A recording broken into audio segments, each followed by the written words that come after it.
All right. Let's see.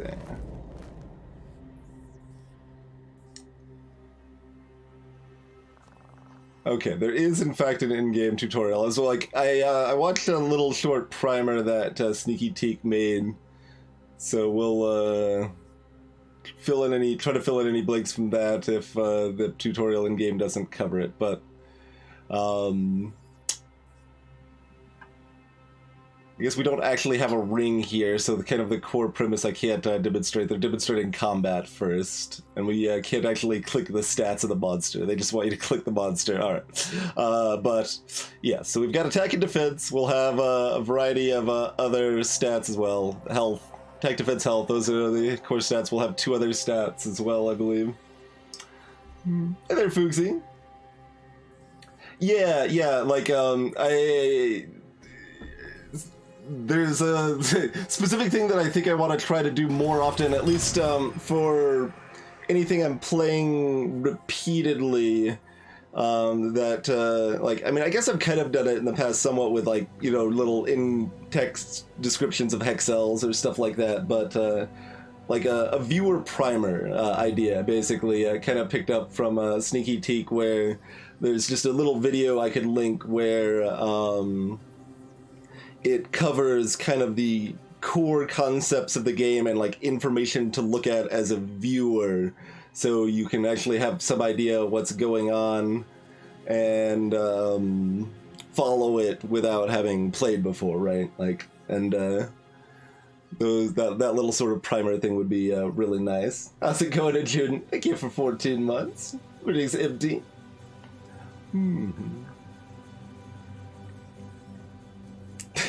I don't actually know how long exclamation mark roguelike is offhand.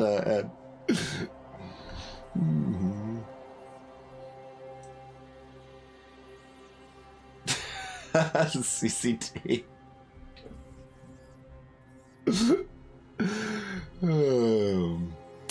Anyway, this thing's got 4 health. We can do 2 damage to it. It's going to do 1 damage to us. Seeing combat outcomes means you can focus on just, yeah, you can see the outcome as you're hovering over it. We have more speed than the rat, even though our speed stat's not shown, so we get to strike first. It doesn't get to attack back. We get souls. That's our currency we use to buy stuff from killing stuff.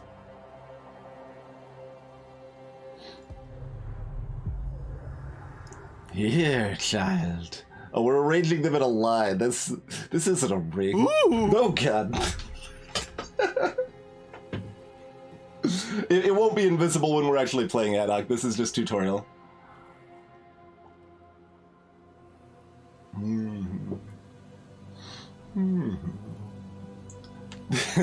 mean, it depends what we want to explain, Ed. I mean, my core concept of roguelike is that, like, for what counts as a roguelike to me personally, generally, the most important aspects are that it has decision permanence, which means your choices matter and can't be casually reverted, and this is essentially always implemented via permadeath, but like the meaningful aspect of permadeath is decision permanence. And the second aspect is that it's got enough variety and randomness between runs that each run feels a little bit different, feels kind of like its own unique play that doesn't just feel like exactly the same as the run you did before. There you go. But beyond that, we could go into many other details and talk about it for any number of ideas. But of course, that's what's important, not what actually defines one per se. Like, you would still probably consider a Scourgebringer a roguelike, but it doesn't actually have enough variety between runs to feel different. That was a big problem, and that's why we didn't play more of it. But, you know. Yeah, this is pure tutorial. It'll be a ring. It's not based on the number of cards. It's just the fact that this is tutorial, so...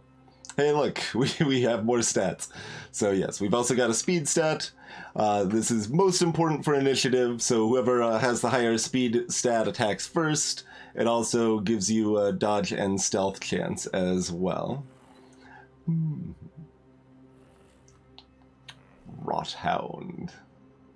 So you can see all the enemy's stats.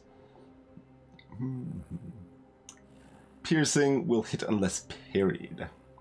Gain parry chance if your defense blocks all physical damage. So if we had 4 or more defense, we would have a chance to, like, basically, enemies have a certain amount of attack. If you have enough defense, you can block that attack. If they have piercing attacks, those will always strike by default, but if you have, like, overblock, if you have, like, way more block than you need to cover their attack, you have a chance to parry even the piercing strikes. I believe ties are randomized, but I am not certain.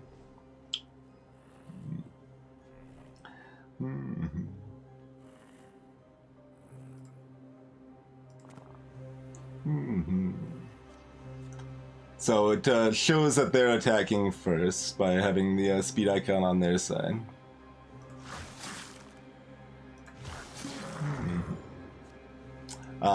Yeah, so another common type of card we'll see in the rings are potions here, which I believe have a variable amount of healing. I don't think all of them heal to full, but yeah, this one heals 10. In fact, we can see it on the left side, it heals 10. And we get to talk to the game mascot, this creepy bird thing. Hello, friend.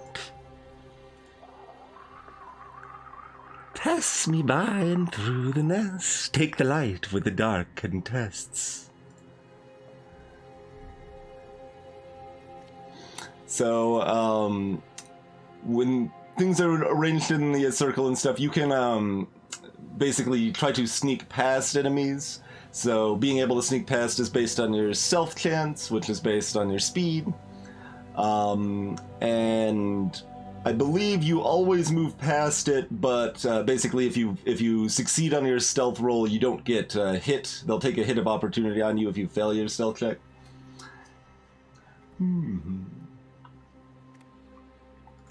Meanwhile, if we were to fight it, it would just one-shot us. But we get 30 souls if we kill it.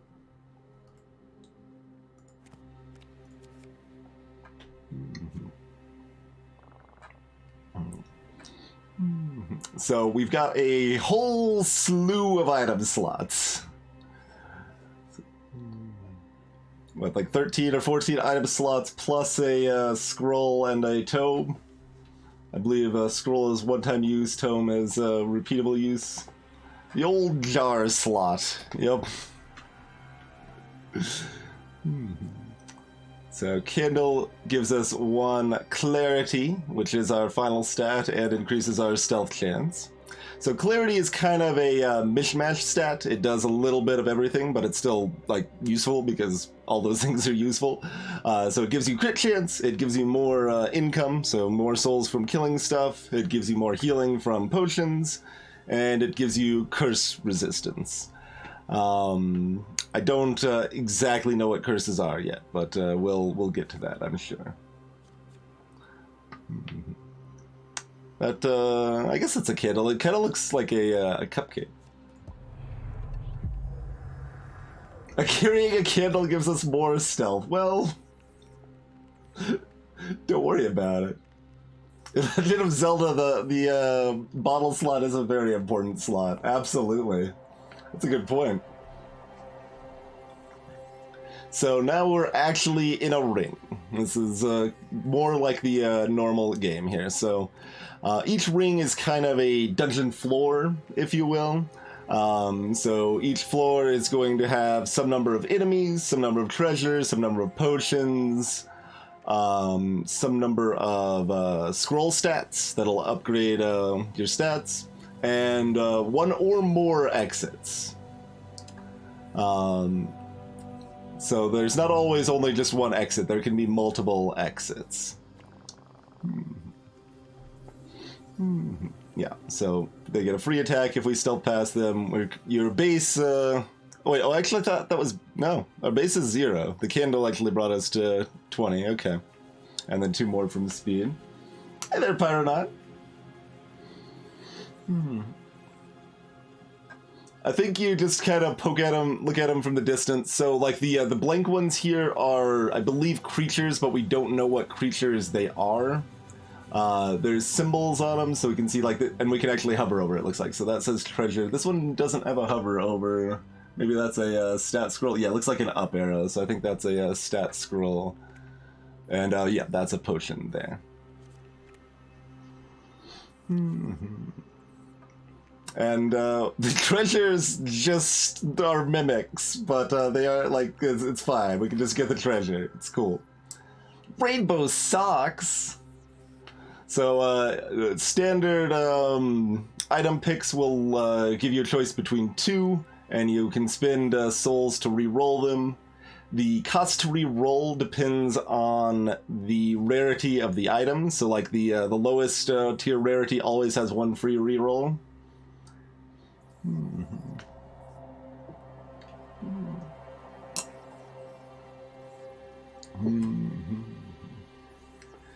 So, we've got a tome that, yeah, 5 combats. I assume that's individual attacks, not like full creature kills.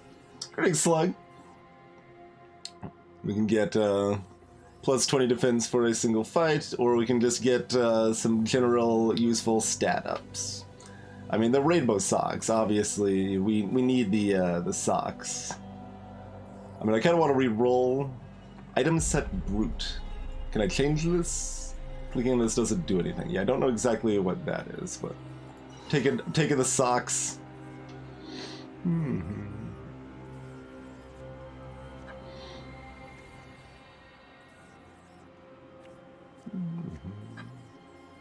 So, like, we could kill both of these, get the potion, and move out. I mean, it's still feeling fairly tutorialized, so I'm just kind of winging it right now. Shinigami. The hobby sucks. Item choices can be re-rolled. Yes. Because we don't want the slippers, because we've already got something in the sock slot. And we don't want the spoon. What is this crap? Is that actually an item, or is this just an example? Because that seems like that's terrible pretty much always. Maybe it's just an example for the reroll. But that is some hot trash. Hey, something for the jar slot.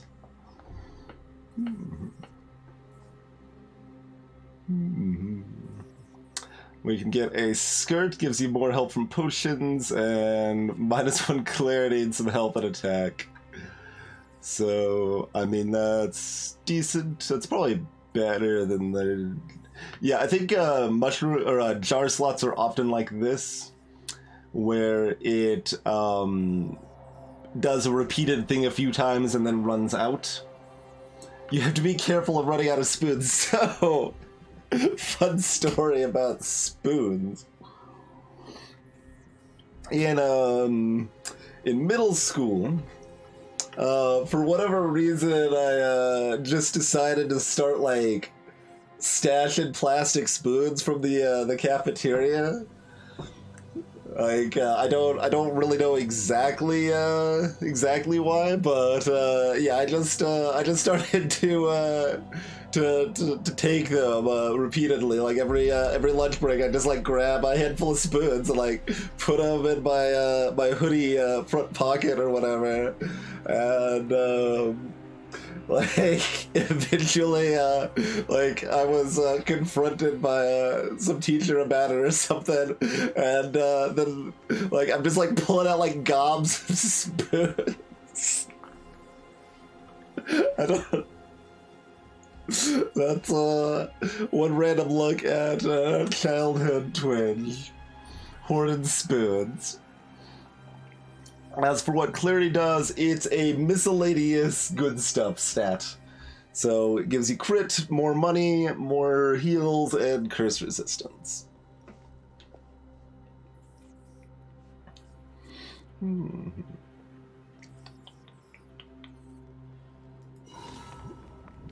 Alright, so yes, there's a lot of these type of enemies that are like exploders, I guess you'd say. but I think there's a variety of death effects. So that one explodes when it dies. I think the explosion is generally delayed.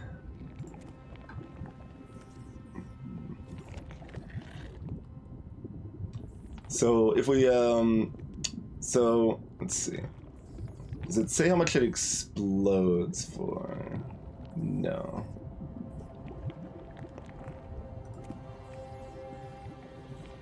But I think my idea is to move past this so that if we kill it from...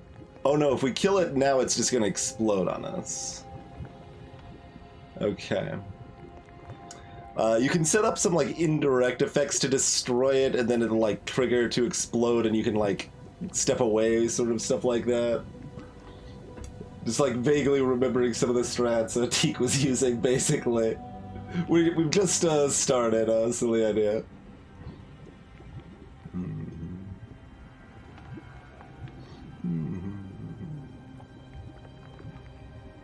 Greetings, OBG. So yeah, here's a stat scroll. Just a basic one that gives us +1 of the stat of our choice, limited to 3 out of the 5 stats at random, I do believe. And you can also like consider stuff. You can I could go here and be like, okay, well, considering that, now I'll do this. So you can do some of those types of shenanigans. I am unclear if we're still should be considered as a tutorial or an actual game. I guess we'll treat it if it is the actual game at this point. I don't know if it's going to reset our decisions or not, basically. But if you notice, the explosion does affect other cards. It affects the adjacent cards, so this will kill the rat over here too. And I think that potion should heal at least 10, so we could do this, explode that, the potion will be here. That potion actually only heals 4, so that's less good. But, and we have the same speed as this, so yeah, it's so it's randomized if we fight that.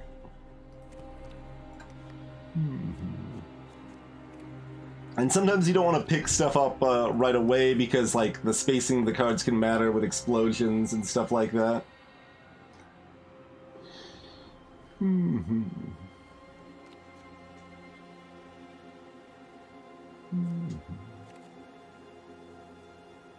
Yes, I could grab speed, and oh, it's got 1 defense. Yeah, I actually saw that I was only doing 5 damage to it and forgot.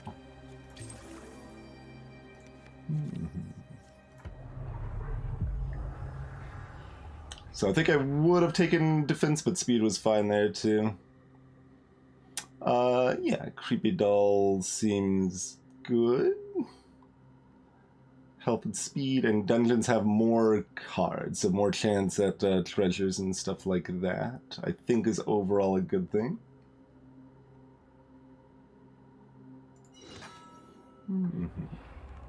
And then our actual levels go in a really big ring, of course, just to continue our ring shenanigans here. So, some creatures have kind of a special, or cards in general, I guess they don't always have to be creatures that have these abilities, but this moves towards the exit, escaping with loot. So we'd have to that's like a loot goblin or something we would need to try to chase down. We've got 2 exits over here. And the exits can be different, they have different attributes. I don't know them. I just know that different types exist.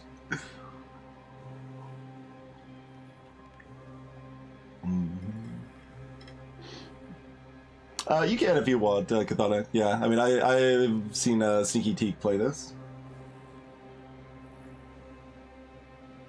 I think is the main... Oh, it's Tornus. Sure. Yeah, this is sort of thing Tornus might play, certainly. It's mostly a lot of good stuff over here. If the stat scroll gives us an attack up, we could one-shot this on the way back. So... Oh, there's still... No, that's that is the Loot Goblin card. That's the same card. Okay, I think. What is it? No, there's a card in front of it. There is another creature in front of it here, isn't there? There's also... This moves towards us. That's kind of awkward. Because if I start booking it this way, it's gonna, like, run past the Loot Goblin and help the Loot Goblin escape.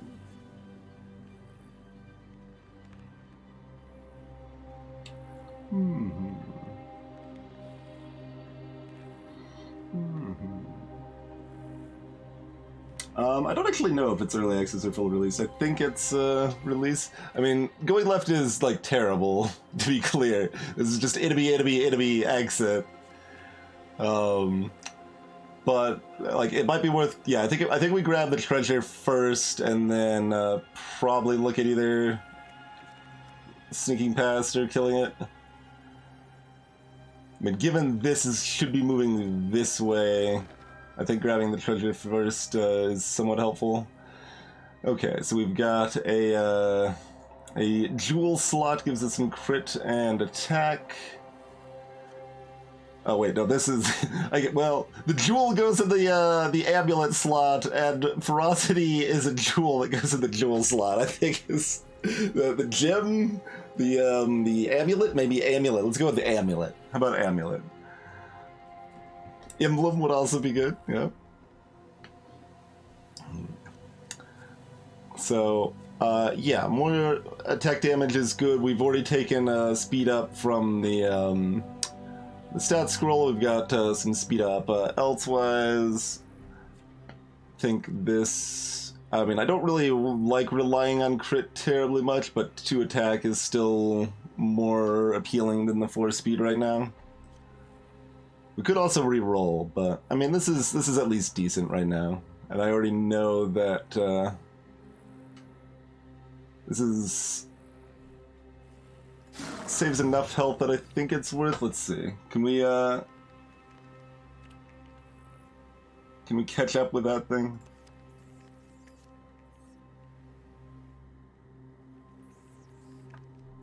Oh, okay. I didn't actually realize how that shows. So on the left will be highlighted if it's me, the right will be highlighted if it's them, I think. Hey, players A.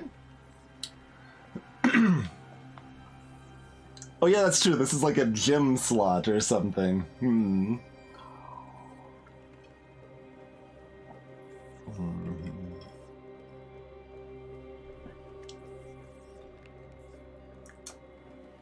So, next action. Oh, I think that the action happens if I like attack it. Well, this just does it anyway. It's a raw candy slot. Yes, absolutely. All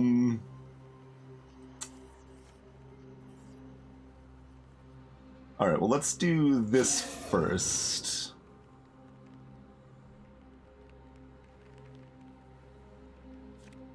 How scary is this thing coming at me? It's maybe like, yeah, it's an explodey thing.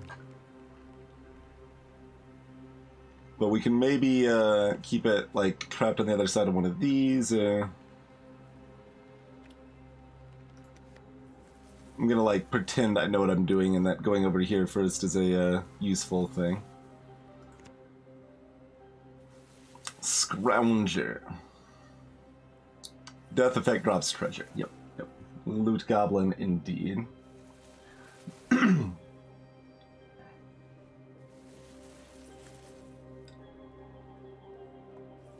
Yeah, I think we figured that out shortly after I mentioned that Chthonic, but yep.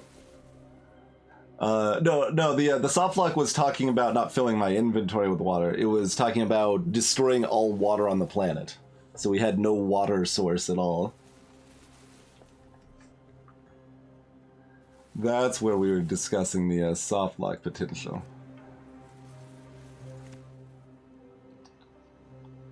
It's weird that they show this with a plus, because this does not appear to be... oh, no, it is a plus. We have 2 defense. Right. Never mind. It is, in fact, a plus.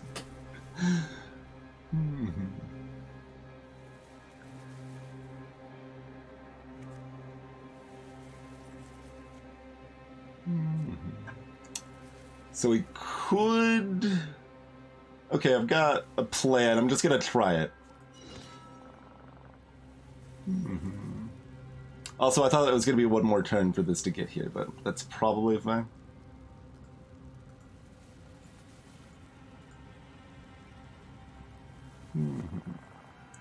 So creatures perform an action after each turn. Yeah. Yep. Move and prepare to self-destruct. Yeah, so these are the ones that we could, like, set up, and I was kind of actually trying to, but,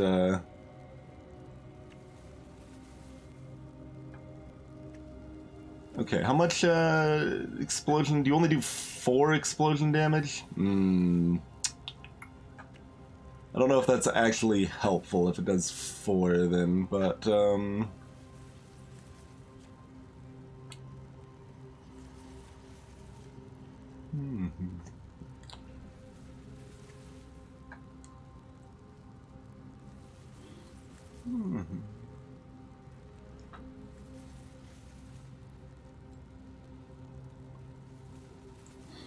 are you sure about that, Katana? Because, like, you don't need to actually fill every square to fill every square. Like, you can, if you did it carefully, you would just be placing, like, single dots that are actually affecting 9 squares each of a landfill. But maybe it still costs the full soil amount. But even then, like, well, maybe you go off planet and you come back with some more soil. Oh, right. It was one more turn, but then I picked up this scroll. Yes. Yep. Good call.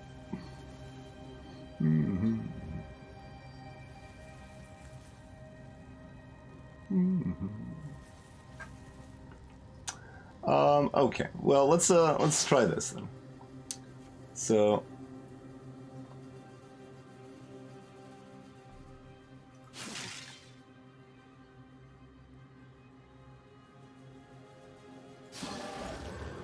Oh, it dropped a stat scroll and a potion. Fancy that. But we don't have the thing that lets us turn excess potions into health, do we?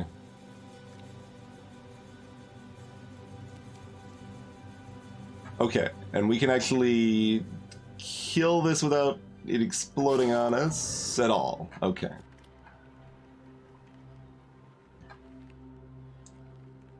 Okay, so nothing else is moving around fancy like. We can get some other kills here since we've got the speed and attack here.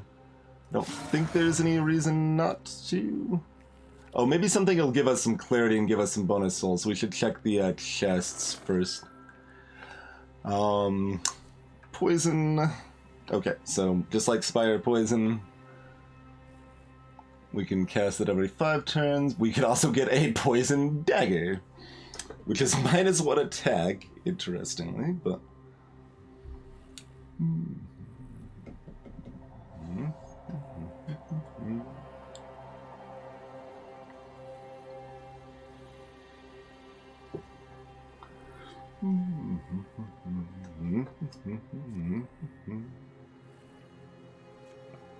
I'm thinking reroll, but I'm thinking I wish I remembered how much defense those rats have.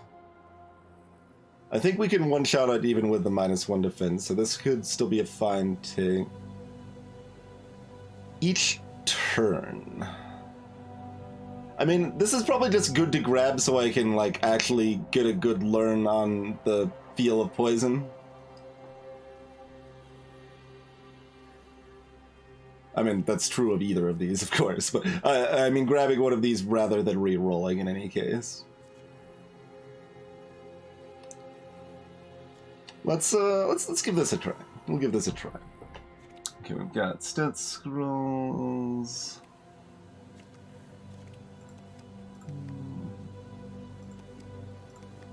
Okay, none of these offer clarity.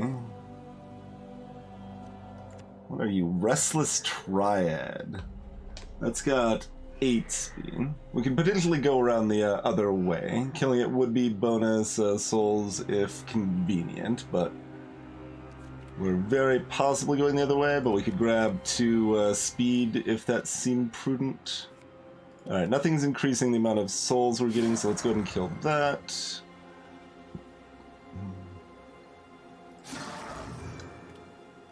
Okay. Oh, this is a question mark exit. This is a normal exit. Okay. That, is a curious distinction. Greetings, Guru Whisperer.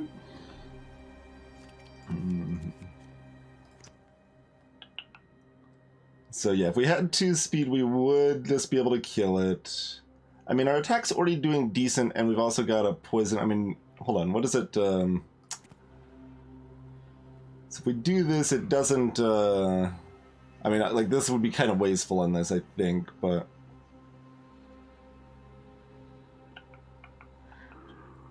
It doesn't indicate... I'm just, like, wondering on the turns... I mean, whatever. Here, let's just try it. Let's just,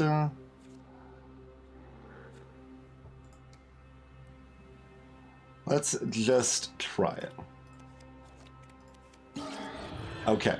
So turns do happen from moving around. Cool. I mean, someone could have just answered it, but like, it's not expensive to try. Let's just, it's easiest to get it happening in game, and then we can visualize it properly and everything here.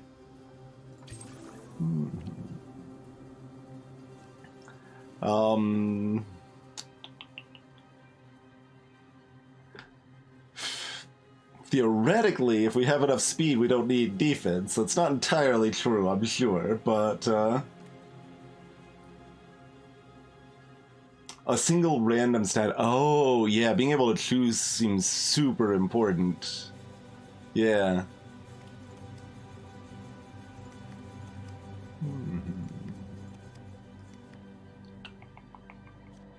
Alright, well, your speed...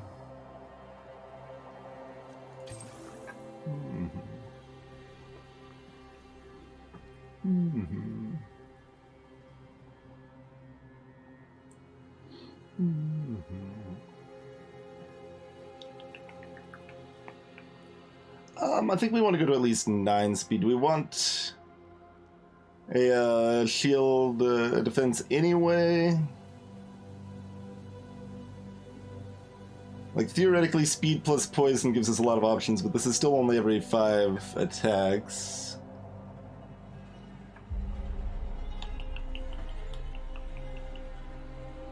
All right, let's go in. Let's go in. We'll get. All right, do we go into question mark? Wait, this one's glowing, so clearly we have to go into this door. Uncharted territory. Get a reprieve. What's up?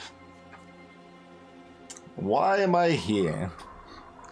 My purpose is to bring you here. I guide those treading paths unclear.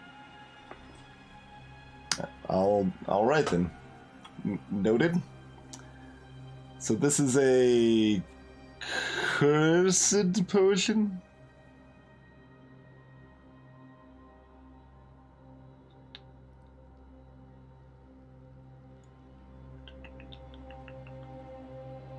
Does that lower, like, is it, like a Dark Souls curse? Like, where it's, like, lowering my max HP, at least temporarily?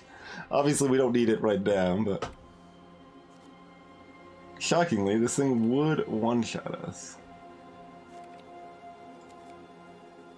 There's a regular potion, that's Alright,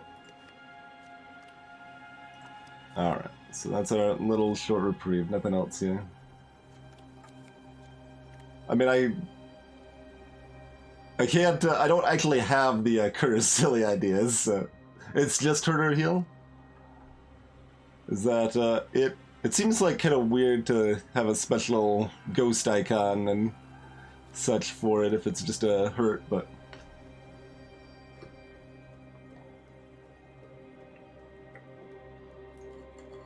Curse damage is never lethal. Okay. Good to know.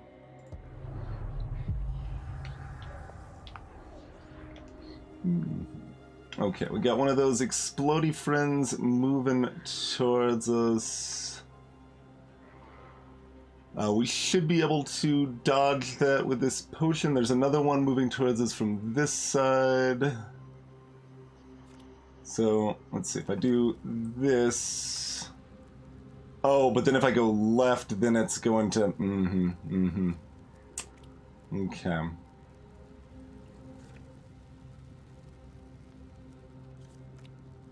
Alright, that's okay. We'll go over here.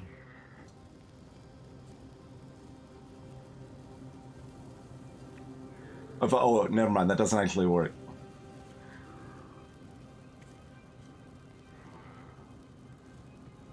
And I can one-shot this anyway, so none of this is helpful. And we get the souls for it dying regardless. And running past this is more damage, so none of this did what I actually wanted to do. That's fine. Alright. So, do whatever. Like, it's exploding on me.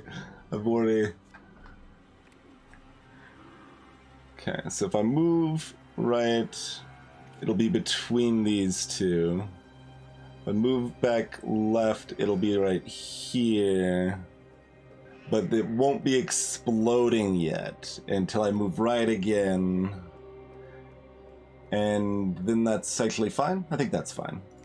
Right, we do this, we do this, we do this, and then it's exploding, and I go over here.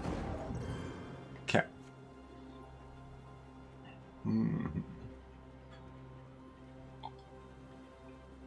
I think it was opposite ad hoc.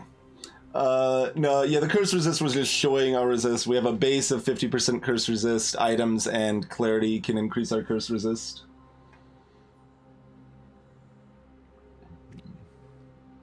Okay, that's both of our explodey friends. We've got an 11 heal here, because we get the +1 from the skirt? Yeah.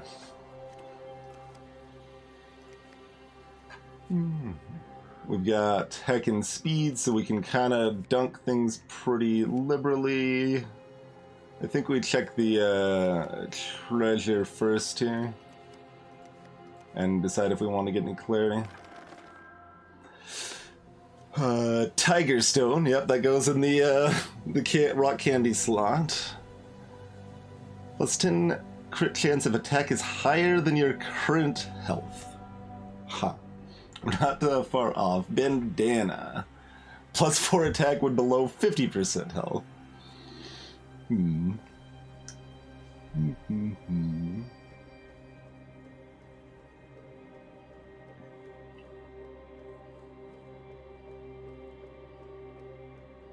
Oh, I didn't actually see the cursed stat boost.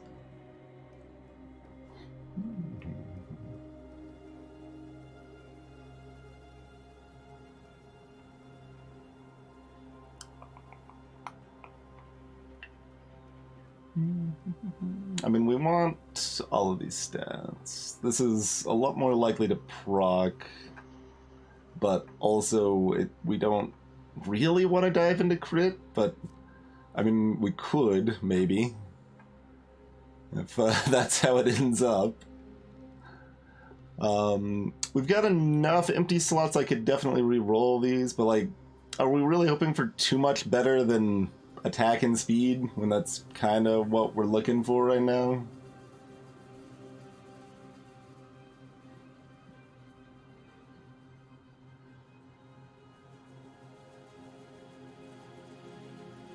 Oh, yeah, I'm not sure, Game Face. Yeah, is it a coin flip and then a resistance check, or is it a resistance check and if you pass it, then good stuff happens?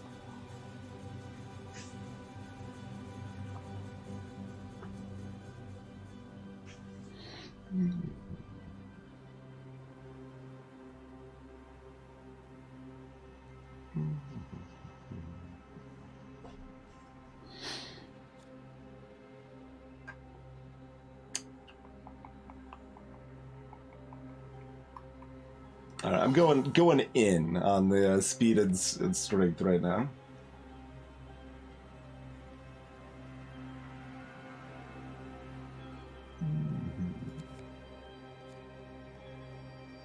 Okay, so that's a chance of... it looks like it's 50% we get cursed, 50% we resist and get the good benefit. Yeah.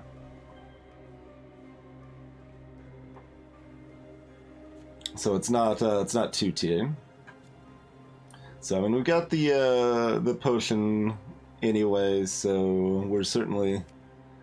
Yeah, we got 2 potions, although this one's only a 4, but...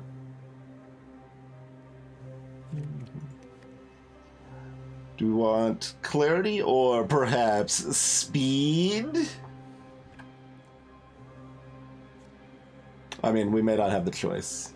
Okay, we don't have the choice. Check.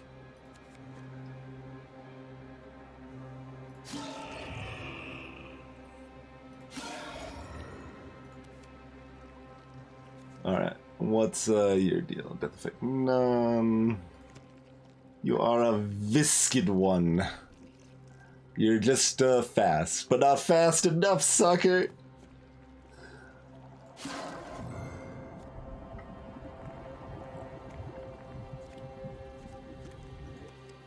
You're an explodey friend.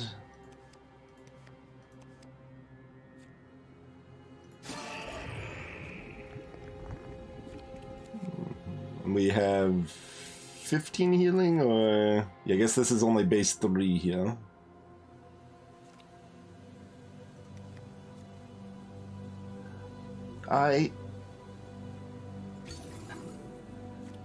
This is a question mark with a bluish exit instead of... Oh, this is a brighter blue, like kind of a purplish tinge even. That's clearly a more exciting color.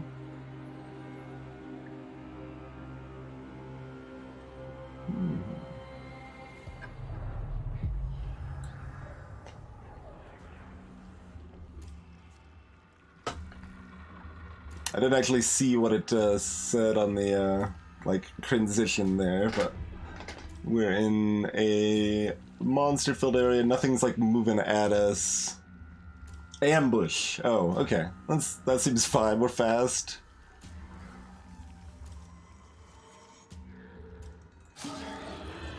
It was the monsters, in fact, that were ambushed.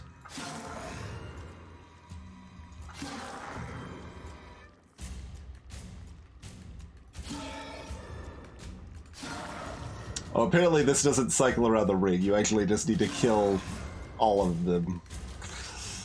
That's what makes it the ambush. I was trying to get to the treasure first to see if we ended up with more clarity or whatever, but... It's a shovel! I mean...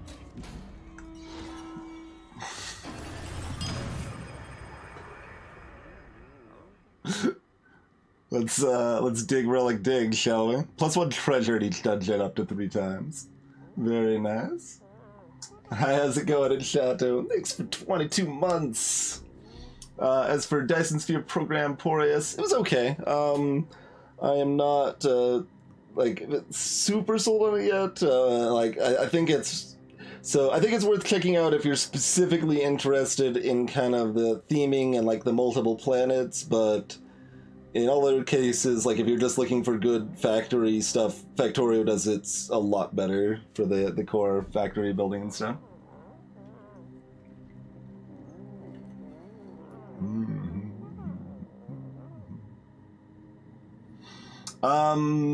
The ad hoc for Exploding for Souls, we would have been down some amount of health. It might have still been worth it, but it was only like 1 or 2 souls, so I wasn't super excited about it.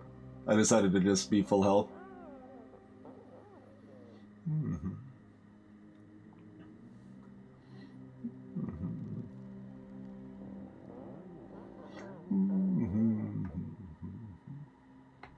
Alright, let's actually look at what we got here. One for you and 2 for me. Eye for value. Keen, I see.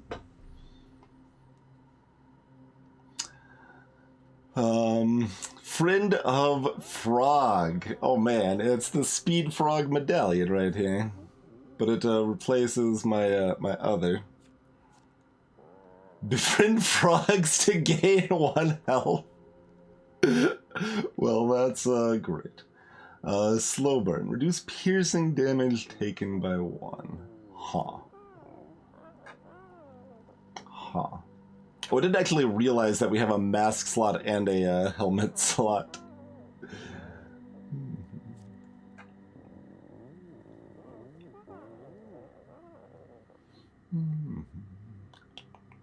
So, nothing or slow burn.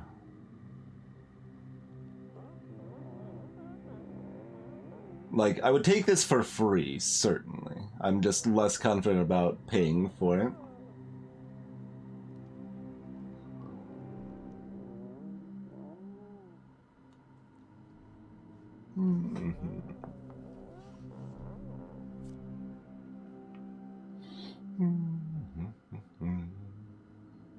The extra potion healing matters less if we have less max health. So every 2 gives you an extra 5%, not every 1 gives you an extra 5%. And our current plan is to not get hit by piercing damage. Alright, we're gonna hope we can find something else.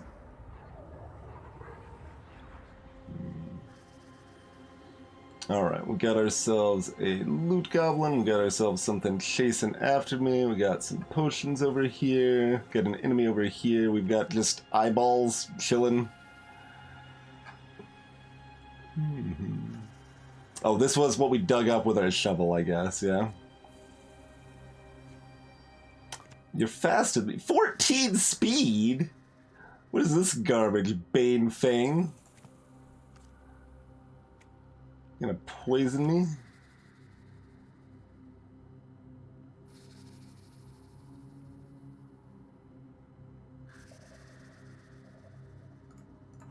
Mildly weird that the poison effect isn't indicated on the card, but it is indicated on the hover over when we look at our health, so I suppose that's fine. I mean, we can probably book it this way, and that's fine. What do we got over here?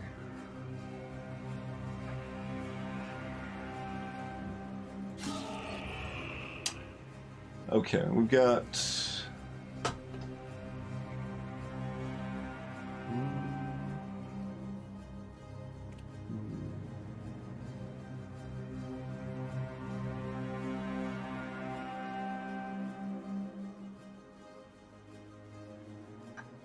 Does this work? I mean, if it doesn't, it's still fine, right?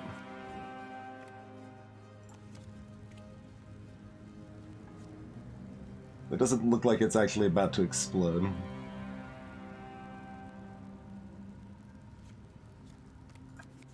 It has to keep falling. Okay, yeah. So we needed one more turn. We got another exploder over here.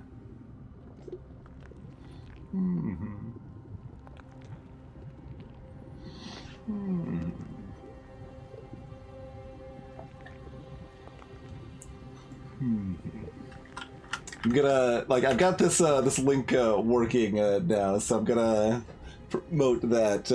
If you ever want to check out if a game we're currently playing can be purchased in a way that also supports me directly, you can do the !game command, and it'll give you the link if such a link exists there.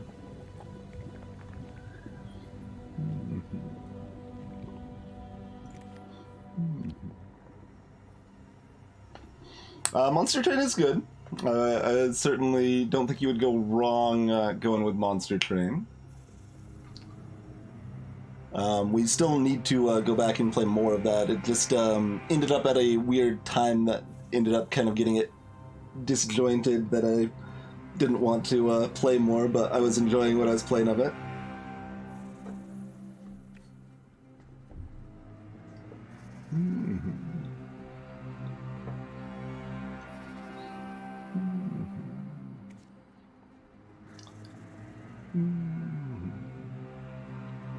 So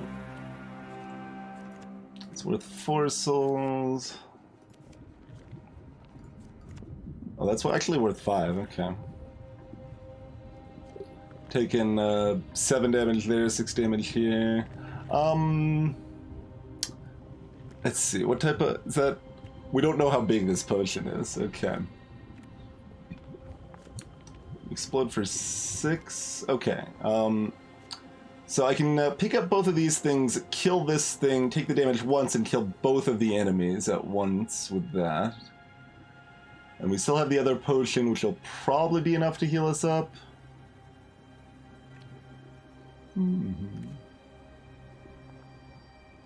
Yeah, Monster Trains had a lot of updates too since release. Like they've added new playable hero characters and stuff like that that I haven't even seen yet. So there'll be a lot of new stuff to go back to when I revisit it.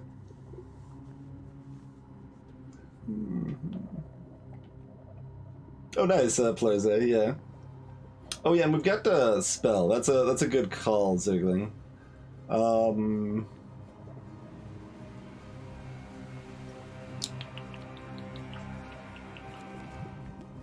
It's only got 1 attack.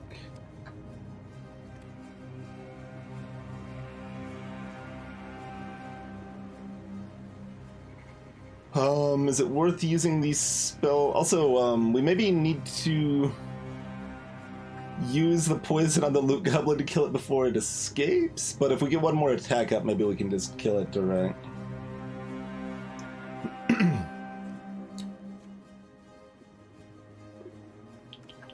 I mean, I think I like this a fair bit right now, so I don't really want to replace it, but we can just pick up the eyeballs and throw it in the trash, I think.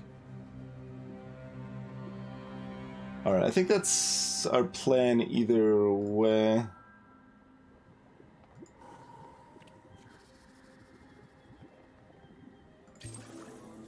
And out of curiosity, sneaking past, you still eat the poison hit. That's what I figured.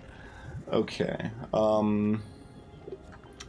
So I could just hit this to kill both and take 6.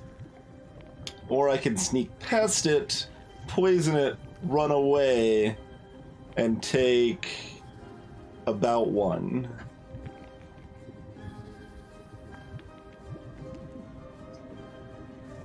And we can test a little bit on how the cooldowns work with that and stuff too. All right, that's more interesting. We'll give that a try. So do that. Take a step away. That explodes, kills both. Okay, the cooldown doesn't go down at all for things dying, only for me actively attacking things, it looks like.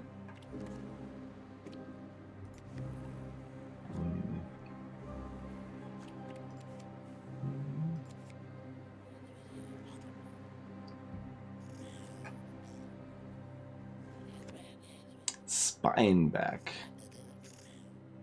Well, you look like something that needed to be poisoned.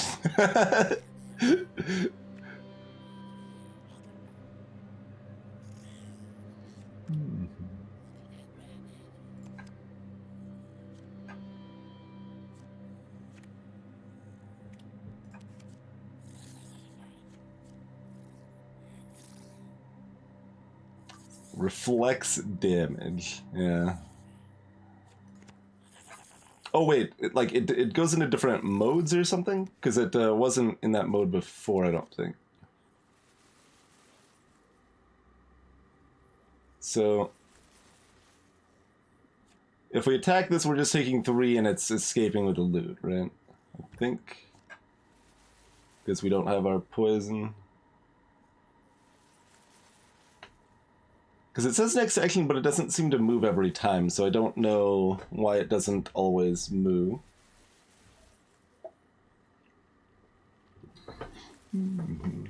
Greetings, Riles. Welcome to the stream. We just started. This is my very first game of it.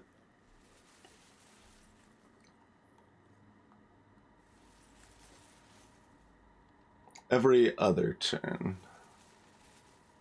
So it moved over here, we moved left. If we attack it, it will then leave. It would be nice if there was some UI indication of the every other turn effect, but...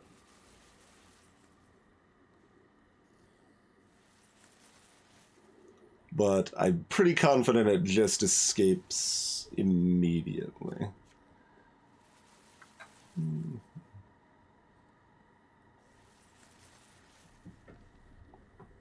Every fourth action. In that case, it's worth taking the damage. Okay, it did not escape.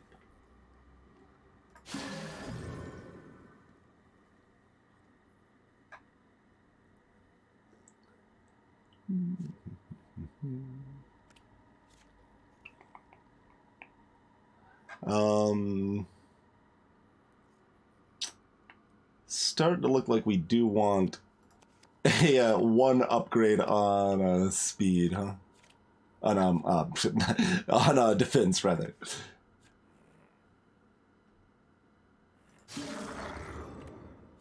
Well, that's a little ominous portal there. Soul Spill. Spend all souls. Each deals 1 soul damage to a random creature. Huh.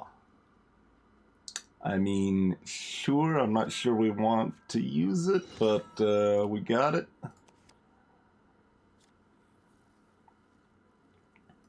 You can speak freely if you'd like, Rouse. Appreciate you asking first. Crystalline.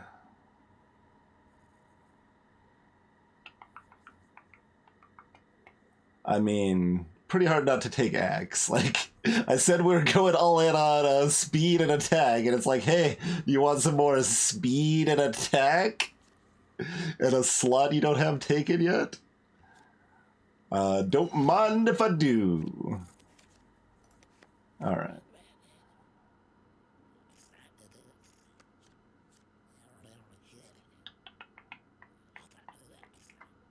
Yeah, we've got the speed advantage. We take 7, be at 5. We've got 3 potions. Yeah, okay. Oh, we even dodged it. 7% dodge, not coming in clutch because it didn't matter, but good work, 7% dodge, you did it. Hey, Calandris.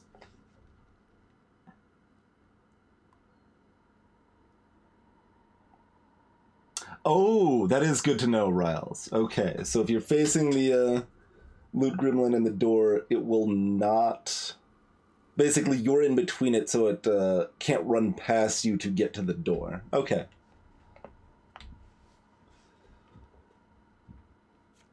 That is good to know. Oh yeah, I was going to get this and, take 1 less damage there, but it didn't really matter. I want that thing that gives us max health for wasting potions, because we'd have like 5 extra max health from that already. Hey, Phylexis!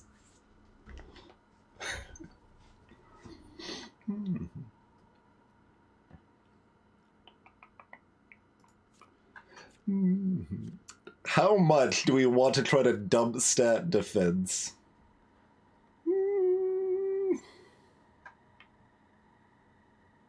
I'm a little curious where the rounding point on clarity is. Like, it seemed like it gave us plus 5% for the first one and then nothing else for the second one. So I'm guessing the third one gives us plus 10% on soul. But oh, and the heal bonus is actually only 1 per X as well, it looks like. Not 1 per 1. So...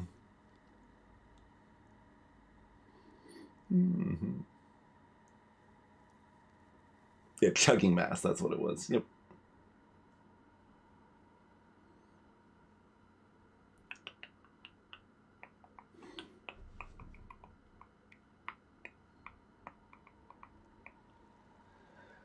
I feel like the correct choice is this.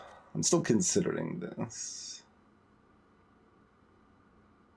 I don't know, there's a fairly big difference between 2 and 3. Like, we gotta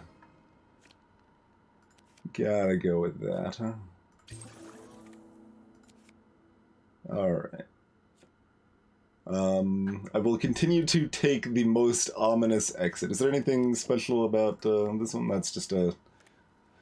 It's very curious, like, how little information is conveyed with these exits if you don't know what they mean. It's possible only the icons at the top mean something. I don't know, but Like, we've got an iconless empty exit, we've got an iconless, like, ominous exit, and a question mark, not particularly ominous exit, but lit up.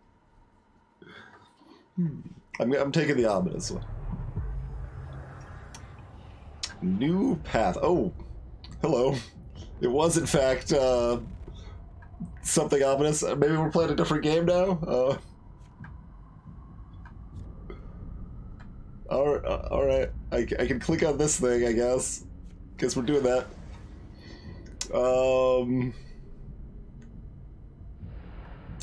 Hello? Listen closely, can't talk long. Sirens watch, beware their song. Yeah, it looks like Thumper. There you go.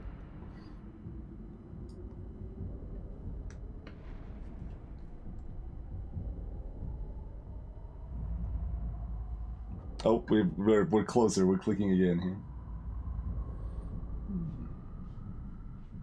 Iconless black exodus next numbered floor. Gotcha. I mean, I do play roguelikes to make the correct decisions on the first run, Dalek, actually.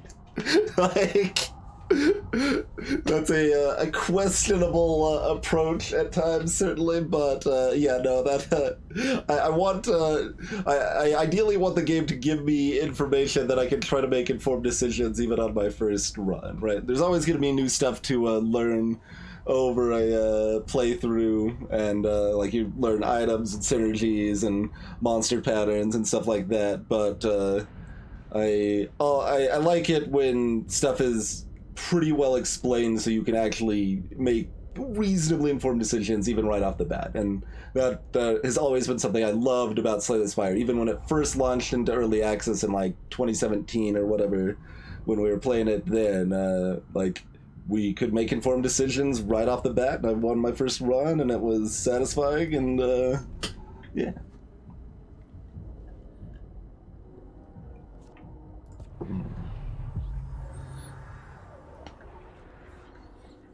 Spike suit. Alright. Health and armor and reflect. So that's a blue rarity, so a tier 2 item, I guess. We're not, like, super excited about it, but it still fills a slot we're not using, so. We've got a strange object, we got something moving towards me, we've got a good number of enemies, we've got an exit right next to us. Alright, well, let's start by just putting this on. It seems fine. Okay, we've got this thing. Shuffle Prism. These things, oh, like, cycle the cards around in weird ways, I think.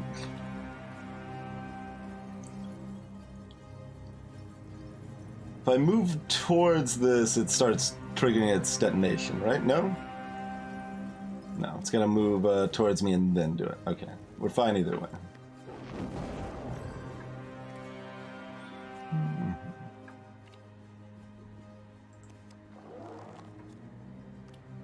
Did I just eat something?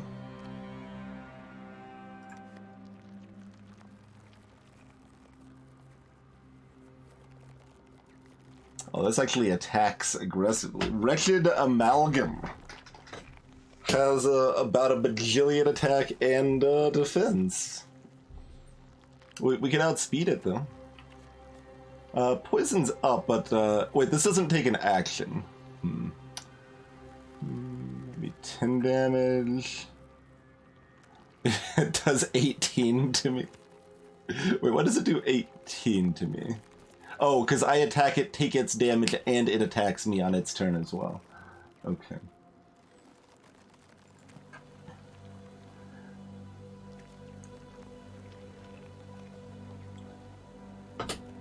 So do we have 2 of these things that were, Oh no, even if we sneak past it, we die.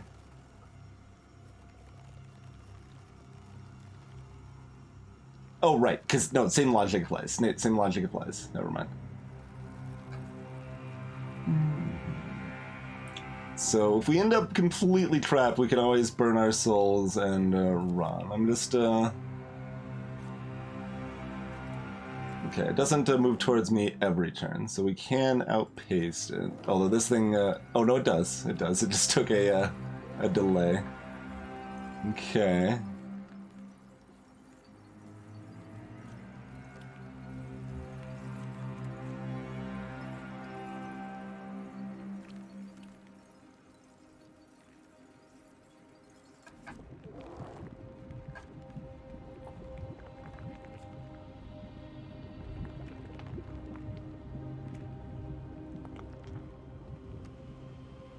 Wait, what is,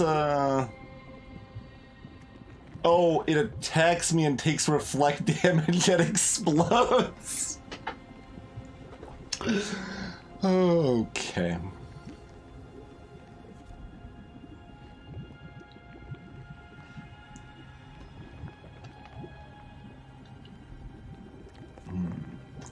And this is glowing white, so that's a tier 1 item, I think.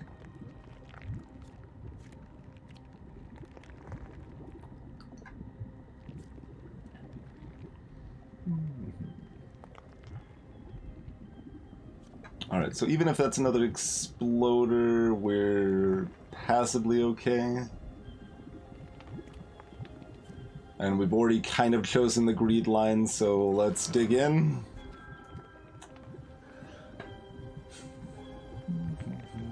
Assumedly we're re-rolling this, right?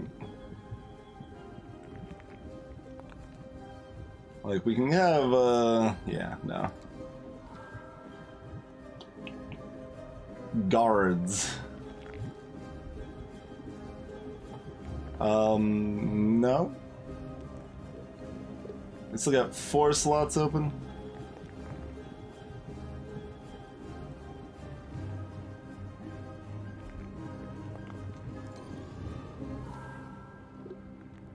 No, still don't want eyeballs. Still don't want slippers.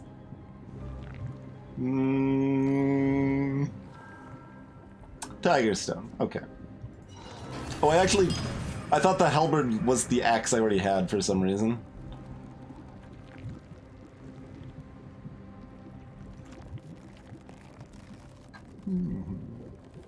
Cheers, Chronometrics. Thanks for 41 months.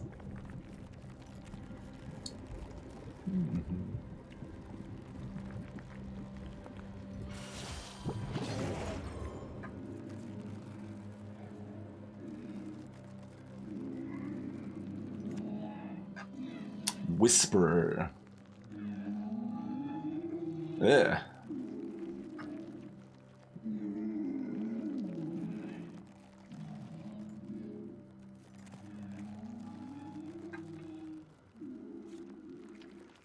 Absorb neighbor creature. Okay, and we are faster than it. Does it get like all of its stats?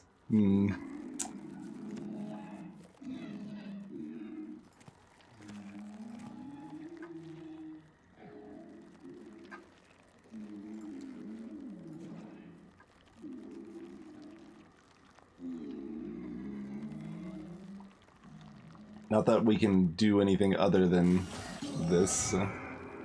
We can't actually see the effect of it absorbing it or not. 40, because that's a blue tier. 3 slots open, higher tier item. Probably. Probably worth it.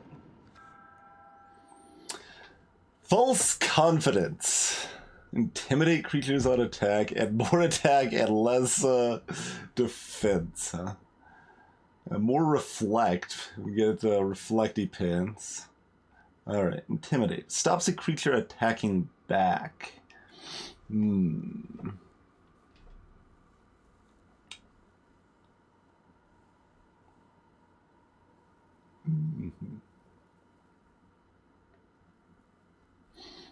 Dumb stat, dumb stat. I mean...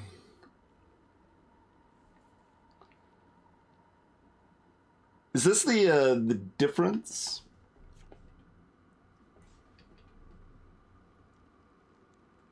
Okay, intimidates multiplicative, not additive. Good to know.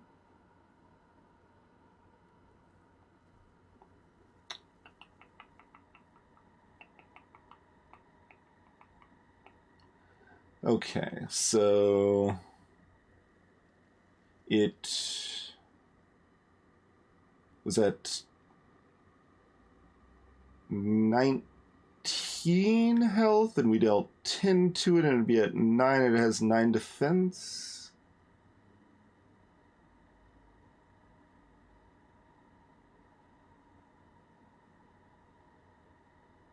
Was it at 19 health, or was it at less originally? What's its max health? Does anyone happen to remember?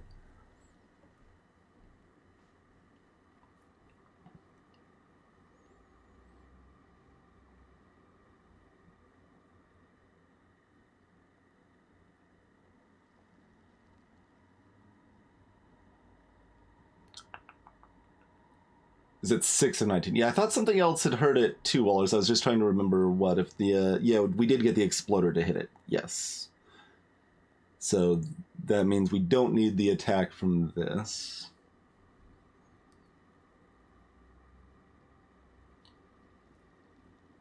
Mm-hmm.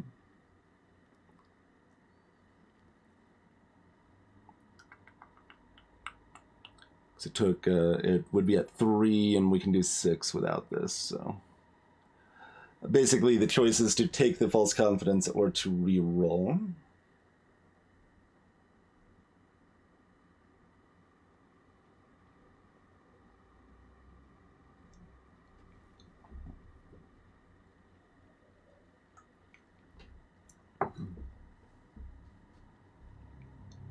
It is called false confidence, yeah.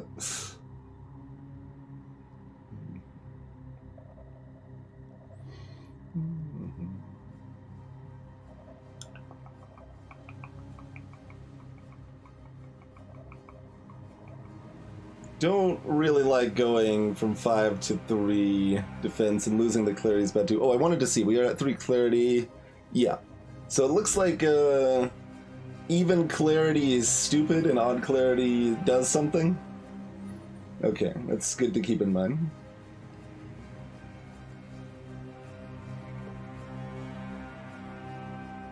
Yeah, the Intimidate's like a bonus. Like, we want false confidence for the attack, but I don't think that's actually good enough. Yeah, exactly. As OBG said, like, I think the main use of Intimidate, if you go like heavy on a pure like Intimidate build, maybe you can rely on it more, but the kind of standard is to mitigate some damage, not to prevent damage.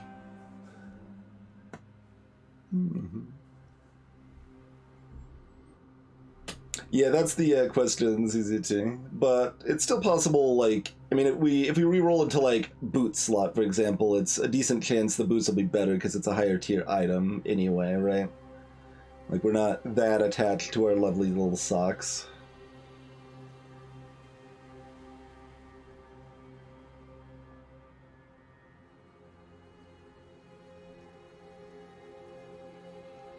Chaos, chaos!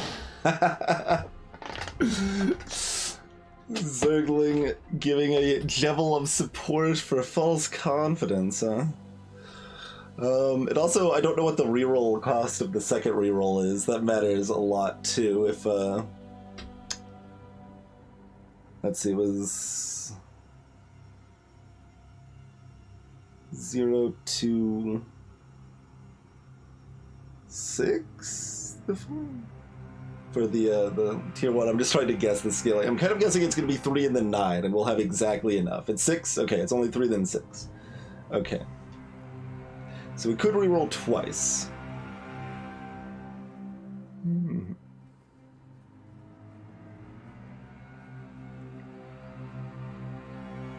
I mean, it's just not that much better than an empty slot if I don't want the Intimidate. I mean, obviously Intimidate is still, like, good. It's never a bad thing to have, really, but, well, there's probably times it's a bad thing, but, the fact it's giving minus on other useful stats is not the most exciting. All right, let's see what. This also lets us look at more blue items, right?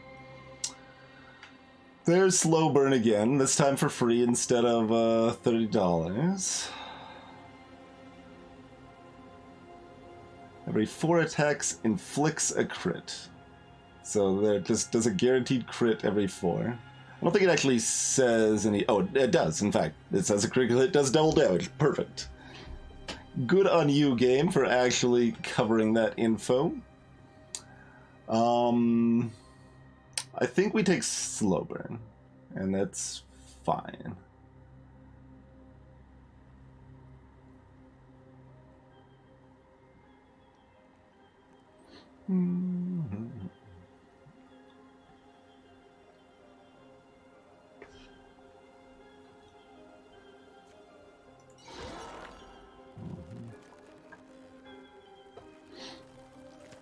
Nice 17 souls from killing this as well.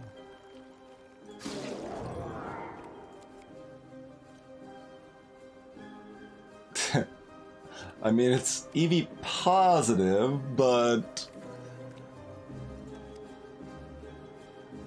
does that mean we take it or not? So is there any difference between the lighting? It's like orange light and this purple light. That's probably just random effect, and the only thing that matters is the symbol or lack thereof.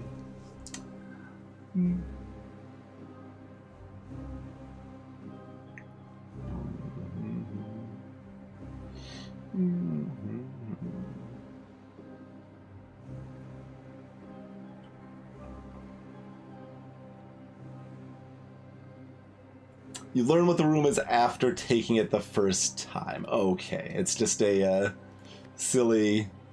Specifically going against what I was talking about earlier, how I appreciate when a game gives me information to inform my decisions on the first playthrough.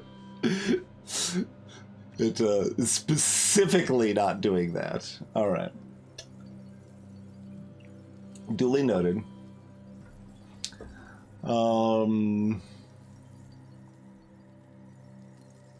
I think we would just rather be at 9 health than risk being at 3. Like, I don't think...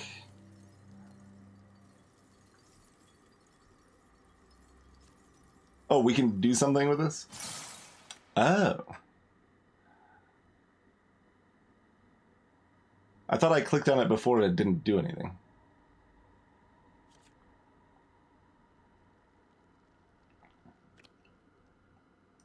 So that just shuffles the thing. I thought it was like shuffling on its own or something, but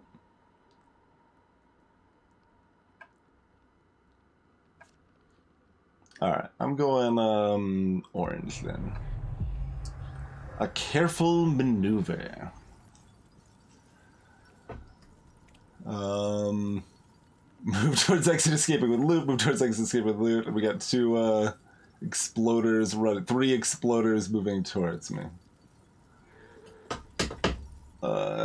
The exit's all the way over here, so it takes them a ways to get here. We've got a strange object that could be another one of those shuffles, or it could be something else. We've got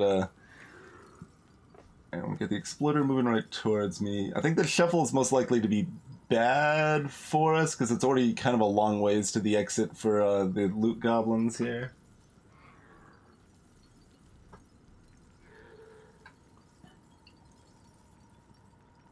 Ha, silly Gru. Okay.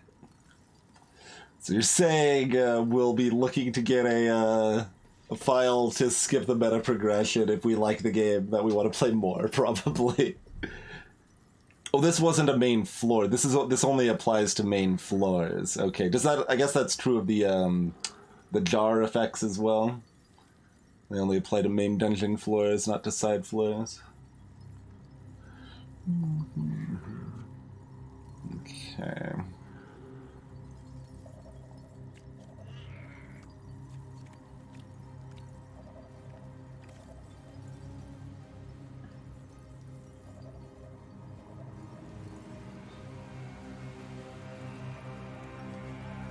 I'm still like trying to get a good grasp of the timing here. So if I kill this, it'll already be next to me, so it'll be set to detonate, is my hope? No.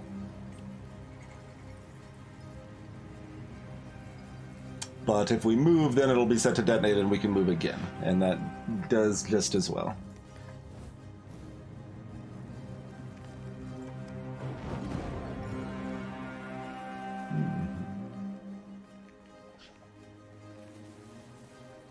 And we have so much speed attack that we can just dunk these things trivially here. Smashy, smashy. I think that was correct to do. It dropped 2 potions, huh?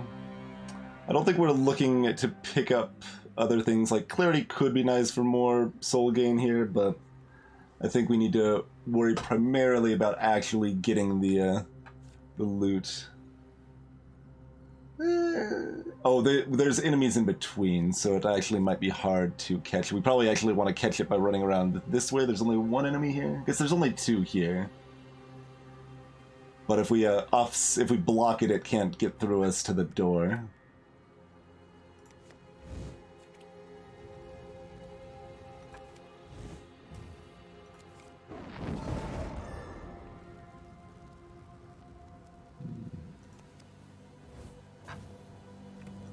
But I am also all the way over here already.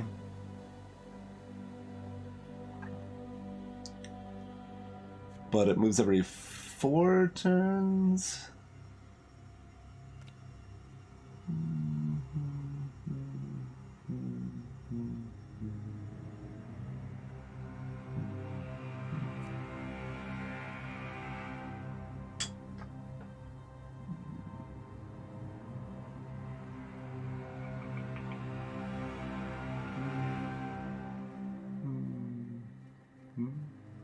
So, if we can one-shot this, we can definitely beat it there.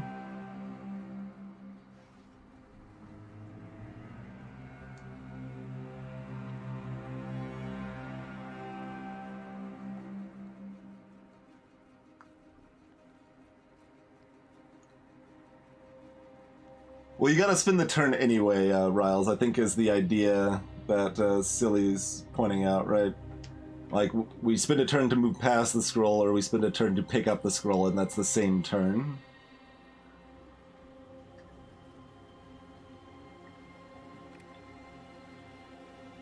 There's 3 enemies over here, though. Oh, 4, even. Yeah, I think we want to go this way. Okay, and it didn't move, so we have 2 turns to kill the enemy if desired.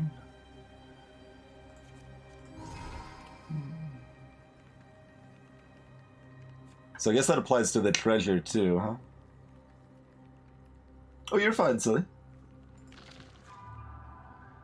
Trinket Memoir. This is a purple tier. Scrolls don't get destroyed after you use 25% chance? Eh. Volcanic seems... Oh. I mean, its stats are great. And explosive creatures are okay. We've got a decent number of ways to deal with them.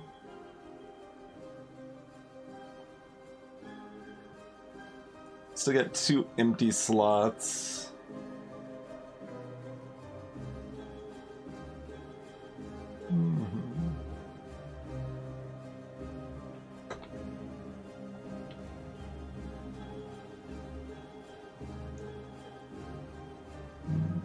I mean, as long as we have the creepy doll, it's easier to dodge the extra exploders.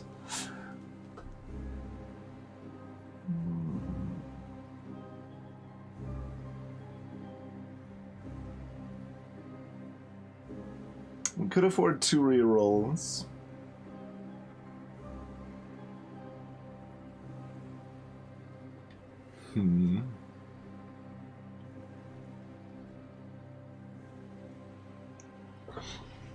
Well, the thing is, like, exploders can be good, too. But, I guess they're mostly good if we, have a little more stealth or, like, good ways to pause in place.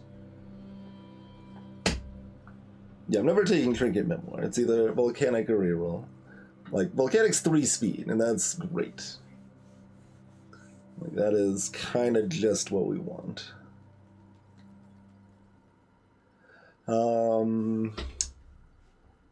Like, we'd be reasonably fine replacing most of this equipment.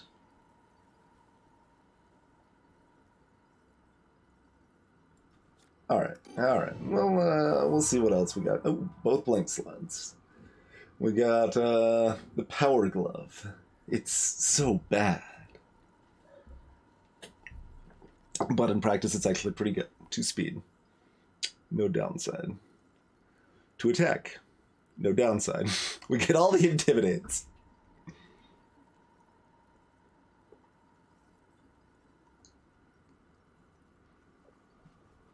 Well, we never could have taken both of these, of course, but... I think we take the Power Glove. So we too can be a villain from a 90s? Yeah, I guess it'd be 90s. 90s movie.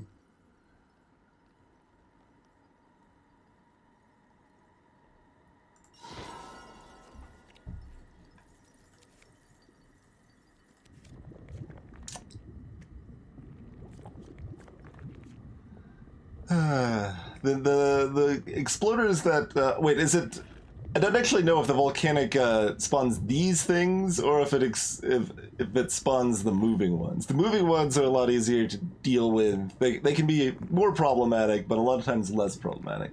These ones we have to do something about.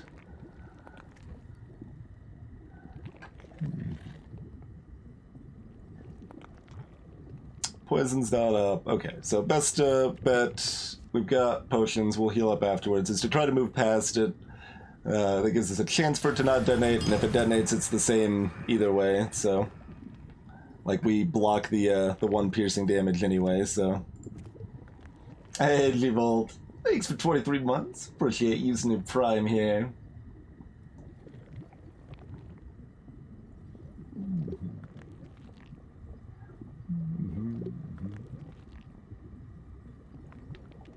More of a rival than a villain? That's fair. That's fair. I may not be the most well-versed in the lore. I couldn't even remember the name of the movie, even though I can remember several scenes from it. But the Wizard, I can remember the name. Yeah, it was the Wizard. It took me a minute, but we got there. More speed. Have you heard about my friend More Speed?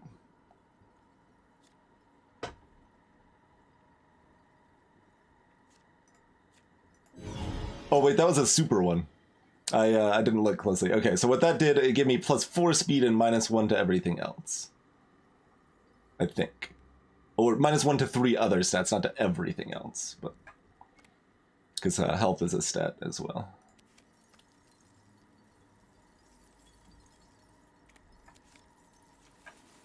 Hello. Fancy meeting you here, friend.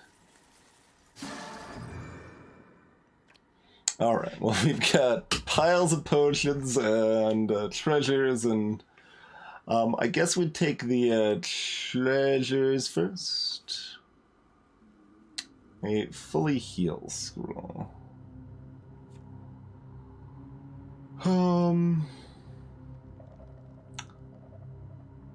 Neither of these are, like, exciting for my build to get me out of a jam. Theoretically, this is better, but also I want to be able to spend all my souls. So I guess I would slightly rather have this. Oh, there is still another friendo over here. Oh right, there's 3 friendos over here. There's several. I kind of forgot that we had piles of enemies over here.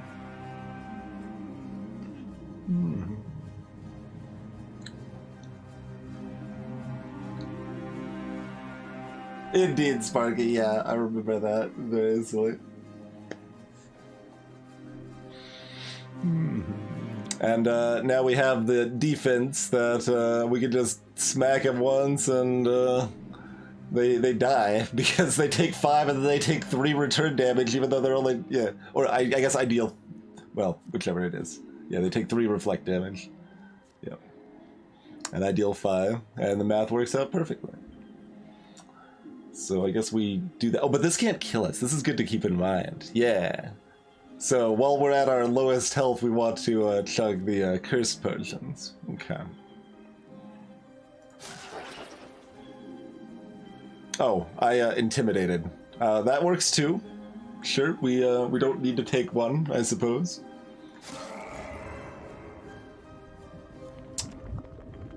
That is a big explodey friend.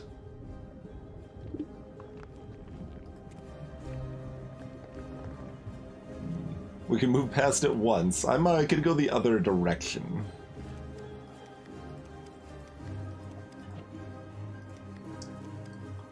Got some regular potions, one more cursed potion here. Alright.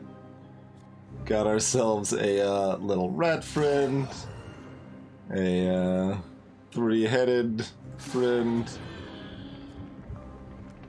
and our big explodey friend. I don't think we're killing big explodey friend.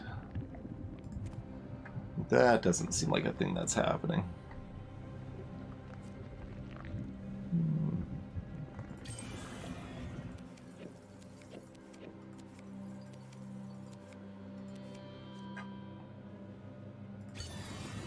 All right. Well, for clarity, not doing it for me. Those are cursed potions. Oh, you're saying I can poison this and walk away? Yes, you're right. I could. Is it worth it? 12 souls, maybe. And thinking about that, I could have even done it first and got 2 charges back. I should have. Do I still want to? That's a decent amount of money.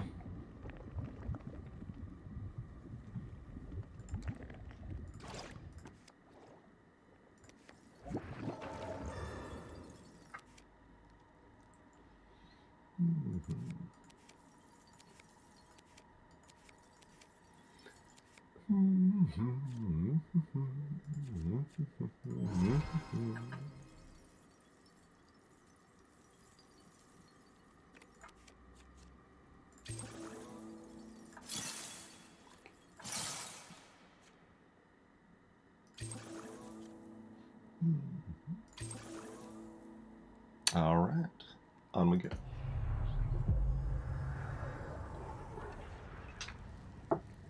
Floor 6.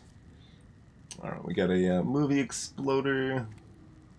So if we go right, it explodes, and that's bad. Well, good thing we're full health.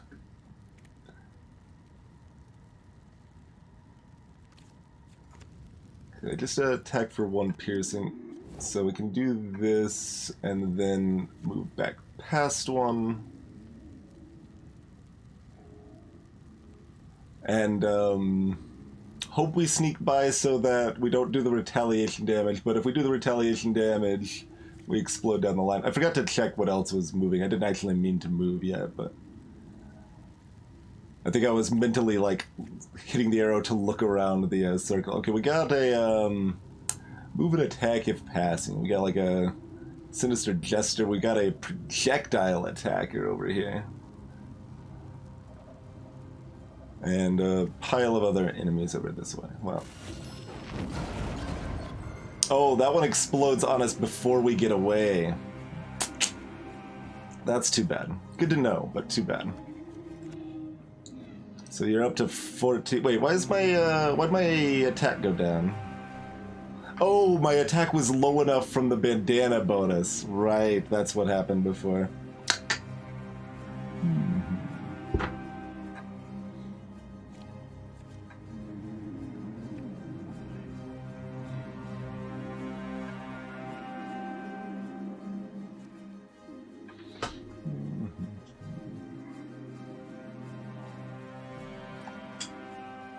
We can sort of see their health from here. There's no potions. Okay. We do have the full heal scroll.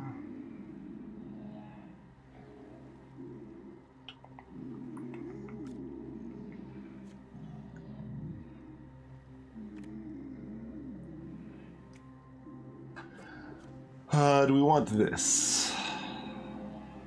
I would probably rather keep poison.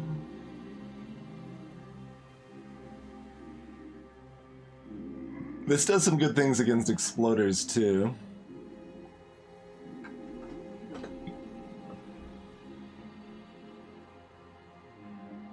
It should, Zergling, yeah, it should be back to a 0 cooldown with a new book, I imagine.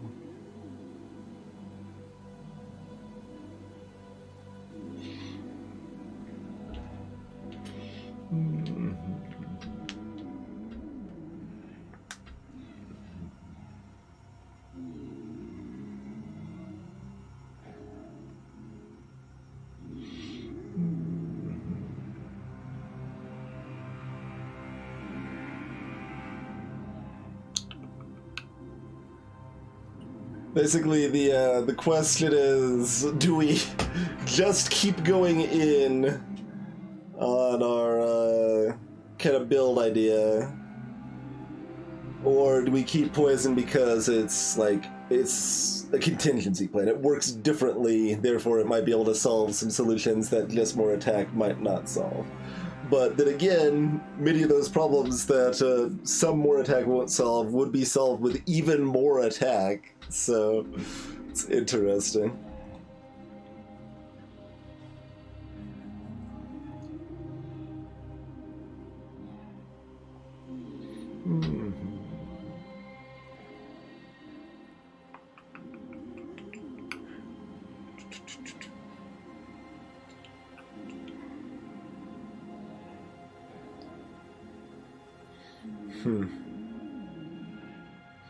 Like, this could already be down to 3 cooldown because I just attack this. I guess I don't know, I can only attack it once, I can't attack it twice. It'd be down to 4 cooldown.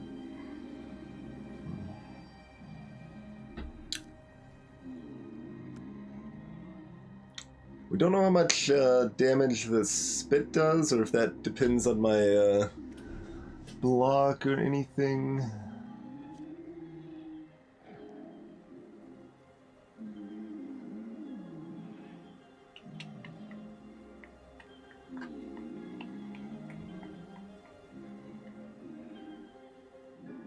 Oh yeah, this fun friend, I don't think we're fighting. I assume we are saying goodbye to that. It's possible it's got low enough defense this matters, but it probably has some defense so that we can't one-shot it, in which case it probably dunks us.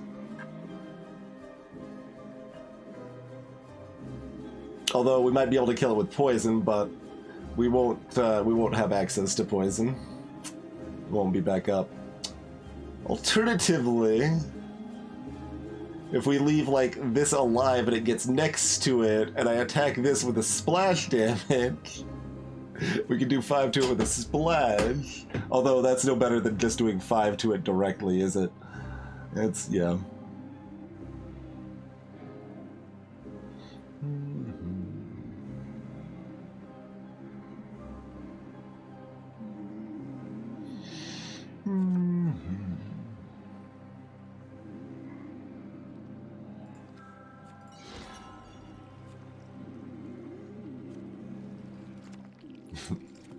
Only worth 1 soul.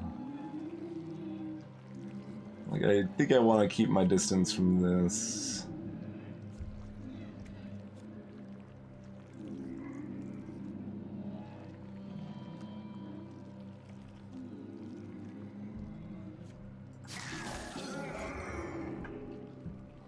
$40 for a blue item.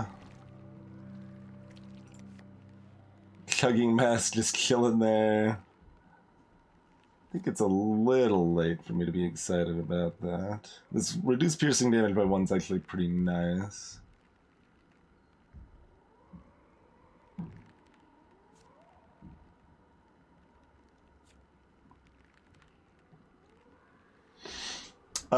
So, yeah, does anyone know how much damage this ranged attack does?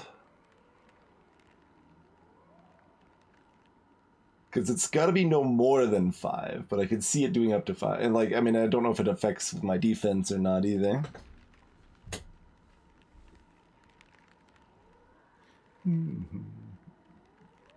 Just 1 range damage on this enemy. Okay.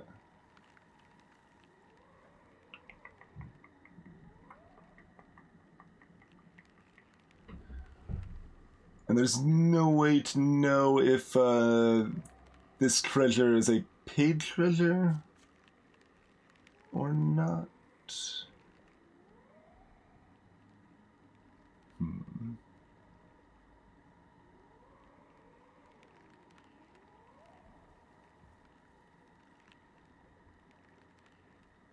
There's one more enemy there.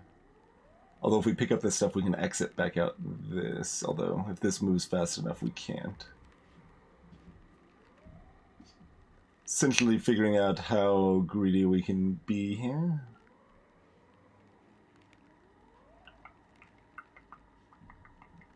That's what I figured. Silly idea. Yeah, I assumed I did not want to dance with Jevil over here.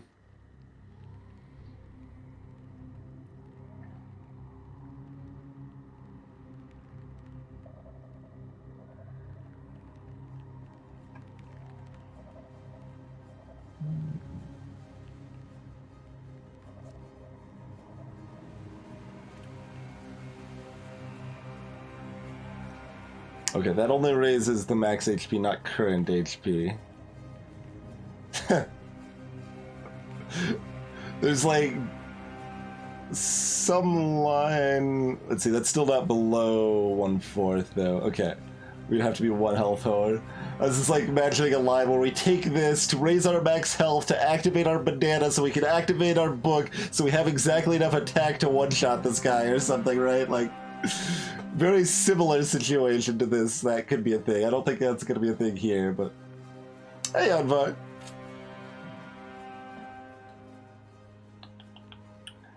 Alright, so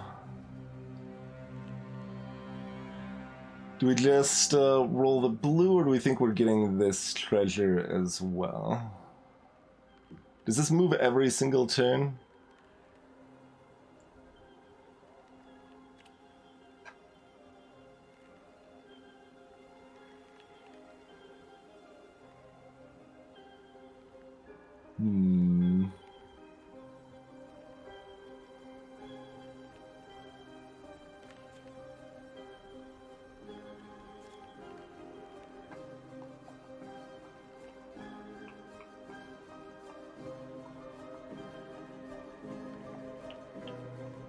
If it moves every turn, my options are to get the stat scroll and leave, or get this and leave, probably.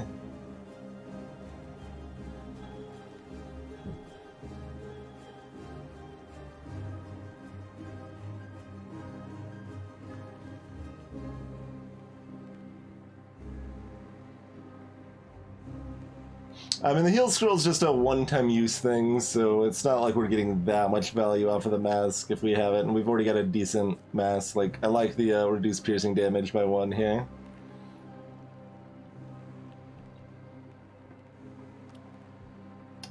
So if we take the stat scroll, we're taking at least 1 damage, getting spit at, but that's fine-ish.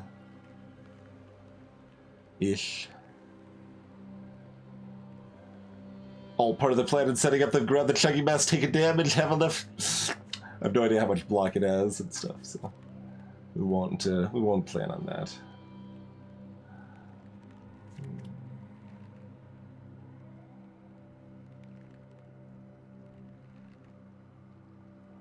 Don't actually know if 3 means here or here, but 3 range.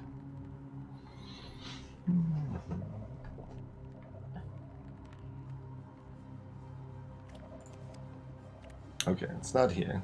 That's what I figured. I'll be spit at here. So we get spit at twice.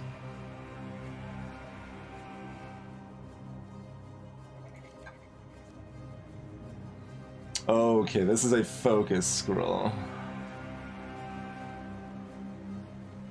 Oh, it's actually all, it is all 4 down, actually. So you don't actually net stats with these, you just focus them. And once I've clicked on it, I have to take it. Well, that's too bad.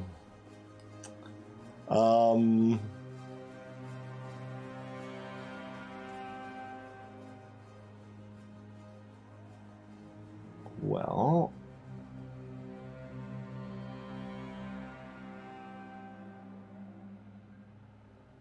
not ideal.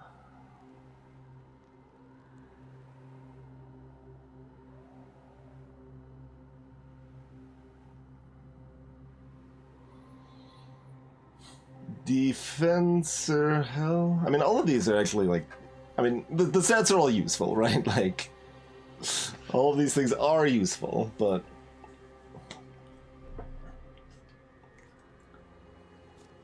probably the most likely to make a relevant impact is this.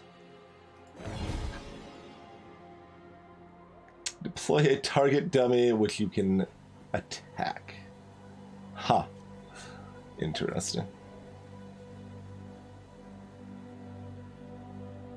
Alright. Well,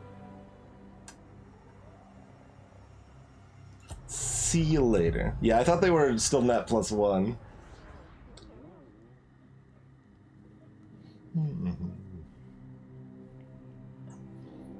We saved our money so we could get this. Past cards get intimidated. I mean, yeah. Alright. Or do we want the heal? I feel like we greed it. Because this is pretty good. This is our missing slot and gives us speed.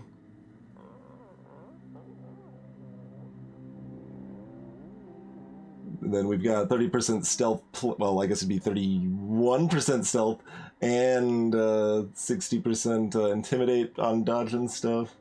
So we'd have 2 rolls there.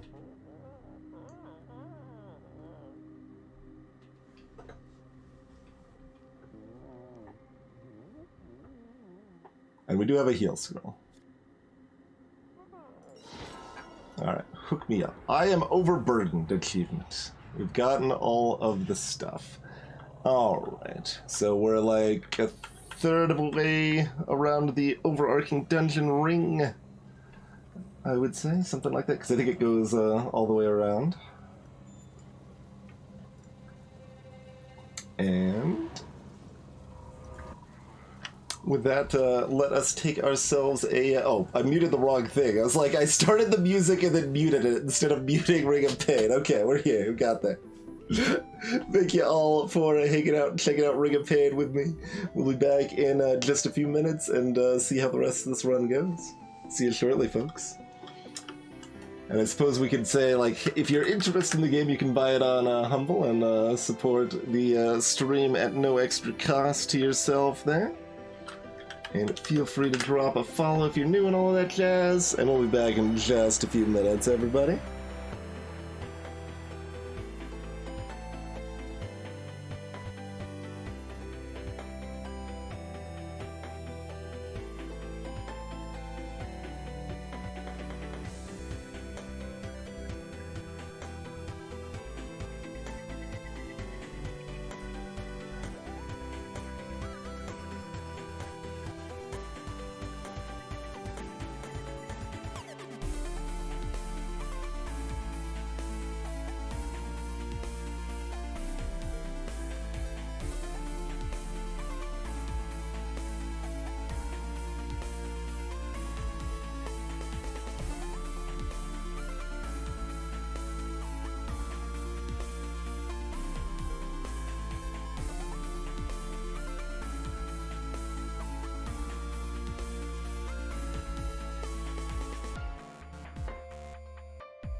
Alrighty, we are back.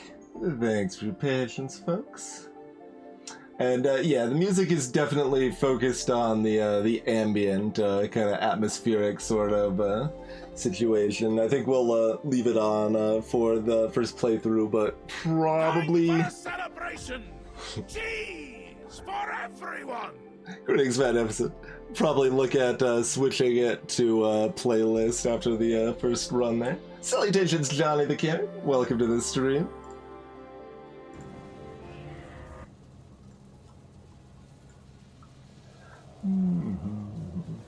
Okay, so only numbered floors count for total. So you can have a different number of floors that you actually visit in total. Gotcha.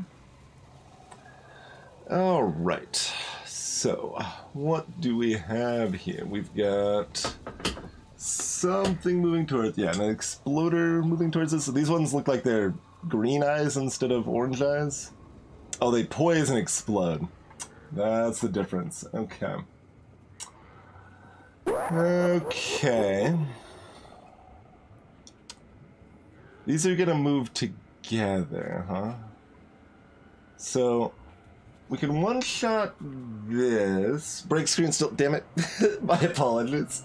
I've been doing that a lot lately. Yikes. Alright. So, we've got some exploders moving towards us. These ones are poison exploders. I think these ones get here sooner. I think we're gonna use our... Oh no, it's not gonna work. So my plan was to kill this, wait for them to get closer, raise my attack damage, splash onto this, and explode both of them. Well, the problem is that the damage will kill this, and the explosions will still go off on me. I think. Actually, I don't know. Also, I don't think we'll be able to, because this is an enemy over here, so we won't be able to, like, dance back and forth, because it's not an item.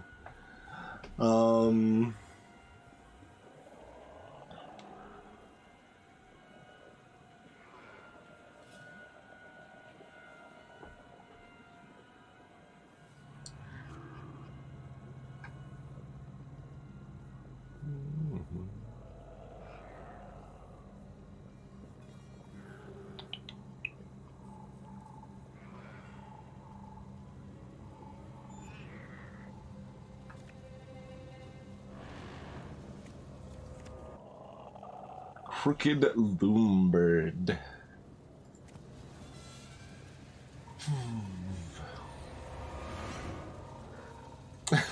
Maybe we did, CCT. Maybe we did.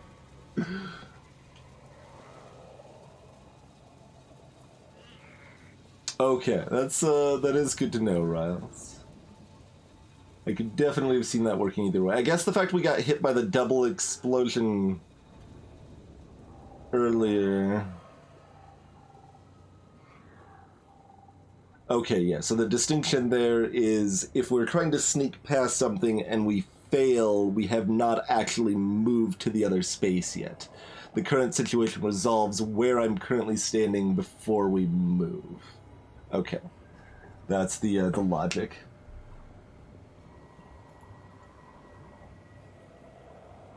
Okay.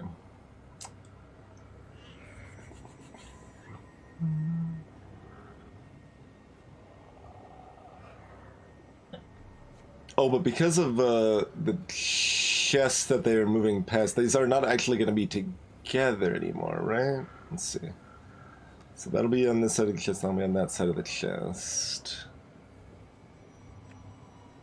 And then that'll move past.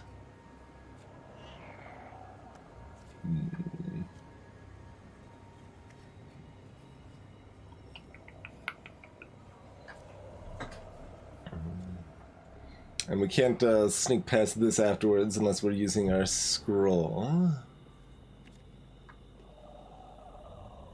Oh, the exits are covered in vines.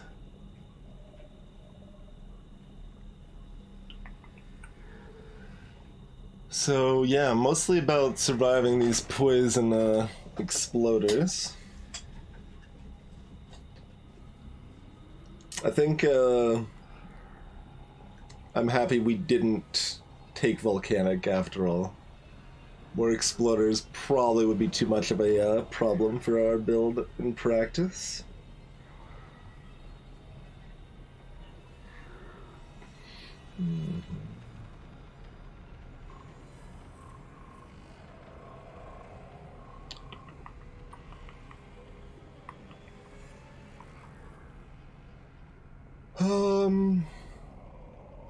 We don't know how much the poison explode is.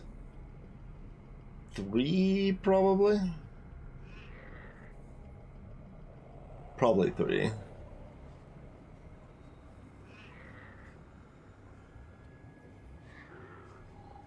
We don't have any potions.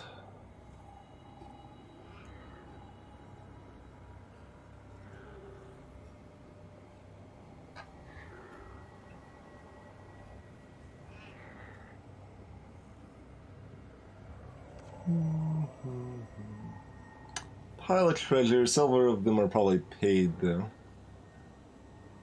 Still, like, learning the indication. Like, this is a green and this is, like, a yellow flame treasure, so they're different, but I don't actually know which means what, but looking at it pretty well so far, Johnny the Cat.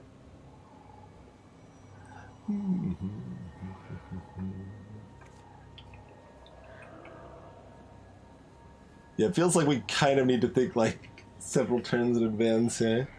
So, for example, like, I can kill this will move up, I could splash damage this to kill one of these without it affecting me.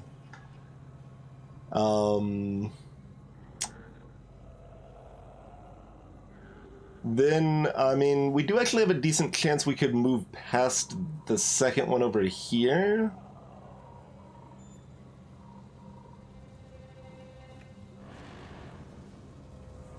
And try to get it exploding while we get on the other side of the treasure here and dodge that one, and then potentially do the same with this one over here.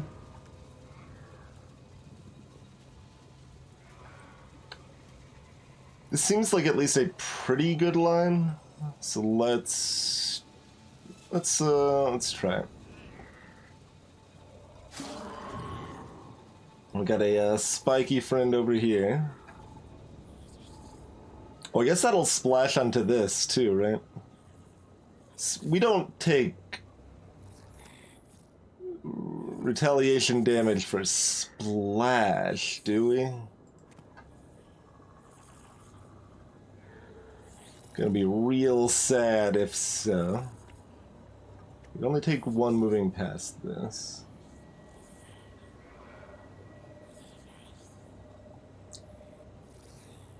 Yeah, that's what I said, pretty much. Having a pretty good time with it so far. I'm gonna assume that Splash does not do that. Oh, and that one actually did move past the treasure chest. Great. I was not sure on the timing of that. Okay, so they move at the same time. Interesting. It's not one moves and then the other moves. Okay. Well, that's even better. I'm a genius.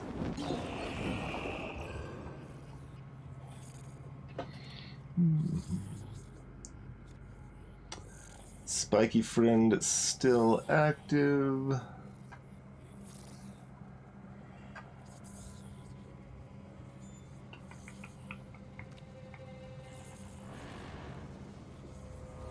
We don't have a lot of choice there.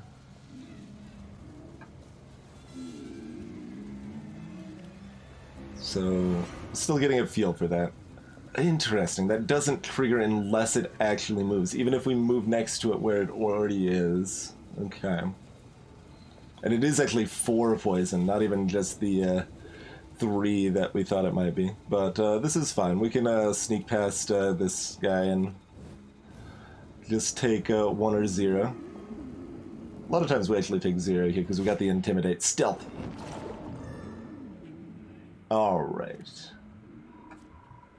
And we do have a Spitter, so that's the one other threat left here. This is just gonna die of its own cord. Ideally, we kill it to get a charge back, but the timing on that doesn't work out.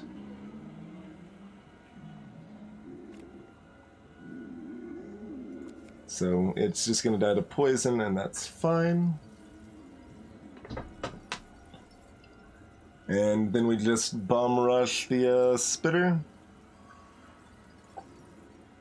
And use, this is the same one, right? Like, yeah, that's the same spitter, so that should be 1 damage still. Oh, and it tells us when we're trying to move. Yeah, there's good UI indicating all of these things.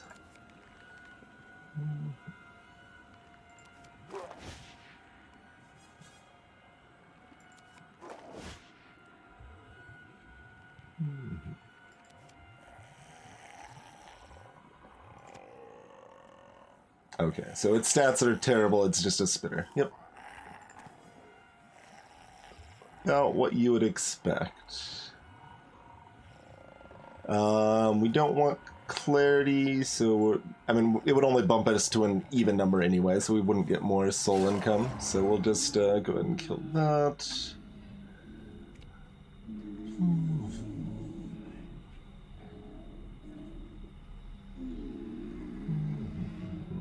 And we'll flip back around, kill Spiky Friend, get a basic treasure, blue treasure. We don't have enough money before killing these. Maybe we kill stuff and then look at the blue treasure. It's probably the default plan. We'll heal the full with the scroll, grab the free scroll. Oh, +2. Excellent.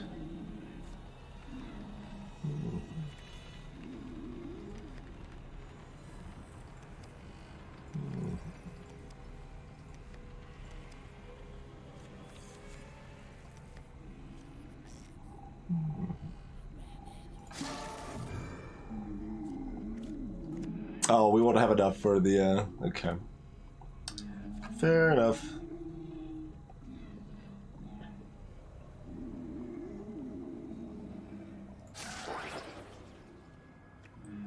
Why didn't we take a, I guess we parried? We must have parried.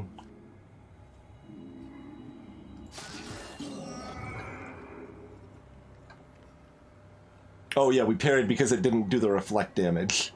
And that's why we still took a damage the second time. Right, okay. Makes sense.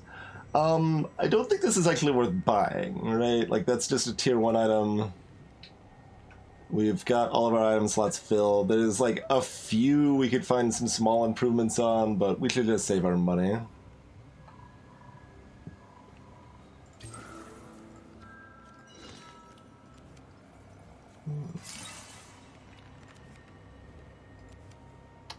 So as far as this goes, this is like free is kind of the implication we're getting. Like this just goes to the next normal level, and this goes to an intermediate level first. That I think is the pick 1 out of 3, which we don't really have enough money for.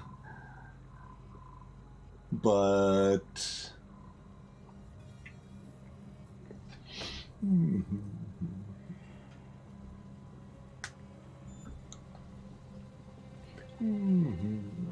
oh yeah, clarity does something. Like, it's a whole bunch of miscellaneous, but those things can all be useful.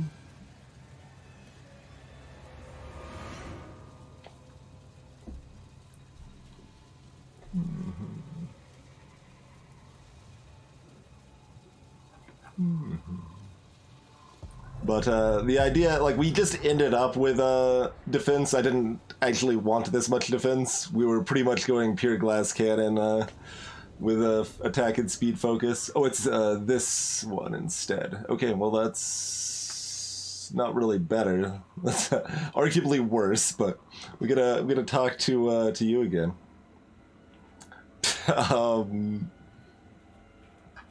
I heard a voice.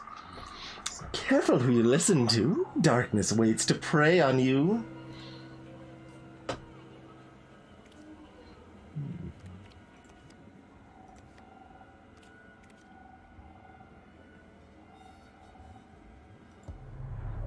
That thing does have stats, so you can kill it for souls. I wonder if it stops appearing later in the run if you kill our game mascot friendo here.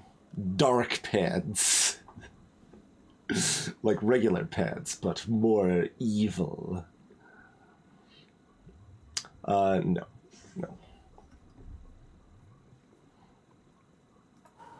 I will not take your dodge pants.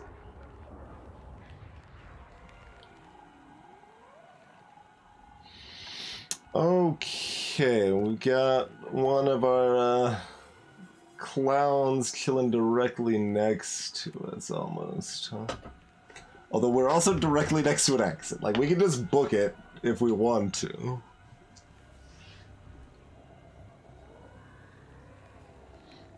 There's one of these things which might shift stuff around randomly.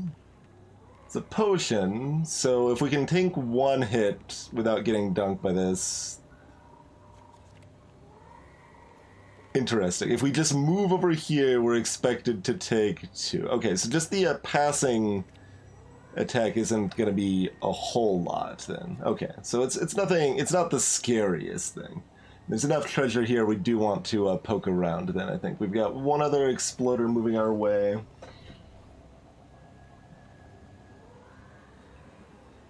I don't think so, but maybe it only has 2 or less defense, Walrus. We've got the freeze scroll too, though, so we could, like, 2-hit it as well without taking damage, potentially. And we've also got potions over yonder. I'm gonna start shifting this way.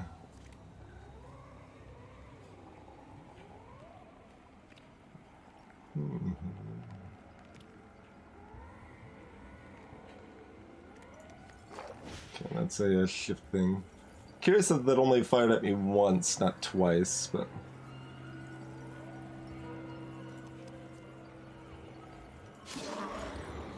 Alright. Oh. Right, we've got a ton of defense. Right. We've got, like, all the stats. We've got exactly enough defense to, like, perfect block this. Okay, that's not too bad. That's not actually that threatening right now. Not that threatening at all.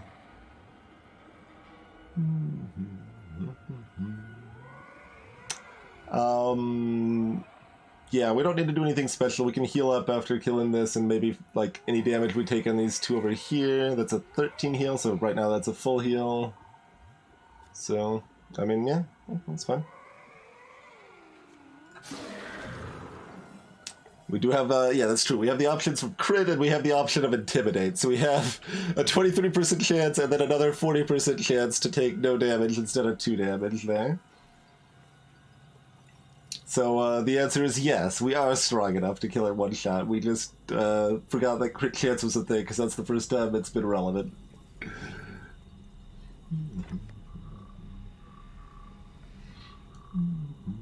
Let's see, this could increase our soul income, so let's check that one first. We can switch back to Poison Book. No. Doubles gained from the next 3 stat boosts. I mean, it'd be, I wanna use this real quick and then, like, pick this back up, because I'm liking the creepy dolls still. Deals 1 damage to a random creature when hit. That's interesting. That's another way to deal with spiky friends at a distance, but our health is already bad. We don't need to be at 9 instead of 13. Like, there's I guess like, we want to temper our glass cannon a little bit at least, right? That's what we're thinking.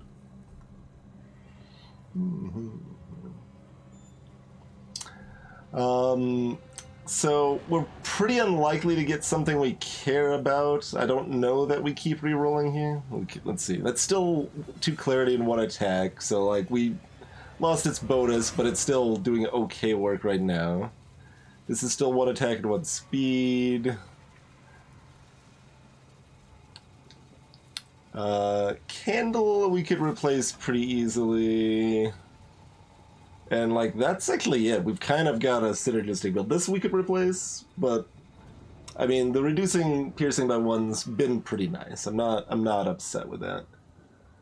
So, considering this is only a tier 1 item and all of our slots are filled, I don't think we're going to benefit much from rerolling. I'm still tempted to, because it's cheap, right? It's going to cost 2 and then 4. Those are both cheap, but I don't think it's actually likely.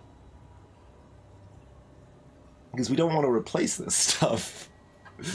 The stuff we could replace it with isn't going to be good enough, I think is pretty clearly the case here. We got a blue. What are you, friend? Viscous Twins.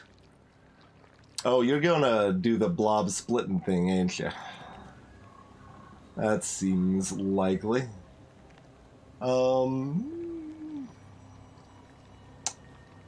If this scroll is defense, clarity, and a health, we would probably take clarity.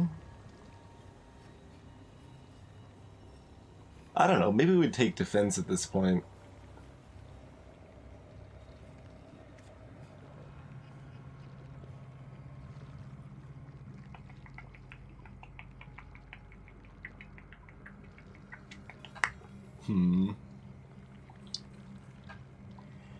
Just pondering if we should deal with that first. Like, technically, I guess yes, because there's like no cost to do so, but it sounds like effort, so no thanks.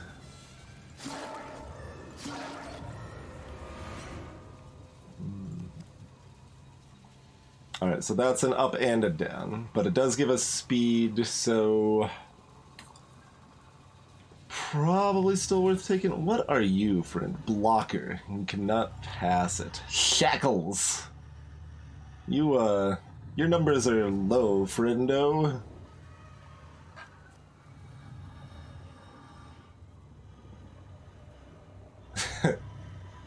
How much better is, like, 25 speed than 21 speed? I don't know that the answer is very much, but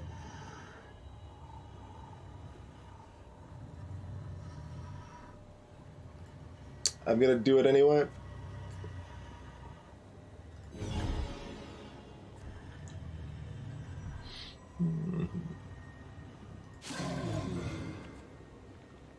It'd be real sad if this meant we couldn't one-shot this anymore.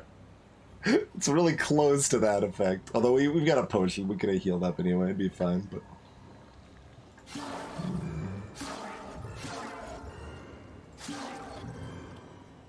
oh, we got a fancy prism exit here. Got a different fancy prism exit here.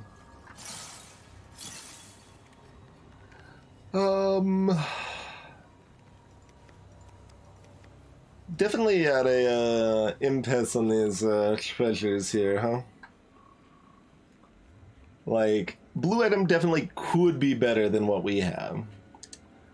But like, probably only a little bit. So it seems like we just save up and buy like something we actually want, or a purple item or something with better odds of getting what we would like here. Shovel does have stats on it, yeah. 1 attacking, 2 clarity. So it's that little bit of clarity we have is from that. Oh, we're down to 2 now, though. We lost the good point of clarity.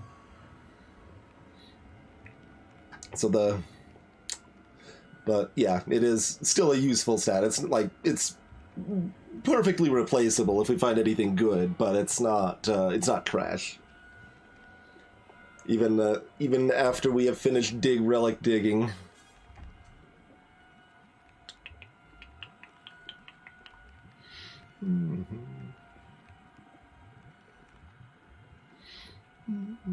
Candle gives 1? Yeah.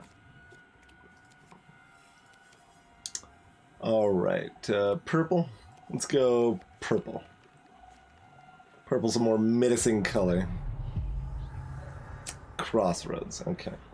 So this lets us choose what type of exit we want, which, thanks. We get to go from one unknown into our choice of another unknown. Oh, there's floaty bits in the green one, so clearly the green one. Companions. Oh man, frogs. I was gonna say we haven't seen any frogs yet after seeing that frog mask. We've got music as well. Oh no.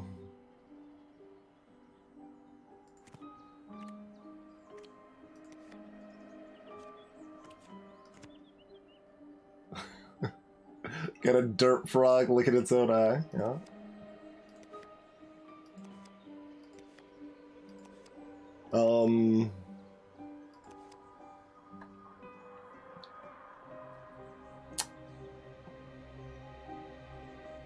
I mean, they sure are, ad hoc. They sure are.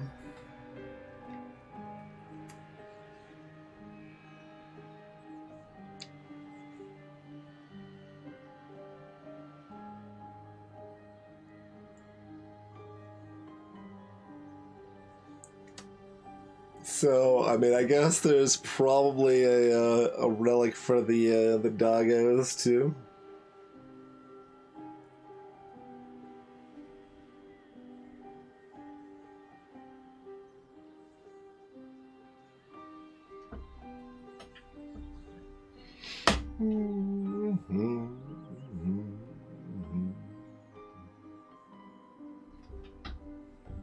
I'm a little curious on the like percent bonus if it is just always truncated or if it stores an invisible decimal.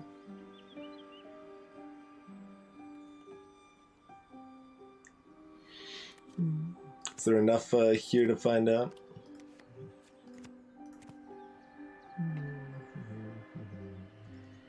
I mean, we'd need twice as much to guarantee it, I guess.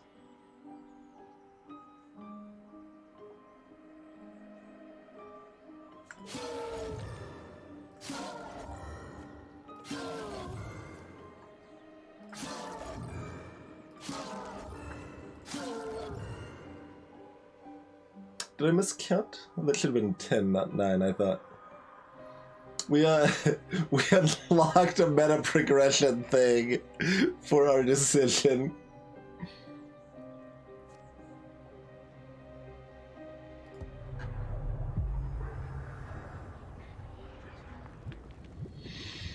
Hi. Well, this is a rude start. We got a loot goblin over here, not too far from an exit. We've got another exploder here. We got a new lumbering thing moving towards us over here. We do have our little intimidate sneak. Hey, Wasabi Sushi.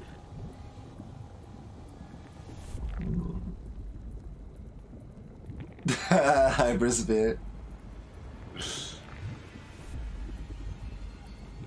Yep, there sure is, Walrus. Yep. The feline king that gets stronger the more cats you kill in game. And if you don't kill any cats when you encounter it, instead you get the Ring of the Master Cat, I think, which is a very strong artifact ring with lots of bonus to speed and dex.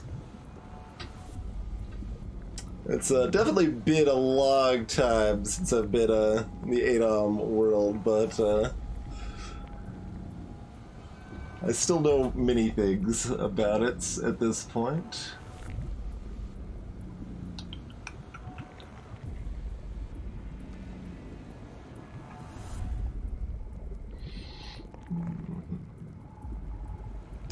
And yeah, we've got a potion here. Just the one. Yeah, the Cat Lord is fairly far in. Yeah, you have to... Oh, do you have to make it past the Tower of Eternal Flame to make it to the Cat Lord? Because, yeah, the Tower of Eternal Flame was always kind of what I considered like the biggest block in the game. Not that badly, Shinigami. Like, I'm mostly seeing if there's any way we can get the loot goblin in time. Which, I mean, still maybe. But going left here is at least decent. I don't actually know which result we want, but we've got about a 73% chance of just walking past this follows. It gets ready to explode, and then we walk past again, and that explodes, and... Oh yeah, that would be better. Oh, right, we don't actually move first. Well, good thing there's a potion right here. Mentally, I move, like, and then it happens, but that is not the game mechanic. The game mechanic is it checks and then you move. Oh, freeze would have been good too, that's true. Fortunately, we aren't dead for my, like, I was thinking the worst case is that we would take 6 damage, but, guess we're taking that.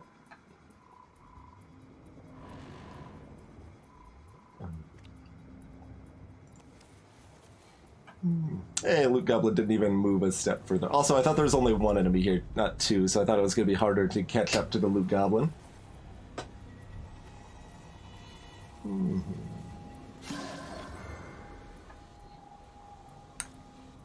It's got like 3 arrows. Is that a triple up? It's not on attack, though. That's what we really want it on. We might take it on clarity. Health would also be reasonable. These are both pretty reasonable picks at this point.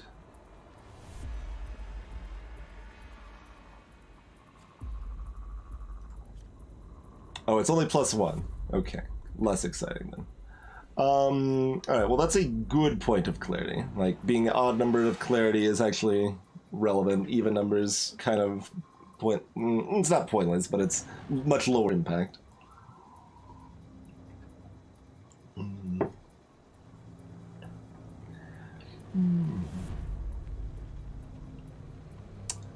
Let's see, I would take attack first and then defense second. Is third clarity or health? I am not sure. I'm thinking clarity. We'll take 1 clarity here.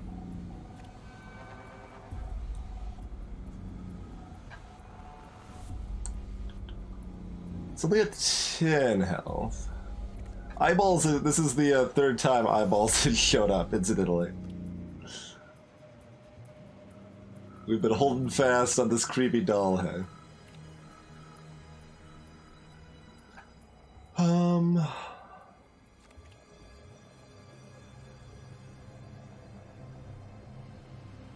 Get the other explodey friend coming near to... Well, I wonder what the timing of that is. Like, if we can't kill this, which we probably can, but, like, if this hits this and the splash damage hits that, does my damage fully resolve before they attack back, so the explosion would then kill it?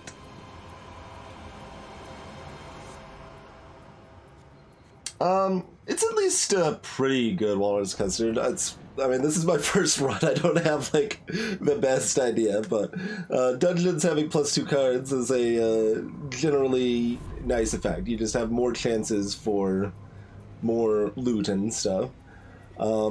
It probably makes it a little harder to get to the exit quickly, which could be problematic at times. But...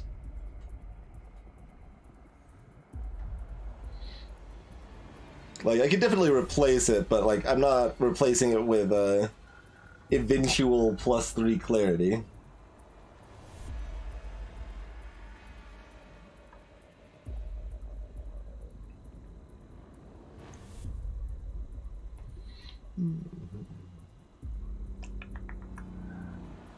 Alright, so this shouldn't matter too much. What's the timing on that movement? They're both moving full speed, it looks like. Alright. More like crooked slow bird. Oh, that's a 20? Wait, that's 20? No. Nobody authorized that. Alright, well, the splash damage doesn't matter then.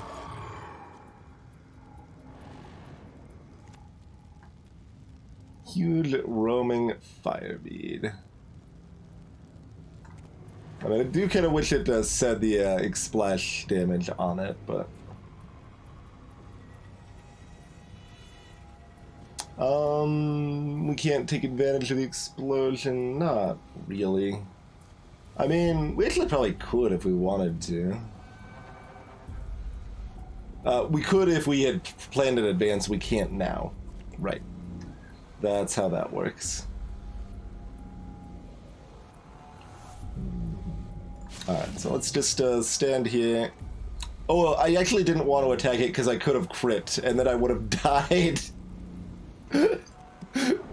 Well, good thing we didn't crit.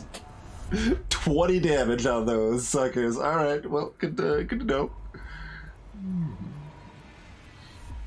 Clarity is miscellaneous on where it gives you crit, it gives you more money, it gives you more healing from potions, and it increases your resistance to cursing effects. So, all the individual effects are not like that strong, but like they're all useful things. Except for crit chance sometimes.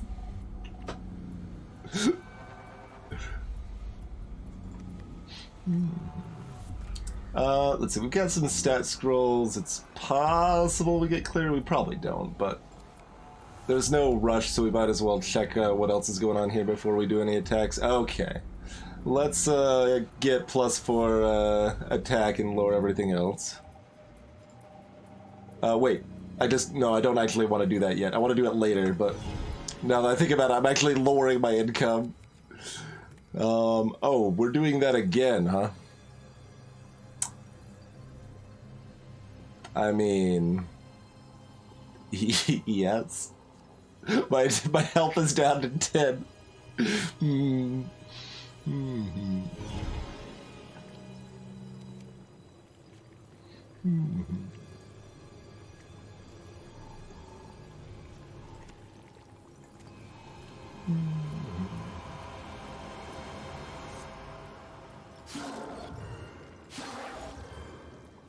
Alright, there's a purple item here.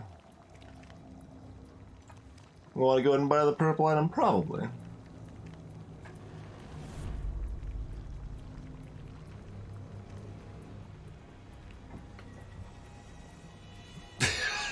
That it does, Stanley. That it does.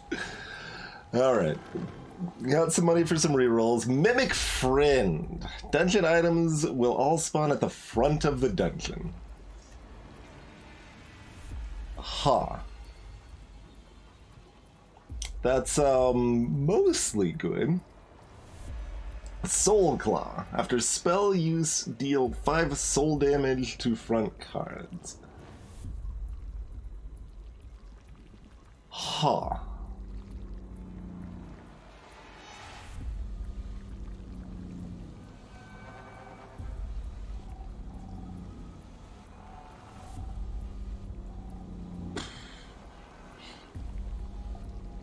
Like, I don't have a great grasp of kind of the range of what purple can do for me.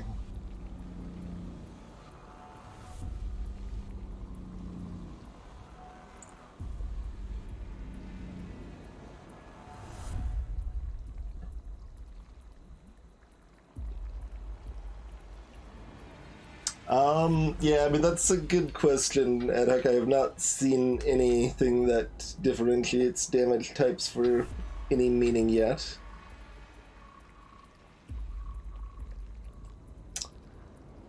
Soul Claw is certainly spicy. I mean, I'm not, like, super fond of the -2 speed.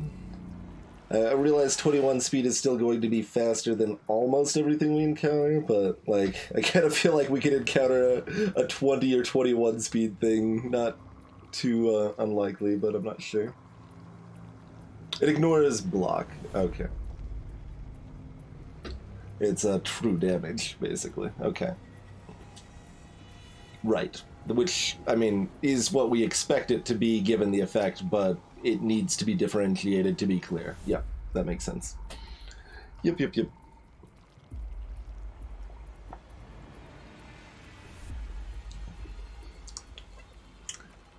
And Mimic Friend is +7 health. Like, we don't really care about health that much, but, I mean, going from 10 to 17 is still pretty relevant. Reroll, also, pretty appealing. Because it's not like we're, like, excited about replacing the axe or, the slow burn. We'd be more excited about replacing the shovel or the socks or the candle.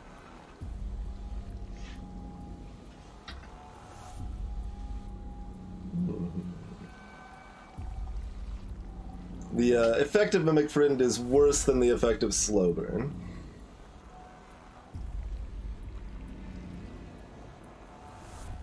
Bandana quitter time. I mean, having more health makes it easier to activate Bandana, though, Dalek. It's easier to be at 25% health when you have more health. And in fact, I think the max health would be empty, so we'd be at 10 of 17. We'd be well on our way at that point, right?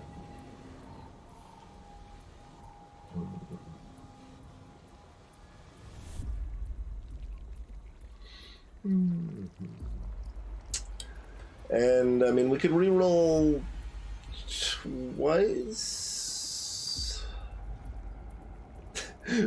For some reason, there's one little bit of the background of this music track that freaking. It sounds like Smooth Criminal on a cello, just like 6 notes of it or something. I just hear this do do do do do do do do do do do. And, let's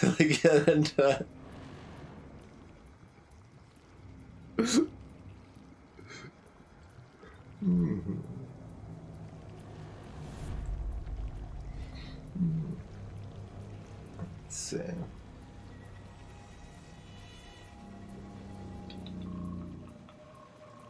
So we're fairly, like, almost anything that comes we would replace here. Almost anything that, that's still 1 attack at 1 speed, but we'd probably replace almost anything we see there. The majority of things we could replace there. Oh yeah, this is where our crit's coming from, because our attack is higher than our current health. 20% stealth is still useful.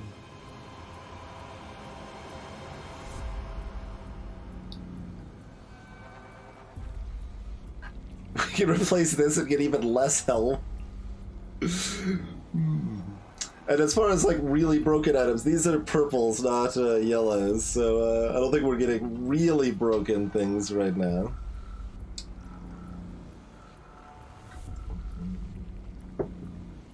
Soul Claw is also amusing because it could proc if I forget about it and wreck me at the wrong times, potentially. Oh, you can't get anything that replaces Candle? Interesting. That's weird. Why did they make that an item, then? They decided a candle was the clear thematic match for stealth, so you're required to have it? Question mark?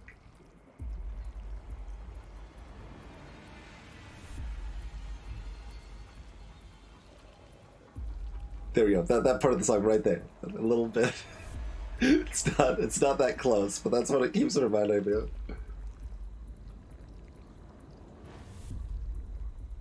Kindles the difficulty adjustment. Curious. 1 clarity and 20% stealth, huh? This is tough. This is tough. Let's look at more purples. Get a better idea of what's in the game, huh? Sneaky Boots. Failing stealth gives you a guaranteed stealth next pass. Bronze Leaf is just dodge and crit. Well, these are dumb. Well, I mean, Sneaky is interesting, but I'm not that excited about it. Bronze Leaf is kind of dumb. Like, dodge can definitely be strong, but That is not what I'm looking for a purple item here.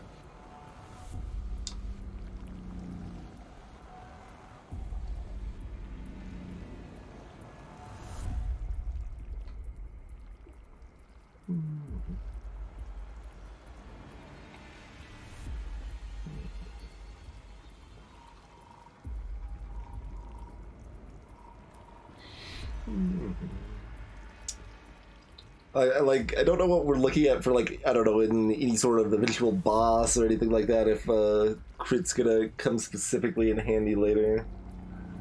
Or if we're mostly looking at more of the same with, you know, some strong enemies, but a lot of those we,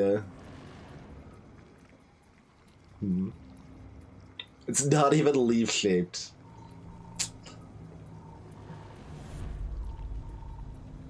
Alright, well, do we take sneaky or do we re-roll again?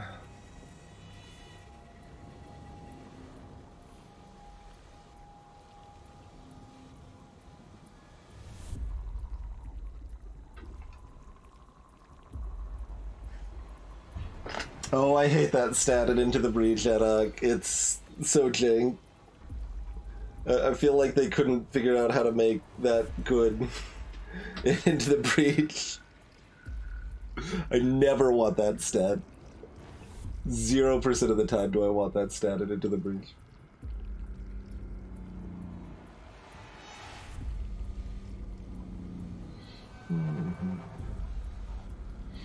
Alright, I'm gonna take sneaky.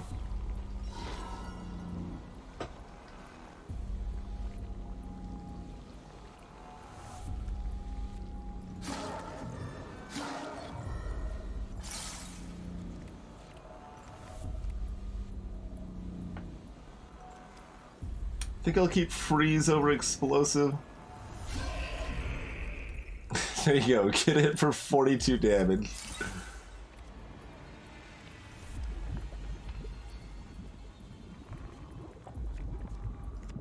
Five souls to be down 1 health.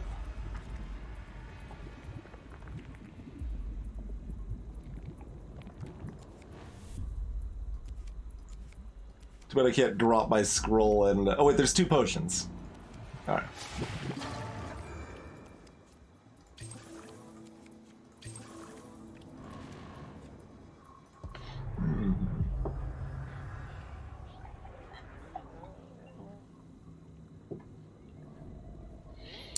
Alright. Glass sword. Well... oh, destroy item on attack and take 3 damage. Wait, no. What? No. Excuse me. Shouldn't its stat be even better if it freaking... oh, it's a 10% chance. I see.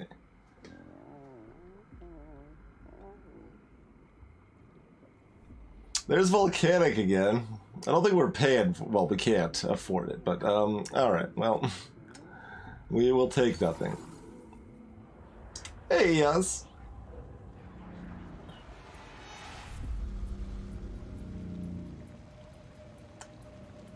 Hi.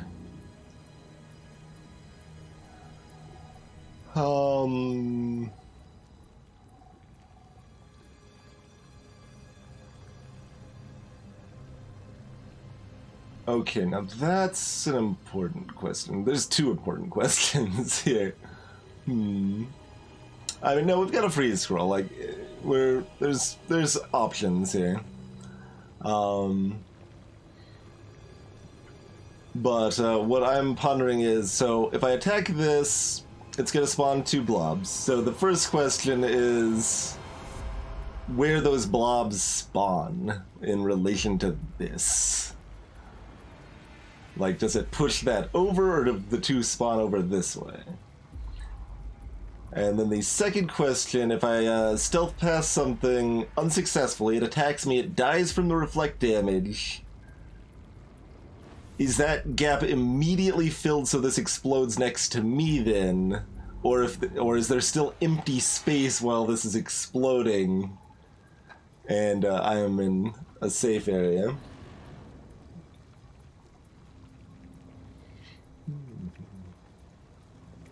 Oh, this poison's on attack too. Rude. We got one exploder moving my way. Nothing else important to worry about in the rest of the ring here. See, we wouldn't be facing this nonsense if we took the Mimic Head. Just throwing that out there.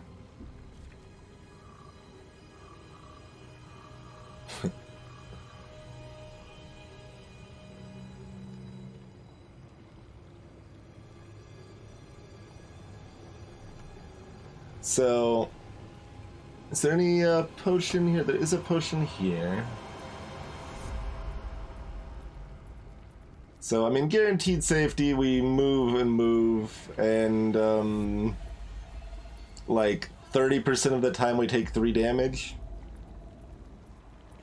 And we've got a potion to heal it up, and we probably aren't taking damage otherwise anyway.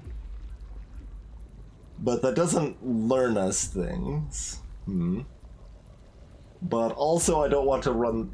I don't want to lose the run, right? I still want to try to win the run of the first time, right? Greetings, Nerdterians, by the way.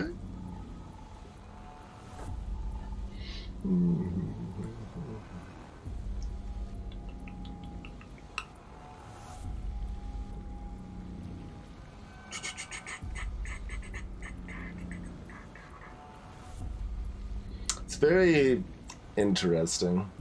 Like, it's a very sad, like, losing the run, if anyone happens to know the timing on that. Because I would science it if it didn't just immediately lose the run. If I am wrong. So, what I want to do is kill this. It's going to pop into 2 smaller blobs. This'll prime to explode. I move past one of the blobs. If it attacks me, and it gets the 3 damage retaliate from my spike suit, it dies. But, like, I don't know how the spacing and timing works, essentially. So, am I in, like, I'm moving from a spot, like, this is in spot A. Or, what's the, I don't know. I'm in A, I'm moving to B.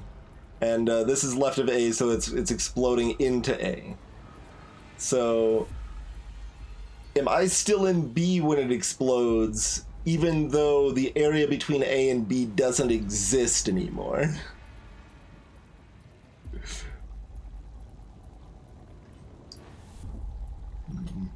I don't think Chthonic actually knows, but I'm not sure. Riles thinks I would be safe. Interesting. Mind you, most of the time we don't find out anyway.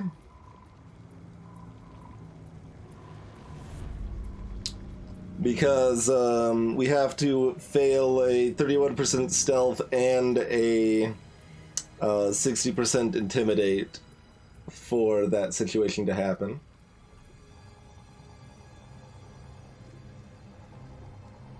It should be safe, and I'm not kidding, you will die. Alright, good.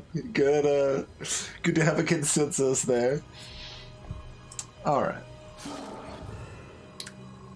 Okay. So there was answer B that I also, or answer A, yeah. Question A actually meant question B doesn't come into effect.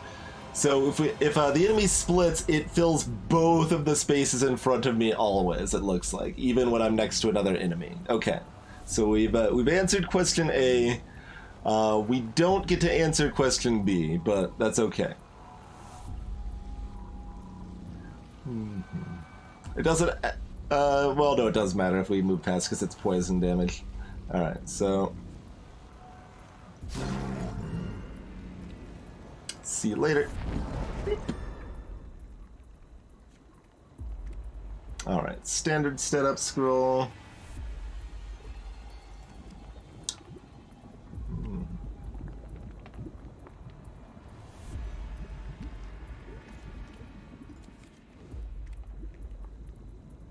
Oh yeah, that's not gonna work. It's really hard to time that. Because it's not quite intuitive. Like, I would think if I moved next to it, it would prime for explosion now, but that's not the case. We've got a potion, so we can often I mean, we might not even have to move past this anyway. It's only a couple souls if we can't, so we'll just let that explode. Okay, it's only a small potion. We can just one-shot Armor Friend now with... It's only got 14 armor here, so...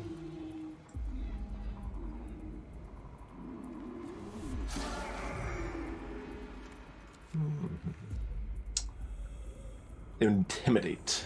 Prevents retaliation if attacking first in combat. Ha! It intimidates me, huh?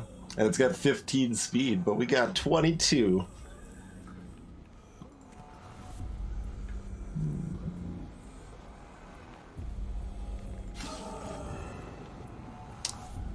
Alright. Another explodey friend.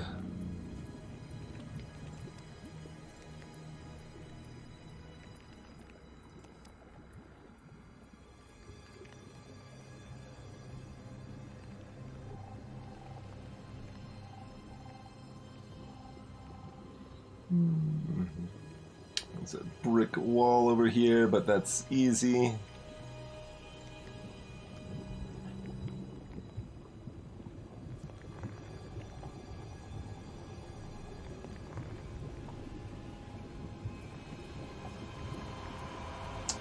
Yeah. We either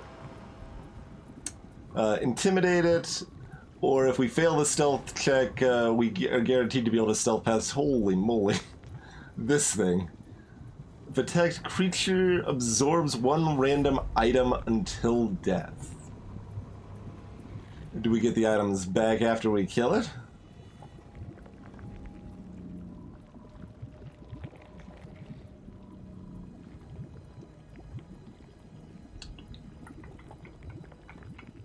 Biscuit Union. Oh, it poisons us also. And it splits.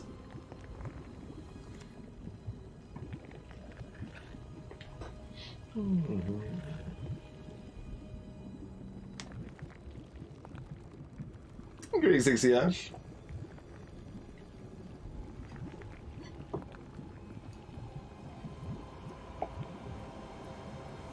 We don't have enough defense to dance with this anyway.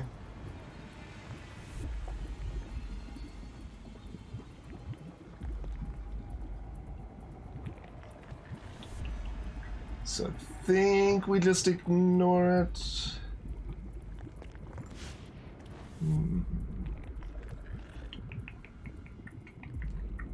Take our guaranteed stealth pass there, take our probably 6 damage on that. Although there's 2 other enemies here, but we do have a rune shuffle.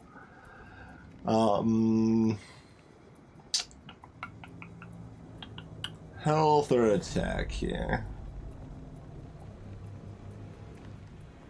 Our attack and speed is mostly good to do what attack and speed can do at this point, but... Ooh, it's +2. +2 makes me less disinclined to take clarity as well, huh? Oh, this would mean we would heal up fully instead of only to -1 before leaving the level.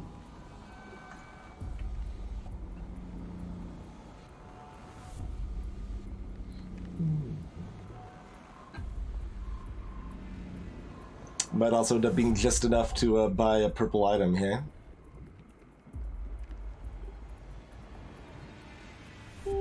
Yeah, I think I would actually take defense here. I think I'll take clarity over health and attack even.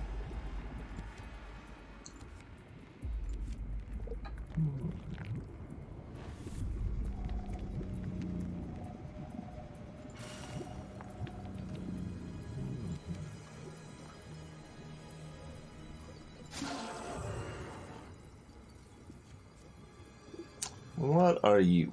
Phase Fiend. Lots of defense. good amount of speed that we're just barely pipping, and lots of attack, just low health, huh? That's not very nice. How much defense? 28?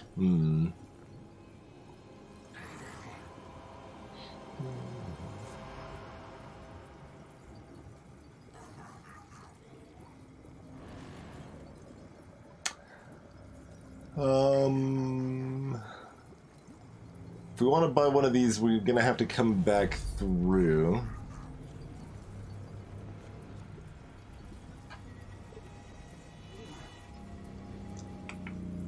But there's another treasure over here we could potentially want to buy. And we've got another shuffle over there. Alright, let's take our guarantee. Wait, spotted. This only works on the immediate next step, not the next stealth check, huh? Okay. Less good than I thought it was.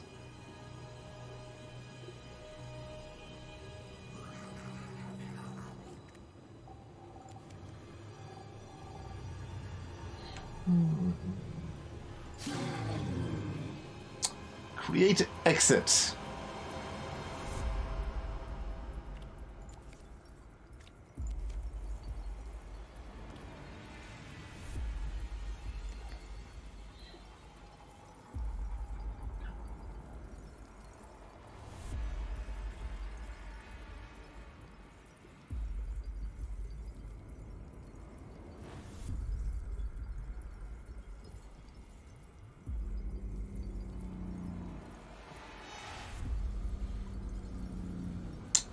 Well, that one was the immediate next turn, Riles. Because the exploder over here was directly next to the blob, so we moved in between them and then we moved back past it. That was the immediate next turn.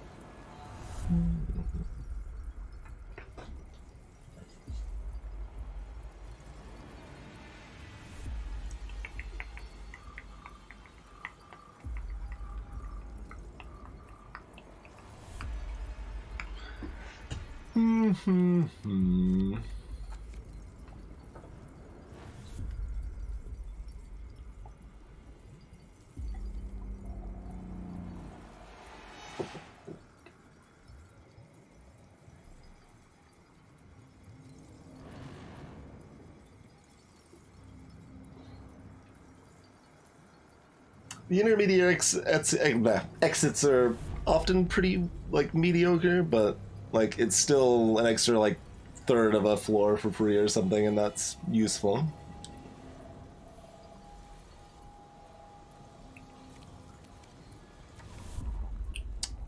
We only do 26 here. I was looking at the feasibility of freeze scrolling this.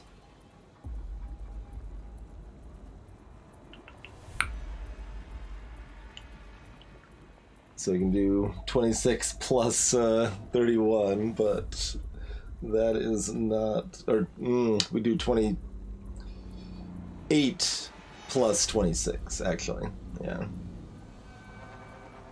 And that's only if we're taking damage.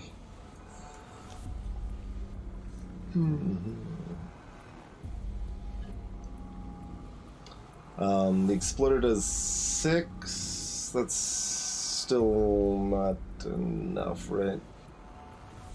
That's really close. That's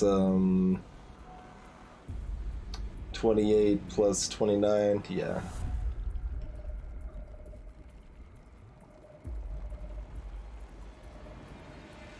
That's true. We do have a 50% chance to crit from 2 rolls.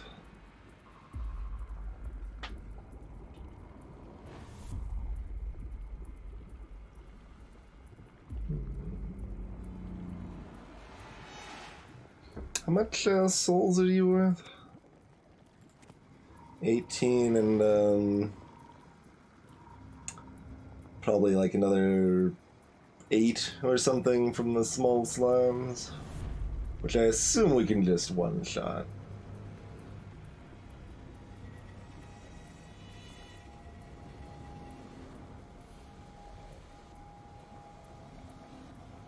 Oh yeah, that's true. We've also got the 40% to intimidate. Oof. So we've got about a 70% chance to take no damage, and if we take damage, it's still okay.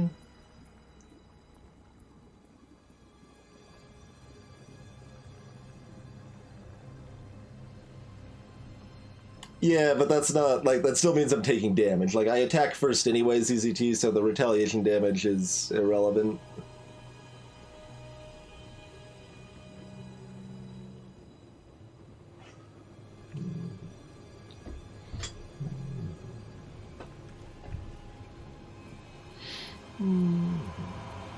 And we should get our charges back mostly on this by killing the small fry anyway.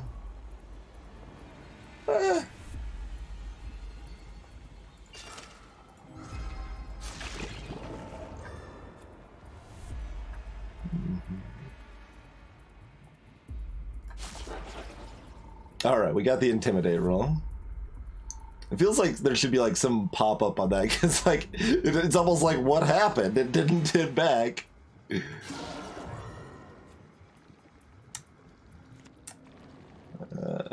Oh, it just becomes these. Okay. So even more souls than I thought. I mean, I guess I was close. It's only 4 more than I mathed originally, but...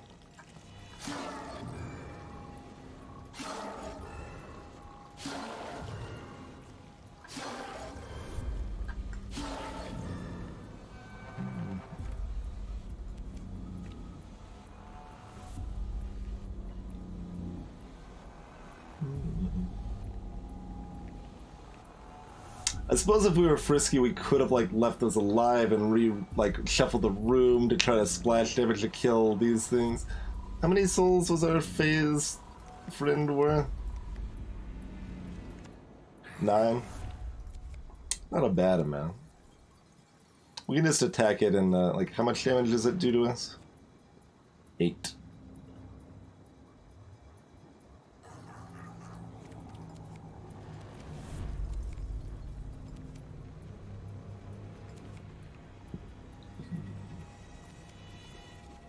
This is at a 6 heal, so we'd be down 2 health.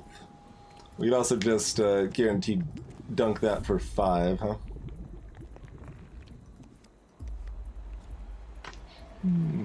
What's in the box? Berserker Relic. Another Intimidate. I could be down for that, potentially. Trophy Amulet, another Intimidate. We're not replacing our smoke for that, though, I don't think. No. Alright, Berserker or reroll? I'm not sure having more attack and less defense and health is a good thing at this point, but,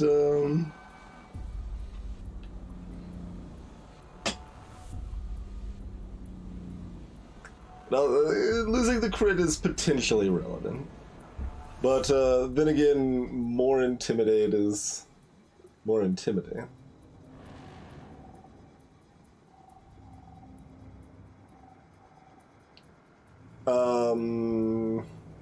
No, it is not, ZZG. I don't believe so.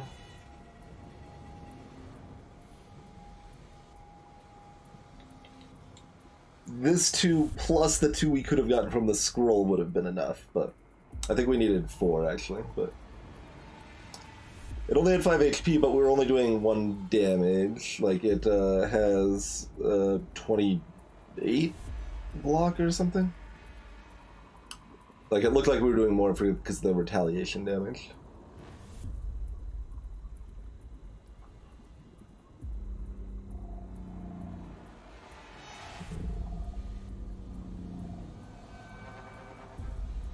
We could also reroll.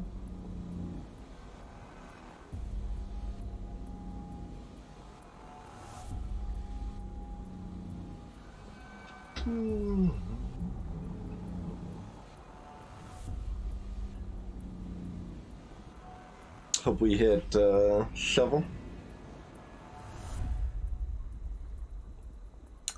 It's interesting though, because like the crit does some of the same job intimidate does.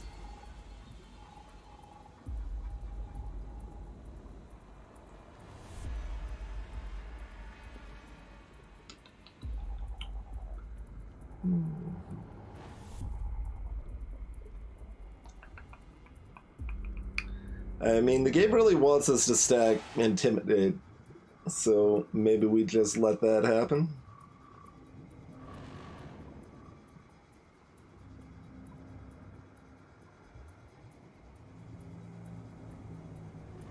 We can also reroll twice. Multiplicatively, screw it. Not additively. So you roll 40%, if it fails, you roll another 40%.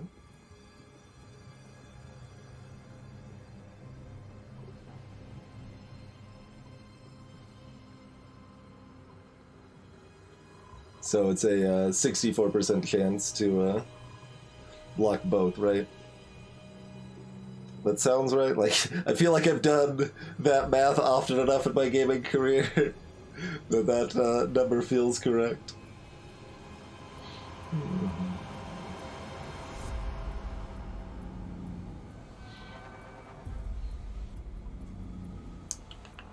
Rerolling is reasonable too.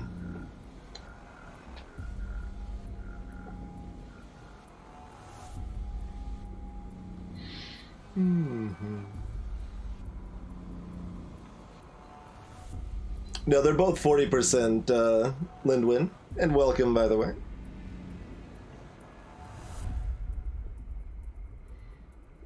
So it'd be 1 minus 0.6 times 0.6 or whatever. Oh, you're looking at the smoke one. Yeah, the 60% is a different effect. We've got the power glove here is the on attack, so that's why they're both 40%. This is when we're sneaking by, so that's for a different different effect. Yeah, that's the confusion there. All right, let's take it. We're down to 12 health and 9 armor now.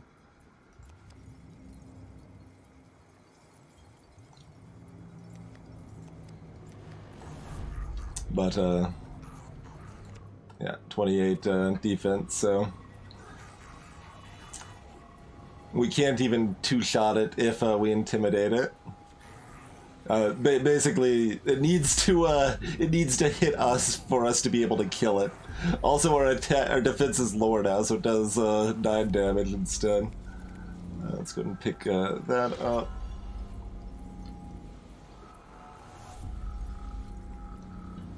Yeah, but like, you shouldn't let yourself get too stuck in the rarity of the items. Look at the actual effects. Like, that's what actually matters. What's important. Greetings, Raphael.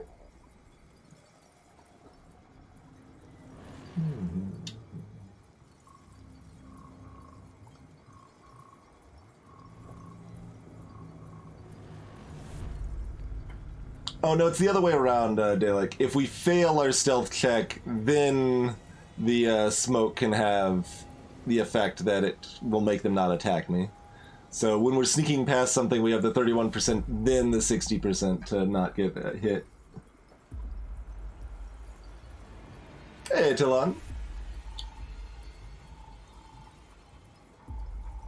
Oh, you can actually pick which square in front of you. Funny.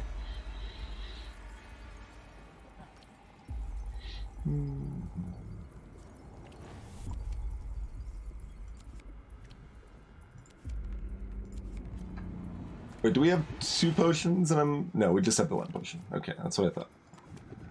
I think we just take go for full health here. So you pop that, pop those, We got the silly unlock. Heal that. Go through the weird looking door.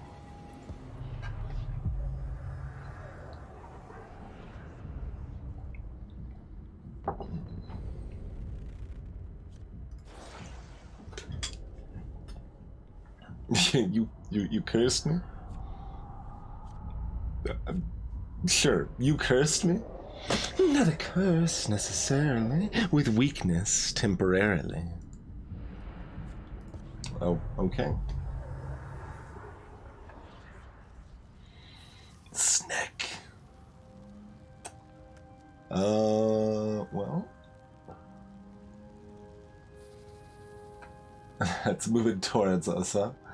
Alright, so we kill this, this readies to explode, we run past whatever the hell this is, and...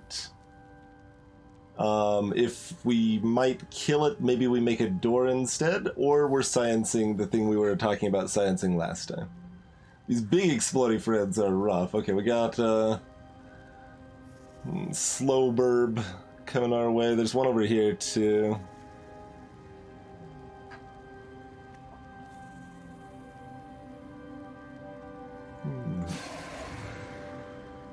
That didn't ready to explode even though it was next to me? Why not?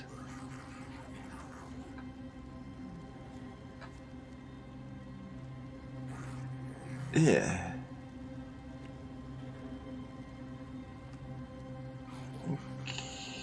Okay. So it has to move next to you to explode. So if I move past this, the one on the right won't be exploding and this one will be?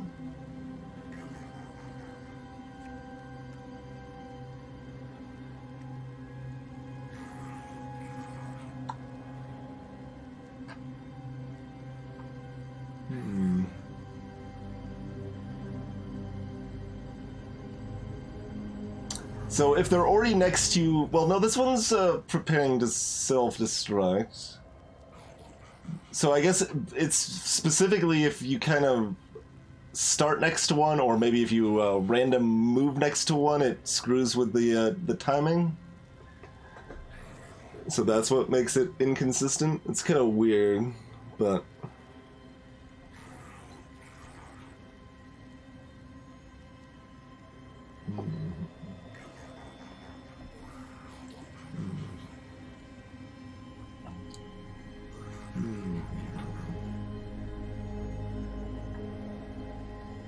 Okay, so...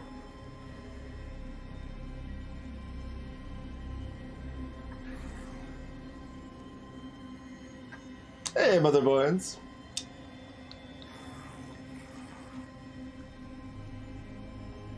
It would be a lot more consistent, though, ad hoc, so it just feels weird.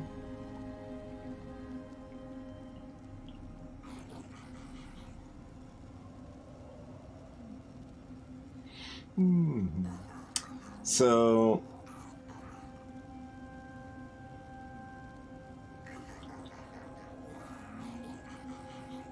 Right. Yes, we will still die if we run to the right, so that's no good.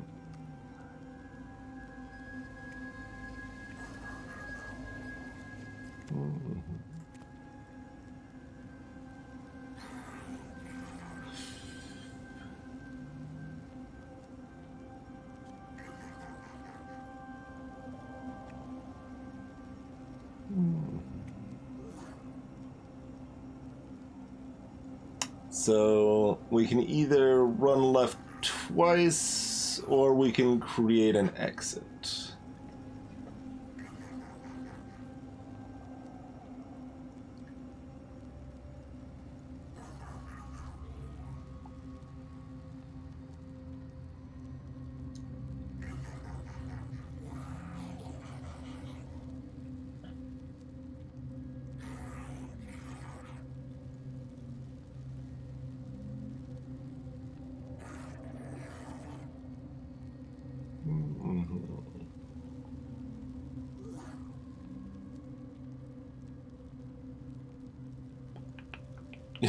Well, the creating an exit wouldn't actually be running away, Hypersphere. We would use the exit to position things so they explode and we would clear the rest of the level.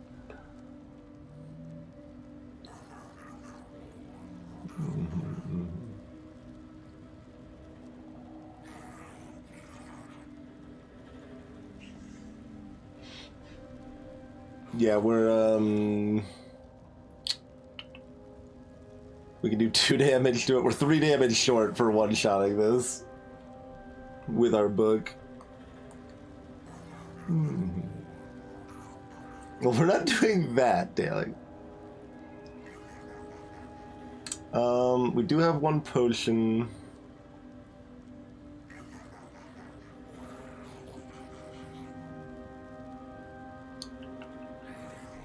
And what is this over here? Okay, that's just another chaser friend. Alright, so this is pretty high odds to be fine. And I mean, it's guaranteed that we don't get killed if we do it that way, and that's fine. We'll save the exit scroll for now. Scrolls are common enough, like I shouldn't be too careful saving it, but we do have a potion here, so I think this is okay. So, Crooked Loom Bird. We weren't supposed to pass our stealth check. I guess it doesn't matter too much. This will kill everything.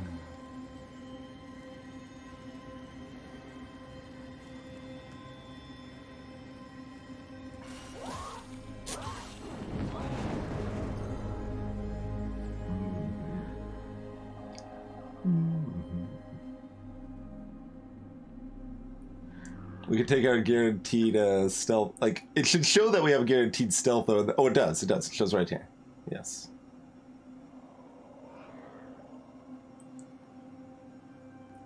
Very good, then. So, UI is covering most of the contingencies, so that's good.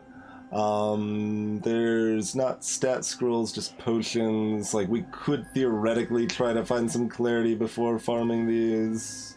This thing is gonna chase me around, though. Let's just take it out so it's not bothering me. There's another one coming anyway.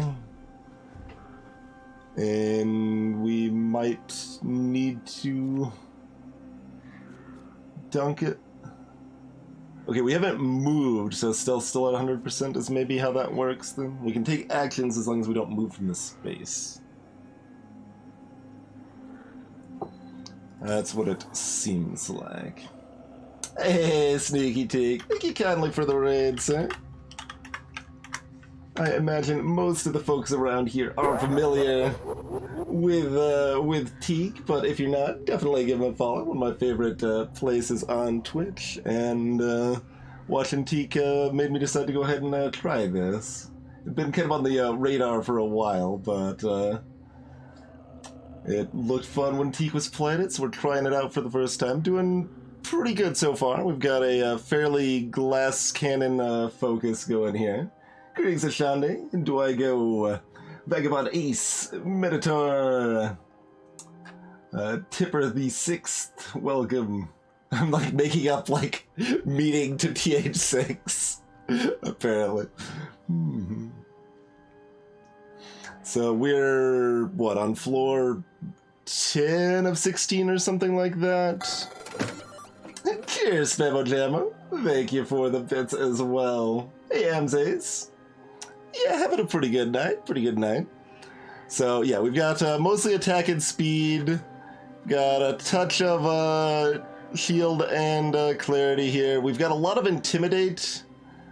Like, kind of incidentally. Like, I wasn't specifically going for it, but we got a power glove and a berserker relic now, so when we attack creatures, they often won't be able to retaliate.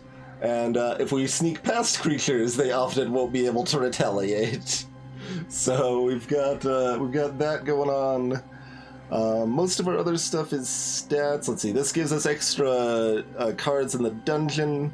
This reduces piercing damage by 1. This gives us a guaranteed stealth check if we failed a stealth check.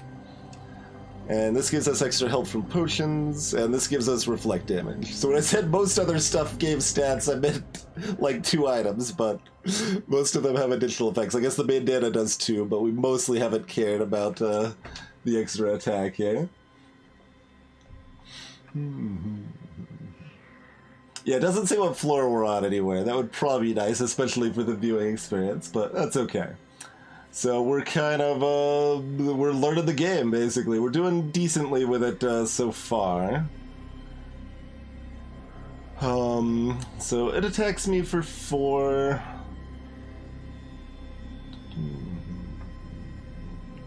It's gonna chase me, so I can't really do shenanigans. Like, I'm considering, like... yeah, this never worked. I keep thinking, so this book raises my attack damage and also splash damage, so I keep, like, thinking, like, oh, I'll cheekily attack something next to my target, so it takes the splash damage. Oh, that's the same 5 damage if we just use the book and attacked it directly. Alright, it doesn't actually help anything. Hey, Kiryu. Exactly, just like a normal skirt, it gives you more health from potions and raises your attack damage. That's what skirts do. So we already drank the potion.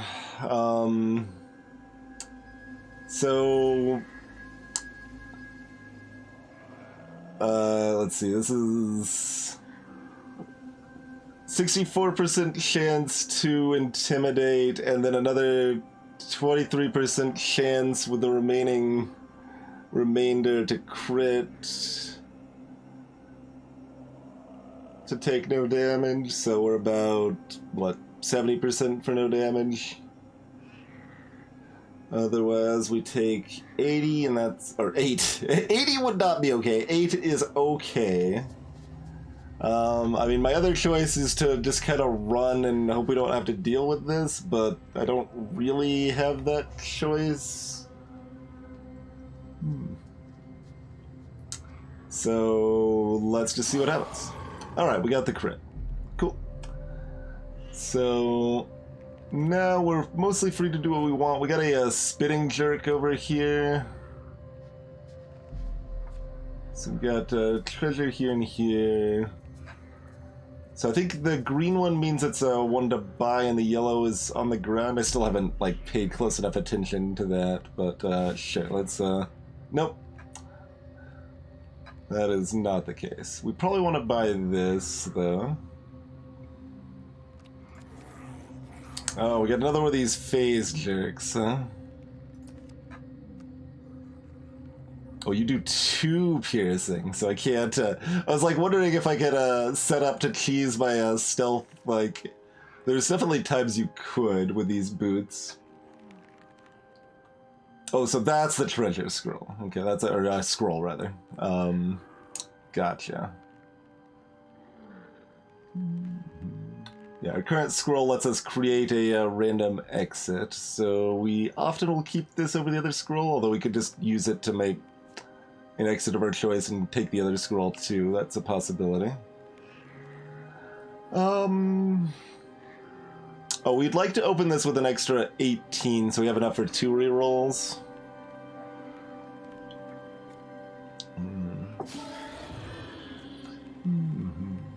I think is what we want there. So we need 1 more. What are you, friend? Skulker.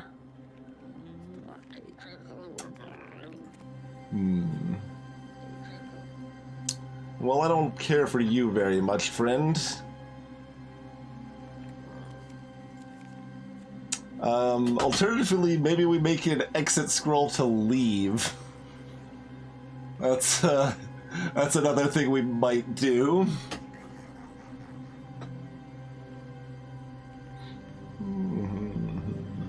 Yeah, it's a pretty interesting mechanic, definitely. It offers some interesting decisions for sure. We still got enough reasonable replaces that 1 reroll's pretty good on purple here. Man, I'm really, like, regretting not taking that 2 attack. Like, clearly I made a mistake being like, we've got enough attack, we don't need to go completely glass cannon. These stupid phase jerks. I really want 27 attack plus book instead of 25 attack. It makes a difference, but anyway, let's see what we got here. Also, I think I just lied. I don't think 2 attacks actually enough. I think the 2 attack plus the other 2 attack. Well, if we attack it and get dunked, then we get 4 attack from the bandana. Oh man, there's some things you can do. Anyway, touch of decay, dodge, and poison. Plague book. Oh, 2 cooldown, plus 3 poison, and double its poison. Huh.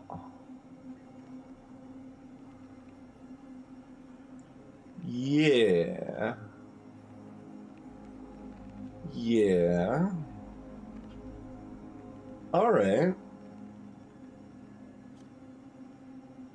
No, even a little bit of poison's pretty good, I think, because there's definitely some stuff with low health that you want to be able to deal with in utility ways. Like, yeah, like as EZT said, poison ticks if we run around, so we can poison something and run away from it. So that can be pretty good. And, like, this is just a baseline 6 poison, which is already quite good. It does not ad hoc, yes, so that is an important distinction. We've got enough Intimidate that it would potentially be okay if it did, but yeah, we're gonna take that. It's only on a 2 cooldown? Yeah, let's, bloop. So, just take a step away. We punch this in the face. Oh, there's another one. We're in range of a Spitter Jerk. Maybe we're just taking our leave. I think we're just taking our leave. Spitter Jerk's in range. Oh, God. It's in range there, too. Okay, I didn't actually... Because it wasn't the first time. I guess it...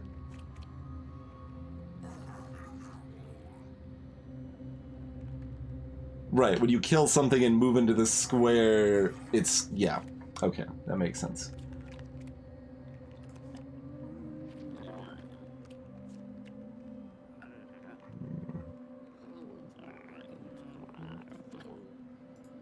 Alright. So we put it here. Alright. It's the exit that gives us a choice of further exits. Sure. See you later. We were on 11 rather than 10, it appears. Okay. And since it's our first time, these are a bunch of question marks, which is extremely rude.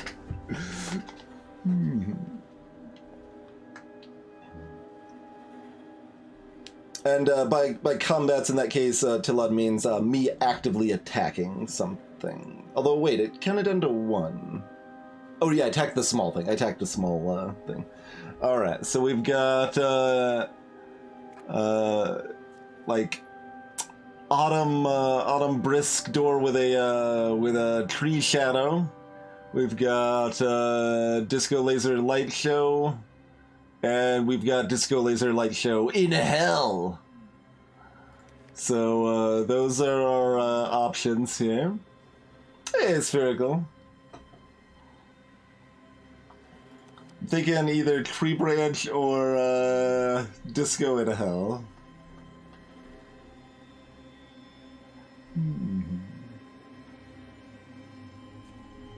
Guessing what it'll be based on the color texture. I mean, they're often pretty similar. But, alright, let's go to Hell. Maybe we don't want to go to Hell. Yeah, I was gonna say, like, maybe we're not actually prepared for Hell. Maybe that's what we don't want. But, alright. This is the only thing that's legitimately threatening?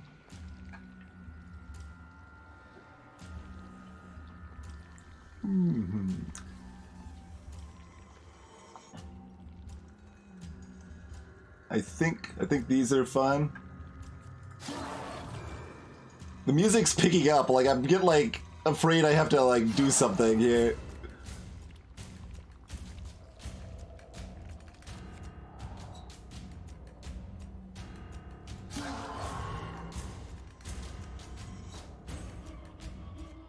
You can do 23, yeah.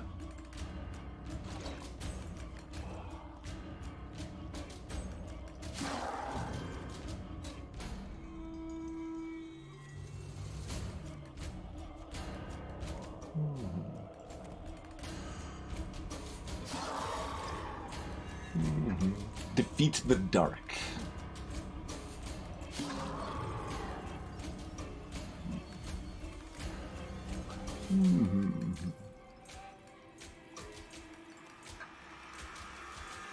Another purple. What are you, friend? Plague Bearer. 30 health, 8 defense. You only hit me for 1, but it's also poison, I guess, yeah? Lots of poison, in fact. Alright, well, not fond of that. Free treasure. Free purple treasure. Yes, please. No, still don't want the Memoir. Chrysalis Heart. Heal 3 on attack when below 25% health. And it does have more base. It gets rid of my 10% crit. I have a really hard time valuing how much I want crit. Oh, and the Chrysalis Heart's effect's only at 50%? That's a little rude.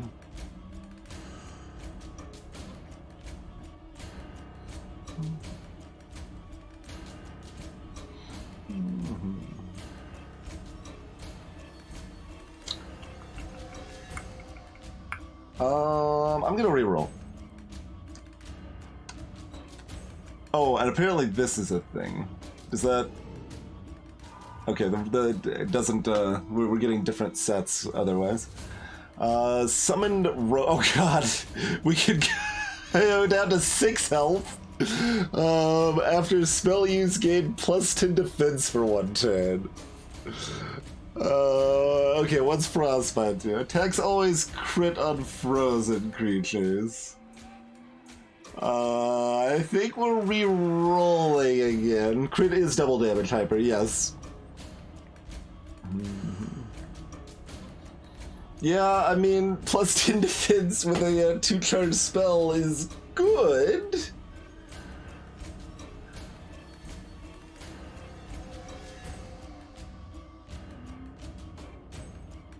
But we also lose 2 defense to get it in the first place.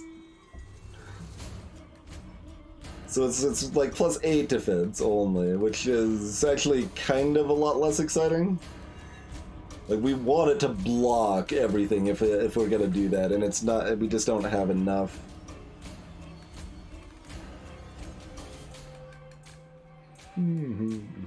Yeah, but I corrected myself. I think we actually needed 4 attack. Let's see. We need to have... Yeah, 29 attack, right? 28? Maybe we needed 3. 28, 33... Yeah, we need 28 attack. Although it doesn't matter now anyway because we've got Plague, which means we kind of only need 27, but also we just use the Plague. So, yeah. I'm gonna reroll. It's really the sum of that. No, I don't want these! No!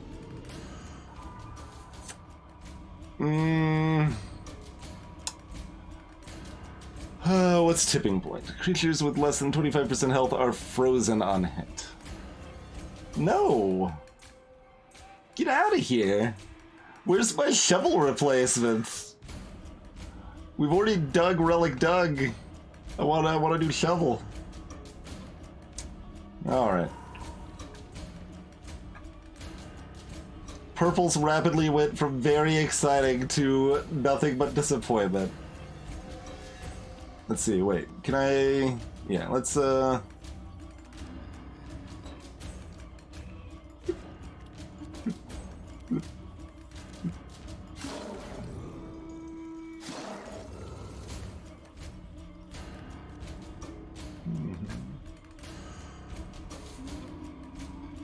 That's a lot of damage that 6 poison does just by itself. It's a really good item. Okay, it's a standard setup for health at this point.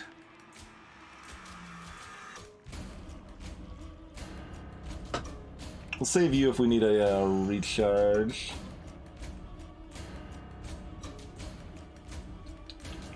1 clarity doesn't do anything.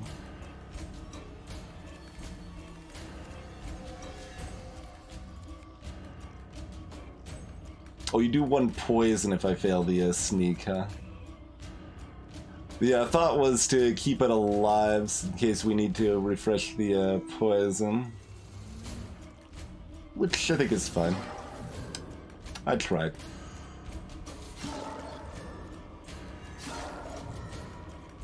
Yeah.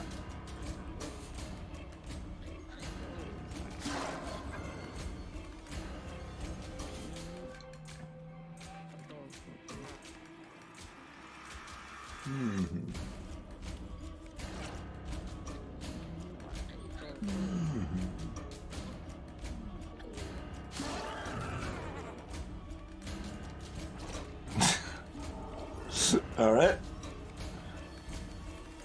Guys, heard about this poison?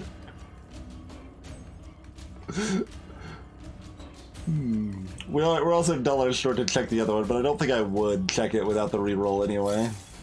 I think we already got the unlock for that, so it probably doesn't matter to use those anymore.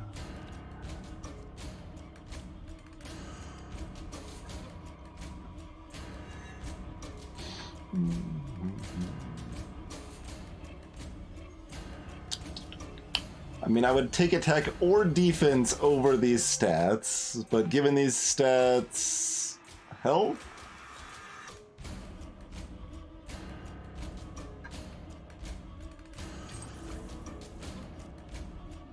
Oh, it's a +2. Is there any way to know if it's a +2 or +1?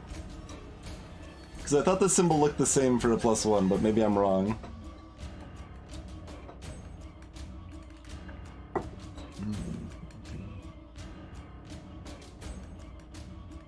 Clicking on it, well, that is one way to know, yes. Fair.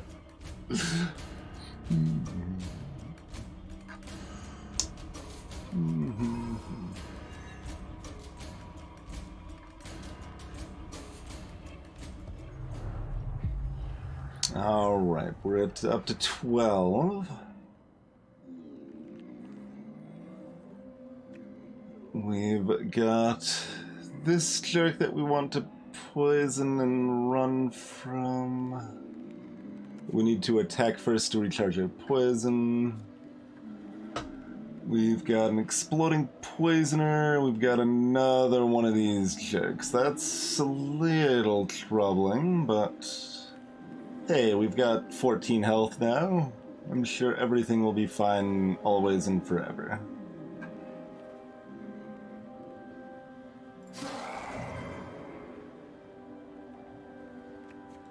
So we do 23. I think the poison tick happens before it attacks, though. So it's actually 11 poison damage we can get on it.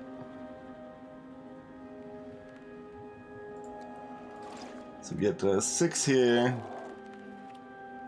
Oh, we can actually run back. It's just going to be 11 anyway, because they don't actually move every turn necessarily.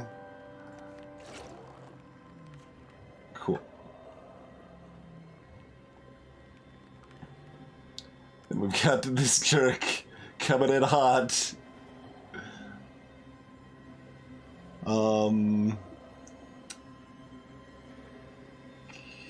Okay.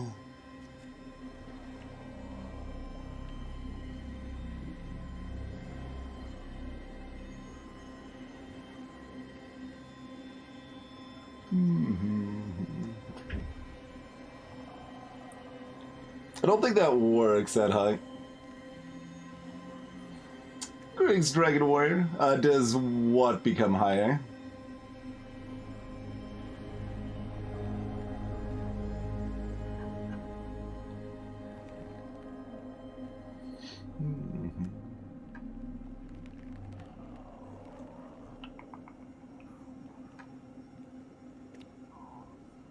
That's because I'm pretty sure they were just on their, like, off-move cycle, although... Oh. Yeah, so this is going to attack. If I'm not there, it just stands still rather than moving. And if I'm next to this, it's not going to move anymore. So yeah, maybe you can wiggle. Oh, the skill scroll might jump at a certain floor. Yes, that might be. That might be the case. I don't know if we've seen any +1s since we started seeing +2s. Even though I keep pretending they're +1s.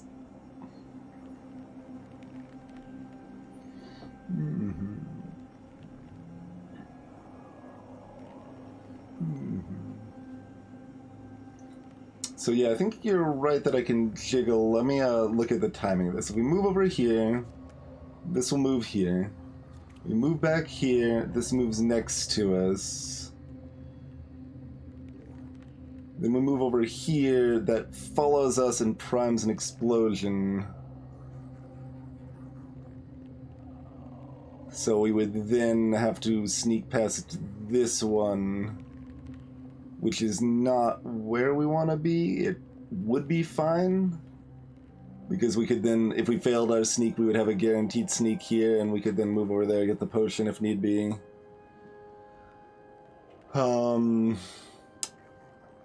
Okay, so that's that line. I'm not excited about it. If we just attack this, this moves over. It's the same thing, basically, but this is already dead.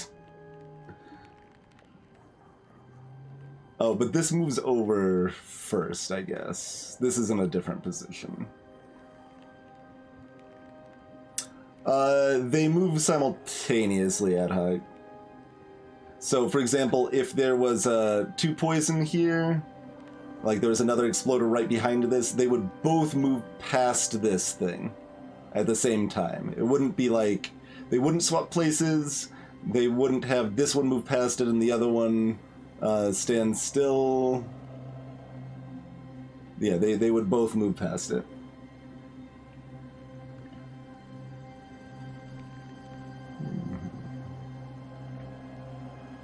I think buying the chest triggers the attack. Oh, that might be a free action. No, that should take a turn. It doesn't, like, show me taking damage when I hover over it, but there's some limits to the UI. I think it will attack, though. Alright, so...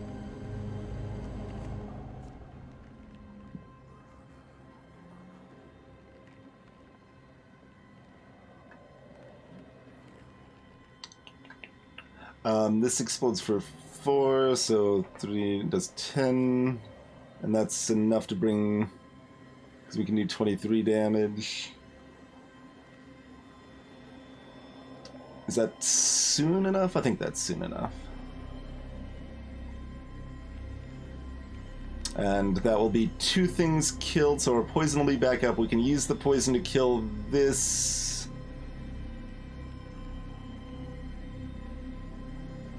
And then, oh god, what is this? I don't really like the look of that, but if that's all that's left, we've still got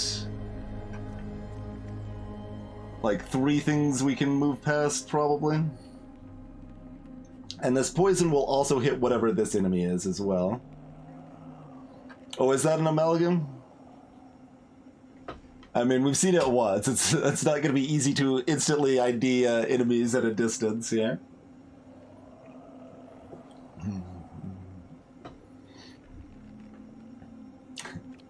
Oh, and reminder that if you're interested in getting this game yourself, you can get it here and help support the stream at the same time. I'm chuffed because I got that script that all working perfectly now, so I gotta point it out, right? All right, so I think my best line is what I just described, so we're going with that. So we kill them. That moves next to us. We move past you and fail both rolls. Oh, that doesn't actually hit the other one over there. That's still fine. Wait, how does this... Oh, it's showing what's gonna happen. Yeah, I was like, why does it already... No.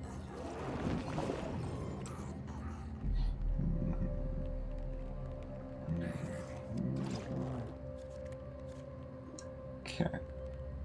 So there's that. Right, the amalgam just ate our phase friend.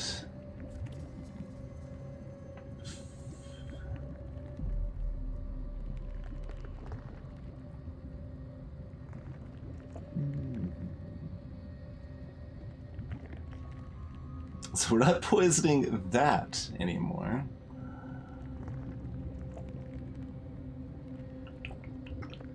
I don't think the amalgam's too threatening. We've got 9 defense. I think I'm okay to check on it here. It's up to 24 attack. Okay, well. We only do 7 to it. So that's subpar. Okay, so 16 plus 7 plus 6. And we would take like 6, or was that 8? Did the explosion amount of this go up? It doesn't kill us in any case. That so it dies and we don't die, so that seems like a reasonable line.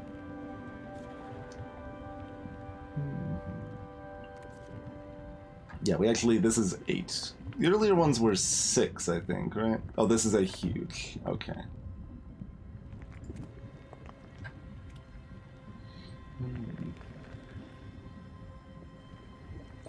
So we wiggle it down, although we actually wanted it to follow us, but this has 5 health, so it doesn't die. Yeah, that's fine.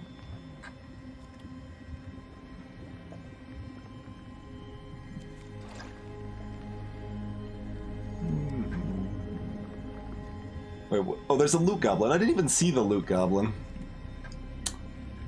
We're probably missing out on that, and that's okay. We've got another potion over here anyway.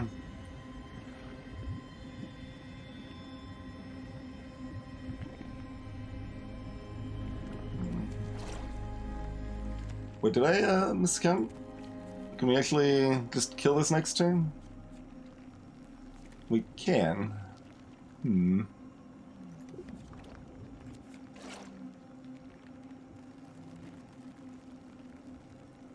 Where'd the extra damage come from?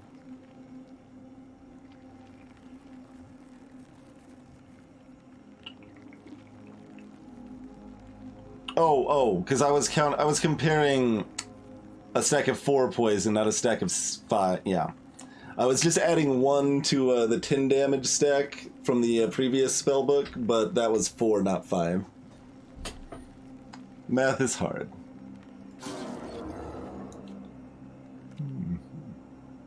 Okay, loot goblin's already made it out. That's the first loot goblin that's escaped.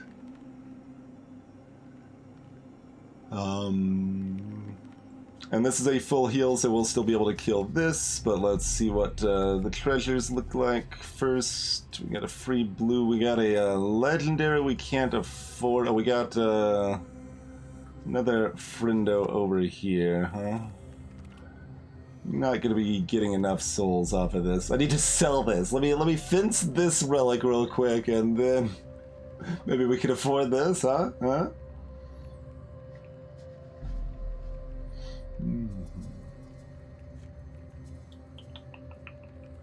Alright, well, let's see what we got here. Brain creatures defense 3 per hit.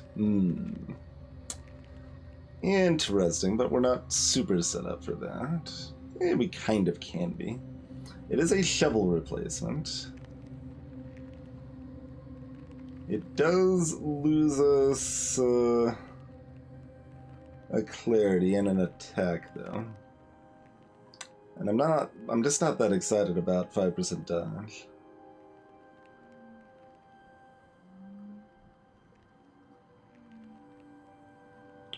I think I re-roll, because we're not getting enough money to open the yellow chest here anyway.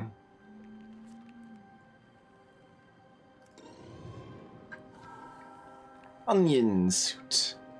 Deal 4 damage to a random creature after attack. That is certainly a thing. Oh, it's a weaker soul weapon. Okay. I mean, I ended up turning down the better version of this. Although that said, we didn't have a 2 cooldowns thing last time.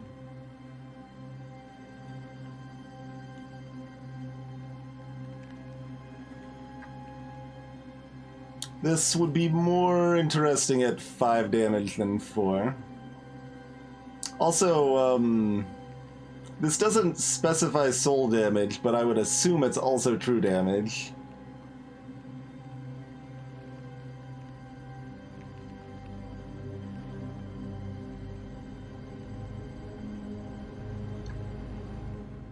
So if they're not going to be consistent, like, why is this not soul damage, I guess, is the question. Because as far as I know, soul damage just meant that it was true damage, that it ignored their armor. And if this also ignores their armor, shouldn't it also be soul damage?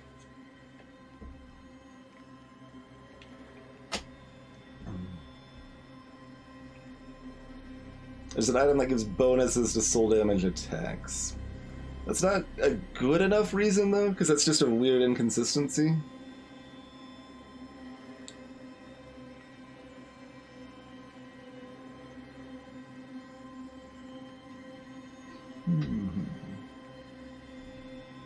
It does look a little like it has a face.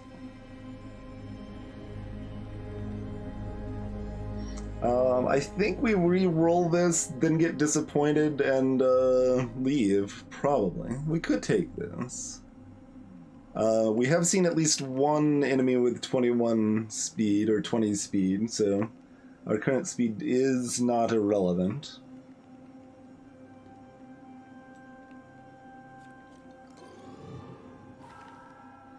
No and no.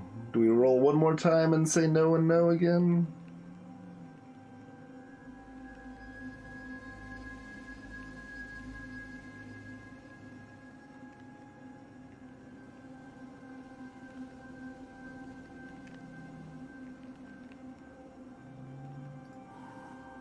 I mean, our stuff is fairly good, is really the thing.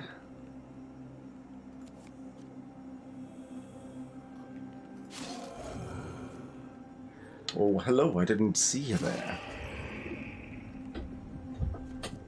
You're also here, apparently. If I realized that, I would have done this slightly differently. 11 souls? Okay.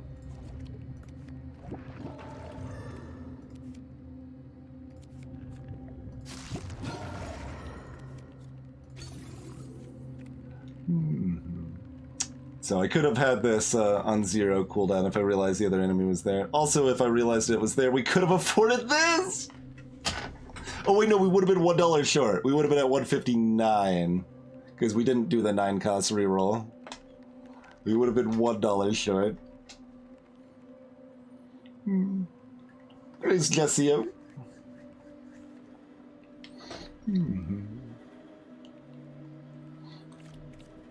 So there's a Reckless. I mean, that went pretty well for us last time. We don't have this, or we don't have a scroll, though.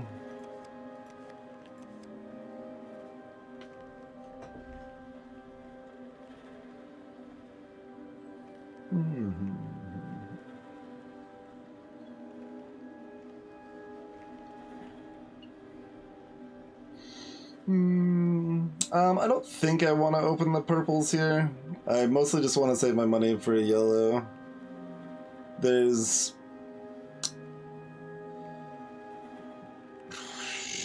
like... I don't know the items well enough to actually judge, of course. This is our first run. But there's about... probably 20 to 25% of purple items we care about right now. Maybe less. Squirreling, yeah, the benefit is that of going through this door is that it's, quote, free. Like, it's an extra door. So we're not progressing the plot forward, so as long as we can survive that area fine, it's free additional resources. But if we can't survive it, fine, well, then I guess we just die. But,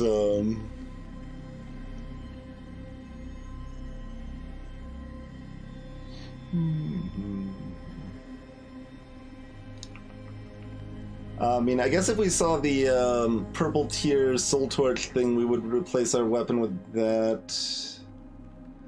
There's probably something that could replace our headband without being too sad about it. And our gemstone. Maybe the skirt.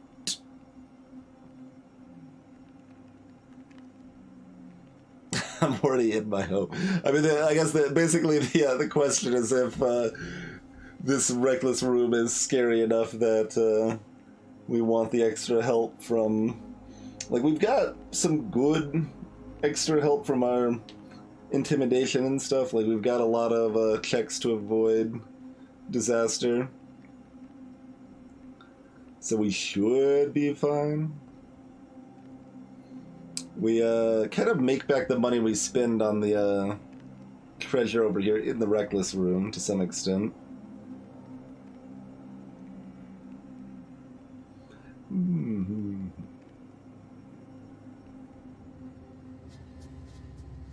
I would feel more comfortable with the reckless room if our spell wasn't on one cooldown. It's unlikely to make too much difference, but if we pop out of the door and it's scary right away, then it's troubling. Well, we're doing exciting red door, Walrus. The question is if we buy an item first.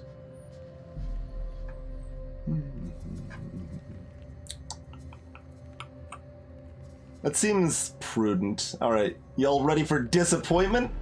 I know I am. Trinket Memoir, stay away, Vulcan. No. Okay, there's the Soul Claw. What is this? Crown of Clarity. Double your... Okay. Well, that's not the quite the crown I was looking for, I would say. Not quite what we wanted there. I think we take the Soul Claw and then get super disappointed when 20 speed is worse than 22 speed for the one enemy it matters for.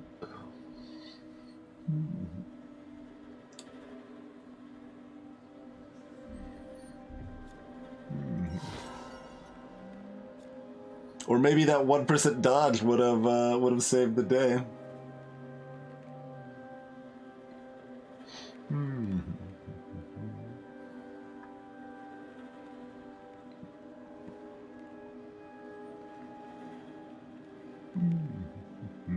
All right. Through the door.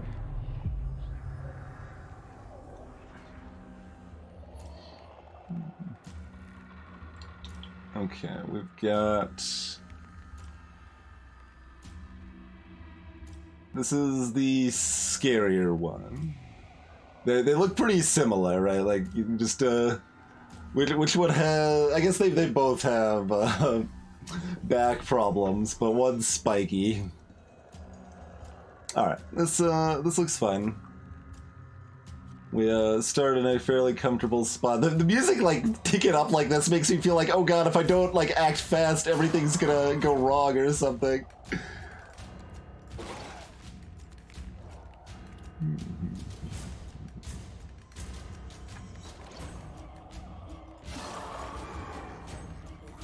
That wasn't really what we wanted to see here. Oh, this is one of the weak ones. I thought this was another spiky friend. It's not. Okay, cool. Smashy, smashy. Hey, free purple. I don't think I quite take that yet. Nothing else is moving. Okay. That's a free refill. So let's just do that.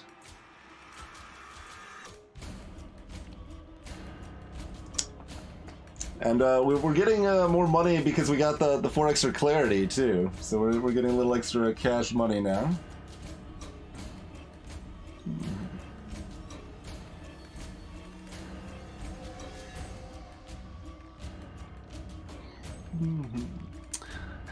I'm only hesitating if I want to pick up the purple treasure first, because I might get more clarity.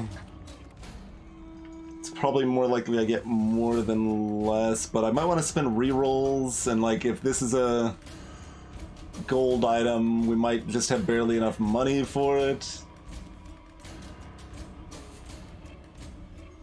Alright, let's head that way. So kill this. Hello. Would you like some poison, friend? Oh right, the soul effect. That happened once earlier and I was like, what did that extra damage? I have no idea. I guess I'm just gonna go about my business. We do 25 to this right now. Okay.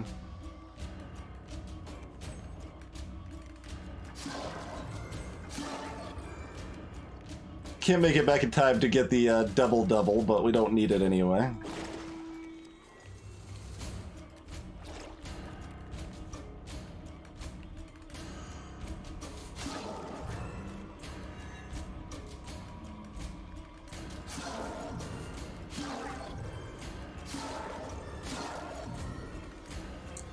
Oh, also, this is just a stat up, not a...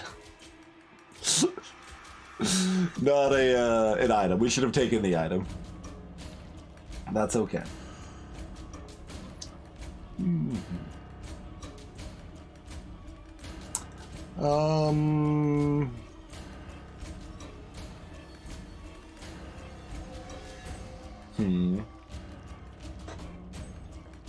I want this even?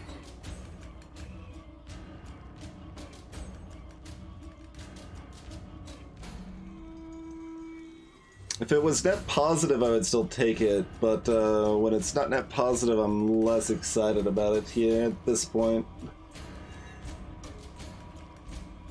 Like, I would consider taking it on damage. I still consider taking it on armor, I think. I don't think I want it on anything else. I do not want it on clarity or speed right now.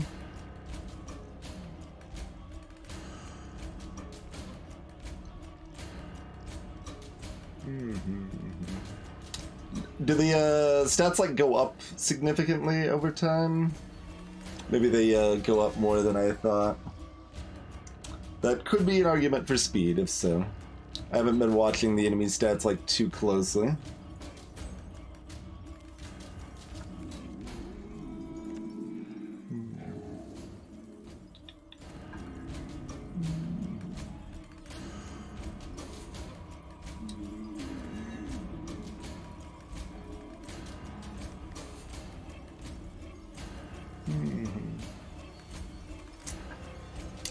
As far as I've seen, it's a +4 to 1 and -1 to all 4 others.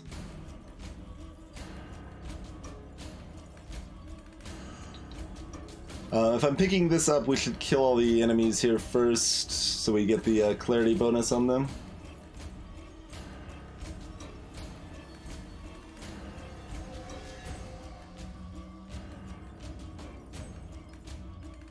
Oh, are there slight differences in the down arrows? It's very possible. I mean, this is my first run. I'm just saying, like, based on the ones we got, I did see a +4 and -1 to all of the others.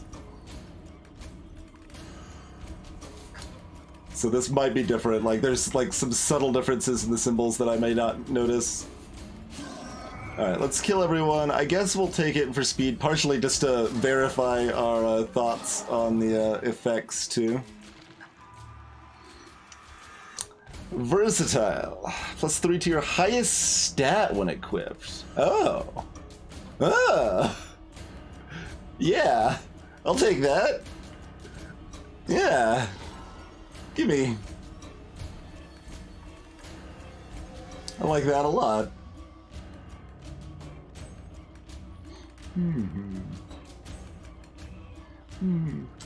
Wadigi, welcome.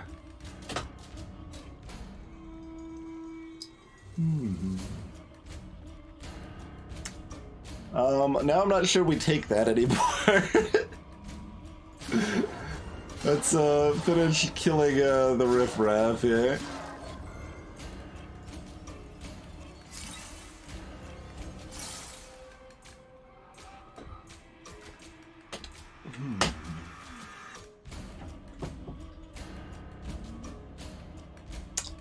I'm not super excited about my health going to 11. Kind of want my health at like 15. The blue crystals nerd kind of randomize the level if they shuffle them. They basically do nothing if the level's already beaten, but like if you're in a tough spot or something, you can use them to shuffle things up for you.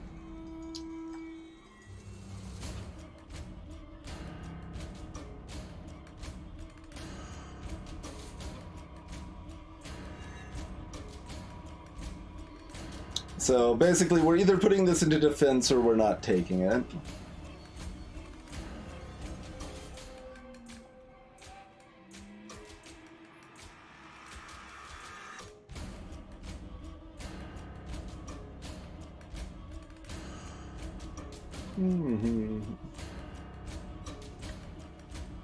You choose from 3, Khadgar. So you have 5 total stats, and it gives you the choice between 3. You can see the choices at the bottom are defense, speed, and clarity there.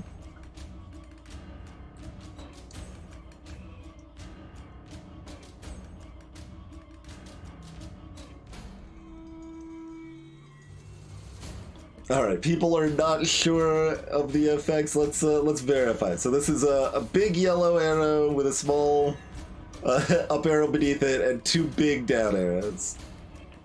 So we're taking defense. I hope we'll be able to up our attack a little more. Although we do have the extra 5 damage on this, so that's pretty helpful.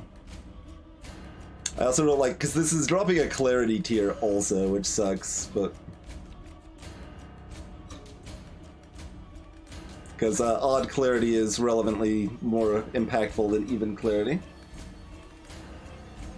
It doesn't show HP because I can't choose to go up on HP.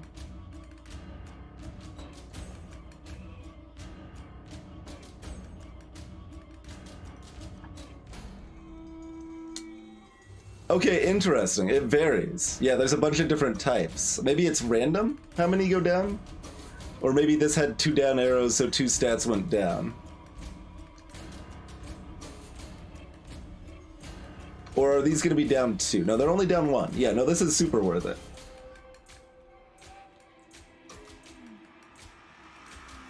Still a little sad, but super worth it. I'm a little sad, like, I'm hesitant to upgrade my speed because we also lose 3 attack if we upgrade our speed. Because of the, versatile.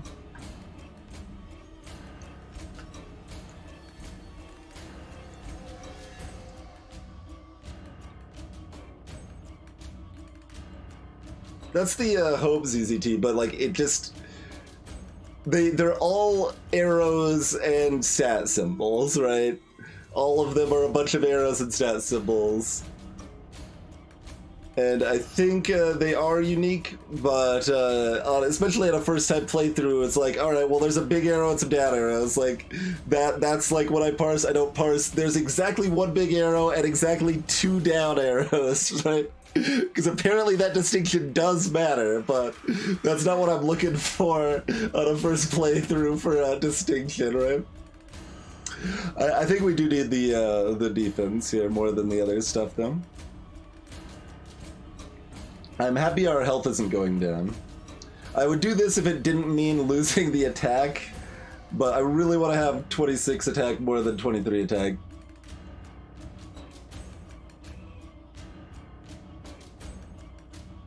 Yeah, I think it's a pretty, like, it's the thing that's, the sort of thing that's pretty intuitive once you've played a bit, but you're gonna have a hard time guessing on a first go. Partially because I didn't expect there to be that much granularity, right? There's one thing that gives you +4 and -1 to everything else. There's one thing that gives you +4 and -1 to 2 other ones, and there's other things that just give you a flat +1 and a flat +2, and yeah. I figured there was going to be less variety.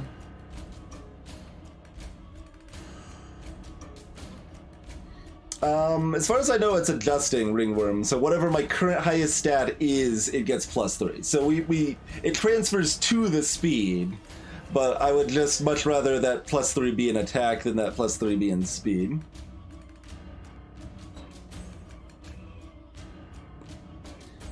So I'm gonna take the defense here. That is enough with our low health. We can potentially survive 3 attacks against some things. And for certain big scary things, survive 1 instead of 0 attacks, I figure. And we have enough money to buy a yellow thing, too.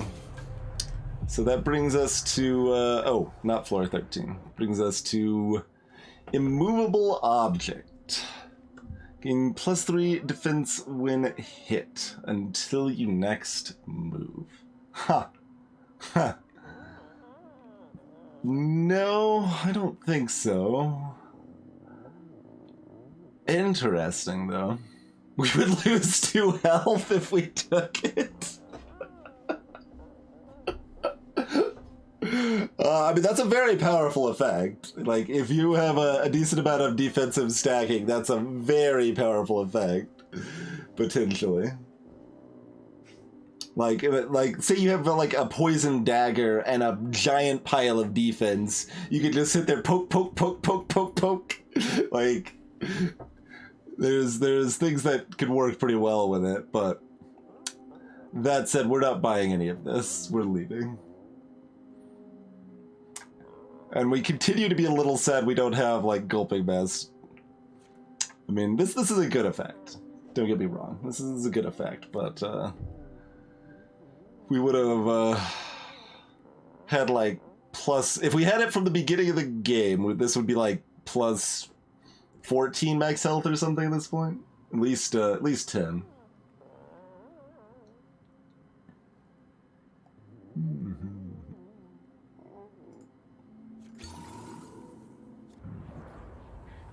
All right. Lucky floor 13.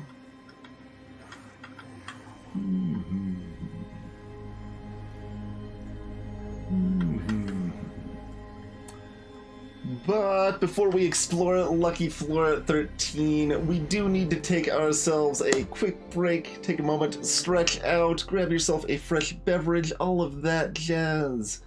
But thank you all for joining me and checking out Ring of Pain with me. Hope everyone's enjoying it. This game is pretty cool. I think we are reasonably likely to play more than one stream of it. I mean, there's so many games that are like, this is pretty good, I enjoyed my time with it, but I don't need to play more of it, right? There's a lot of games we've played like that, but I think this game is gonna end up being at least a couple stream game.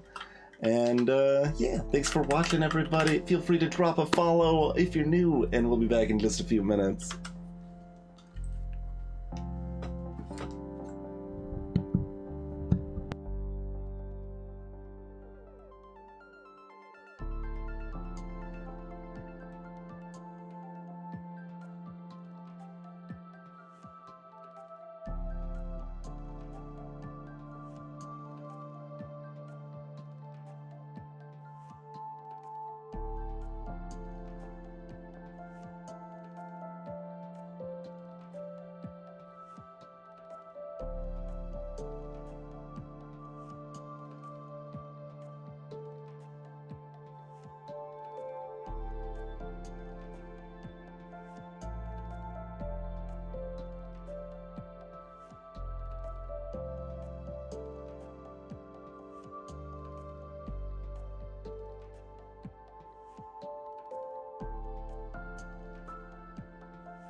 Alrighty, we return. Thank you all for your patience. Oh, it's fantastic to watch someone play nice and slowly. Well, you're in the right place. Slowest player on Twitch. Here we are. Pretty much. Tend to play very methodically, I guess would be the more favorable terminology usually, but yeah.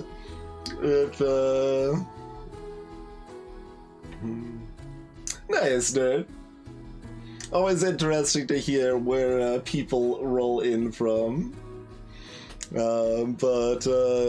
like I tend to play pretty slowly and heavily in thought, like to a potentially problematic extent at times. We do play things too slowly sometimes, but especially on like a first play, there's a lot to learn, and we're trying to integrate all of that information available there and learn as much as we can while still doing well. Like, there's lots of ways to approach and learn a game like this. I think most people do kind of a fail faster sort of approach where you just, you die just quickly and learn by doing it that way. And there's absolutely nothing wrong with that, and that's arguably better, but I tend to be like, no, I want to do the best I possibly can, even on my first try, even though I don't know what any of the enemies are, or like what to expect late game, or what the items are. It's like, I'm still going to use the information I do have available to try to do the best I can, dang it. That's my general approach in any case. Well, when seeing Hunk's emote there, players, it does remind me I need to play Codenames with her or something sometime.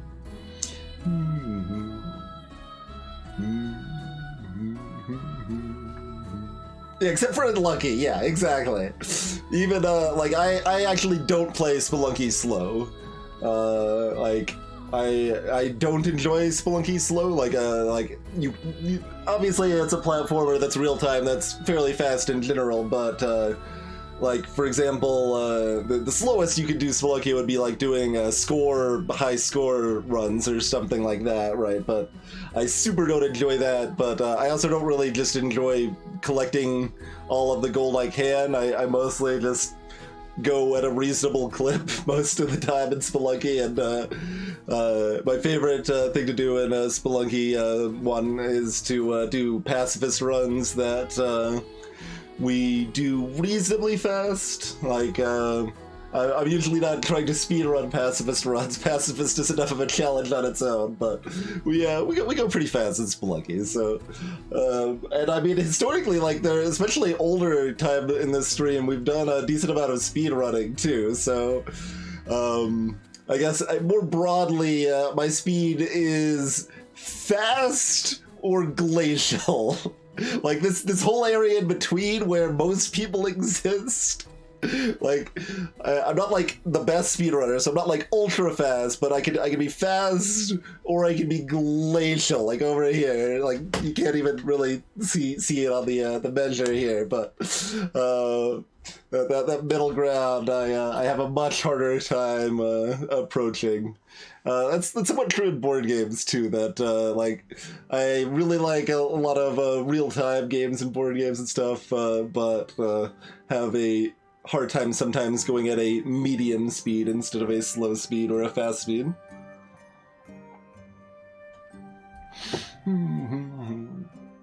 At this point, is there anything other than Spelunky I still play fast? I mean, we haven't played it too recently, but I like doing Dead Cells fast and trying to beat the timer to get to the reward doors for it. Whether it's the best or not, it's really fun to go fast in that game, so I've enjoyed that. And if we ever end up revisiting Dead Cells, I'd go fast in it.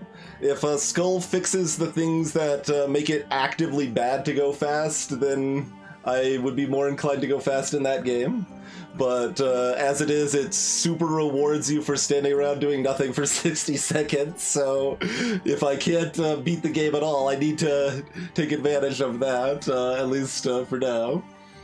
I'm sure there's,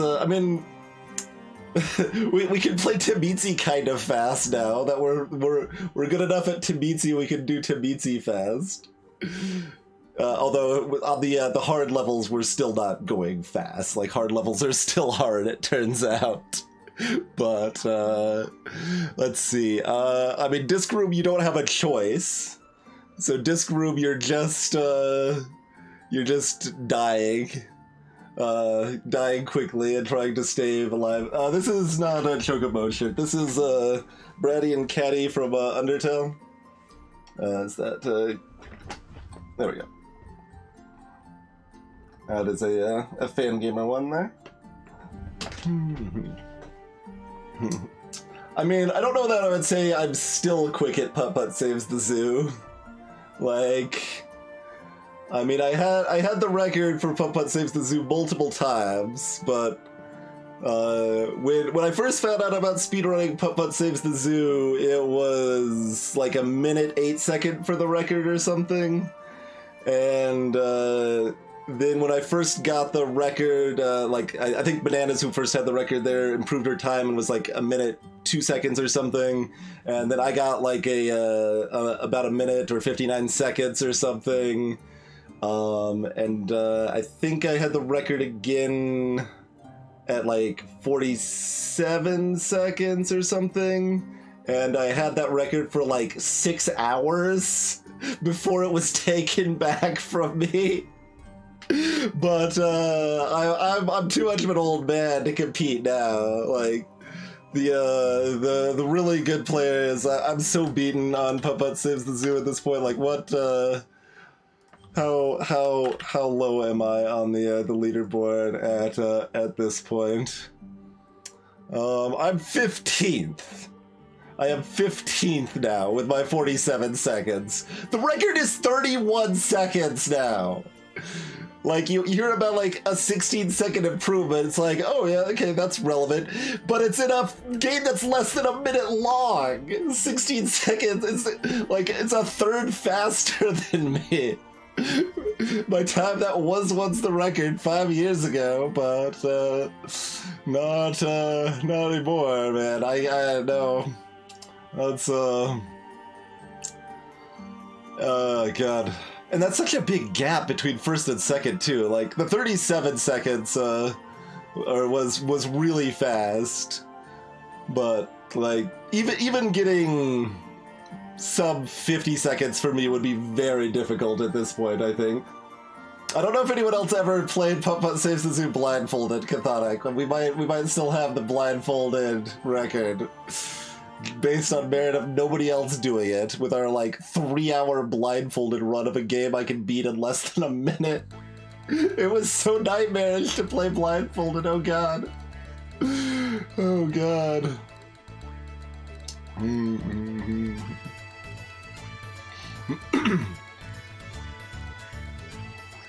I was gonna say, Kedgar, I'm like, I don't think those are things, but those are close to being like real sounding things.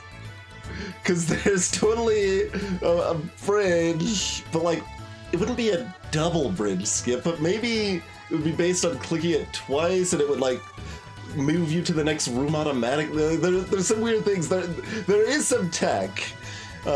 So for anyone who doesn't know what the hell we're talking about, Putt-Putt Saves the Zoo is a children's point-and-click adventure game. It is just a game with little like silly characters that are really expressive, so almost everything you click on has like some little voice line and things like that and whatever. But as a speedrun game, it's pretty much pure execution. Because you are constantly tapping escape, the cutscene skip button, and clicking on the right spot of the screen to move to the next screen as quickly as possible. But you can't just mash escape. You can't just be like smashing escape because that'll eat your mouse inputs. So you have to actually be hitting the cutscene skip at like the exact right time for optimal speed. Additionally, there is some tech, like there's one part in the run where you need to get this toolbox that's got some sockets in it you need for to rescue one of the baby animals. That's what you're doing. But so for some reason, the normal cutscene skip doesn't work for that. So by default, if you just you click on it to get the toolbox and hit escape, nothing happens. Putt Putt is really enthusiastic and it's like, there's a toolbox in there! But we found out that there's a text-specific cutscene skip button, so that's period. You can press that instead, and that's the toolbox skip. Like that was really the biggest thing that dropped the original like minute 8 time down to about a minute or whatever. It didn't save that full time, but it saves like 4 or 5 seconds or something. It's quite a bit, because you're not just listening to Putt Putt ramble about toolboxes there. But Gray's Golden Gray, yeah, a lot of these same people speedrun a lot of the other humongous games as well. I've done a little bit of Pajama Sam 1, but I never got good at Pajama Sam 1. I was good at Putt Putt Saves the Zoo. I can't compete anymore, but I was good there, but... Oh man, Chex Quest. Greetings, Ego Slip. Quick side note on Chex Quest. Chex Quest is fully in the Doom engine, and as a kid, I had the tools to extract the WAD files, the Doom like level files, basically. And I remember looking at the Chex Quest files, and there's like this really gory scene that's still inside the Chex Quest files. There's like this decapitated buddy on a pike or something. That's I guess some scene in Doom, but like that was still in the files for Chex Quest. The like kid-friendly reskin of it or whatever. But as far as I know, you couldn't actually access it in game, but it was still sitting there in the files. But there was other skips in Putt Putt Saves the Zoo too. There was the penguin skip. Yeah, there's also the penguin skip where you've got to line up you got to click in the right order, these ice blocks to form a path to rescue the baby hippo there. And that's another thing that normally takes some time to finish the animation, but you can click all the things to put the ice into place, click to leave the screen, click to immediately come back into the screen, and that skips the cut scene. That was the penguin skip. I think around the like 50-second mark or lower in the world record time frame is when we found that one or whatever. So my contribution, I guess, in terms of tech was fixing the route. I found a better route than the one that had been used, and it saved like 2 screens or whatever. But anyway, apparently, Sparky, apparently. I suppose people probably want to see more Ring of Pain at this point, but we like doing little side rants and discussions here once in a while, certainly. Get a little bit of stream history in there for some of your newer folks there. Your creepy grumbling as we music back into the game here. Okay, we've got a big potion, we've got another phase jerk, we've got a loot goblin, we've got a spiky stalker, and we've got nothing. Oh no, we've got a big exploder too. Okay.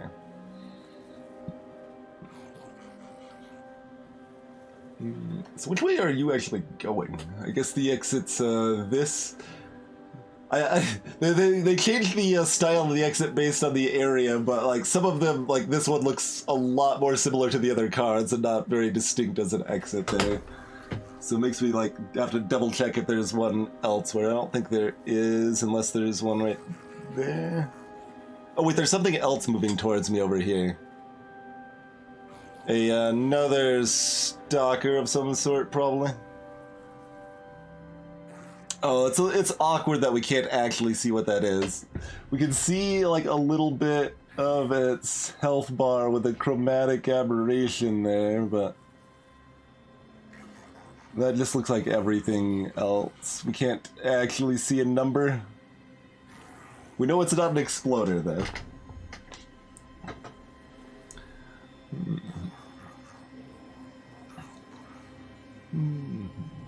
So the question is, do we dunk this first? Or do we get the loot goblin? Oh, we've got enough armor. We could actually face tank this if we wanted to, huh? Interesting. I don't think we can click the magnifying glass on other things. Maybe we can't. No. It actually highlights like you can, but you can't. Okay, and this is a scroll. Okay.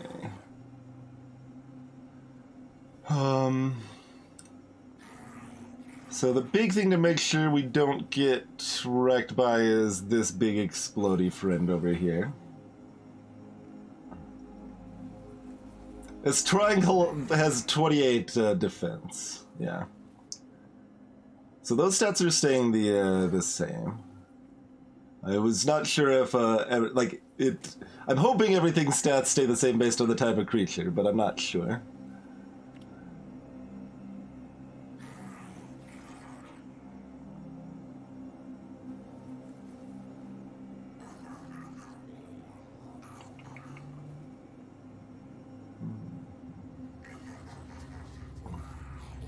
Okay, so if I dunk this, this moves. I move over here, that moves.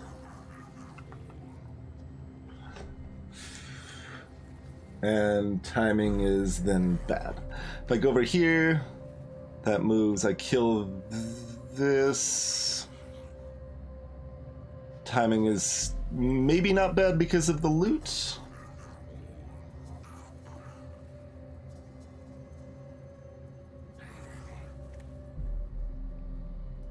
Alright. Yeah, that is another spiky skulker here.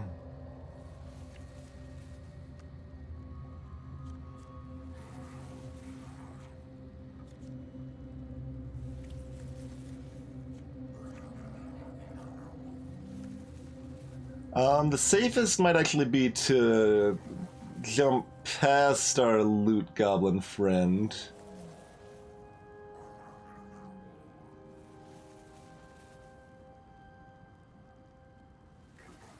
How does that actually work? Wow, I don't know how that works. There's a lot of weird timing things that are hard to predict in this game.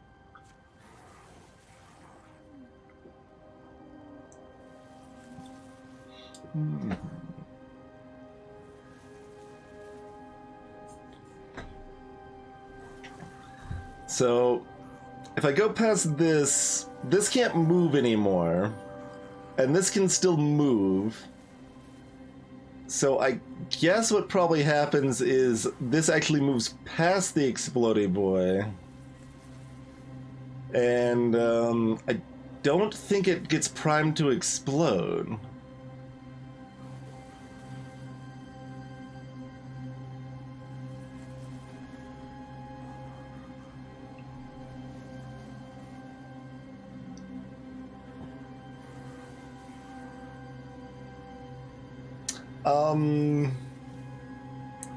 I kind of feel like it moves as a group, like, closer to back, kind of like, I don't think it bumps, so my expectation is that the exploder will be, basically they'll swap spots because the exploder will stay still. Like, I move over here, the exploder can't move towards me because it's already next to me.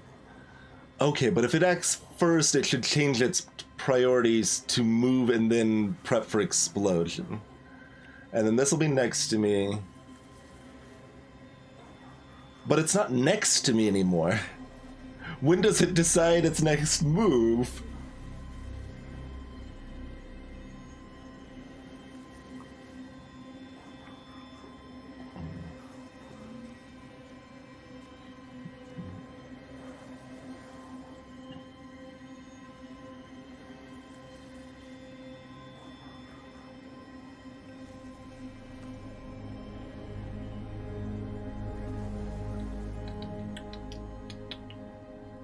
Let's find out, because I think this is likely the best, and we've got our escape all set up here anyway, so... Okay, it did not prime the explosion.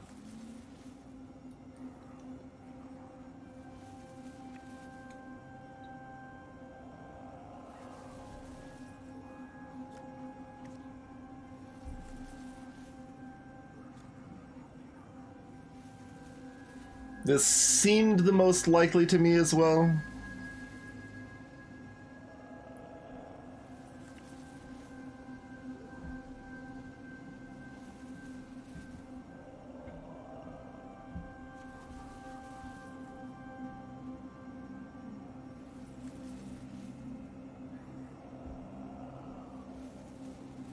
Okay, so do this.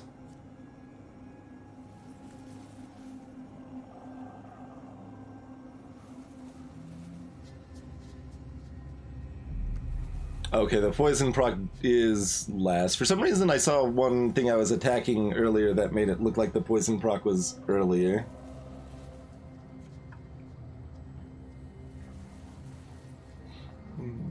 I think to be positioned where we need to be positioned, though, I need to fight this right now and take the 60% chance at 2 damage. Or it's less than that because we've got Intimidate too.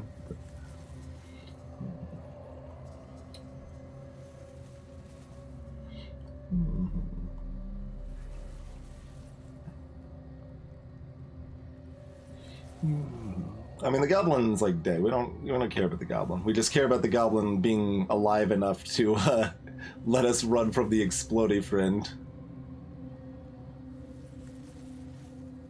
The exploding friend might blow up whatever this is instead of the goblin, actually, which would probably be just better anyway. So we do this.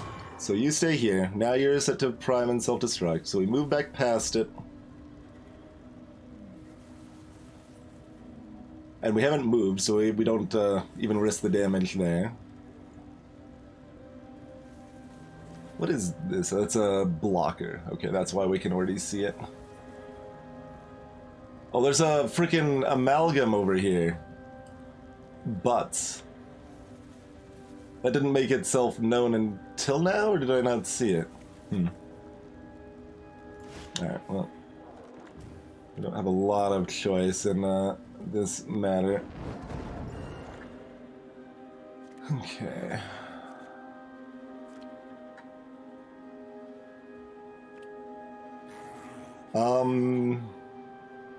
So I strongly considered just attacking this to get our poison proc back. Because I think the amalgam is going to be eating all of the things.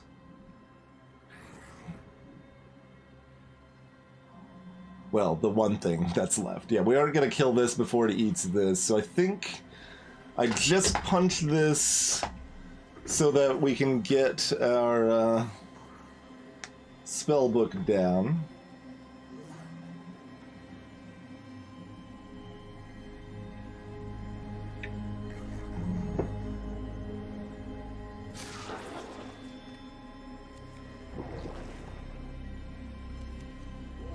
It's 80 health! It doesn't absorb the blocking effect, it looks like.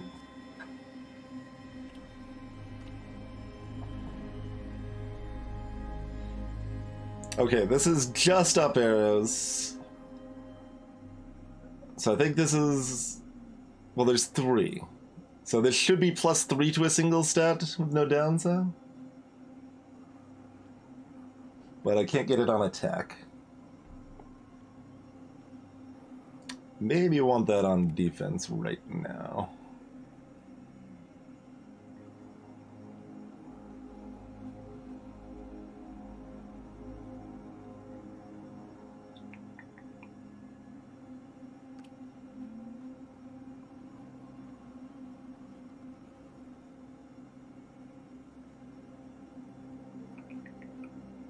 Trying to think the timing if I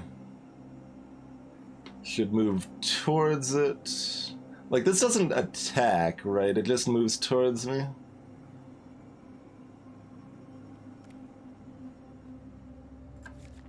It does attack. Rude.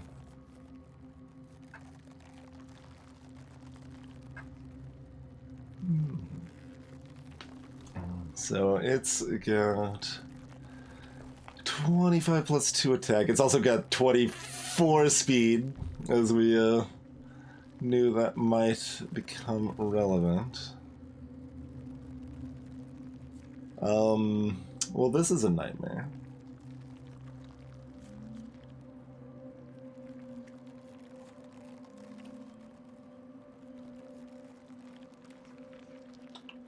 Don't know how much we should actually try to kill it.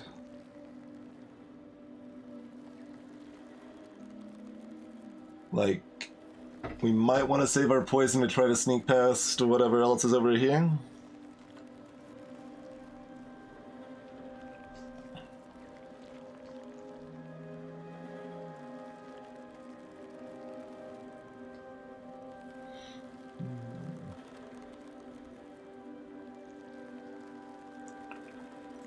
It's worth 74 souls if we can get it. But that sounds about right, Dick. I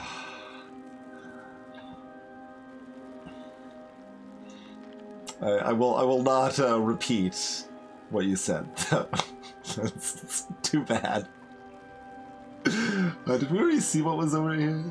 It's something. I feel like I should take notes playing this game because, like, you can't look around the ring freely, but you have basically hidden trackable information. Oh yeah, it was the phase, right? Because we attacked it for 1. Yep, you're right.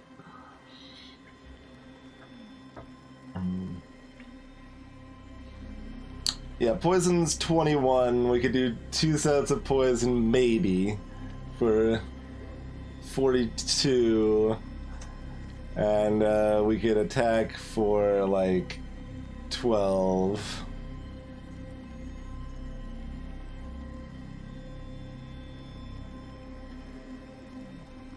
Right, we do the +5 up front. Good call. It's a 26 of 52 plus 12, 64. We're getting close.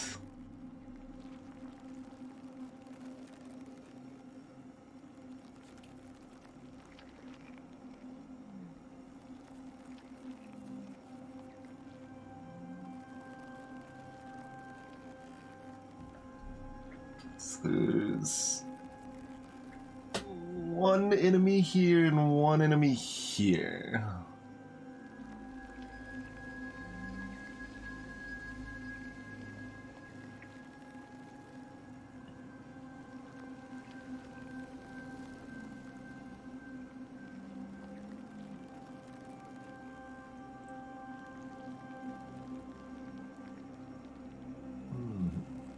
What do you mean +2 attack? Like, +2 attack from a scroll. This scroll can't give us +2 attack anyway, but if another scroll gives us +2 attack, that's only +2 damage. We don't actually get to attack multiple times, yeah?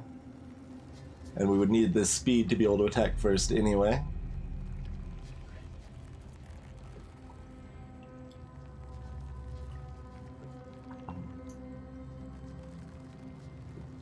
If I hit, I die, because it's attacking in addition to doing the return damage.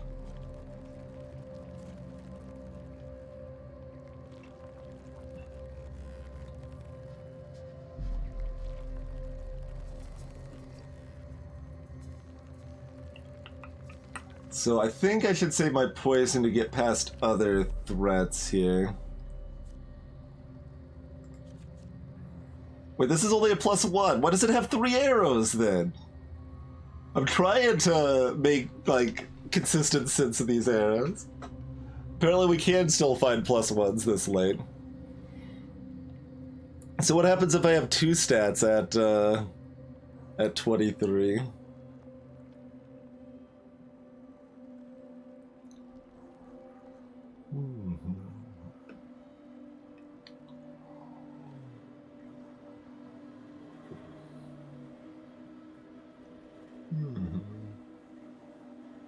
All right, let's find out. Doesn't change. Maybe it just does it left to right. Yeah, I mean, like, if we get pokes in and heal up between, that would be great, use of these potions, but the double means no dice there.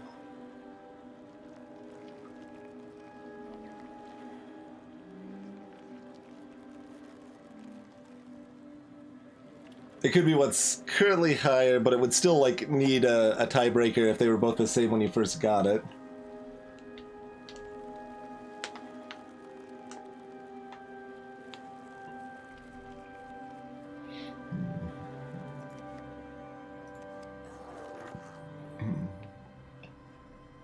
Alright, I think we sneak on by. Okay.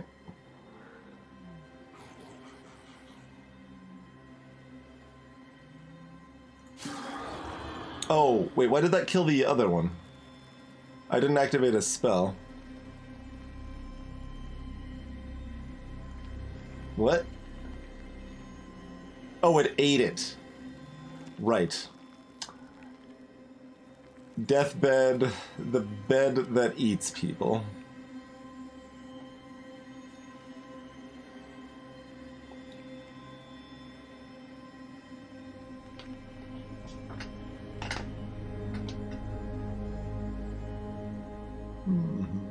You've seen it, Kino Travels? Amazing. I only know about it probably for the reason I feel most people know about it, if they know about it at all, from the oh good, which comedian was it? Paul F. Tompkins bit, I think. There's a fridge that eats people too. Ha. Oh, I know it sounds made up. That's the beauty of it. Deathbed, the bed that eats people. All right, we take this gold, right? This gold chest.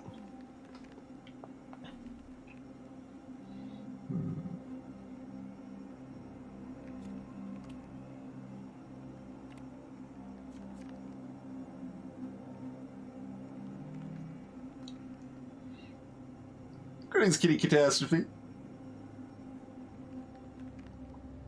We've got a lot of enemies to go through over here. Which is troubling, but I don't think we take this. No, it's not even to attack, and like it's -8 health. We might need that health to survive this gauntlet to get out. There's no way we can really take this, I feel. Although I guess if we make it all the way, then we could heal up, but...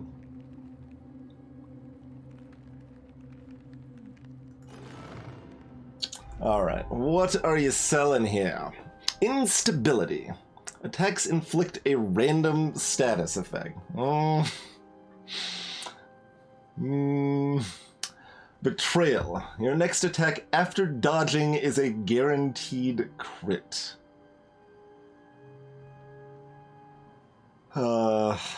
Interesting. Oh man, we only get one reroll on this.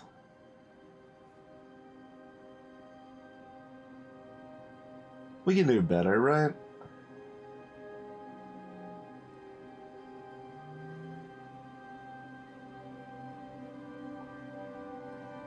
Partially because this reduced piercing damage by 1 might be very helpful for our survival right now.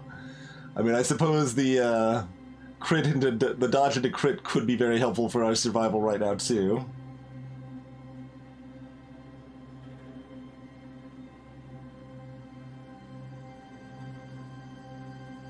Like, this is an improvement, I would say, and we could do worse, but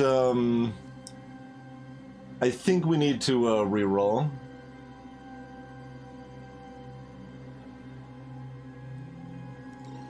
Yeah, instability's out of the question. Generosity. Mimics present an extra choice. I mean, it's good at all. Ascension. Attacks deal +1 light damage per 4 health.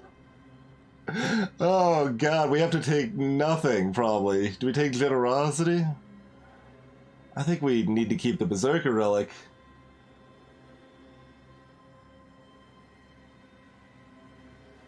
You actually get 2 items? Oh, wow.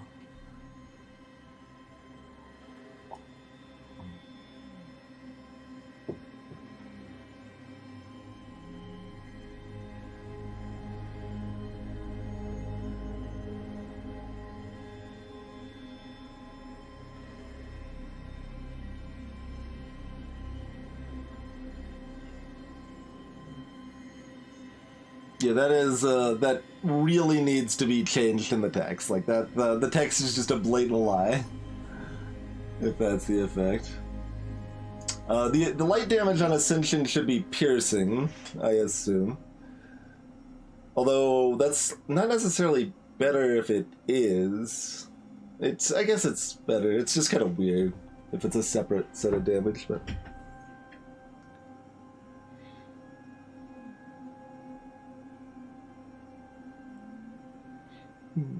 Oh no, I'm just talking more broadly. Obviously, Ascension is trash garbage here. Like, it's so bad here. I would be better off with no boots than those, probably.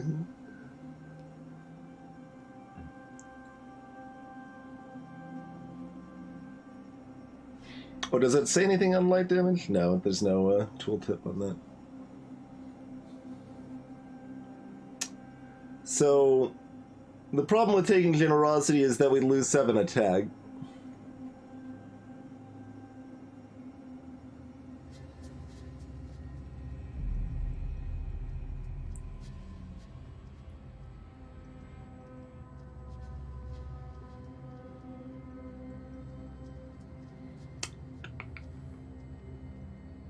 And we also lose the Intimidate, which might be immediately relevant.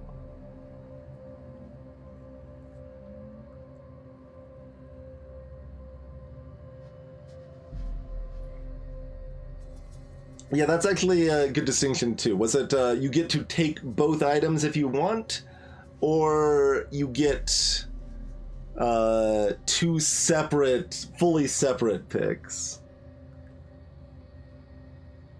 And if it's the former, can you still re-roll after picking one? I guess you probably could. But honestly, like, I don't think it's that good for me. Like, our build is our build. Like, we don't... We do want more items. Like, it... Losing 7 attack is so rough, though.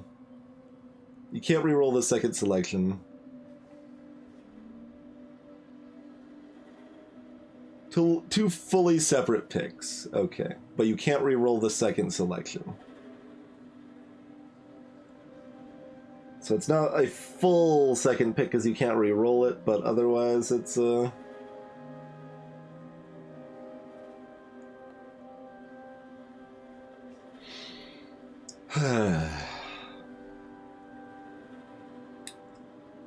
How much of me wanting to take this is sunk cost fallacy, though? 7 attack.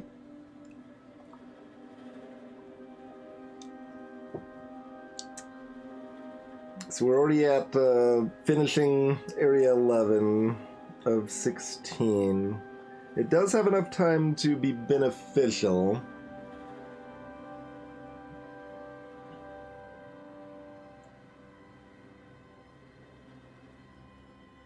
And it gives us enough armor that we could potentially still survive with the less attack, but... Oh yeah, I mean, I assumed Tilon, but that's a good clarification. Like, if it did immediately proc on this Mimic, I think I would take it. It's like, alright, we were taking that, but we get another item right now.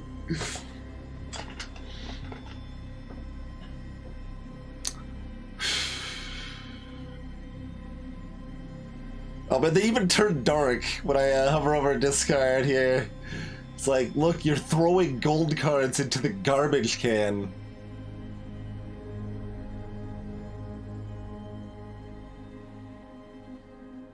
Attack is very helpful for surviving, Squirrely. If we kill them before they can fight back, then they're just dead and we're fine.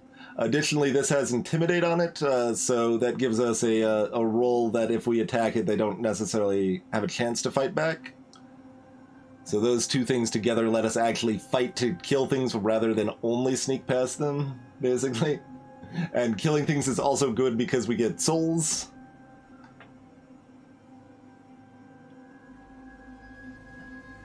Alright. Discretion, valor, etc., etc. So, we would not be able to one-shot this already if we had 7 less attack.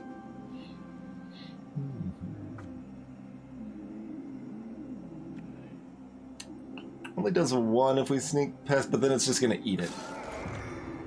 So it doesn't matter terribly much. That's a little subpar, but we don't really have a choice, so...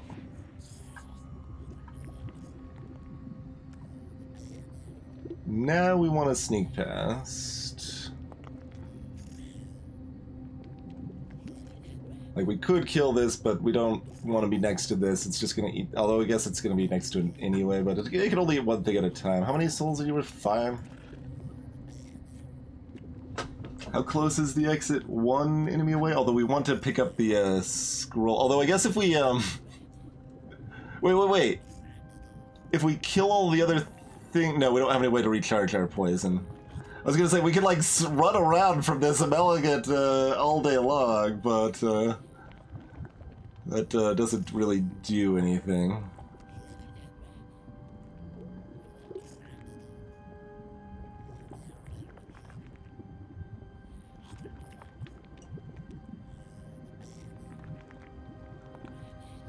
Mostly we're fine to just kill this and it's about the same and we get the souls. Oh, this is... Oh, this explodes when it's eaten too, huh?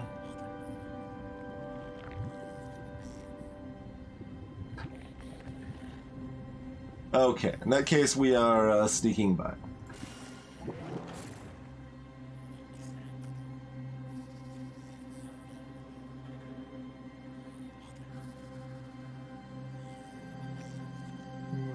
Okay, I think my maximization is to kill this, guaranteed sneak past this, kill this, pick up the scroll, leave.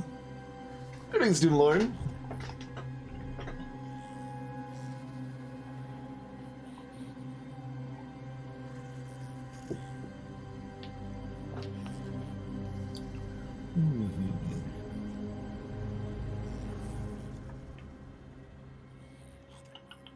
I think that's correct. We do that. That moves there. Although, wait, it's not even attacking it. It's busy trying to absorb. So we don't even need to burn our sneak. Not that it matters. Yeah, not that it matters. And everything's dead, so we can just... you take another 20 damage against it. We can actually take this now, because we can heal up immediately. What do we want?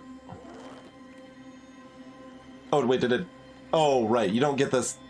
It's either or. It's not, if you get cursed, you lose the health, but you still get the stat bonus. No, you get nothing. Good day. Oh, whoops. Not that it matters without a gulping mask. Alright.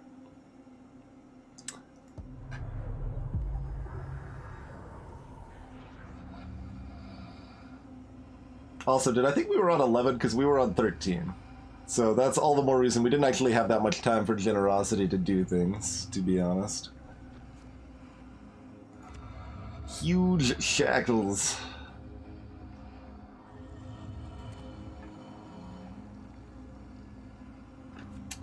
Okay, we've got a loot goblin, we've got a spiny chaser, and nothing else that's currently problematic, although I think the amalgates can, like, appear, like, they don't necessarily appear on the opening volley. Oh right, it's a blocker. I was gonna move to the other side of it and then, like, poison it and hit both things at the same time with the soul claw. No dice, no dice.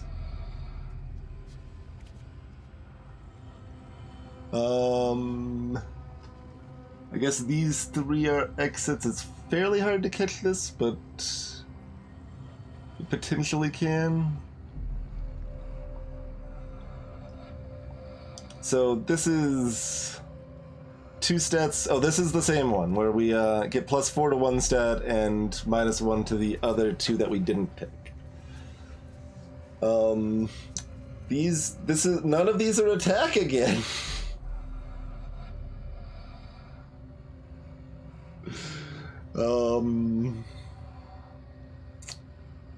We still take it. Do we want health or defense?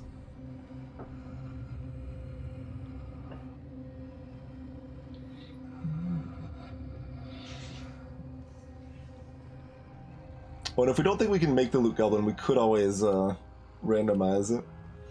Probably just armor, yeah. I think you're right.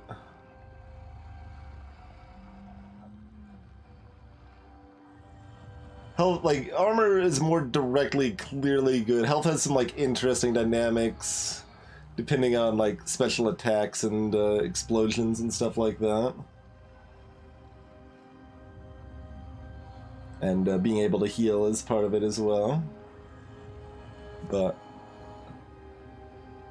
And part of it is that I don't like my health going down to 11, right? It's like, this keeps ticking down here, but...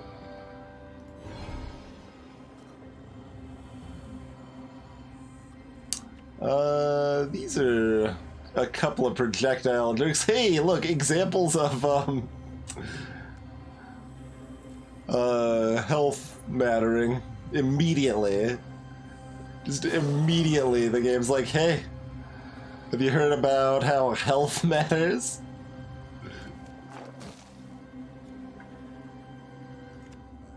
Leaking bile bag. How lovely.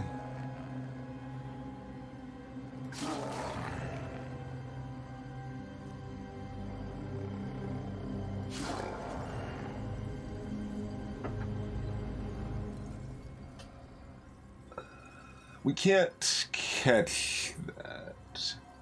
So if we want to try to catch it, we should do this. We've got some unknown enemies that could make this a disaster. Although fairly unlikely with these. We're still at 7 health. Do we want to quaff this potion to be above the 8 limit?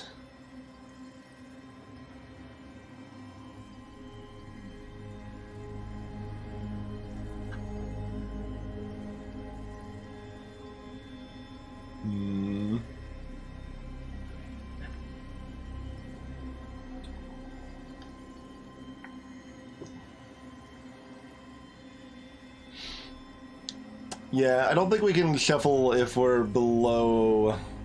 if we're at 8 or less health.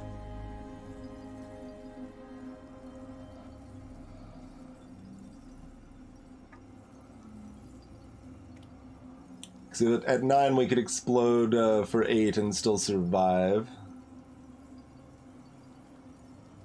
And like... we've got good ways to deal with stuff, but there are ways that end up with exploders popping in our face, so it's subpar. I think we just let the Loot Goblin leave and deal with everything else slowly.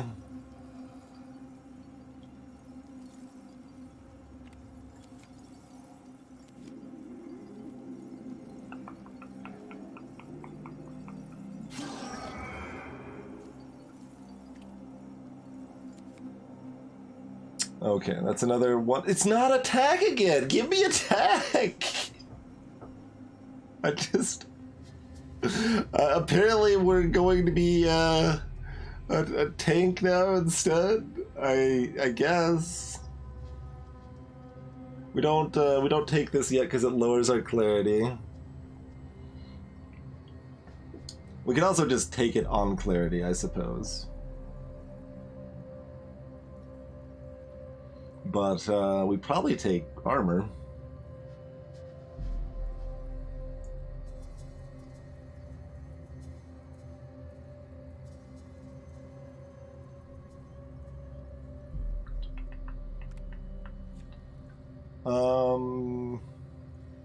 We should meet this friend in Do-si-do. Unless we're taking clarity now, in which case we should do that and get the bonus souls. But I think we're at 23 attack and 27 armor, and that's just the world we live in now. And our glass cannon has been like wheeled into this fortress and tempered and like. Hey, that soul collector. We currently have 63 souls. In fact, yes. That's weird. All right, let's go dance with our friend. Do a little do-si-do over here. You were very slow, friend. It's coming to say hi. You weren't ready to dance. Oh, it can't pass. Right. I assumed it only applied to me. No, it applies to the enemies as well. Alright. Well, fair enough, fair enough. Hi.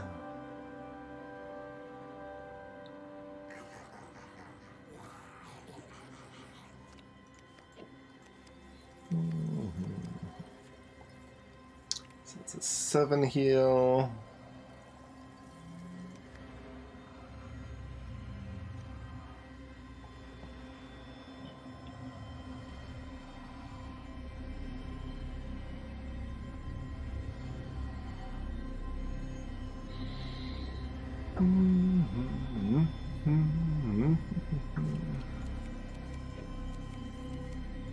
We take up to 3 attacking this. Perfect range for the 7 heal to still max heal us.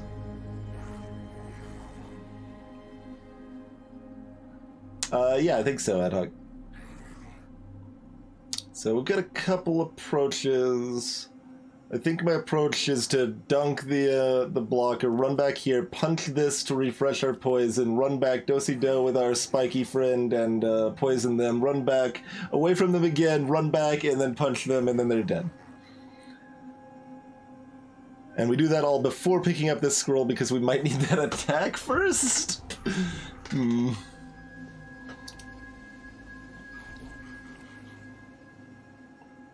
That kind of is telling me I want to take clarity on this.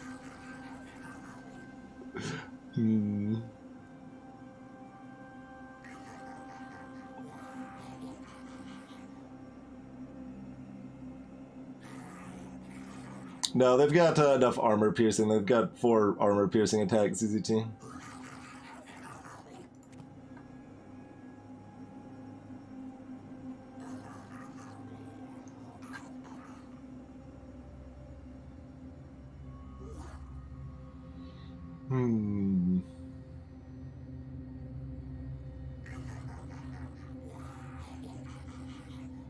Alright, I think we maybe just take clarity here.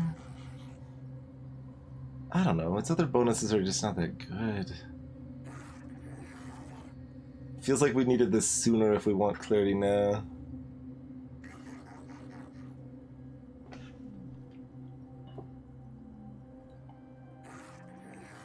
Oh, you're talking parry? Yeah, like we're already at a 40% chance to parry this. So, and you know, we've also got the intimidate and stuff. So we're far from guaranteed to take that 3 damage. All right, I think we're still planning on taking block here. So let's execute the plan.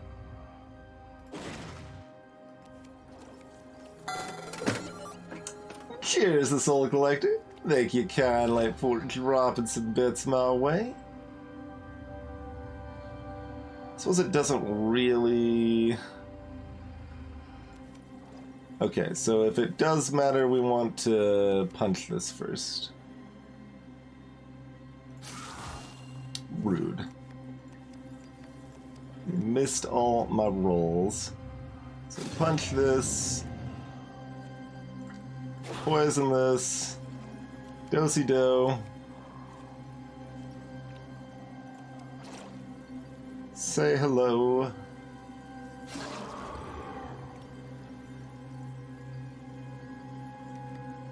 Take a look at what else we got. Okay, we got some of you friends.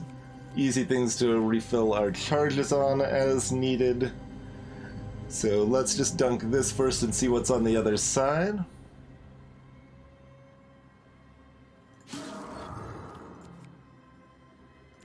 Another mystery door. This is a...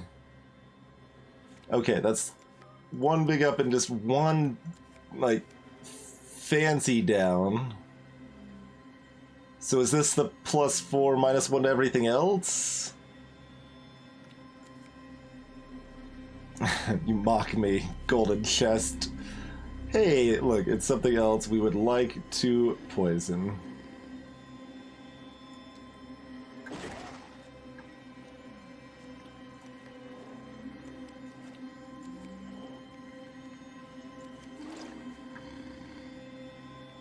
What's your speed, by the way? 14. Okay.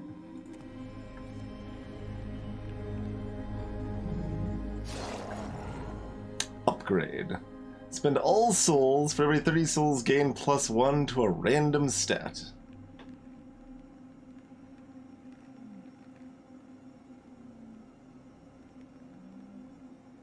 Huh. If I could use this and keep this scroll, I would be a lot more enthusiastic about it, though.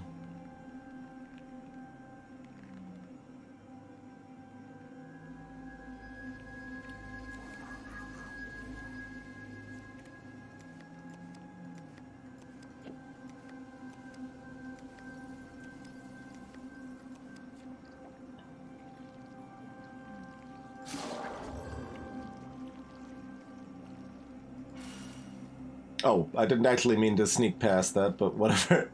I forgot they were gonna both spawn in front of me. For some reason I was thinking they were both gonna spawn to my right.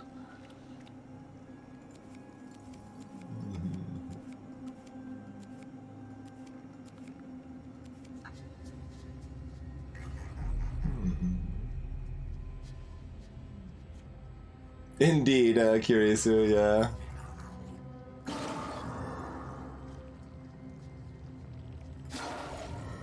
Oh boy, we got that crit in.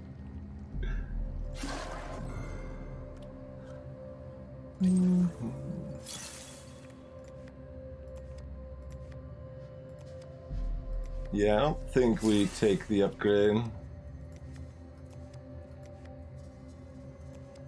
Okay,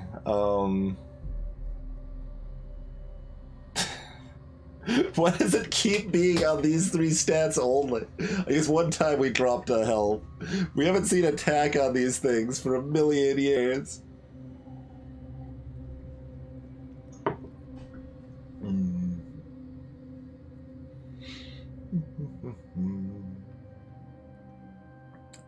I mean, go. Alright, this is our life now.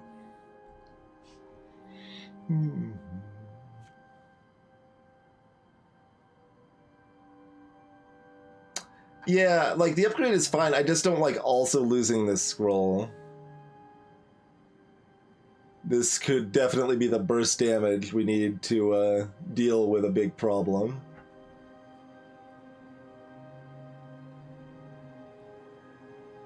So like I said, if I could pick this scroll back up after using that one, I totally would, but I don't want to lose the scroll to use the upgrade. Because spending the souls and this scroll for it, that's too much, I think. These souls could still buy other useful things. Alright, so we've got the one down arrow in the middle with the border now. So this is, yeah, that's what I thought. This is minus everything else. Alright, it's tank time. This doesn't, when equipped, it does actually specify. We keep our attack, everybody. That's good. Alright. I'm still not sure it's permanent, but...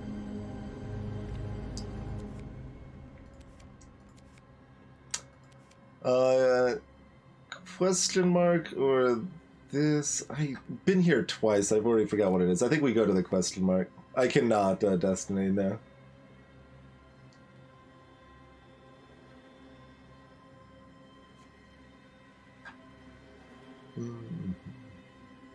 Nah, it's too expensive, Plarzy. Explorer, Shrine of Neglect? Is that what that said? It just shows all my stats in red. It doesn't actually tell me what's gonna happen.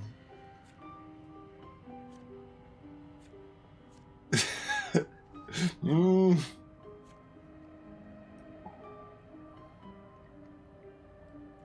Mm.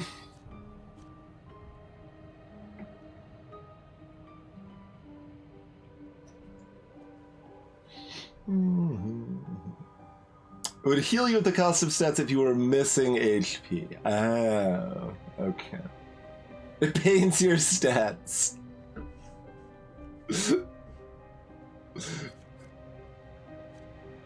Like, even the health shows red, though. Like, I feel like the health should show, like, green or white.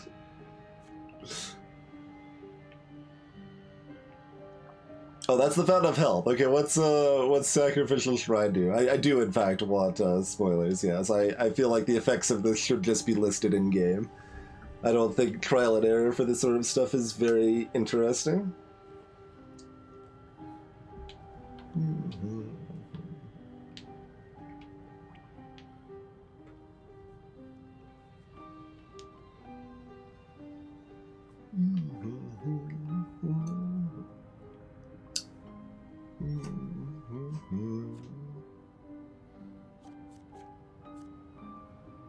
It's just weird. Neglect decreases a random stat, and after enough donations, you get a unique gem that gives 80% plus 1 health on a hit. Interesting.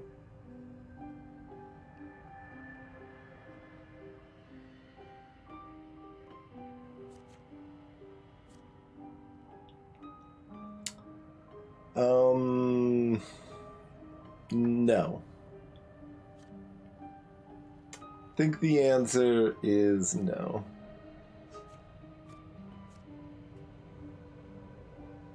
Yeah, it doesn't actually say at this point, it just says Sacrificial Shrine. I think Neglect was the text on the pop-up, but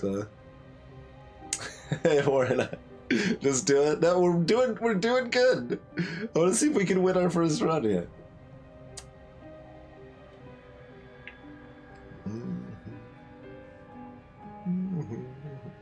The Sacrificial Shrine is different than the Shrine of Sacrifice. Oh my word. Couldn't shit at Chiazo.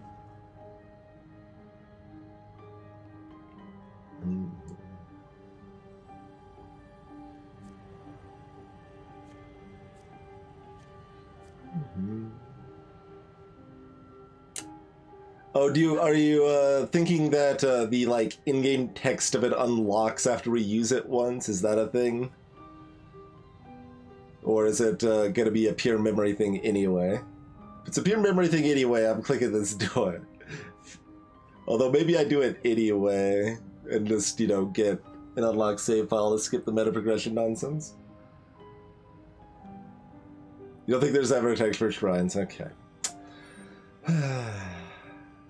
You don't need to be inspired by the bad parts of roguelike design in addition to the good parts of roguelike design, game.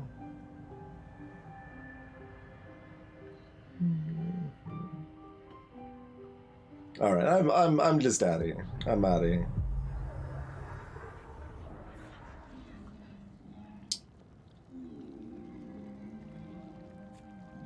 So it was Neglect.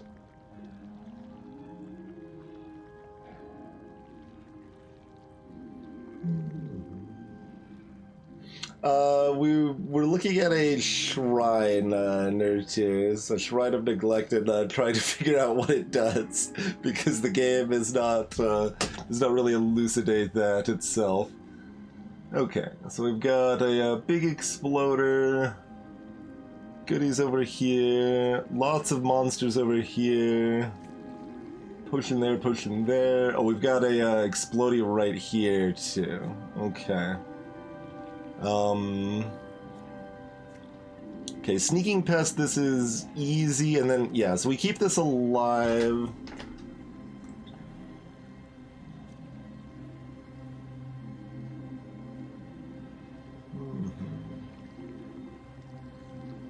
Yeah, that does fit with the theme of the little bits of lore we've gotten so far, Plaza. Just because it fits with the theming doesn't mean I have to like it. That's true of Cloudbelt too. That's a parkour game that I really like, but it has a live system, which really isn't too like intrusive, but I don't think should be in the game at all. And it does kind of fit in thematically, but I don't really care that it fits in thematically because the gameplay would be better without it, right? That said, like, it's complicated. Like, say, Undertale, I think some of its, like, combat mechanics are slightly worse because it goes out of its way to make sure they tie in well thematically, and I think it's well worth the loss in Undertale. I think it leads to a richer, better experience because of that. So, you know, it's complicated, and different people like different things. I usually don't like things that expense gameplay for other aspects personally. It takes a rare exception for me, but that doesn't mean that it's wrong or bad. Yes, that is a one-time use scroll. This is an explosive scroll that does 20 damage to the target and 10 damage to adjacent.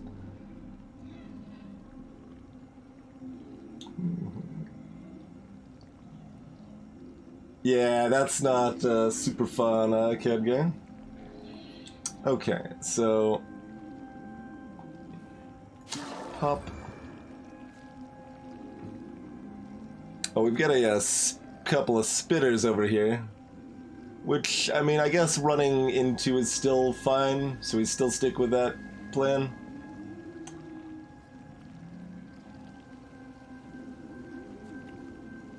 Oh god, we're already getting shot at even at this point, yeah.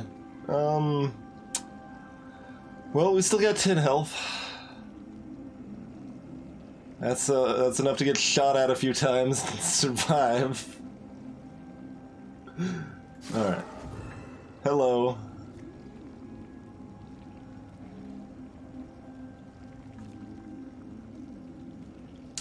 Oh, we might as well actually kill this rather than move past it.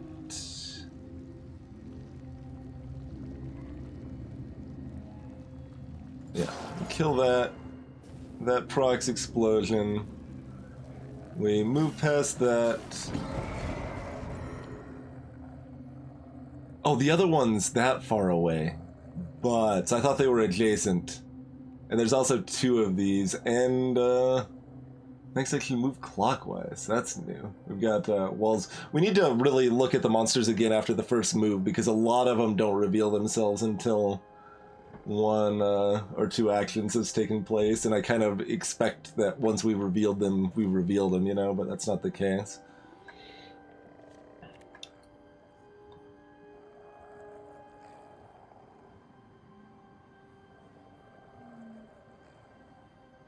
This should be fine. We go here, we take 2, we dunk this, we take 2, we dunk this, we take 2. Oh good, how fast are these moving? They're actually pretty close, aren't they? Okay, so...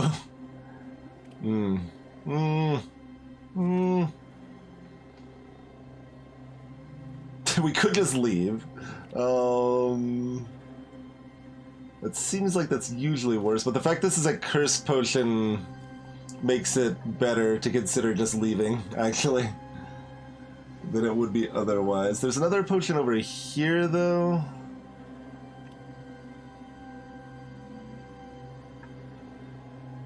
And these are just big blocky boys. We get 2 treasures here. We can get this potion.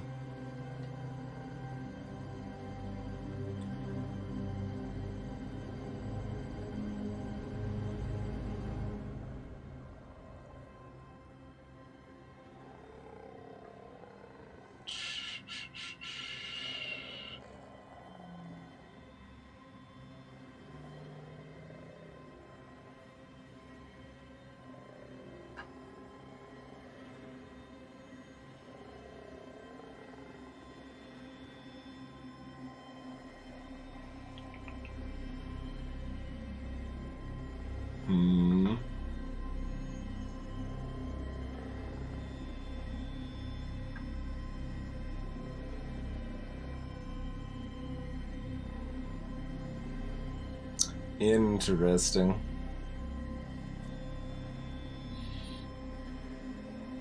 I mean, I don't know what we maybe face uniquely on the last floor, but...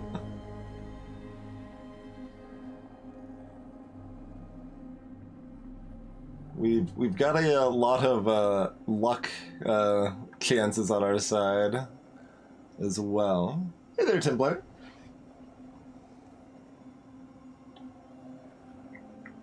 So the curse potions can't actually kill you, at least, but although I think the timing of this one probably can.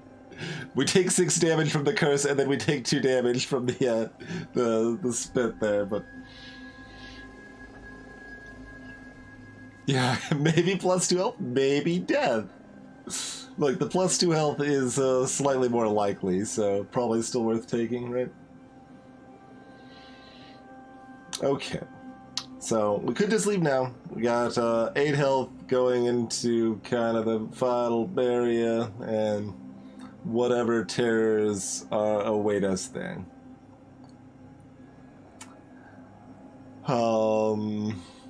We can go over here, take a hit. Okay, I'm still not entirely clear on the what range 3 actually means. Let's see. So this is out of range. It's 1, 2, 3. I think it's counting the in-between? Well, either way, I guess. Yeah. So the range on this is 1, 2, 3. So the range on that's to here. Yes. So that means if we go over here and we have to poison this and run back, we take another hit.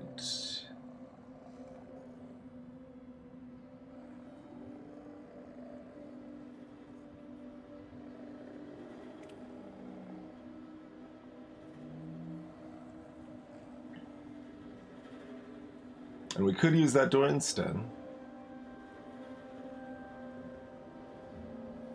1 spit is 2 damage from these jerks.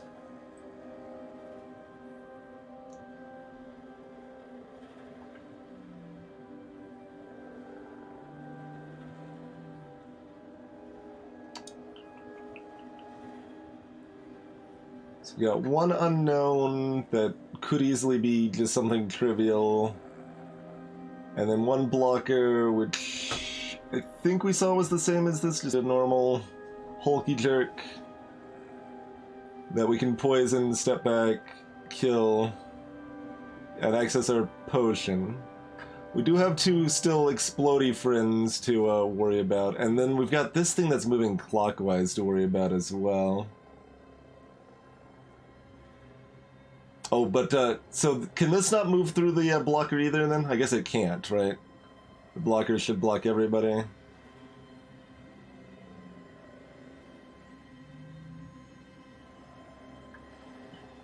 So that's gonna stop over here. So our remaining problem is these exploders here. So they're gonna be moving together, so if we get the first one to detonate, it won't actually kill the other one, will it? Because this is 20 health, this is only gonna explode for 8 damage. So we have to deal with both because they're in the wrong order.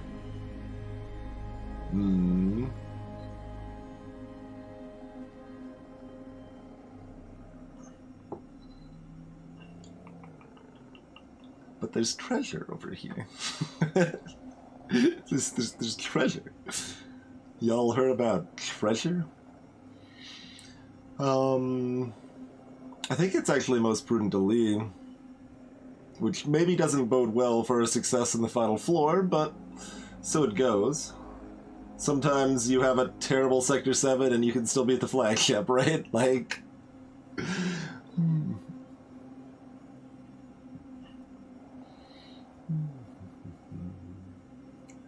So, I'm just trying to parse how we deal with these. So, we can kill this before they get here. So we've got 2 treasures lined up to dance with them. We can't move back here. Oh, no, we can move back here. So get them to come to here. Move past. They set to detonate. We move past. They detonate. The other explodey is hurt, but still not primed to explode. Yeah, I don't think we can deal with a big exploder.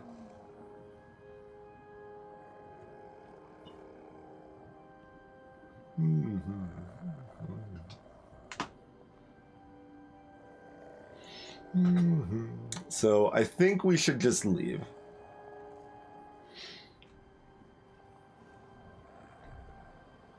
I want the treasure, but I think this is prudent. Let's get out of here.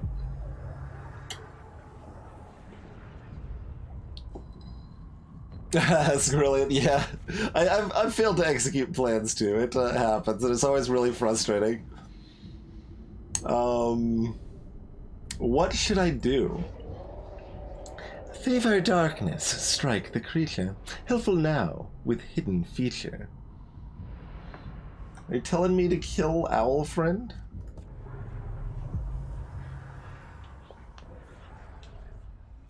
Alright, well, if there's gonna be a spitter, I appreciate starting next to it. We've got loads of potions. We've got a spiky stalker. We've got a big exploder. We've got... that looks like another spiky stalker. We've got a like weird thing in the middle that's decorative and blocking my view of the gameplay elements. We've got two scrolls chilling on the ground here.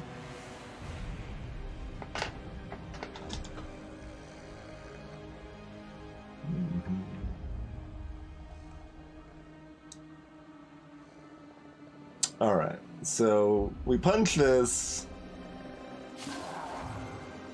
Reevaluate. Okay, nothing's changed. Spiky. We got another exploder over here. That's the only thing that's different.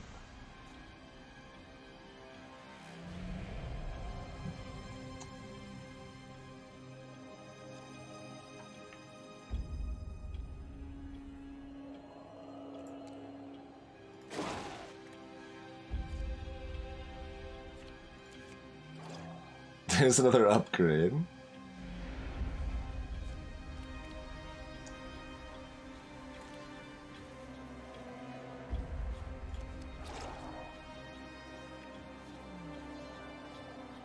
What is this, like, in between them? Like a mirror, almost?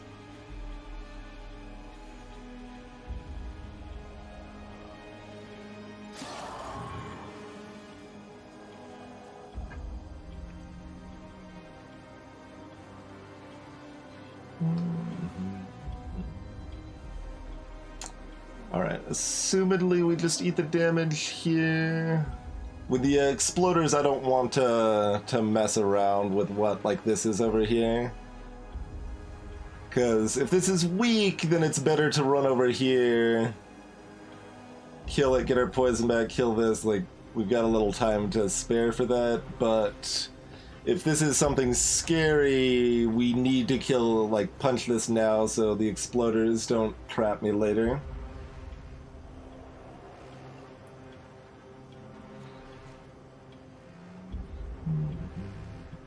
I mean, we would need 9 more damage to one-shot these spiky friends here. To be fair, but...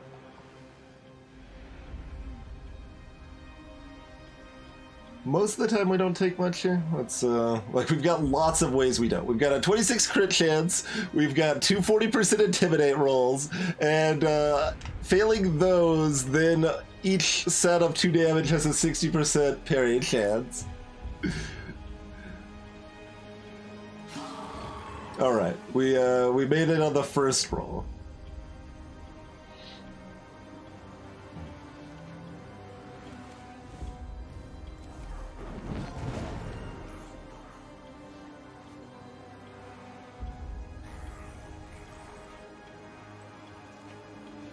All right, so we're planning on sneaking past this one next time, I think. Yeah, that makes the most sense. Okay, we've got 2 upgrade scrolls. Come on! Why? Those, well, I don't need to kill it with a spell for 1, and 2, killing it while I'm next to it will cause it to explode and kill me, Rafair. So those explodey things, they do piles of, they do like 20 damage, I think, when they die. So if I can't be next to them when they die.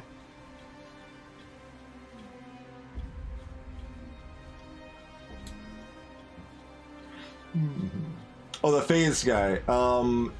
If I kill the phase guy, the other thing was already exploding. You meant the first time, so I could have walked over to it, killed the phase dude with the spell, walked left because I knew there was another item over here. Yes, that would have worked. This would have then been on a 2 attack cooldown. So I think it was probably correct to take the small risk of damage to make sure this wasn't on cooldown to deal with other threats. But I should have at least considered that line.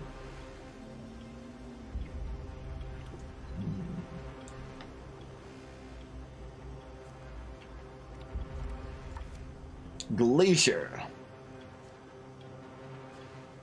Oh, this is replacing Shovel. Inflict freeze on parry and give me more block, but I lose that that speed, huh? Interesting. That's potentially good. We're not taking it right now. All right. Someone covered this block in bubblegum.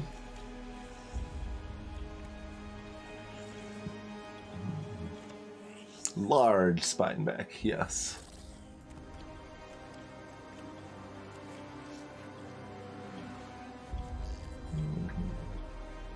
Oh, it can't actually do damage to me right now. Fair enough.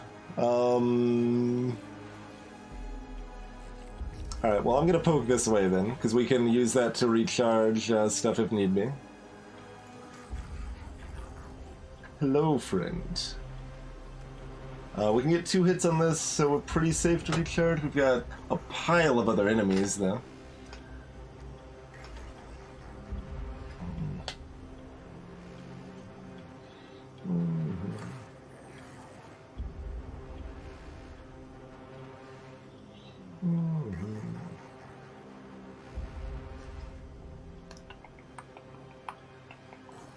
We've got 1 potion here, 2 more potions over there, and this is a full heal. We don't know what's going on with the bubblegum yet. I'm not clicking these things. I'm gonna clear the level before I click on any of those and see. Like, maybe we have to hit all of these to activate. Yeah, that's my actual guess. I have to hit all 4 of these to activate to proceed to the final area or whatever. That would be my guess, but we'll find out. So here the question is... I don't know. Like, how likely do we really... I mean, we've got this scroll too. Alright. Okay.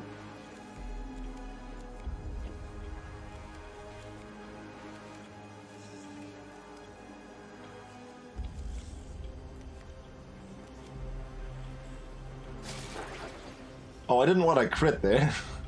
That's too bad. At least it didn't kill it.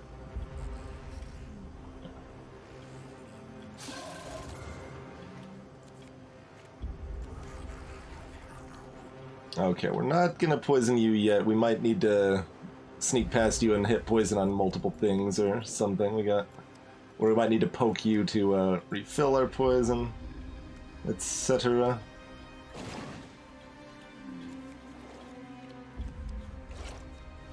What was your speed, by the way? You're 14. Okay.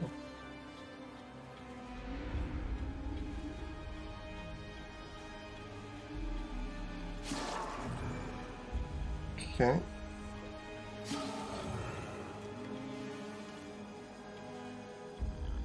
Oh, we've got so much block, this thing isn't scary anymore.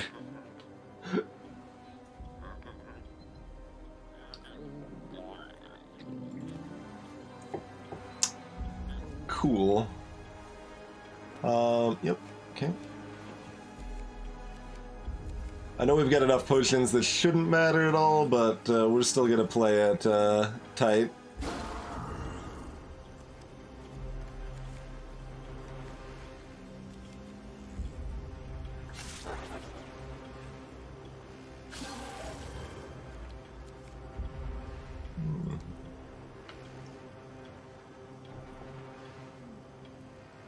Wait, that lowers its attack?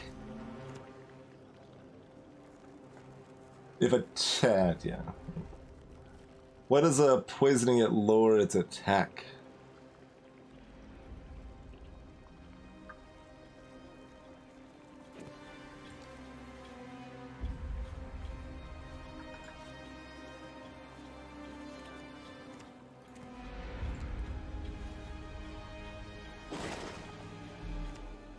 It doesn't.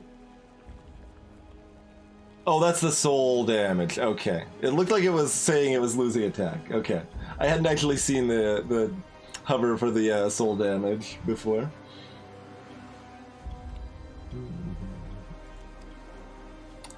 That all makes sense. Okay.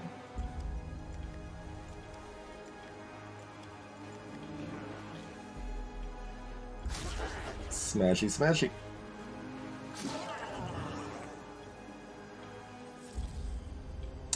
I don't think we need to use it more than once more, but I guess we'll make sure so I don't make a mistake. Because it's only got 4 speed. Okay. There wasn't any other treasure here. There's just this glacier shield, which is definitely interesting.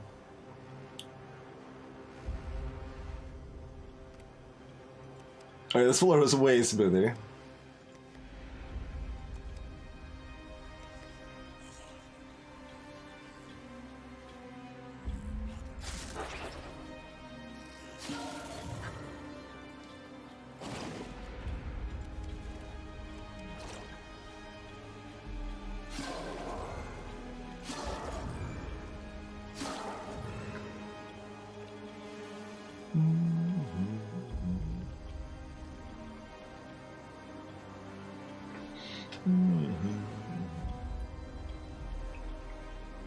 Yeah, I can still just first strike it at Ox, so I didn't need to do further poisoning.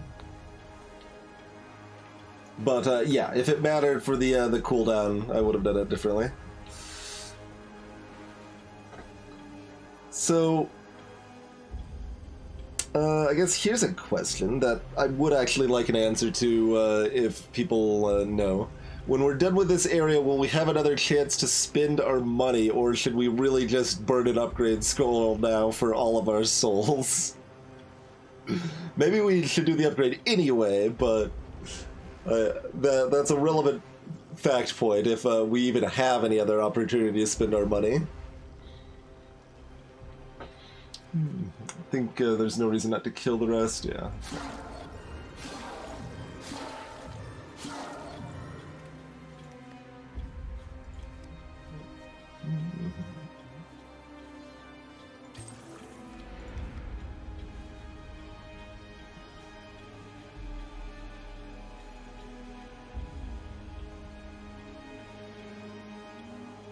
Oh, I should have mathed this if I was upgrading it instead of killing everything.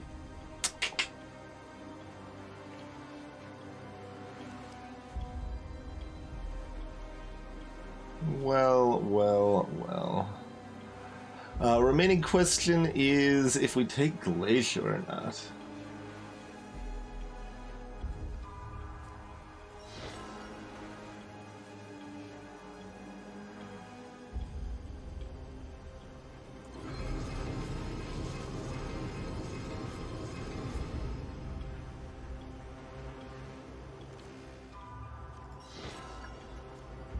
So this would now put us at 20 speed.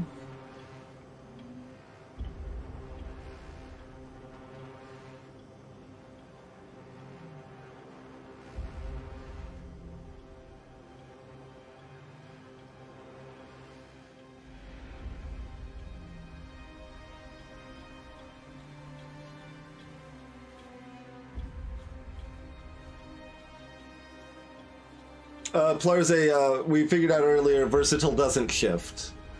Versatile is specifically when you equip it, whatever your highest stat is at that point gets a +3.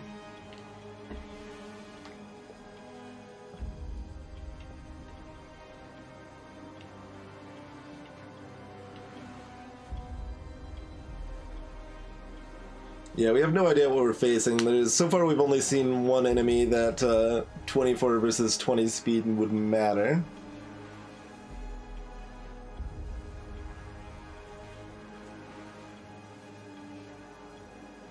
All right, let's do it.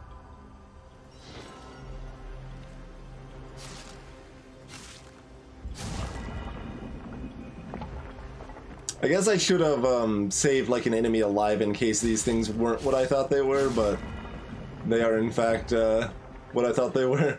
The only distinction is that you hit them multiple times, which could be a thing you can use to stay in place around potentially.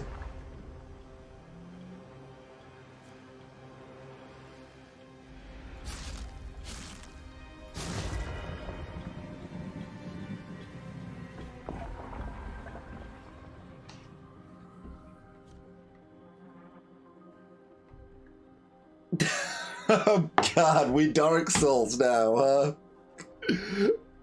Do we light the fire?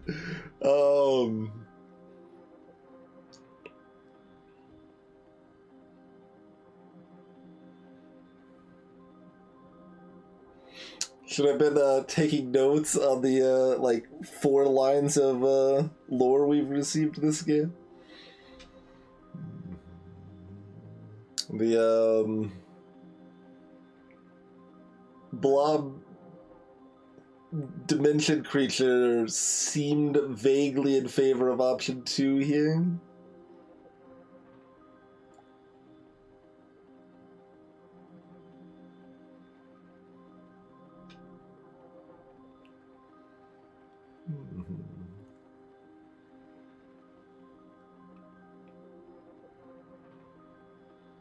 Assume it doesn't say anything further if we hover over them. No.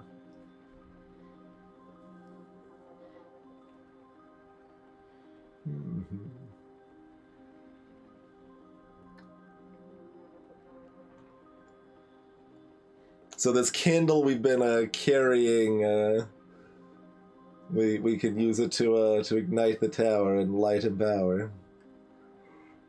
Apparently. You gonna go with a slant rhyme on the other one? The like tower and empower actually rhyme. Flame and rain is a slant rhyme. So maybe I should go with the with option 1 because it's a real rhyme. And I'm not generally fond of slant rhyme. It can be interesting sometimes. It's pretty rare. I think I only have one of my poems I've written that uses kind of a slant rhyme at all.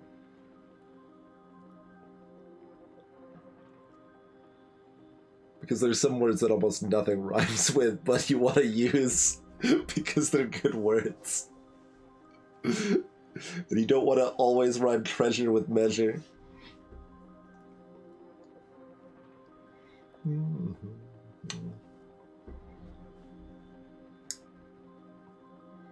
Alright, this one has a real rhyme. Who to trust?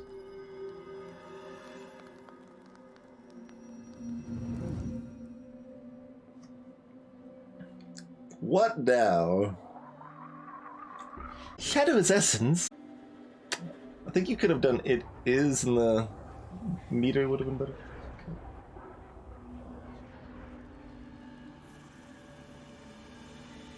I will wait a moment, and because apparently the stream was hiccuping a little bit.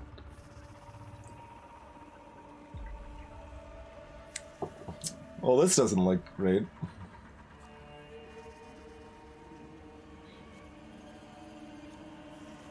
Oh wait, this is faster than me? 34? 34? What is this 34 speed nonsense over here? I chose light, Shinigami.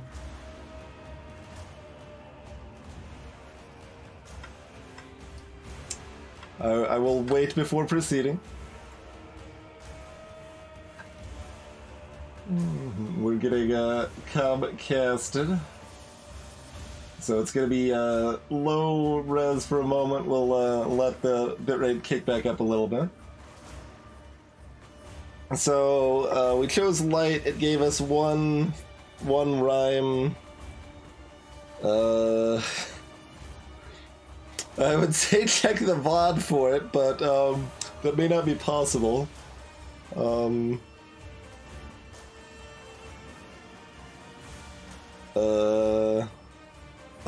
only remember the second to last word is it's.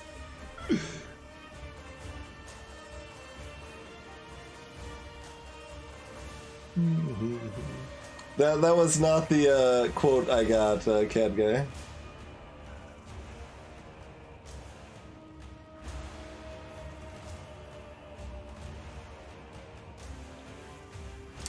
Salutations, BT Velrock.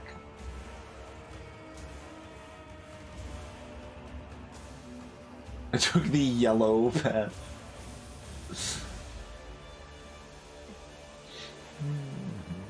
Alright. Any case, we should be okay. We've got lots of poison exploders heading my way.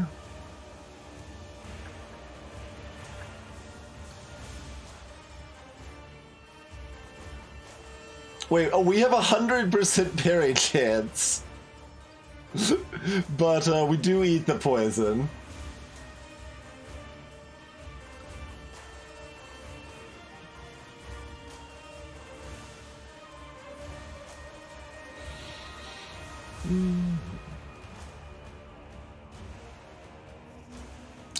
Okay. So this is 61, and then that's enough to get the third hit. Okay, so we poison the snake, we hit this, it freezes, we hit it again, and we hit it again. The snake dies, and this dies. We have our cooldown back. There's a treasure to my... oh no, that's a stat scroll. Never mind, that's a stat scroll, not a treasure.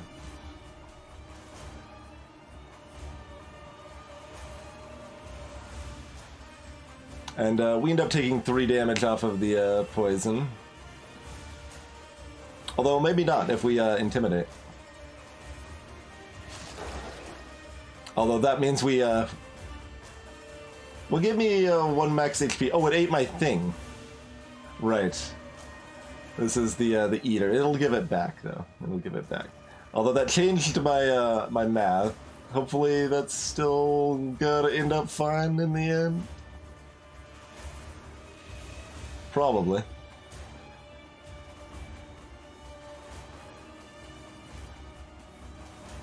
Oh, there's an amalgam on the left? Oh, yeah, there is. There's also a loot goblin that's about to be eaten, I think. Yeah, the amalgam's like appearing later is kind of awkward, but... I don't think we have a real choice but to proceed with my plan here, so... We're in range of a 4-spitter now? The hell you say, friend?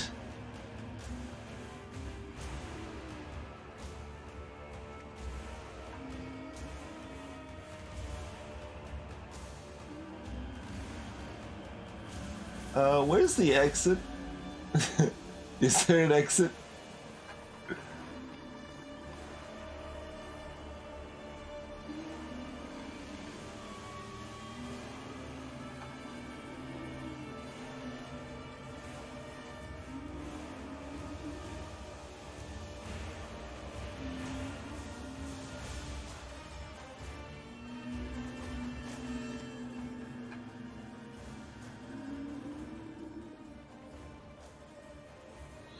Hmm. 36.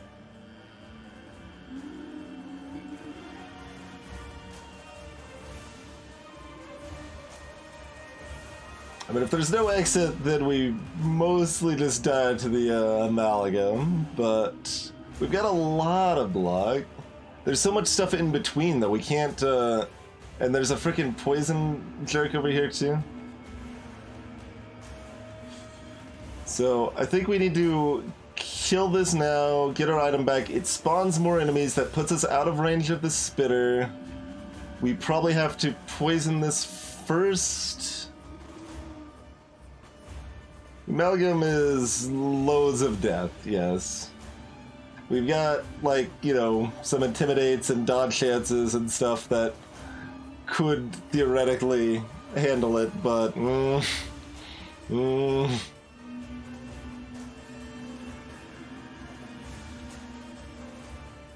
Oh, I forgot. This actually spawns them both right here. It's going to push this left. We'll still be in range of the spitter. In fact. I keep thinking, like, the spawning is going to work differently. Like, it's going to spawn one here, and then since it's on the right side, the other one's going to spawn over here.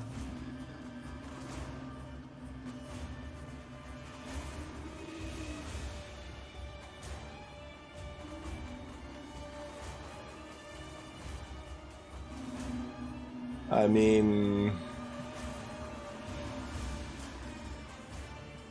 guess we just die then.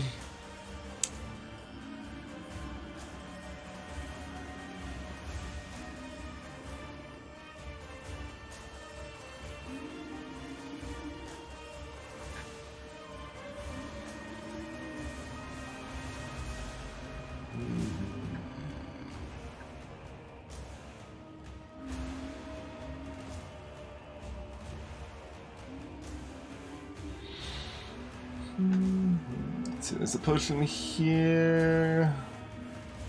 There's a potion here.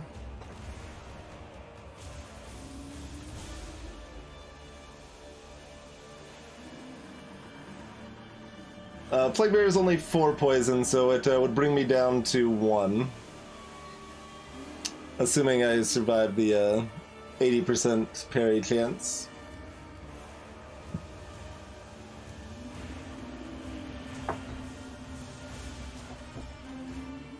And there's a decent chance it doesn't hit me at all, because we've got a 31% plus up to 60%.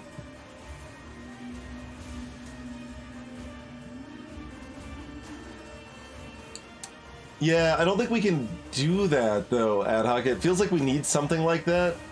I guess this is... So this is... oh, moving towards me. Yeah, I mean, there's not other enemies in the way. Like, it's possible this blob over here can get next to it and pop it, but it's gonna eat it. It's gonna eat it before it can explode on it.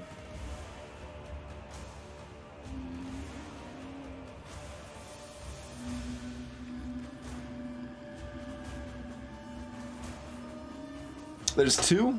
I see this one. I don't see another one. Oh, there. God, yeah. Is there... I don't know if this is actually going to bring up the options, so I should check. I don't think there were any brightness options. We could remove the chromatic aberration, but I don't know if that would actually help.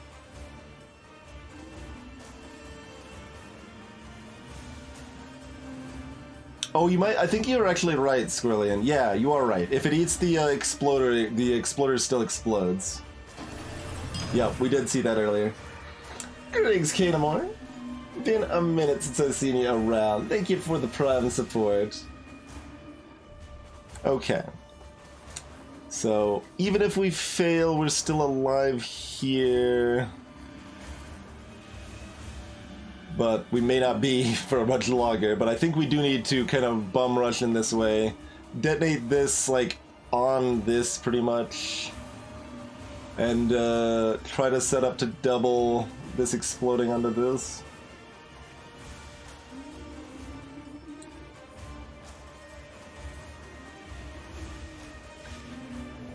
Okay.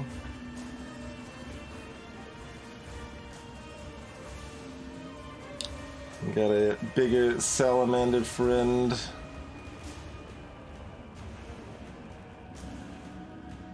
We've got a lot of blocks, so this probably doesn't dunk us. What's interesting here... Oh, if I freeze it, does frozen stuff stay frozen? Like indefinitely? That's, not actually helpful, though. We don't want this to freeze. We want it to explode. Very much so. Yeah, 7 poison. That would be great on these two enemies. So... Okay, a lot of times it won't be frozen.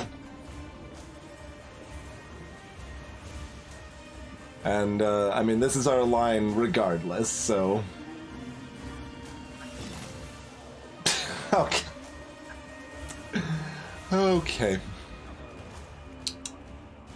Not really what I wanted there, but, look at this 21 speed, of course.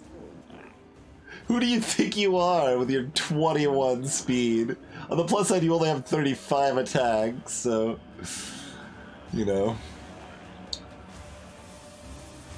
I know, Big Lemon, I want it to explode, that's the problem. I want to sneak past this and have it explode on these two enemies, that would be ideal. So it's actually bad for us that it froze and it isn't going to explode, those are bad things.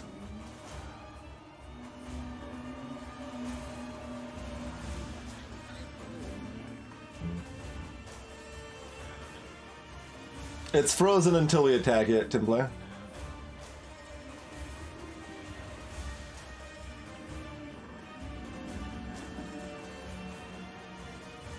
Oh, well, until it gets hit, I guess. It could be exploded into or something, but yeah. Yep, exactly, I don't...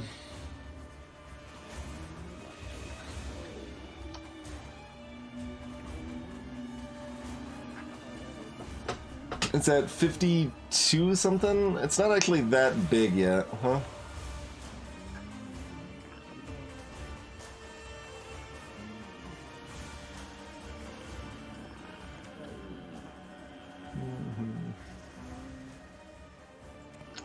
All this poison nonsense.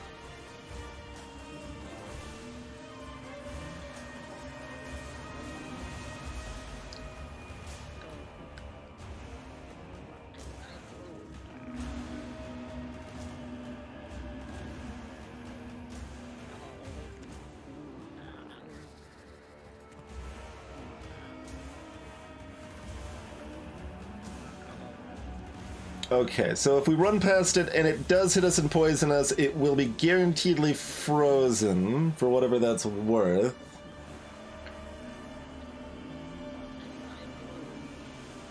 Will it really absorb it, Raphael? Like, I assume me being in the way interrupts its thing, doesn't it?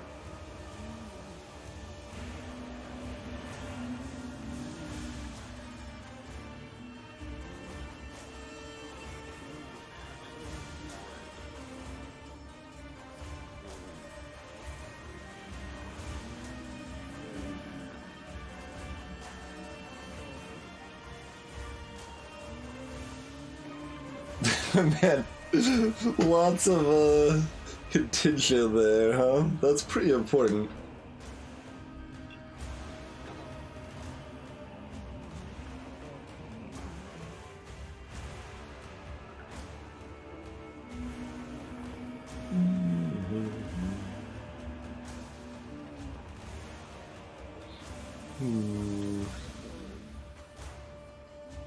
Attacking it might just be better anyway.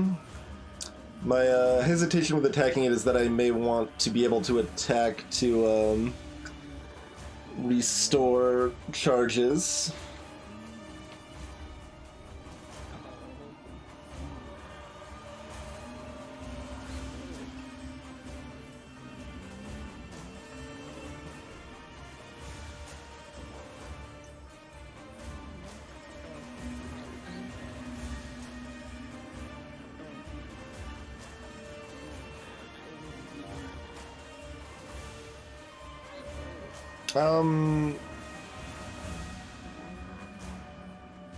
the latter doesn't seem like it's normally true, Tillon.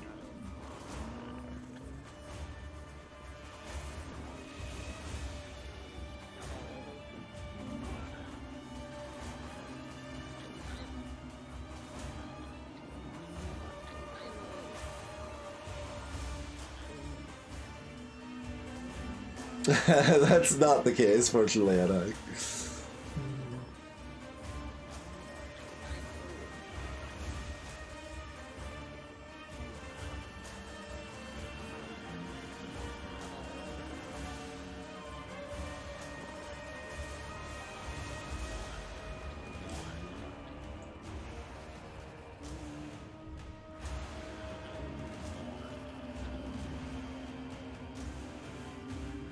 That would be super weird to me. Like, that can't be true, what Ad Hoc's saying, right? Like, if we kill the snake, it's not absorbing the Gecko. There's no way in hell that's how that works, right? That would be really counter to how the rest of the game works.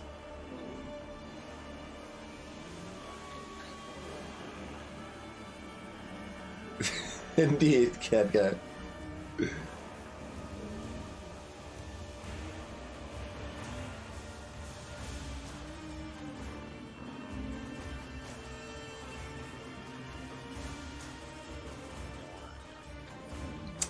I think it depends on what it eats straight up, but I'm not sure.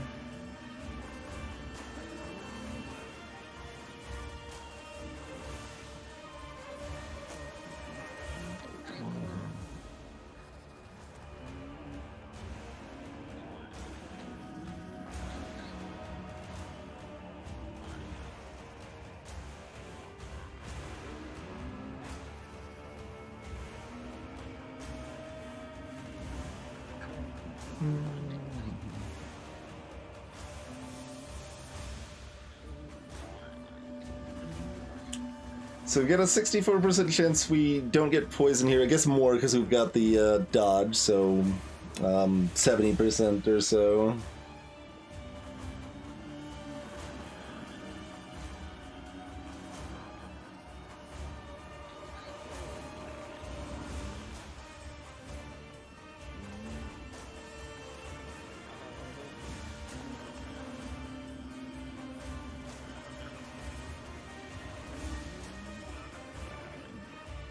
But yeah, I would expect all actions to interrupt it because that's how everything else works. If you move in their way, they interrupt their action for everything else that we've seen so far. So it would definitely be weird to me if either killing this or stealthing past didn't interrupt its absorb.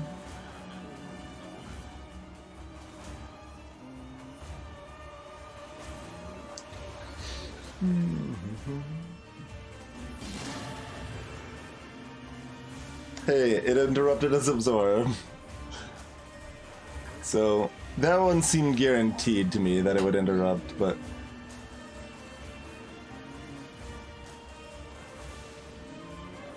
Wait, is this already poison? Did the snake die in an explosion of poison or something?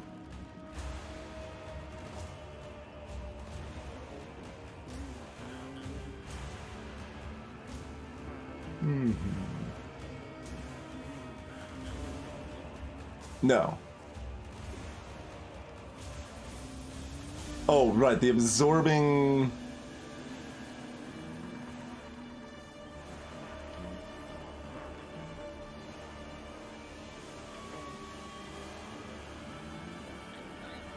Oh, it's eating this. I didn't even, like, see it. Like, the angle is so weird. I was like, I thought there was an exploder over here, but it's gone.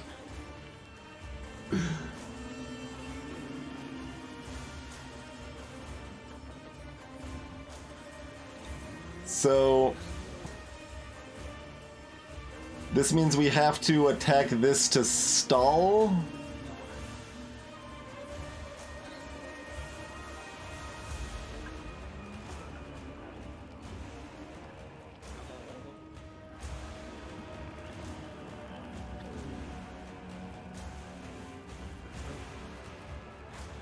It hasn't eaten it yet. It's going to eat. Oh wait, I can just attack this. I don't need to attack this to stall. Like, this is still going to counter, but it's not gonna do much. It's gonna do 2 damage. The same 2 damage the other one would. Yeah, obviously I should attack... Wait, is that obvious?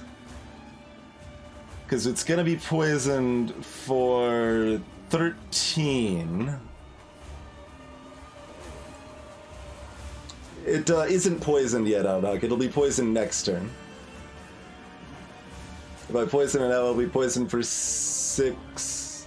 Oh, it'll be poisoned for more than that. I spoke wrong. But if I poison it now, it'll be poisoned for 6, take down to 5, add 7. It'll be at... already a lot, really. But it'll get some amount of HP from eating. If I poison it next turn, it'll be at 20 or 18.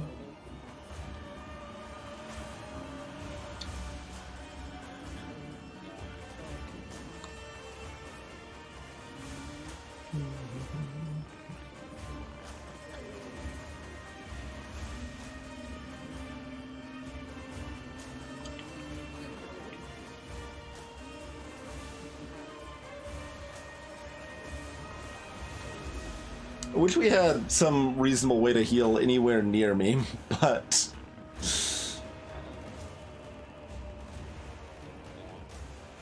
I mean, this is pretty close.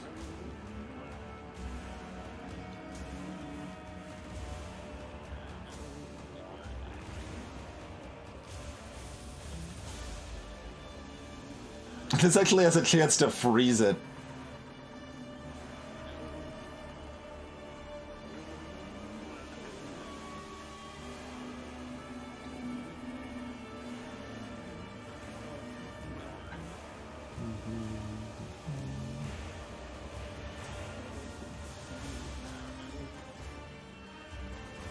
We'd still be able to attack this once and not get dunked.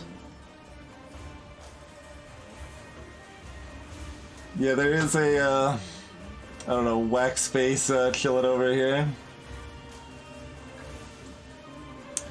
I guess that's what our actual goal.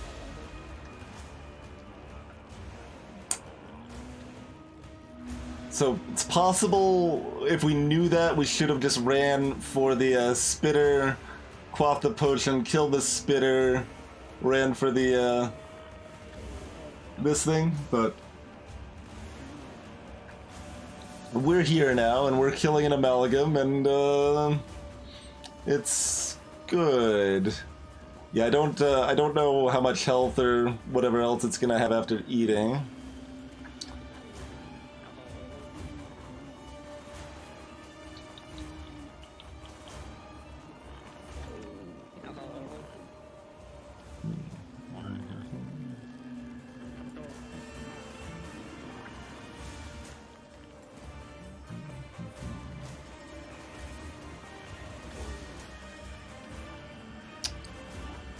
Yeah, we're probably supposed to kill this or punch this. Okay.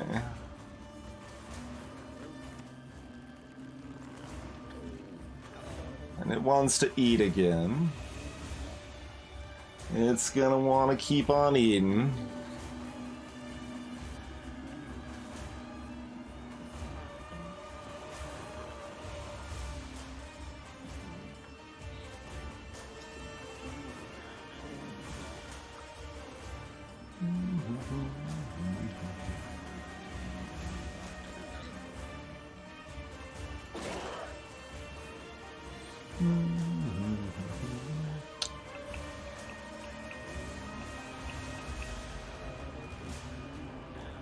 I think I moved past over here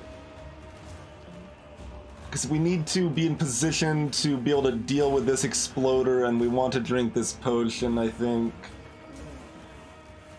And we'll survive with the 1 if we go that way. If we go this way, I think we get trapped with this exploder, so we need to deal with that right now. There's some attack up.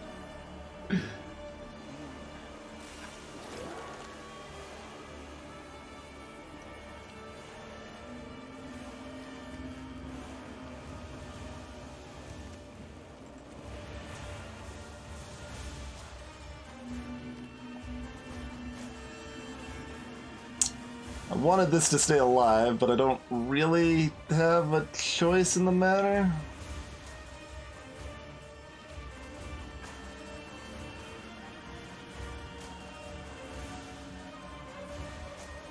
I don't think it gains enough HP.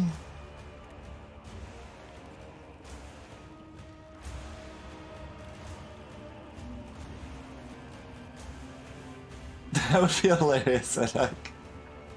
I'm guessing that can't happen, but maybe.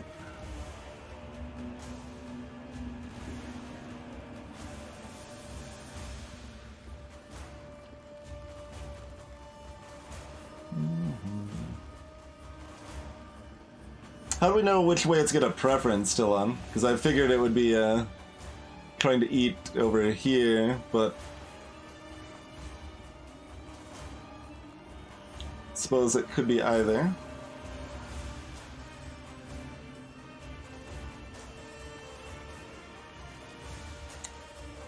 Though my initial thought was to move past.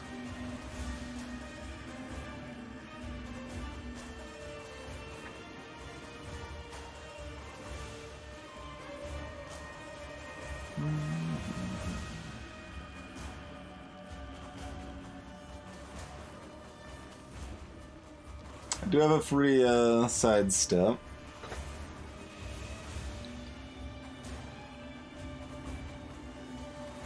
We can.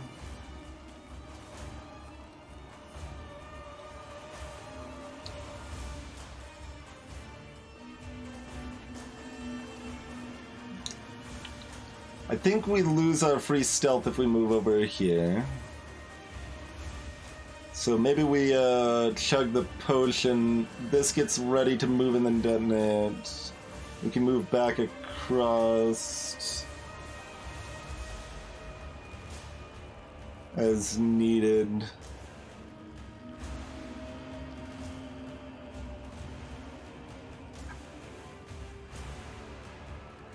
And this should be basically dead.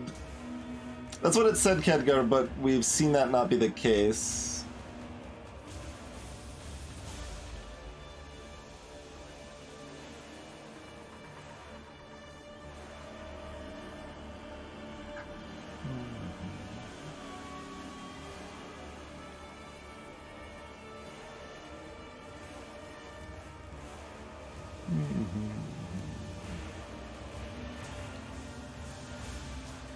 Yeah, next pass, so next passing of any cards. It's hard to phrase it cleanly, but yeah, it doesn't guarantee it. I think we drink this.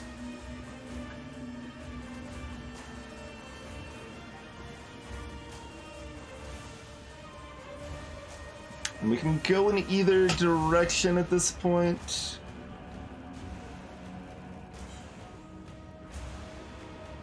This also just says absorb neighbor. Oh, it says it has an arrow. There's an arrow on it. Okay.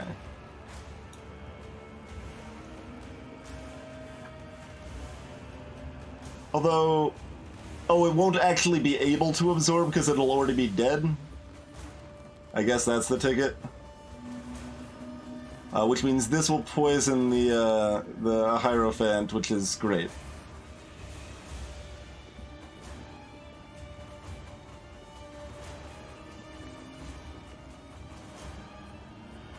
It pointed left when it ate the gecko. Well,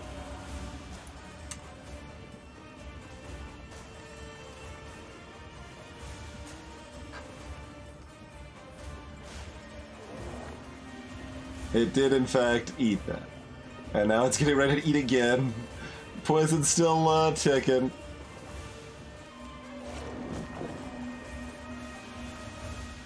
Alright. Well, this might be great that it's just eating all of the it's not gonna reach the spitter though. I bet there was some way to like tier this so we poison it a little bit less so that it lived long enough to eat the spitter.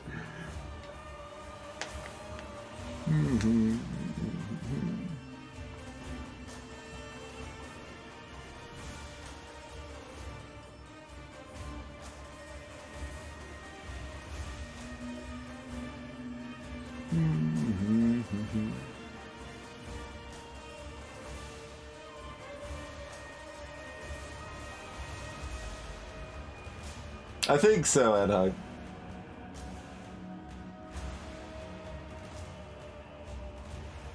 I'm assuming speed will be the attack will be the most useful here, but maybe it's speed.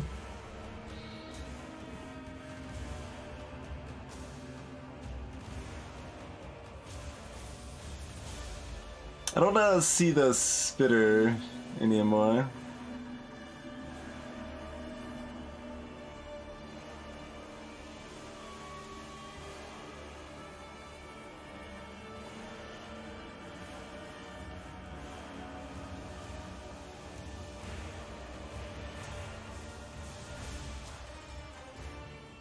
Oh, the boss thing is the spitter?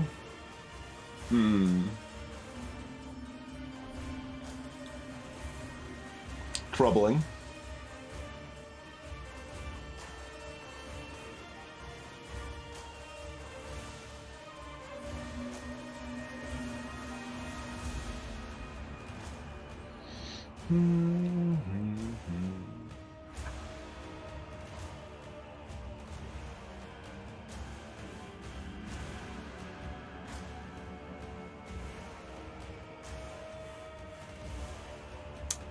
I mean, I guess we don't really have... We have to get this stuff before we approach and know which is better, so I guess we're just gonna take attack. We would probably take defense if it was available.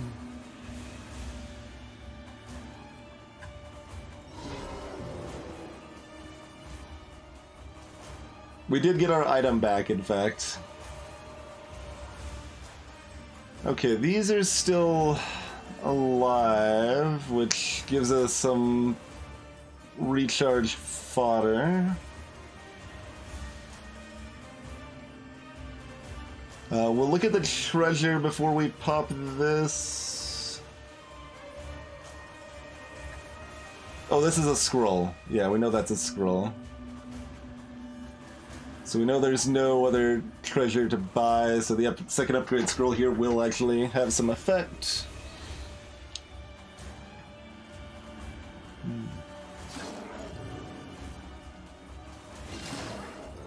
Wait, what? Oh, these are super fast tiny ones now, huh? Rude. They have the same name and everything, even.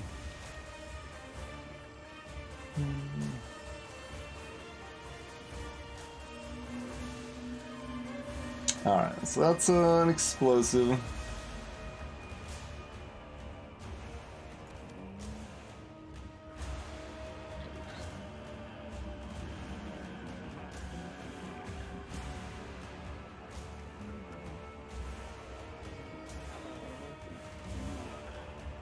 There's another potion over here, so we can come in full health and be between the boss and a potion. So that's good.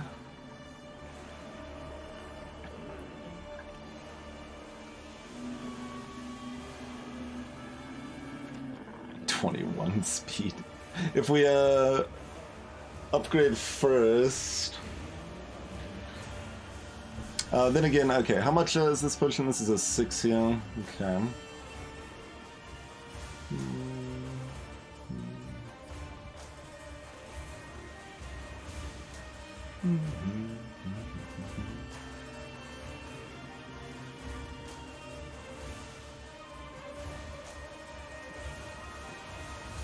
Let's see. I mean, it's also only 3 damage, that's the thing. Like, we would probably end up at 10 health instead of 11.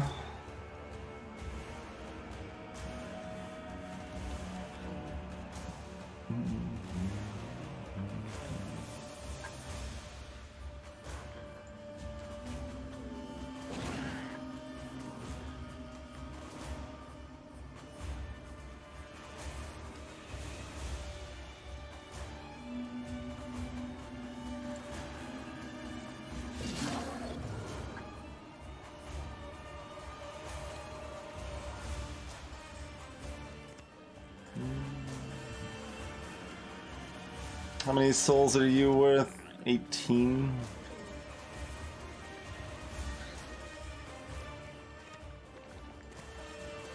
Okay.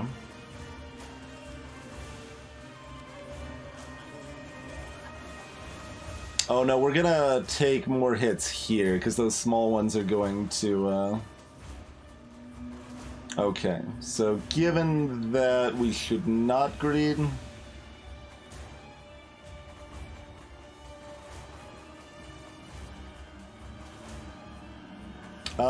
Oh no, you're right, we can totally poison it again. Because we've got 2 more things to kill after this.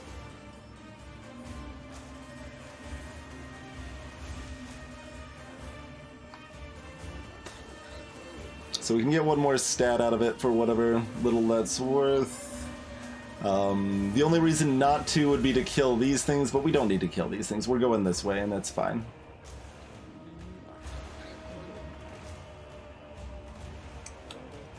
Okay.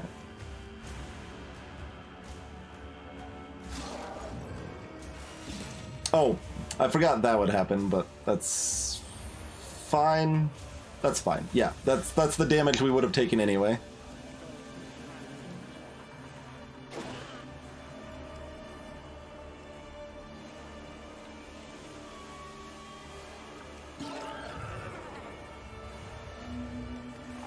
Wait.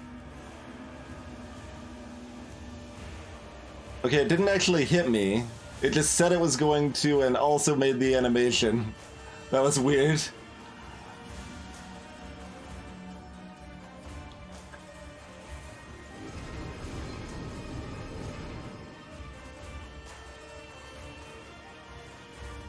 Range 4? It's like changing its range on me? Oh, I dodged it. Maybe it was always 4? But like, it didn't target when we moved in, and then it targeted when we moved out to the same distance. I thought. I could be wrong.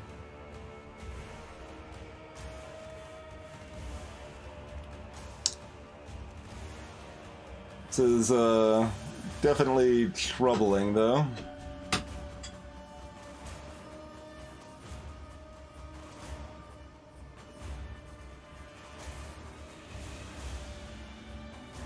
I commented that its damage was 4 with incredulity, actually.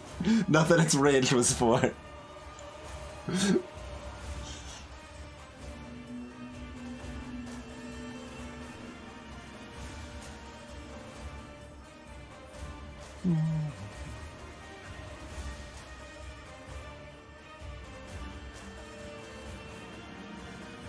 Yeah.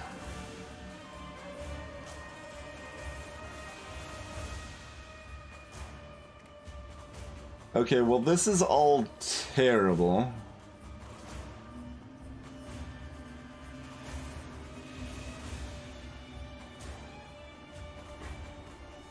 So we don't kill the other thing and we hope we sneak past it.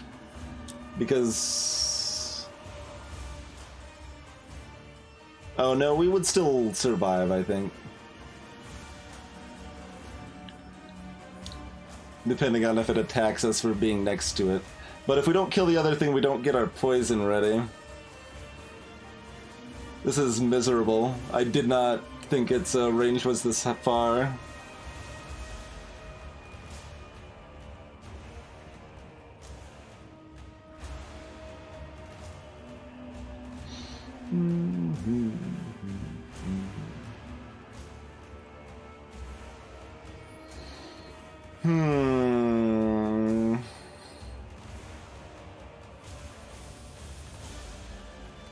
So 6.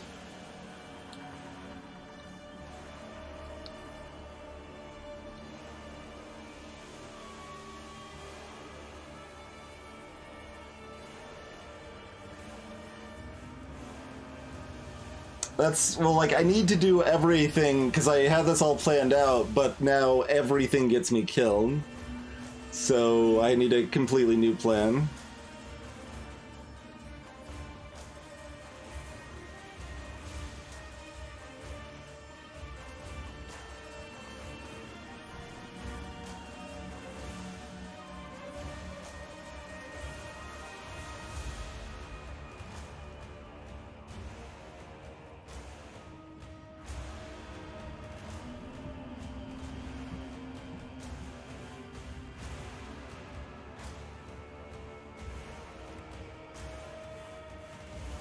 Oh yeah. If we go over here, it's not saying they're gonna spit this time.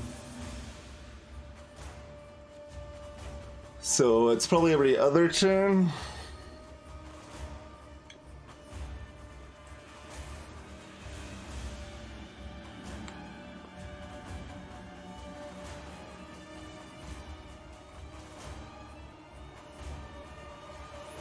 I think we still abandon the explosion scroll, but I think we can kill both of the mooks and then get the heal and then run over there.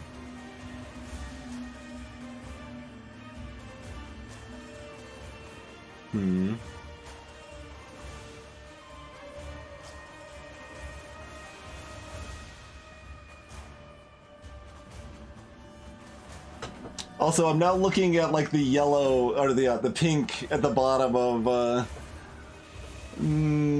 our boss friend here. It kind of looks like a cheeky like pink doggo or something. Look, its eyes like poking up like I didn't do anything wrong.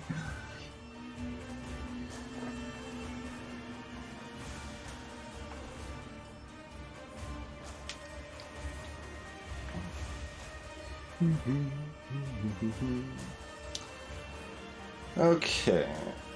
I mean, I'd probably have to just math all of this out, but my instinct is to move right, kill the frozen thing, quaff the potion, or kill the right one, depending on the timing, and then do the opposite afterwards.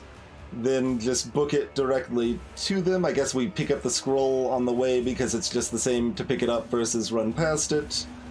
And then we're next to them, next to a potion, and we have our poison available. Although, how much does it matter to have our poison available?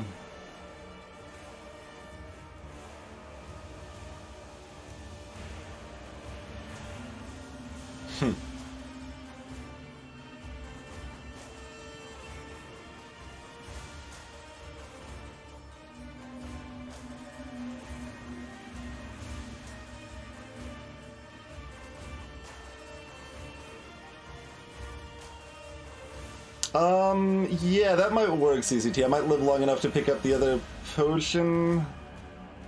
I don't know if I do.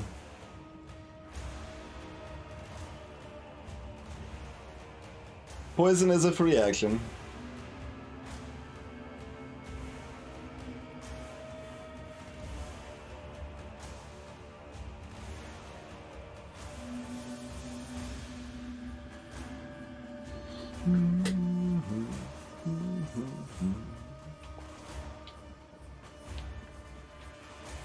Yeah.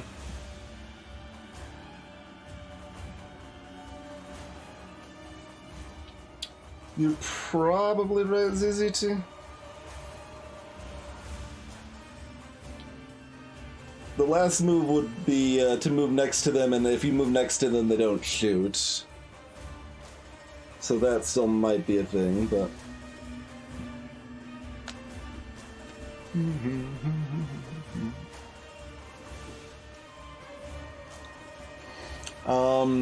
Alright, well my throat is super dry, so we're actually gonna sneak in a quick cliffhanger break.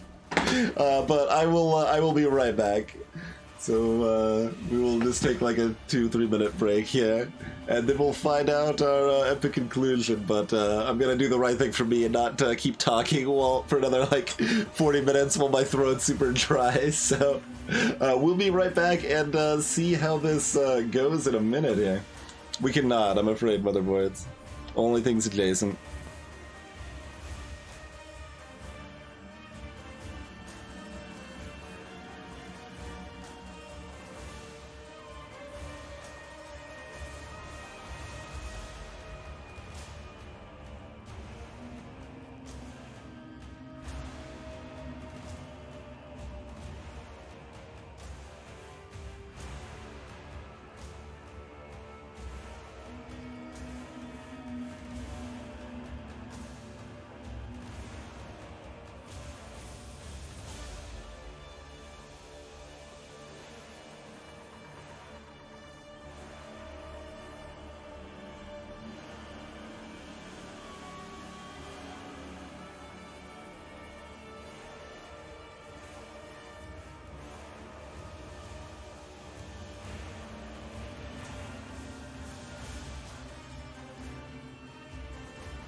Alrighty.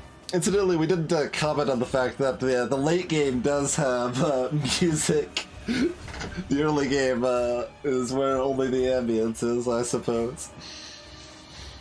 And yeah, as far as not being able to inspect from afar, mostly that just seems weird, because like it's even like equipped to handle it, right? Like you hover over this, like it highlights, it knows we're hovering over the hourglass of the far enemy.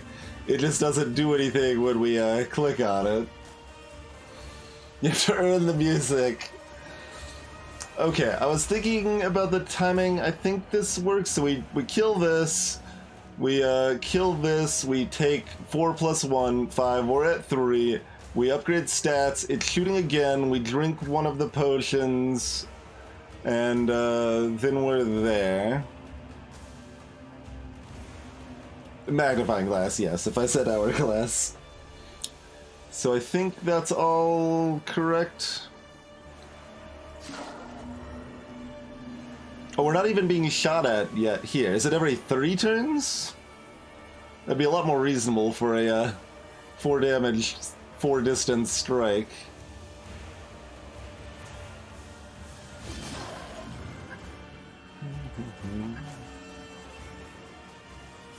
Okay, this is +4 and -1 to everything else.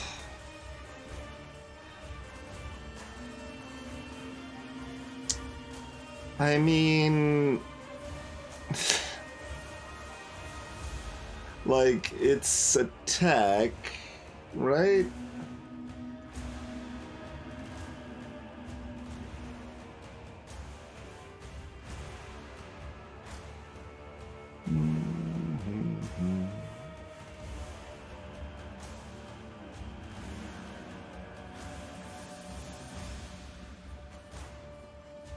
Health does not increase current health.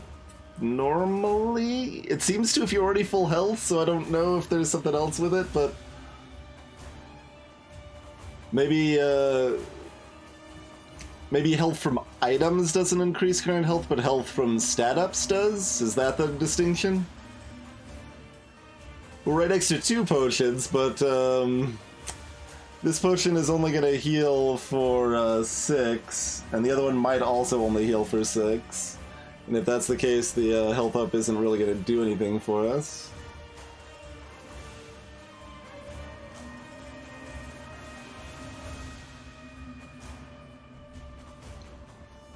Yeah, if it increases our current health, then I think it is the way to go. And it's worth losing 1 attack and 1 defense and such for it.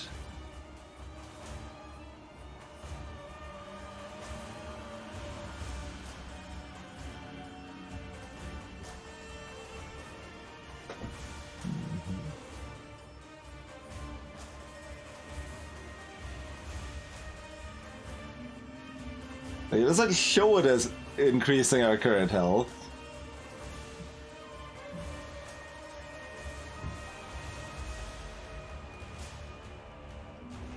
Clarity's not useless, Carrie. It's still a crit chance. And it's also healing us more from the potions. Potentially. So like taking this means we drop down to 3 health from the hit, but we would heal 2 more from drinking the potion. Are you confident this heal's still on? Because the display shows that it doesn't. The display might be lying.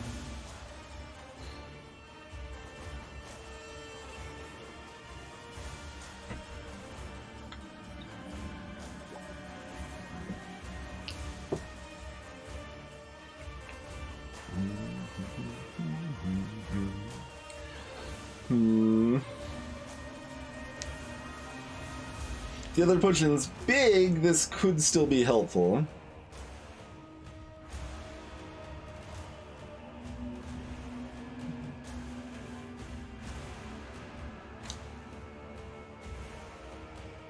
also this is a +5, not a +4. And it looks... I think the image was exactly the same as a +4. Hmm.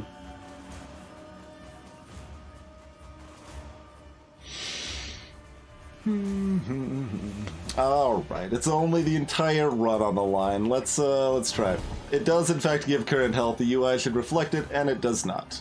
Noted. Okay. So they are actually ready to spit twice in a row now, but won't if we move next to them, so we will go ahead and move next to them. Hello. Jump away? Oh, that's your game. Okay, okay. Confidence. Okay, okay. That's good. I think we got a chance here.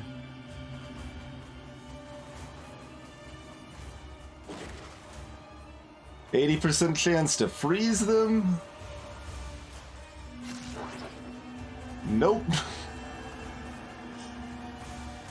Alright, this heals for 12.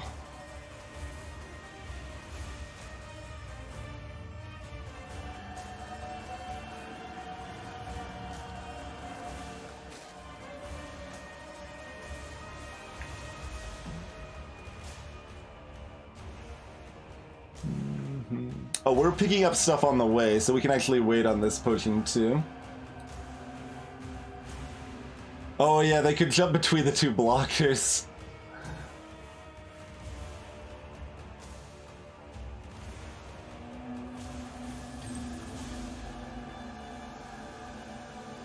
Is that reason to not pick up this scroll yet? But also we could just use it on them. Right now for some sick deeps.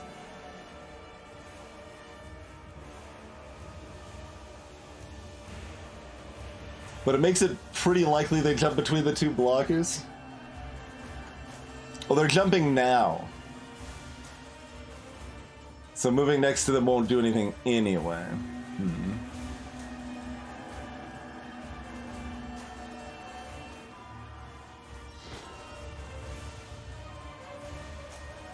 Alright, they've gone and hid, which is real gross.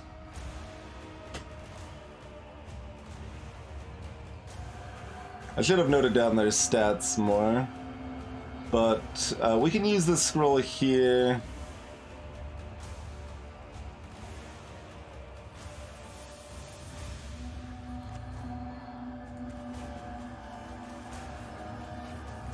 At 5 piercing is really rude.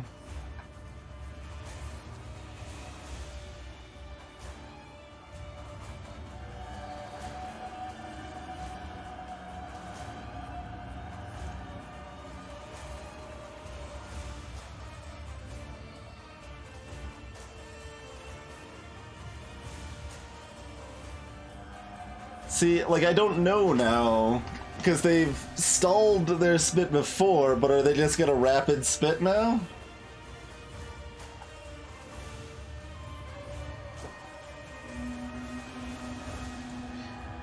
Just the one, Curiouser, just the explosion scroll. I'll do 10 past that. We do need to kill one of the blockers.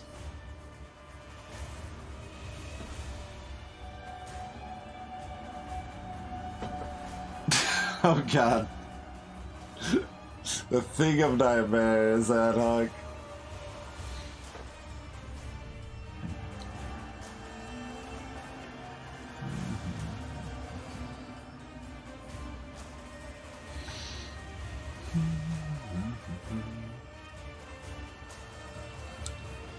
So 18.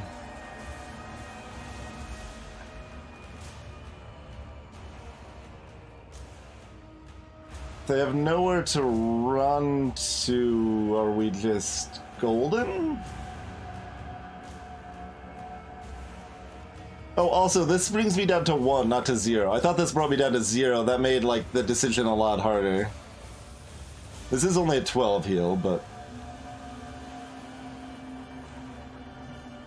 That's a good question, Squirrely. Do blockers still block while frozen? I guess we've got a 60% chance of finding out in a minute, huh?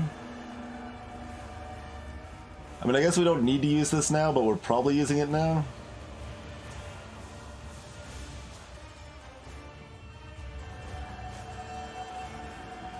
It's a free action, so we can use it only when it's relevant. We might as well wait.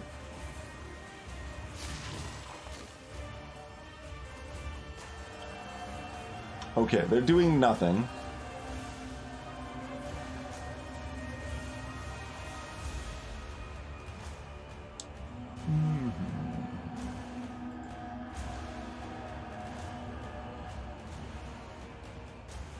Oh, this gets the bonus damage too.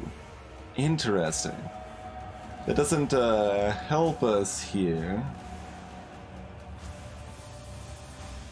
Unless we were to wait, but I don't think we want to wait.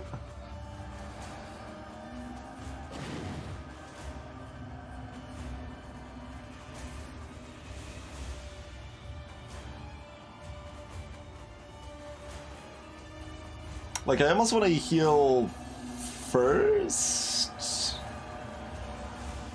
I don't know if it's better to be close to them now or let them queue up something and then become close to them.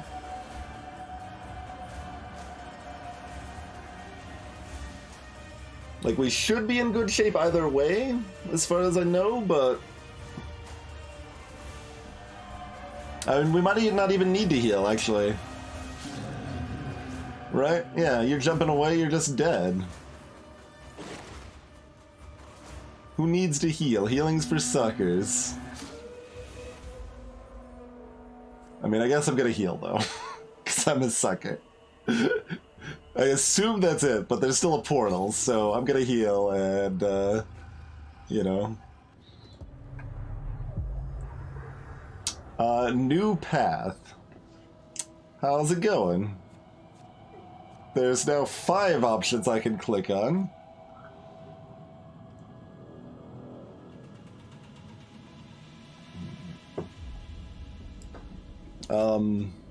This one.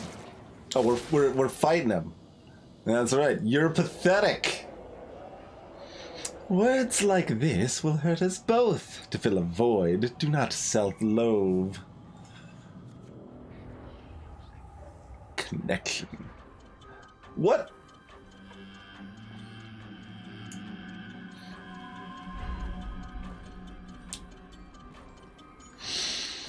Oh, God.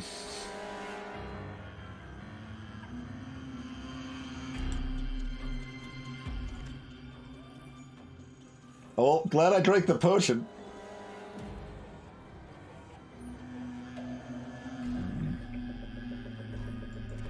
Much defense do you have? 1. Perfect.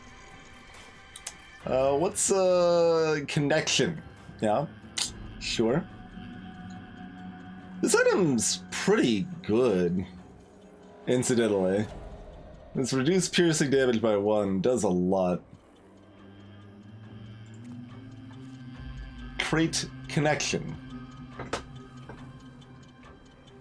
Move and attack if passing, yeah? Move towards you, unknown. Move towards you, big explodey friend.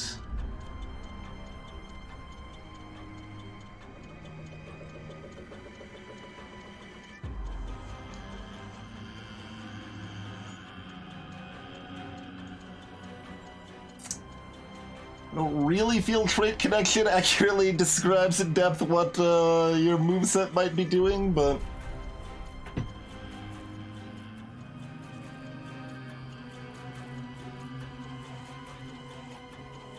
This potion's over yonder. There's no blockers. There's a loot goblin over here, apparently. A 46 health loot goblin that's like hiding. No, this is not a loot goblin. It's not trying to run away, I don't think.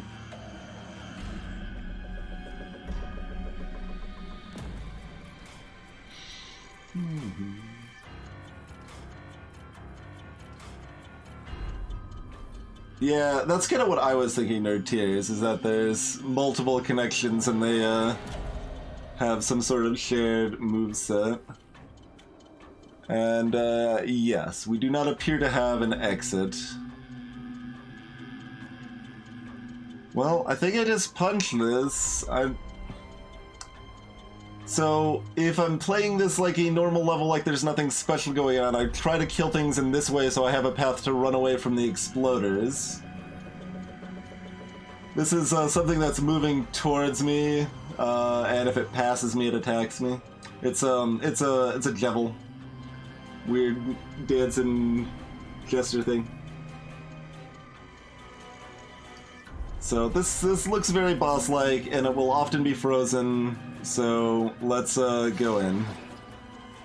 Are they immune to freeze? Oh no, I just dodged or whatever. Okay. Dodged or intimidated. Often frozen was a little bit strong, I think, but...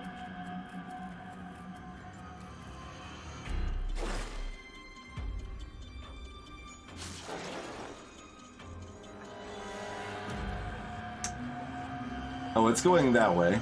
Okay. It's going away from me. There's two amalgams over here. Did it steal my stats? I don't think so. My stats look the same.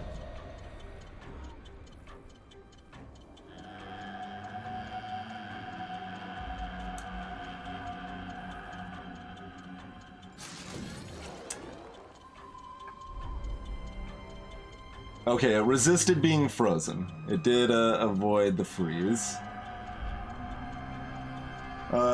This thing's moving towards me. I don't like that terribly much, but, you know, we just gotta kill this and hope for the best, I feel like. Greetings, Nerd and Swang. That really feels like my line here, so...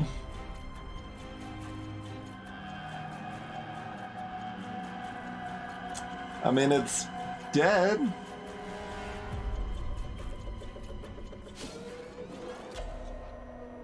There's a portal. I mean... Oh, that is actually moving towards the exit, escaping with loot. Did it hurt like everything else when it did? No. Why does it look like this stuff is hurt?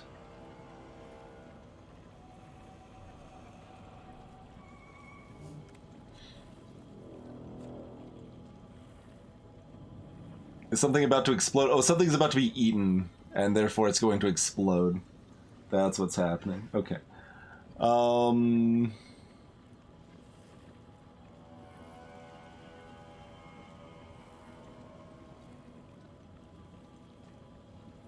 only hesitating because I'll take the free souls if I can here. But, oh, that's 2? Alright, whatever. I'm going to the portal. See you later. Okay, so we've got 4 more, 3 more? Probably 3 more.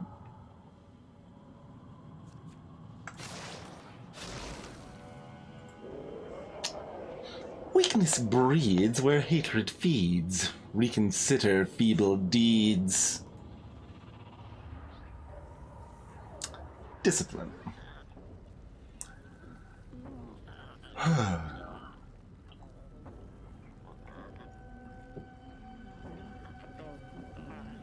Piles of potions over here. One exploder here. Loot goblin. These are weird loot goblins, though, because they aren't, like, actively running to an exit to start, you know? We never got our speed up from those random rolls. Huh? Oh, we did once. We got it to 21, and we got a -1 from a stat scroll. Oh, there's no exit to run to. Right. Right. Yes, good call. Kind of forgot about that fact.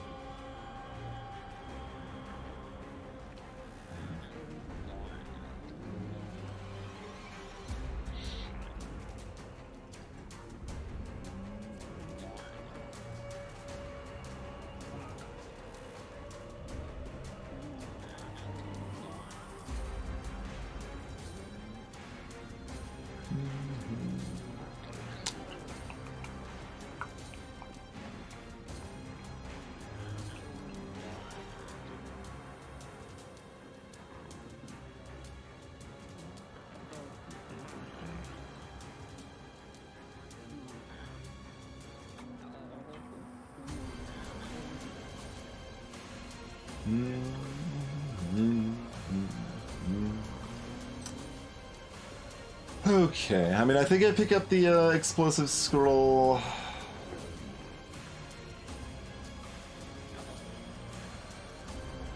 Timing of this is very awkward.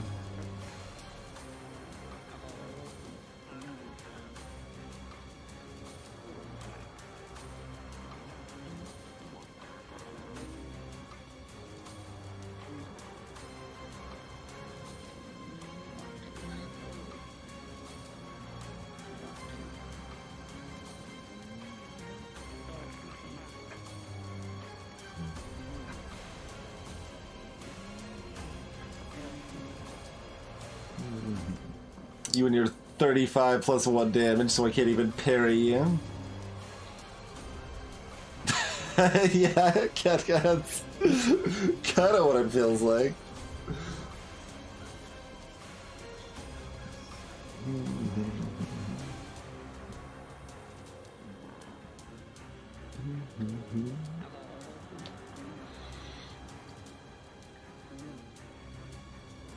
So I picked this up, but then I'm not sure if I'm going right or... Oh. Maybe I'm going right, huh? And we hope for the best on our sneak by here. I mean, we've got to run towards the potions and not get shot by the spitters. There's more spitters over here, another exploder over here. Like, we know it's not a blocker, so...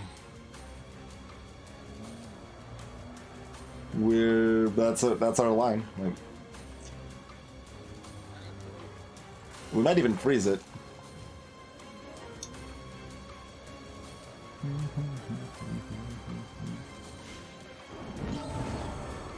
Okay.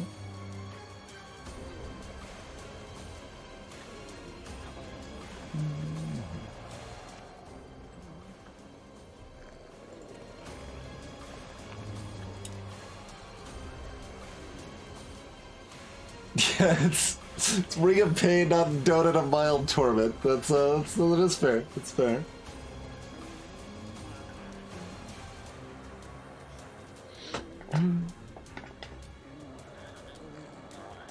So we don't have any amalgams causing a ruckus. So we're in pretty good shape here, probably.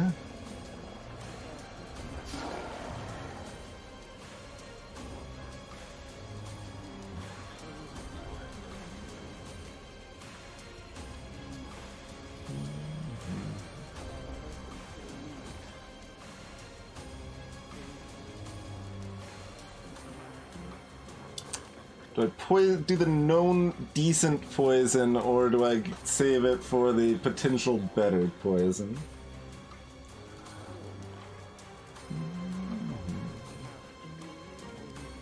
Hey, it's the same thing.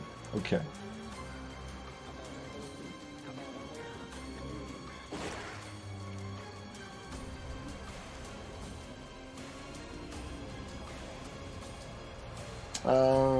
I mean, yeah, it's fine. We've got tons of potions. We don't have much choice in the matter at this point anyway, so here we are.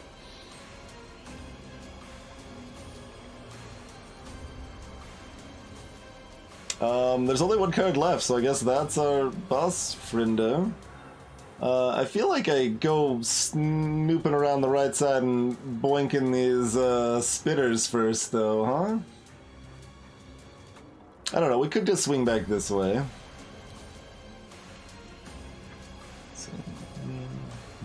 We can only shoot to here, but if this, like, jumps around at all...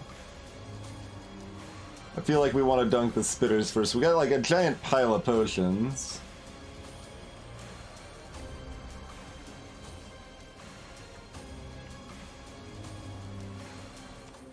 Scrounger.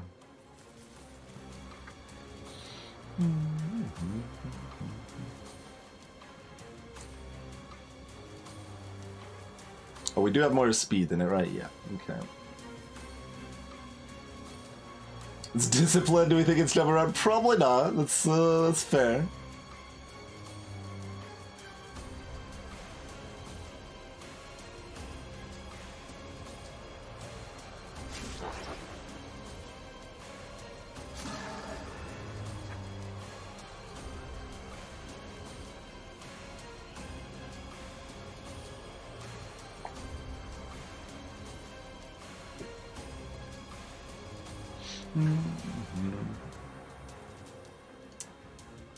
Is this like...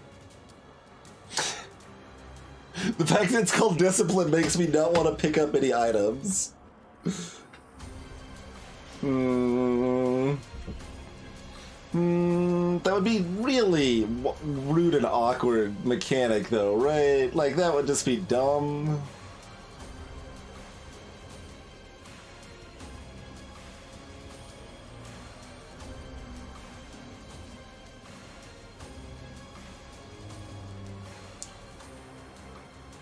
I feel like that would just be dumb.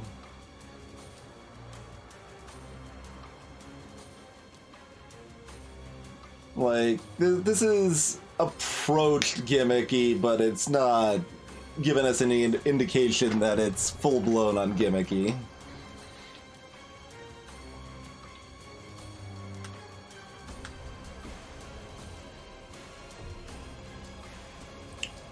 I still don't know if there's a way to tell if it's a +1 or +2 before picking it up.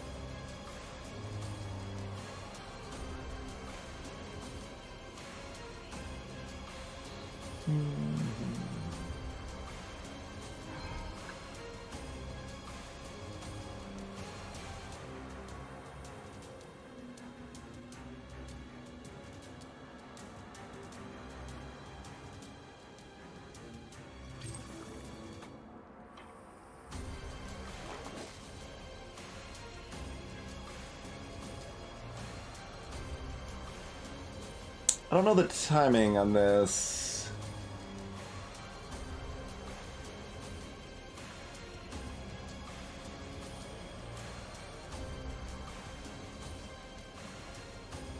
Like, I know I survived long enough to get next to the first one, but I don't know if killing that prevents the second one from killing me or not.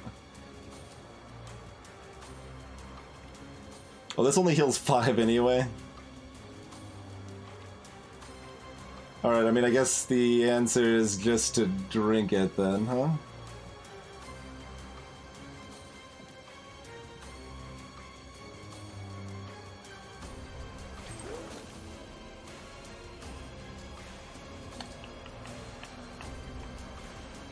Kiwadian, welcome! Thank you for the raid! Dizarth, welcome in! We are in the final, like, tense sections of this nonsense, but it's a log series of final tense nonsense. At this point, it feels like I want my speed higher than 10 or higher than 30, and anything in between seems almost irrelevant, but I don't know if that's actually the case, but I don't think losing a speed here hurts very much. Getting the attack up... I would take defense if they had it. Do I take health? Oh, it does give us health right away. We figured that out. I mean, not that we're low on potions.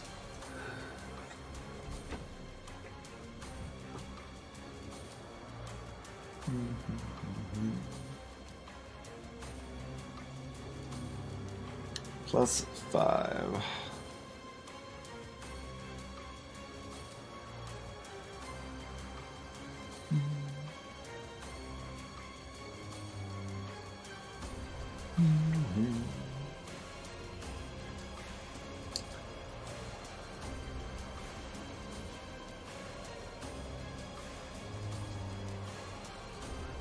Yeah, I'm inclined towards health, I think.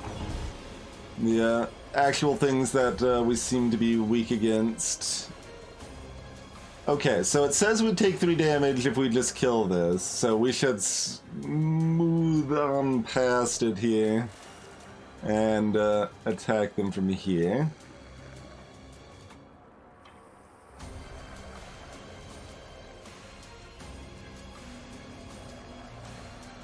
You think the 3 damage was a lie anyway? It might be.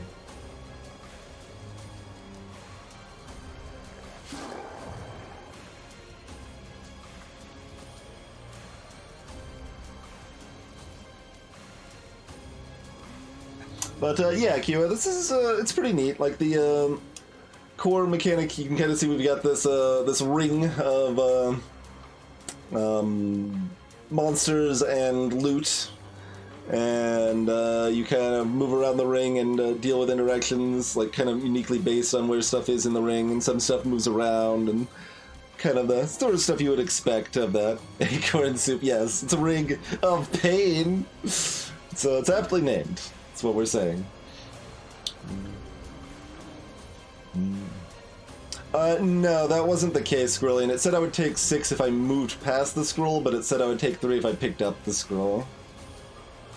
So we took 3. Not really, Kirisu, just that we can't one-shot them, so we want to consider the situation fully here. We may want to look at the area boss first, but I don't know that it's likely to influence our thoughts too terribly much here.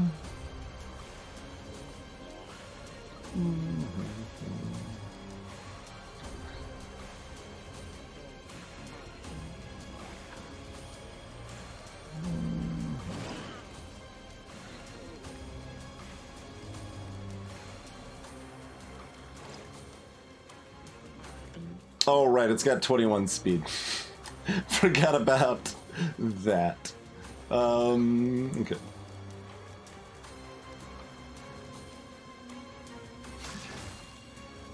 Rude. Explode into items, friend.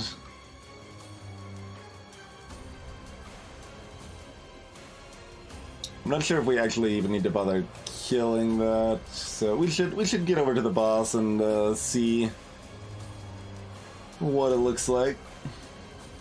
Well, when we kill the boss, the goblin, that'll make it exit and the goblins will run towards it then, Flyers A, so there is that.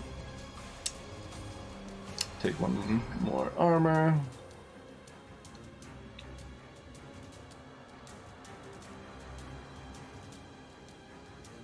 We could have actually taken, if this was available, 1 clarity to make our potion seal 1 more now. Wouldn't even been the worst idea.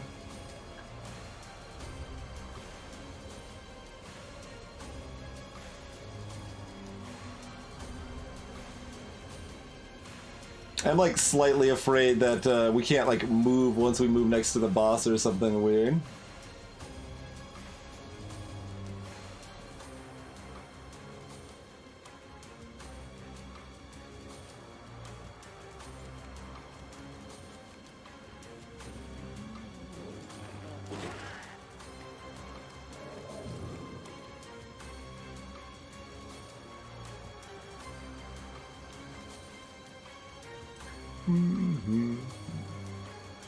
Yeah, there's so many potions, it's interesting. Like, it's hard to tell if that's randomness or the setup of the level, probably a little bit of both. Notably, we've also still got this creepy doll, so dungeons keep having +2 cards still. All this, way in.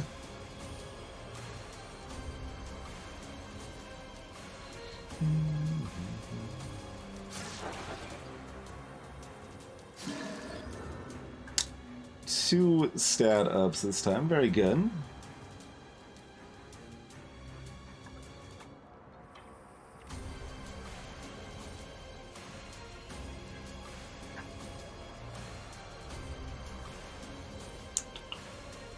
We've got enough max health now that I think it is actually worth taking one of these just to make the potion seal for 1 more.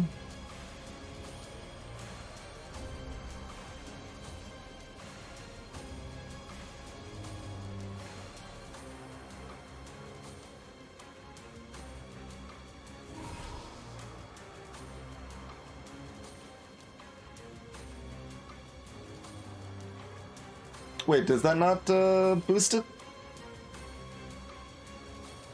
Oh, it works on a different formula. That's too bad. So it's kind of arbitrary, or maybe it's 1, 3, 6, 10?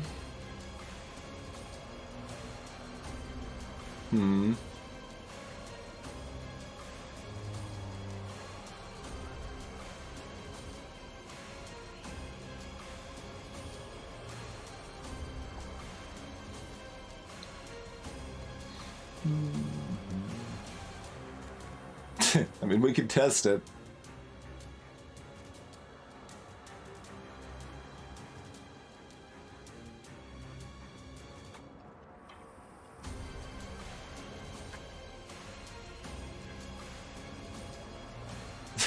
I like how, like, every, mechanical question I seem to have about this game, there's conflicting answers in chat every time.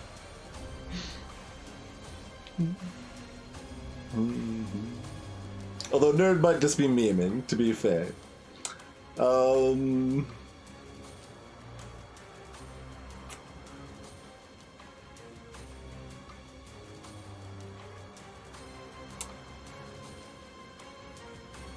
Yeah, I feel like that's not the case, but I thought we saw that it moved up to 2 at +3, but maybe not.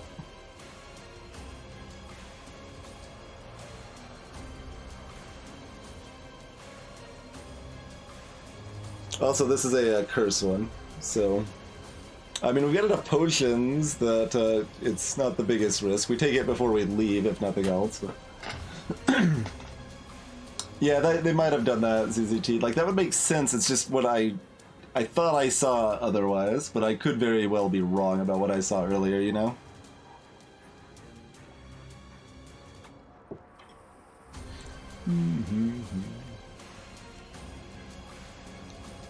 Alright, well, let's just say hi. Discipline. So, just lots of everything. But we've got 34 block, so 34 block against you... wait. So, good thing we've got poison. Is the net result there. Because we can't hurt this by attacking directly. So remember that thing that, like... Oh no, we saw the thing that raised your armor each time. No, we did see the other thing too. The gem, I think it was, that lowers the enemy's defense each time you attack them. That would be pretty hype right here. But this is still okay. We want to heal up a bit first.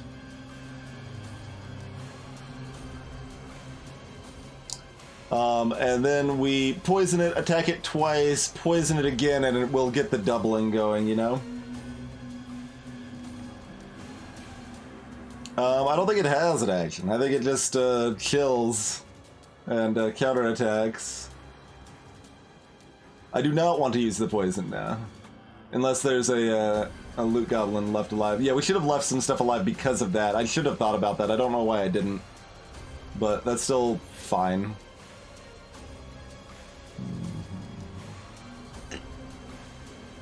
Okay.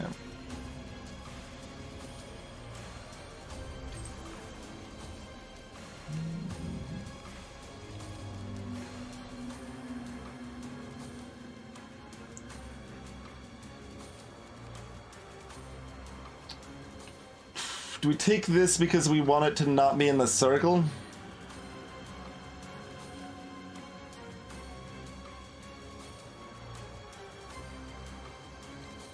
There's enough potions that I think that's the case. Hey, we won. Okay. So these don't help me now. This helps me now with the heal bonus on potions.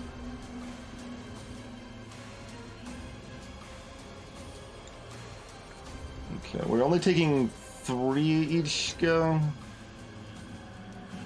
This should mostly be fine, I think. Like, theoretically, I should probably math this out and figure out if I should drink a small potion right now, but I think I just believe in the power of Catalyst.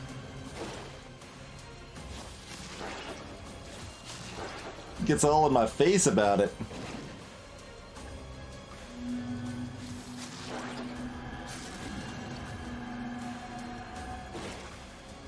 Alright, it's dead. So, you know, Catalyst is good. Oh, it was losing stats anyway.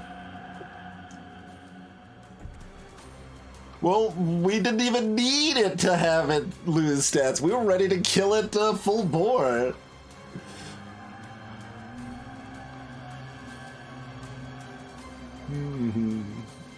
See you later, nerd. You drop anything else? You dropped another health potion, sure. Because that's what we need right now, is another health potion. Alright, well, you know what? I'm gonna chug these potions first. Oh, one hit, one miss. Alright. I mean... maybe there's a dumb achievement thing for chugging a giant pile of potions.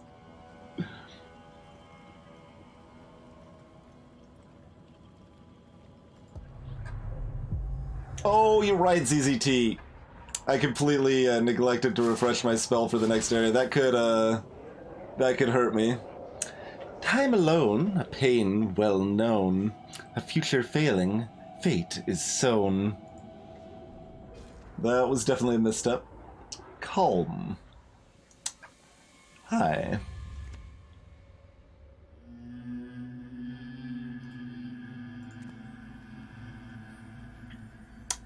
Oh. Okay.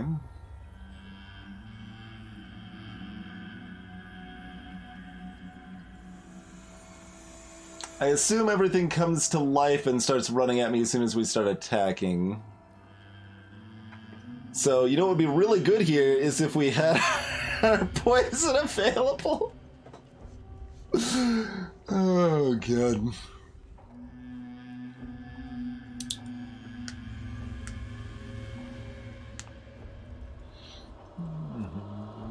Because we can't two-shot this. But we can three-shot it and that's fine too. Probably.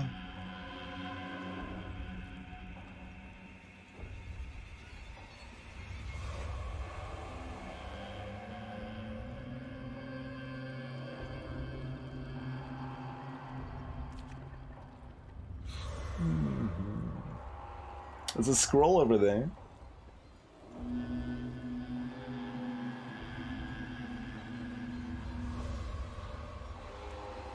There's a, stat scrolls over there. Does moving past it and causing reflect damage count as enough to wake everybody up?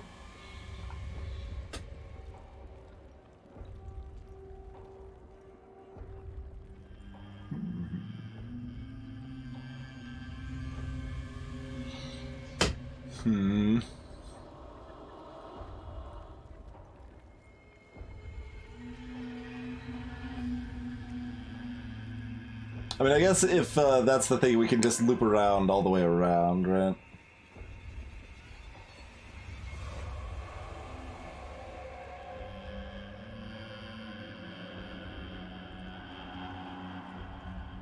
I mean, I could be wrong. Oh, there is a blocker there, yeah. The block still works even when frozen. We were wondering about that. It shows the block icon, so assumedly it does.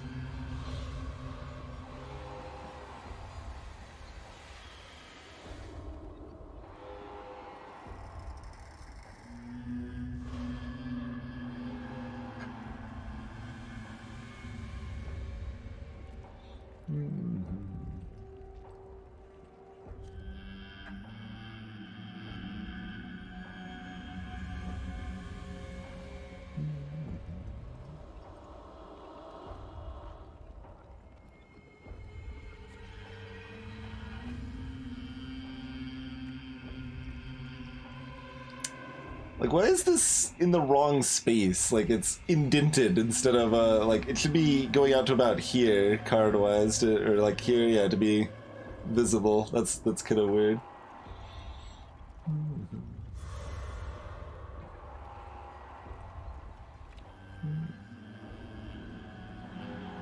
Oh, it's that the boss card's extra large? Yeah, that's probably it. You're probably right. Ends up being weird, though. This kind of looks like an amalgam. I'm not sure, though. Hard to see at the distance. Okay, so...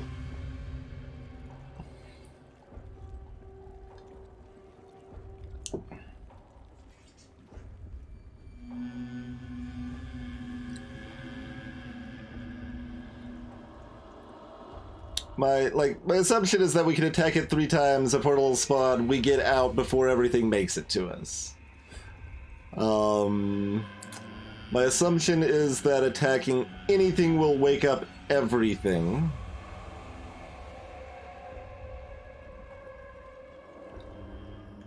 My assumption is that if I don't attack anything, it does not wake up anything.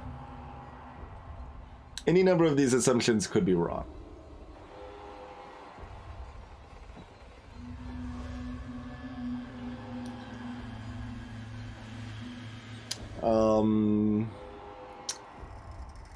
If I don't wake up everything by trying to sneak past it, I would like to pick up my stat scrolls first and then attack it. Failing that, we can still pick up the stat scroll in front of us and then go all the way over to the right to pick up the potion if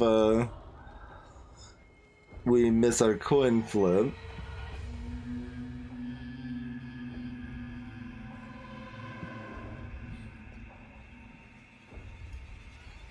And, like, it wouldn't really make sense if stuff just woke up on a timer, would it?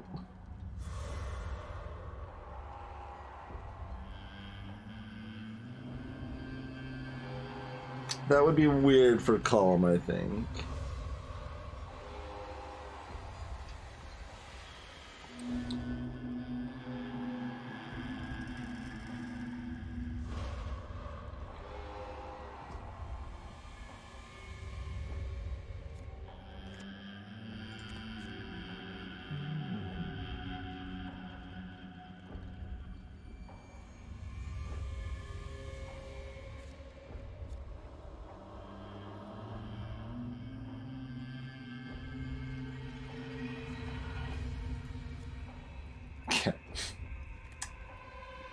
Missed a roll there, that's fine. This is a 13 heal.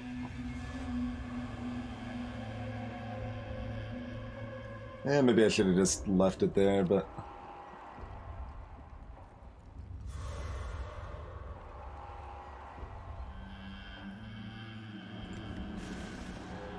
Okay, stuff starts popping earlier. In fact...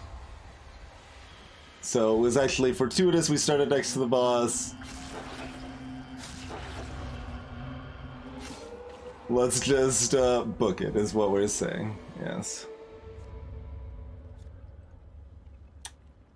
That didn't...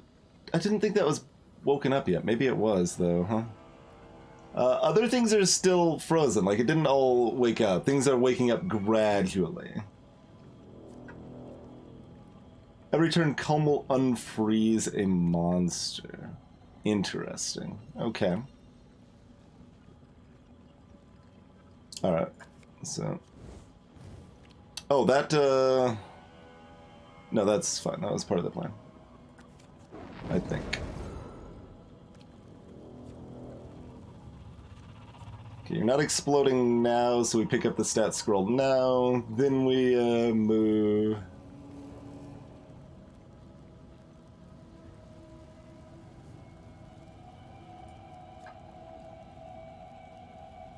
What do we want now?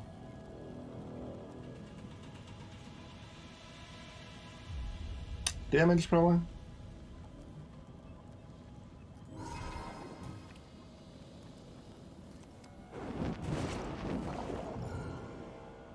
Yeah, so it seems like we can still just clear out the rest of this for whatever loot remains, like, pretty safely, huh? You can be, frozen and, poisoned, huh? Okay, we got another explodey friend over here. That is already out of the shell. Wait, did that just become unfrozen?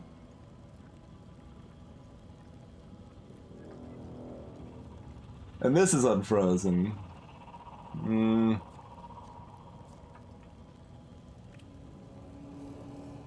Yeah, things are still unfreezing every turn, even with Calm dead. That's weird.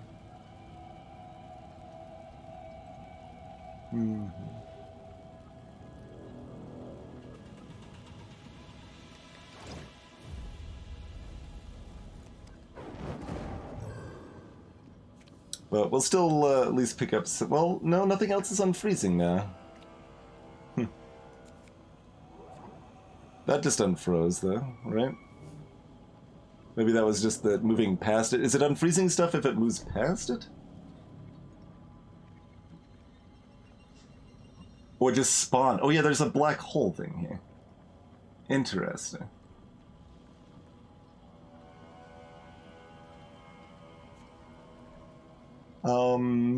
Well, I am curious to investigate. I think I'm just gonna stat up as much as we reasonably can and then head out, probably.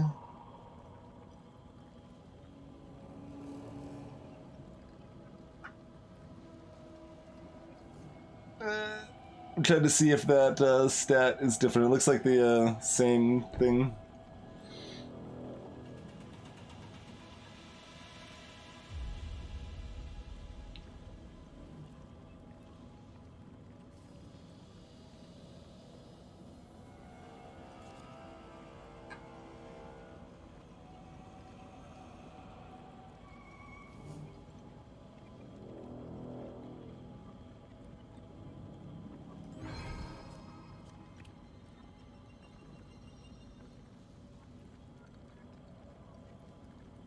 Alright, we still dancing here for a little while? We're still dancing for a little while.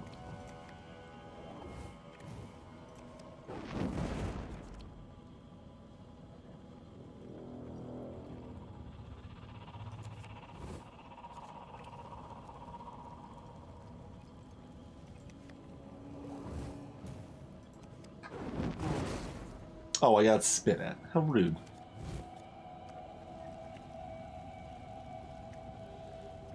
Oh hey, this freezes it. If we go back by, it'll be just like it was before. We can also just drink this now. If we want to get ready to book it. I don't know if we need to book it. There's still some stat scrolls over here. There's another explodey coming over here. We don't even know what the thing straight across from us is. The blockers... Yeah, it's move and spawn creature. Yes. So it's actually that's spawning, not the black hole.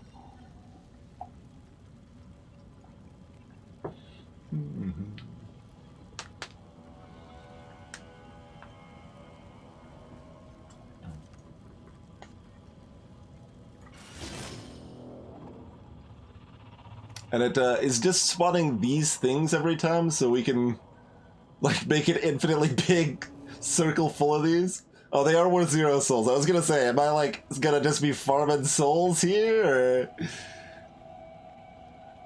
But yeah, it appears we could just freeze these indefinitely.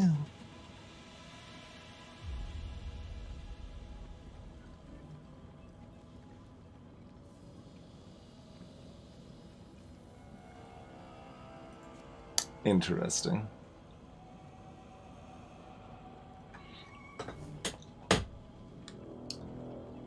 I don't know what we want now.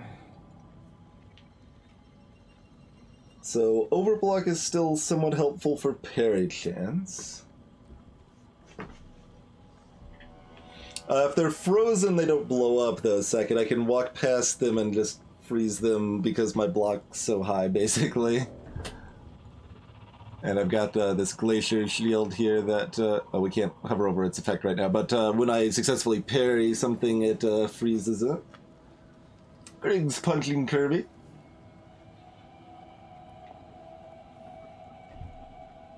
Oh, yes. I was going to say, like, these are different than the small or biggie explodies we've seen so far.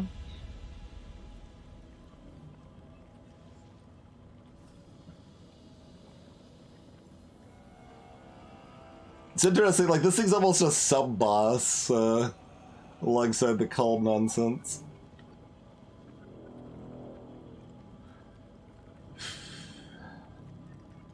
So we've seen one thing with 21 speed.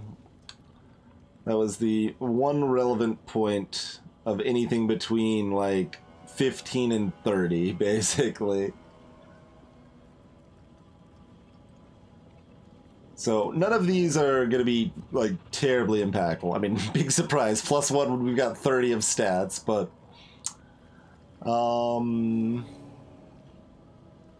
I think we'll take another health here. Okay.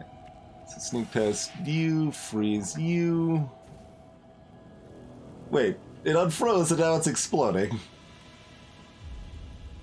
Oh no, I successfully snuck past it. I didn't freeze it. Never mind.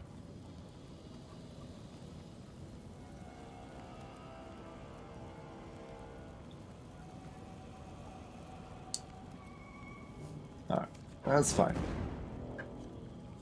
Still got plenty of stuff in between here. Yeah, if we're actually stealthy, we don't explode it, which is mildly awkward, but...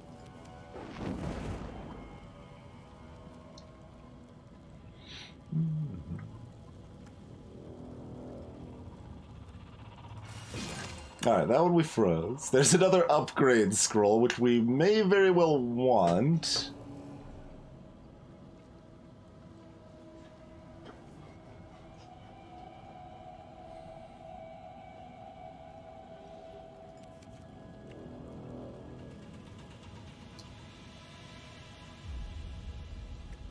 Yeah, because what it's spawning isn't threatening to us. We can kind of just dance if we want to.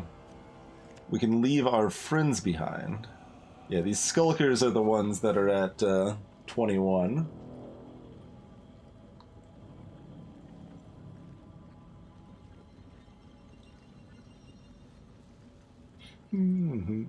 That's funny, chill out.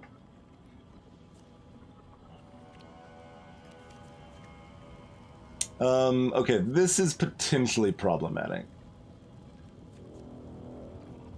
And this exploding is actually going to trigger these other things too, isn't it?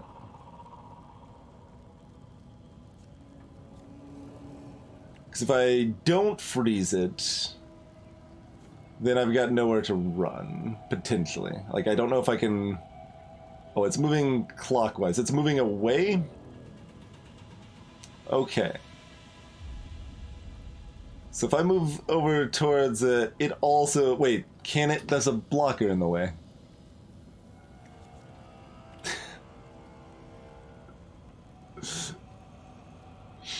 Alright, now we'll play this slow. There's no reason not to, I think.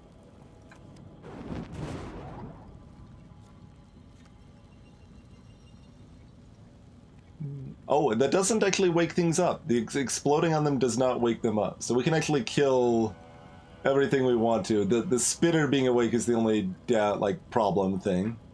And we can find a way to take that out at some point, I'm sure.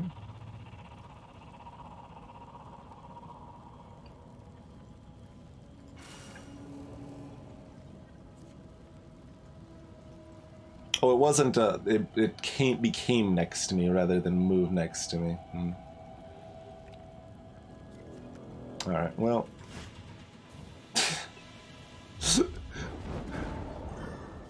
We're gonna get there eventually. We're working on it.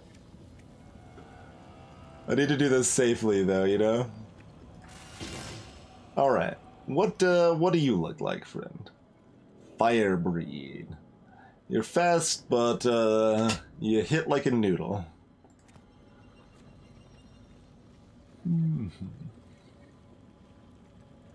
So let's dunk you. Still got 3 potions even. It's like a dry noodle.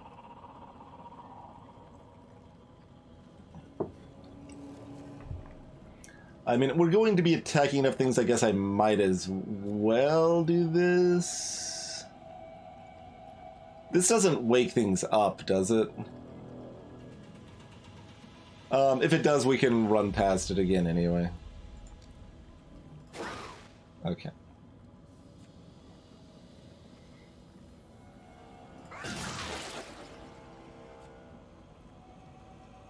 How did it get... Oh, the poison unfroze it? But we saw something else that was poisoned and stayed frozen, right? I think so. Oh, the reflect unfroze it. The spike suit.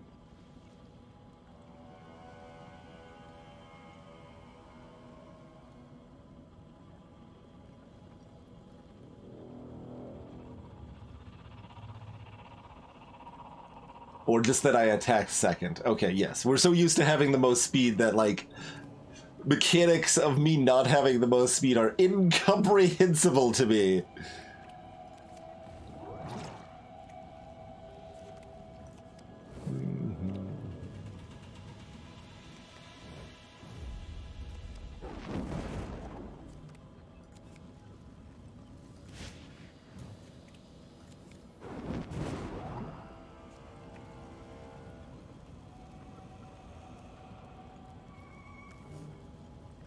I mean, we probably should have just killed it then, but I decided to min-max it.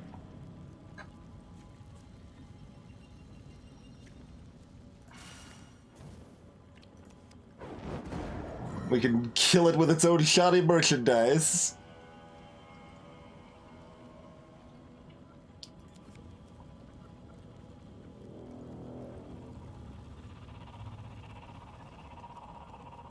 Yeah. Right.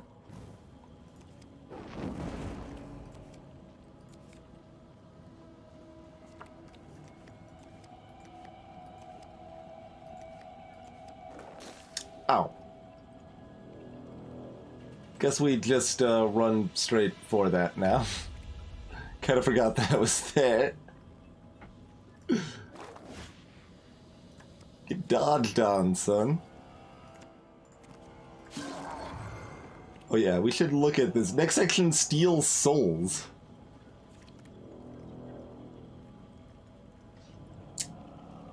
I mean, that would be implied with what was said in chat earlier, I suppose.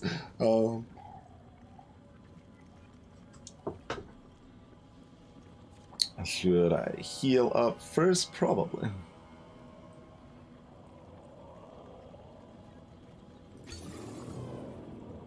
Hello. Hollower. You get stronger by stealing my souls, and you're gonna just keep doing that? Is that the ticket? So, can we actually do anything about this? Or should I run away and use my upgrade scroll?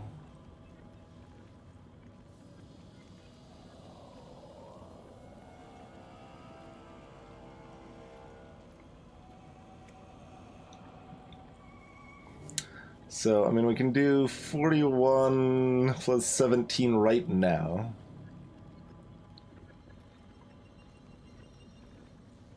We've got 2 potions left.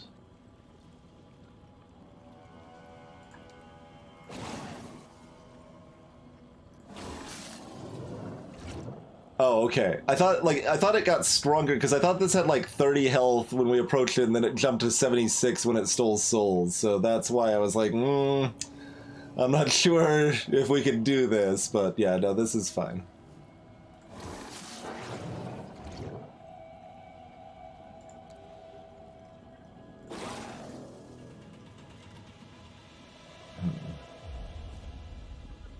All right, Bucko, enjoy those souls while you can.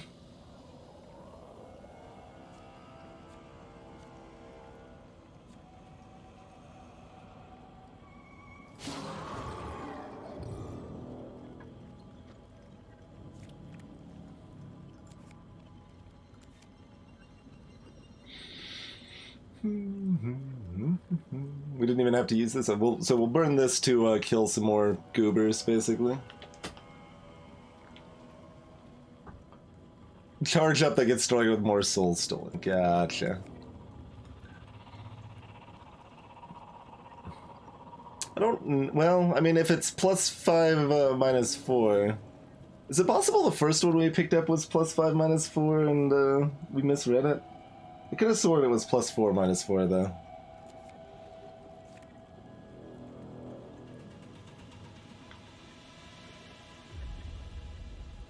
So it's just these 2 left.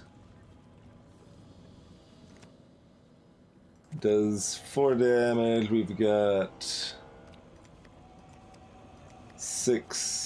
19 healing. So as long as we're at 5 health or more, everything's fine.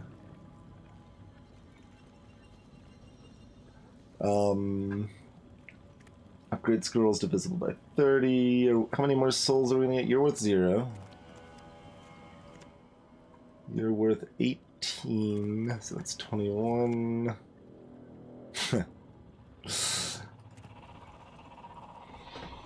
I mean, we haven't really seen anything else souls have done for us here, but, like, the fact there's something that steals your souls implies that we'll be able to do something with our souls, so... I don't know. Do we, split the difference a little bit?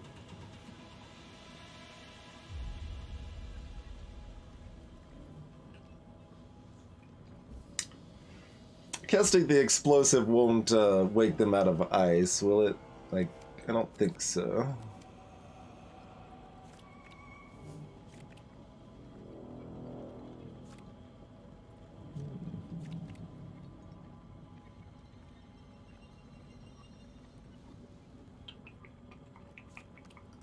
Let's see, that's gonna take 10. We can do 5. Oh, we can do 5 more with the casting the scroll. Oh, but it's still fast. Well, it'll be frozen. Yeah, maybe the upgrade scroll is guaranteed and it steals it so you get upgrade. That's possible.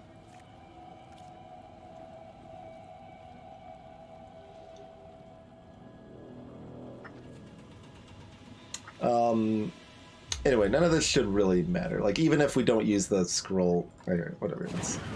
It's not going to wake them up. We'll use that. We're going to use the upgrade scroll now, because we're going to split the difference. And still have some souls left after this in case it does anything. Okay, that's up to 22 speed. Although it'll be back down to 21.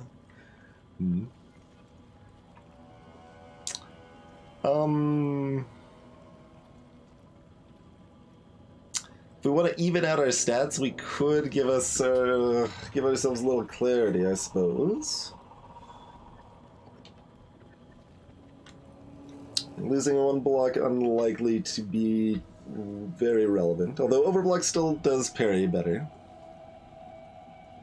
Can it wake up the bomb without killing it? I don't think so.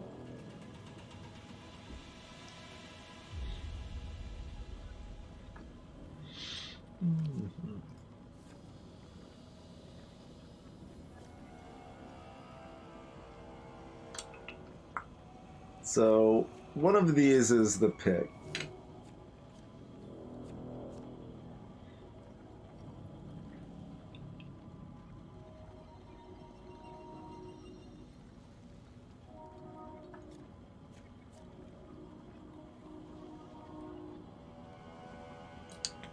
Definite benefits to both of these, I feel.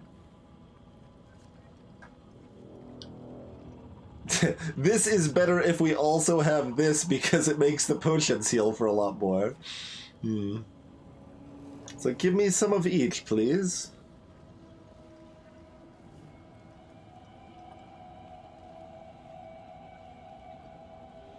Alright, we've got a giant chunk of defense paired with a giant chunk of health. Seems pretty good.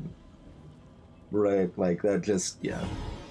That really seems the broadest, safest play, I think. So we'll just go ahead and do that. Smashy, smashy. We should have killed these before before using that stat up, by the way. We would have gotten like 1 more soul out of the deal from clarity or something. Missing out on those min-max situations here.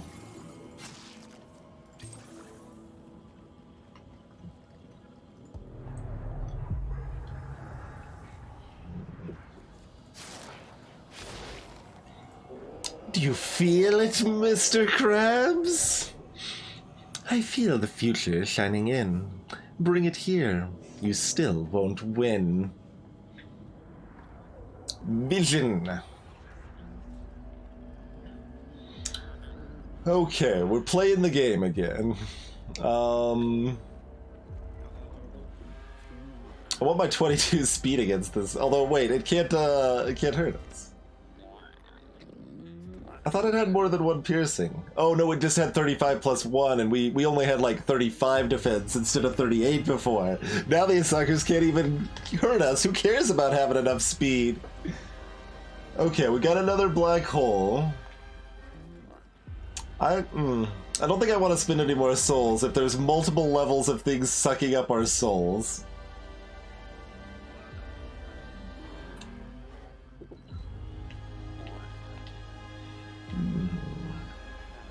Gimmick spoiled for vision. I mean, it's a thing that you just know as soon as, like, you've actually faced it, right? So, yeah, I guess we might as well. Got some more fancy music. Okay, we got exploders there and there.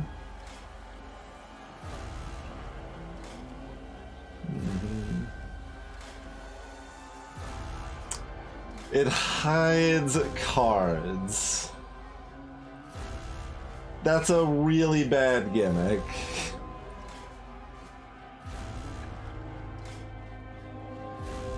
I was already saying this game was kind of awkward and inclining me to take notes.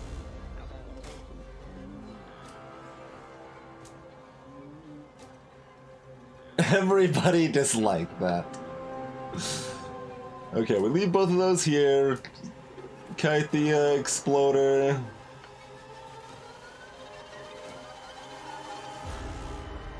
Like, I don't think it's going to be terribly hard necessarily. Oh, hey, it's a tier 2 phase speed. We haven't seen them yet. 60 speed, 47 block, 6 piercing, huh?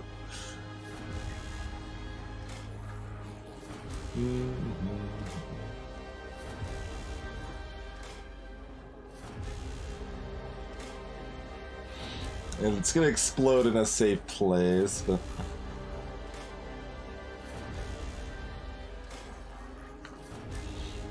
Greetings, Jindra. We may have other things we want to do with this poison, so I'm not rushing it. Oh, I guess we actually... Is that the boss card because it's bigger over here? I think so. There's also a projectile attack over here. So... It's a projectile further over here as well. And over... Oh god, there's a lot of these projectile jokes. Oh, did it hide the explode? No, the explodey's hiding behind this other card over here. Maybe that's the boss card, actually? Because that's, like, big enough to almost hide this over here now.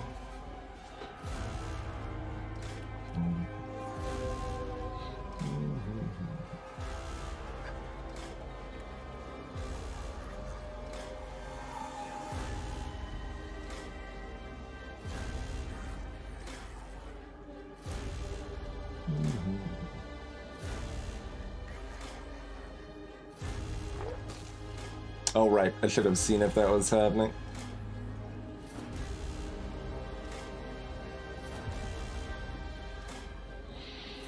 Alright, give me some more attack, I suppose.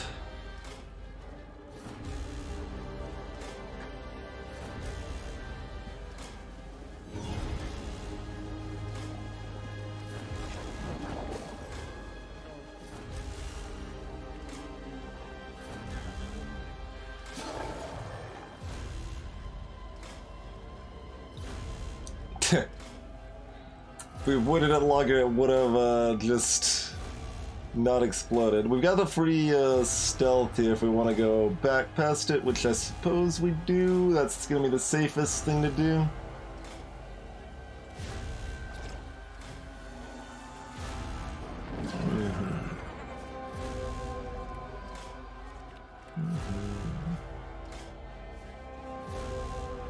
So we've got another spinner on the right, and I mean another on the left if we get in far enough. We can move it on the right more easily.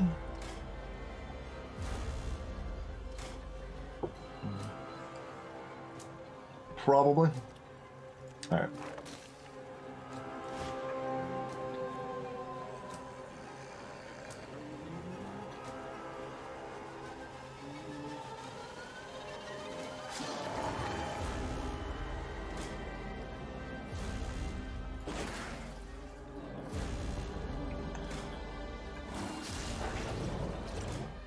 I didn't actually look at how much damage it was dealing to me. I should pay a little more attention in case it was different, but I assumed it was the same, and it's the same. Okay.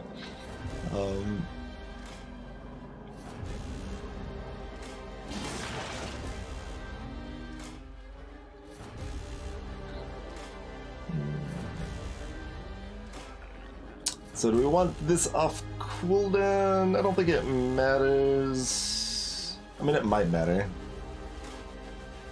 Essentially, 3 less health or this out of cooldown or not.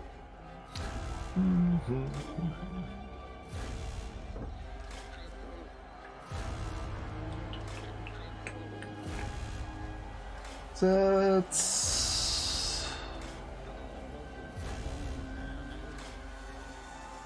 Actually, we could just move back and move... Yeah.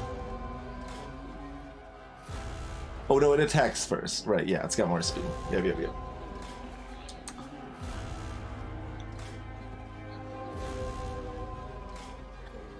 We got 2 potions is all we've seen so far. Alright, let's do this.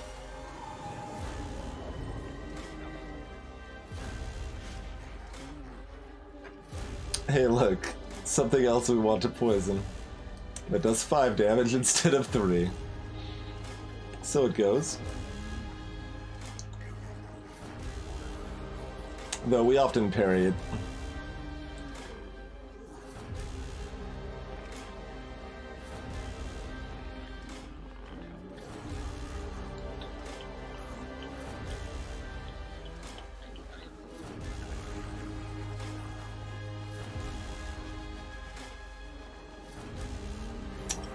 I think we want to run past a bunch of stuff to kill the spitter over there.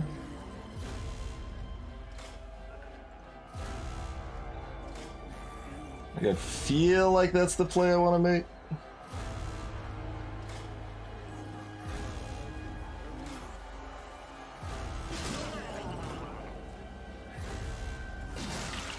Alright. Oh right, the timing means that it doesn't stay frozen. It does still take the reflect damage even if I parry though.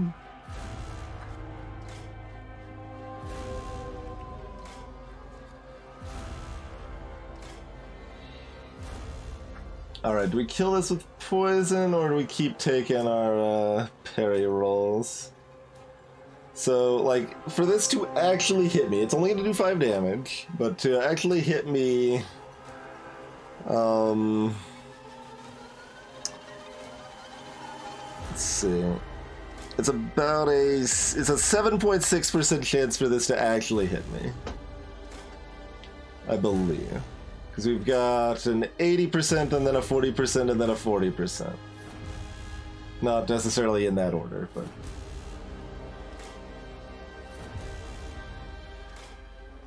Although I only do 1 damage in the case that it doesn't try to fight back.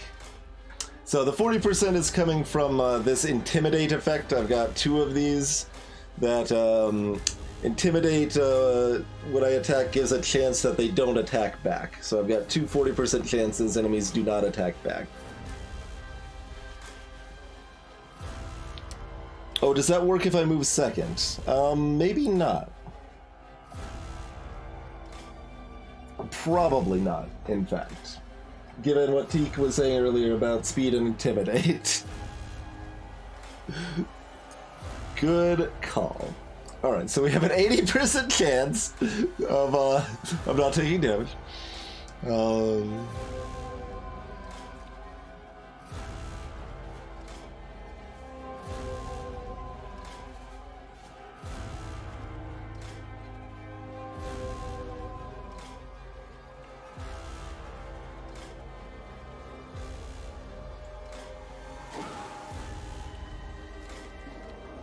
Wish that lasted 1 more turn. We could have avoided a hit here, I think, but... That's okay. Didn't really cost as much.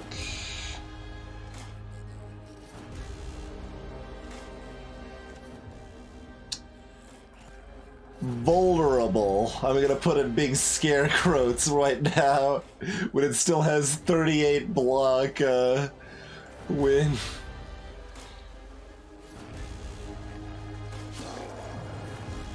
Hello, Vision. We just like decided to kill everything, so it didn't really matter that you were trying to make things all hidden and stuff. Oh, I've still got a full free stealth, so I guess I might as well attack this. Oh, hi. You, Wait, does it change the appearance of stuff, or does it change... Like, I thought it hid cards, but didn't literally make them fake, right? Like... But that doesn't fit with what I thought it did. Because it looks like it just turned into this.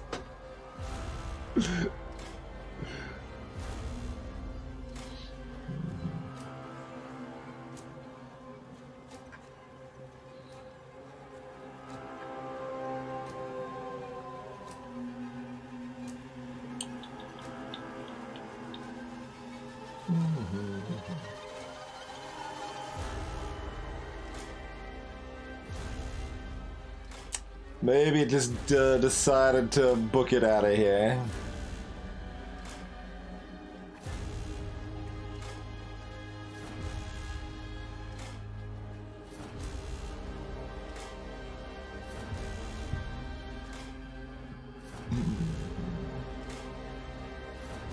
This shouldn't move towards me, nerd. As far as I know, this enemy type doesn't move. Is that the case? The big blobs actually move? I know the medium and small blobs don't move. Vision moves away from us. Okay, that's probably what it did. Then. Like... Although this... Wait, this card's still big. Is this... Hold on. This card is still boss-sized.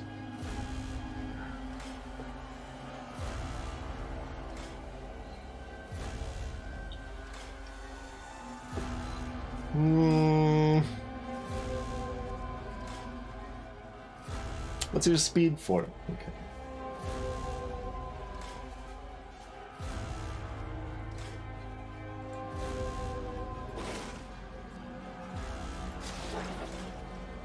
We crit it, huh? Sure. Give my worst item back! So yeah, Vigilance chilling over here now.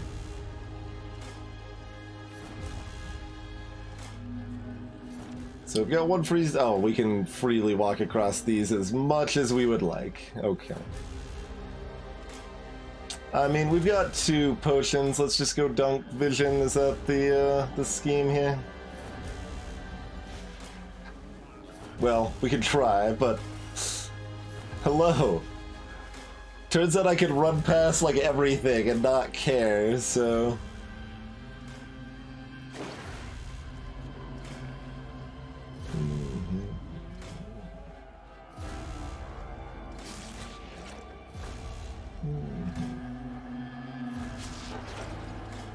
Not this, though. Oh, we've got a free run now, though. We do still have a free one because we haven't moved. All right, I'm game. What's up? Hello. Oh, this is the height effect. Okay, now we can see it. I wonder if it goes away after we kill it.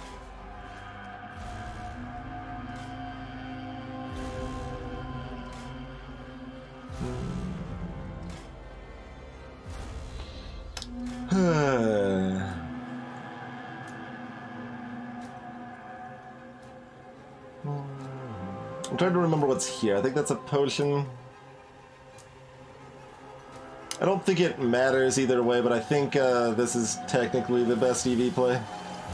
Because that gives me the 30% plus the 60%, and it's going to die to poison anyway.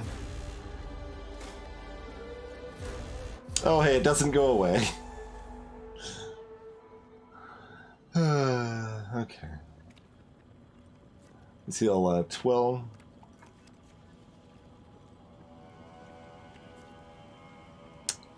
Oh, this is a Spiky friend that's currently in Spiky mode. Okay.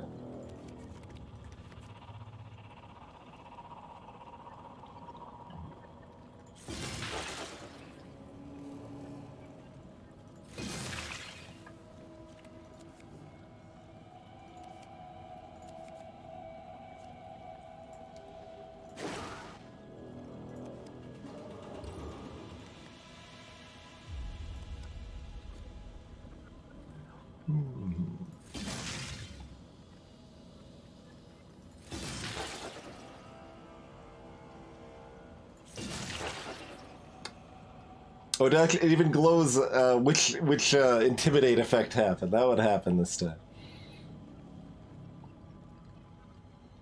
Trying to make sure I don't get overconfident and click too fast here. Was there anything else I needed to kill with poison? We've got the medium blobs, which are fine, but the small blobs are actually... The small blobs do like 1 damage to me, and I've got like 8 extra healing or something. And so I've got the free poison refill from that, so alright.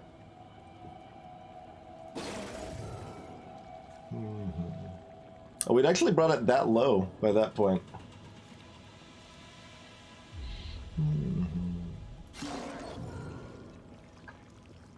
Oh, they're at 0 now. Oh, no, it's 1. It's still 1. It's the poison tick. Yep.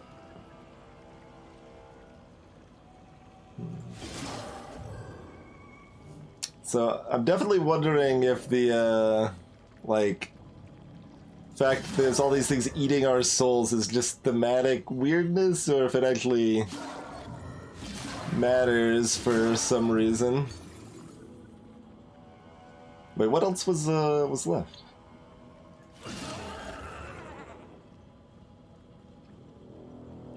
I don't remember it, and I don't recognize that noise, but it's dead now.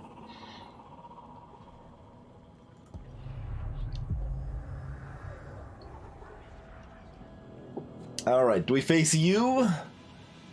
Or is this defeating you? I've made my choice. Yes, you chose, and I can see. Do this, and you can't be free. But the owl is nice. Let's see, does she have bad intentions? Perhaps.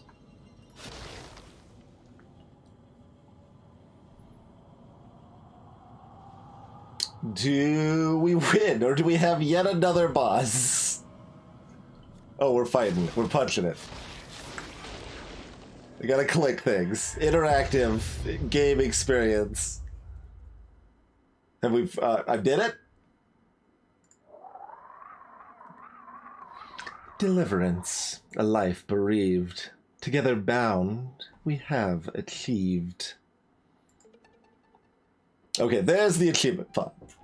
I was like, and so a part of you thought you knew, a part reflected back at you.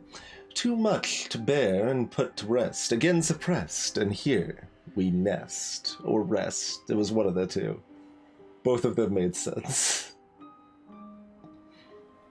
Alright. Took a million years, and had a bunch of nonsense, and we did have chat absolutely help on some of the mechanics that are known things, but just blind on the first play. But we still got there. Got a win on our first run through there. It did say nest, okay. That's what I thought I read, but then I was second guessing myself, since in most contexts rest would make more sense, but I figured nest actually did make more sense here. How's it going, Elsnick? Thank you for 19 months and to send use your Prime sub here.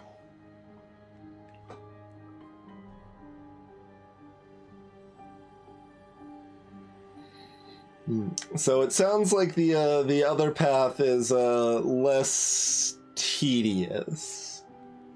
Like this wasn't even like that bad, but it's the sort of ending that you play through in like a campaign game rather than a roguelike, right? Like it's a little too gimmicky, a little too samey to be a good kind of roguelike finishing thing, it feels like.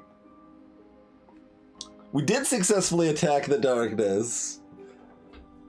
Like, our poison spell was much stronger than a magic missile, and the darkness fell smoothly.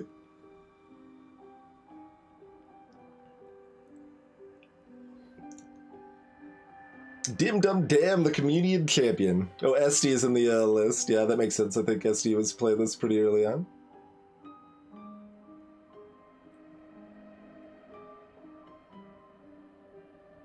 I haven't done the other endings because it's hard. Oh, we've got a score.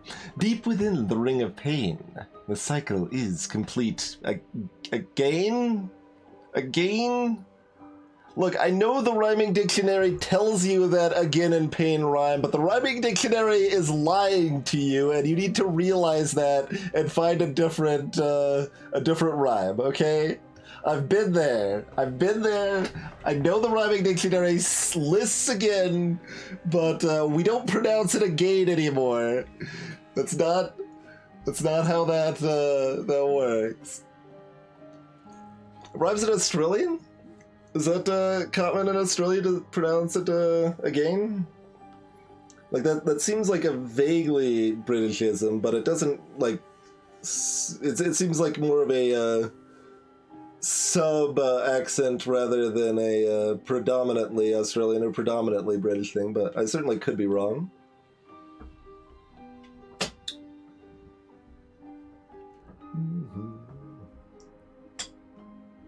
Yeah, I mean, a lot of British and Australian, like, I guess I'd say kind of leans or pronunciations are kind of the similar. Like, obviously the idioms and stuff tend to differ a lot, but there's more similarities in British and Australian English than US overall, I'd say. I thought this was Vancouver, but maybe I'm wrong.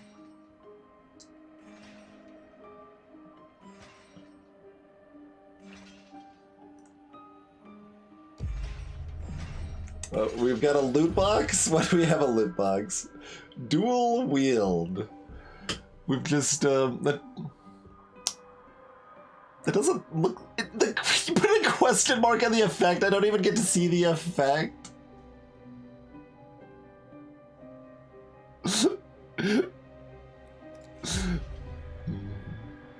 Also, wait, just the one. Did we unlock, like... Oh, no, this is what we saw for the first time. I thought we unlocked, like, 17 different things, though. There was a bunch of stuff that said we unlocked stuff, but... I have to discover it to know the effect.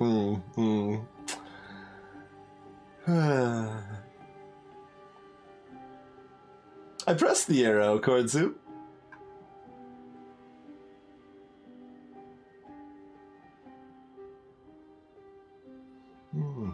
Yeah, it did, Templar, yes.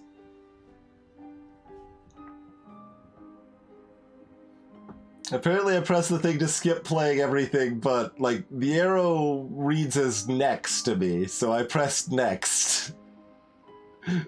That was the only, like, part of the UI that was emphasized as far as I'm concerned. Like, if there was a separate OK button, I literally didn't even see it because the arrow was so emphasized. We can't cast Plague here. Plague was a really, really good find, though.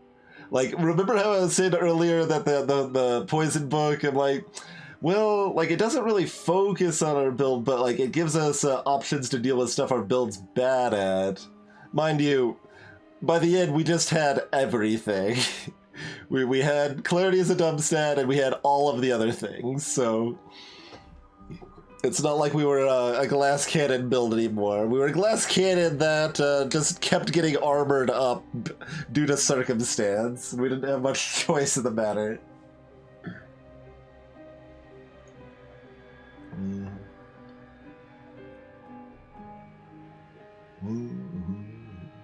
Okay, so Aussie devs, Aussie rhymes.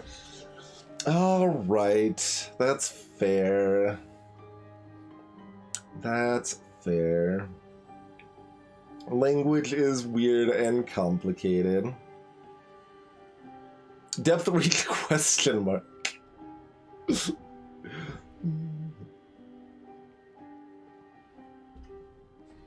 I mean, it was the right choice, certainly. Like, we could have still tried to force more speed, but we're like, you know what? We've kind of got enough speed. Like, more might help. And, you know, it would have a little bit, but mostly wouldn't have. Like, if we had 32 speed, it would be helpful against, like, 2 enemies that having 22 speed wasn't helpful against. But, yeah, it's possible there's some more variety in enemies, but like that's actually like there's definitely kind of some cut points with speed relevance. Like early on, every point of speed can make some difference somewhere, but once you're past like 14 to 20 is kind of similar.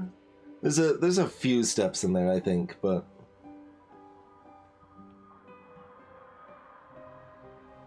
So I would have taken the dodge out of... Oh god. Maybe. I don't think so. Because we still need enough health to support when dodge misses, which is most of the time. Fast out of the gate seems pretty good. But cool. Anyway, that was a...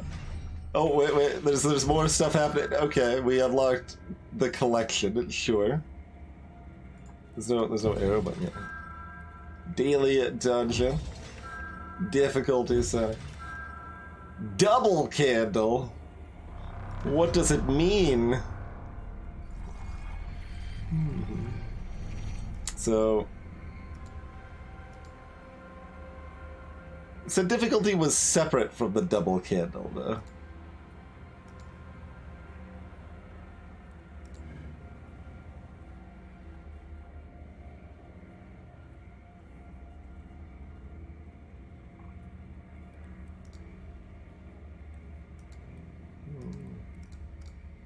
There was one kind of amusing thing with the Twitch extension that I don't know if I'll ever do, but it lets viewers draw the monsters.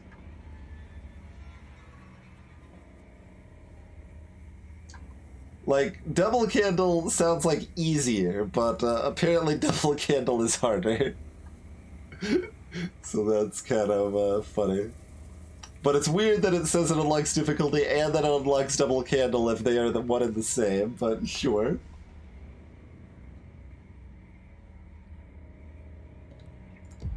Unless something happens when we... Oops, I meant to put that on double candle, but... Oh yeah, it just immediately puts you back in. Okay. So what if we put it on double candle? 10% stealth and... health and dodge. Yeah, that just seems different rather than worse. Like, probably better? Yeah, that's better.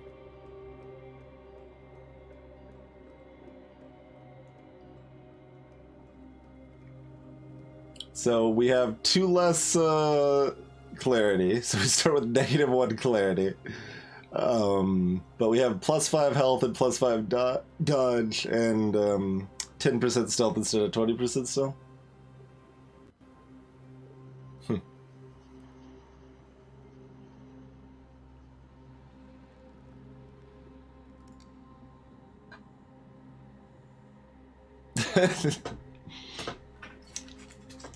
I mean, that's certainly the case, Nidra, but if it's an easier thing, it's a little weird that it's not available from the start, and it's also weird that it, if it's supposed to be the same or easier, that they would hide the checkbox for show tutorial when you're using double candle, and only have that available for single candle.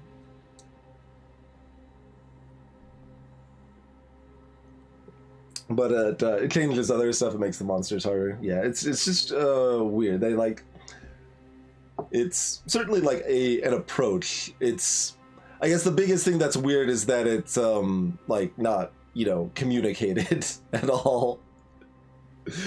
Like on a face level, it just looks like a different, like mostly easier but different start.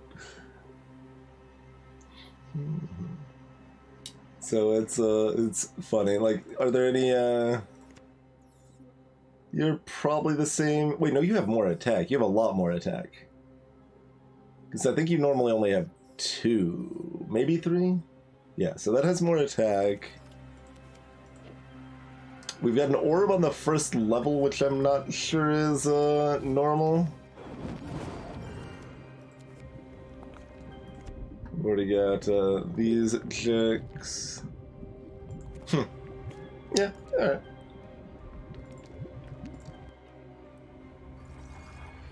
Yeah, I think it was at least one faster. That's what I thought as well, CCT, but I wasn't sure.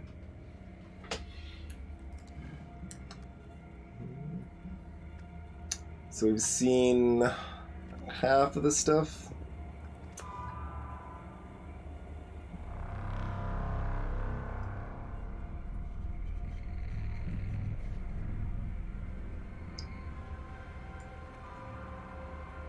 Oh, you hover over. It's doing the like hover over the things you've unlocked, sort of thing, or whatever. Oh, this is one we unlocked, I guess. So yeah, I should get a fully unlocked save file before I play this again. Pretty clearly, right? There seems to be no advantage for me to do the meta progression stuff.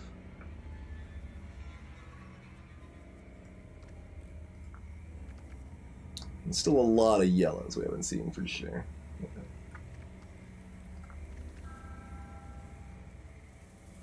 Dark Pants. Rapier. Tasty Beans!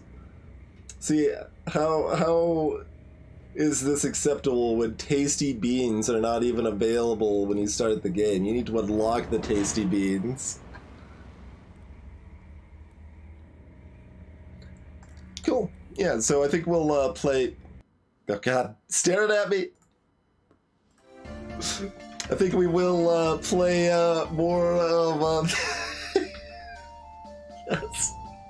That is absolutely the best part of Life is Strange. It's not the like the ending or the other like touching moments. It's, are you insane? I was eating those beans.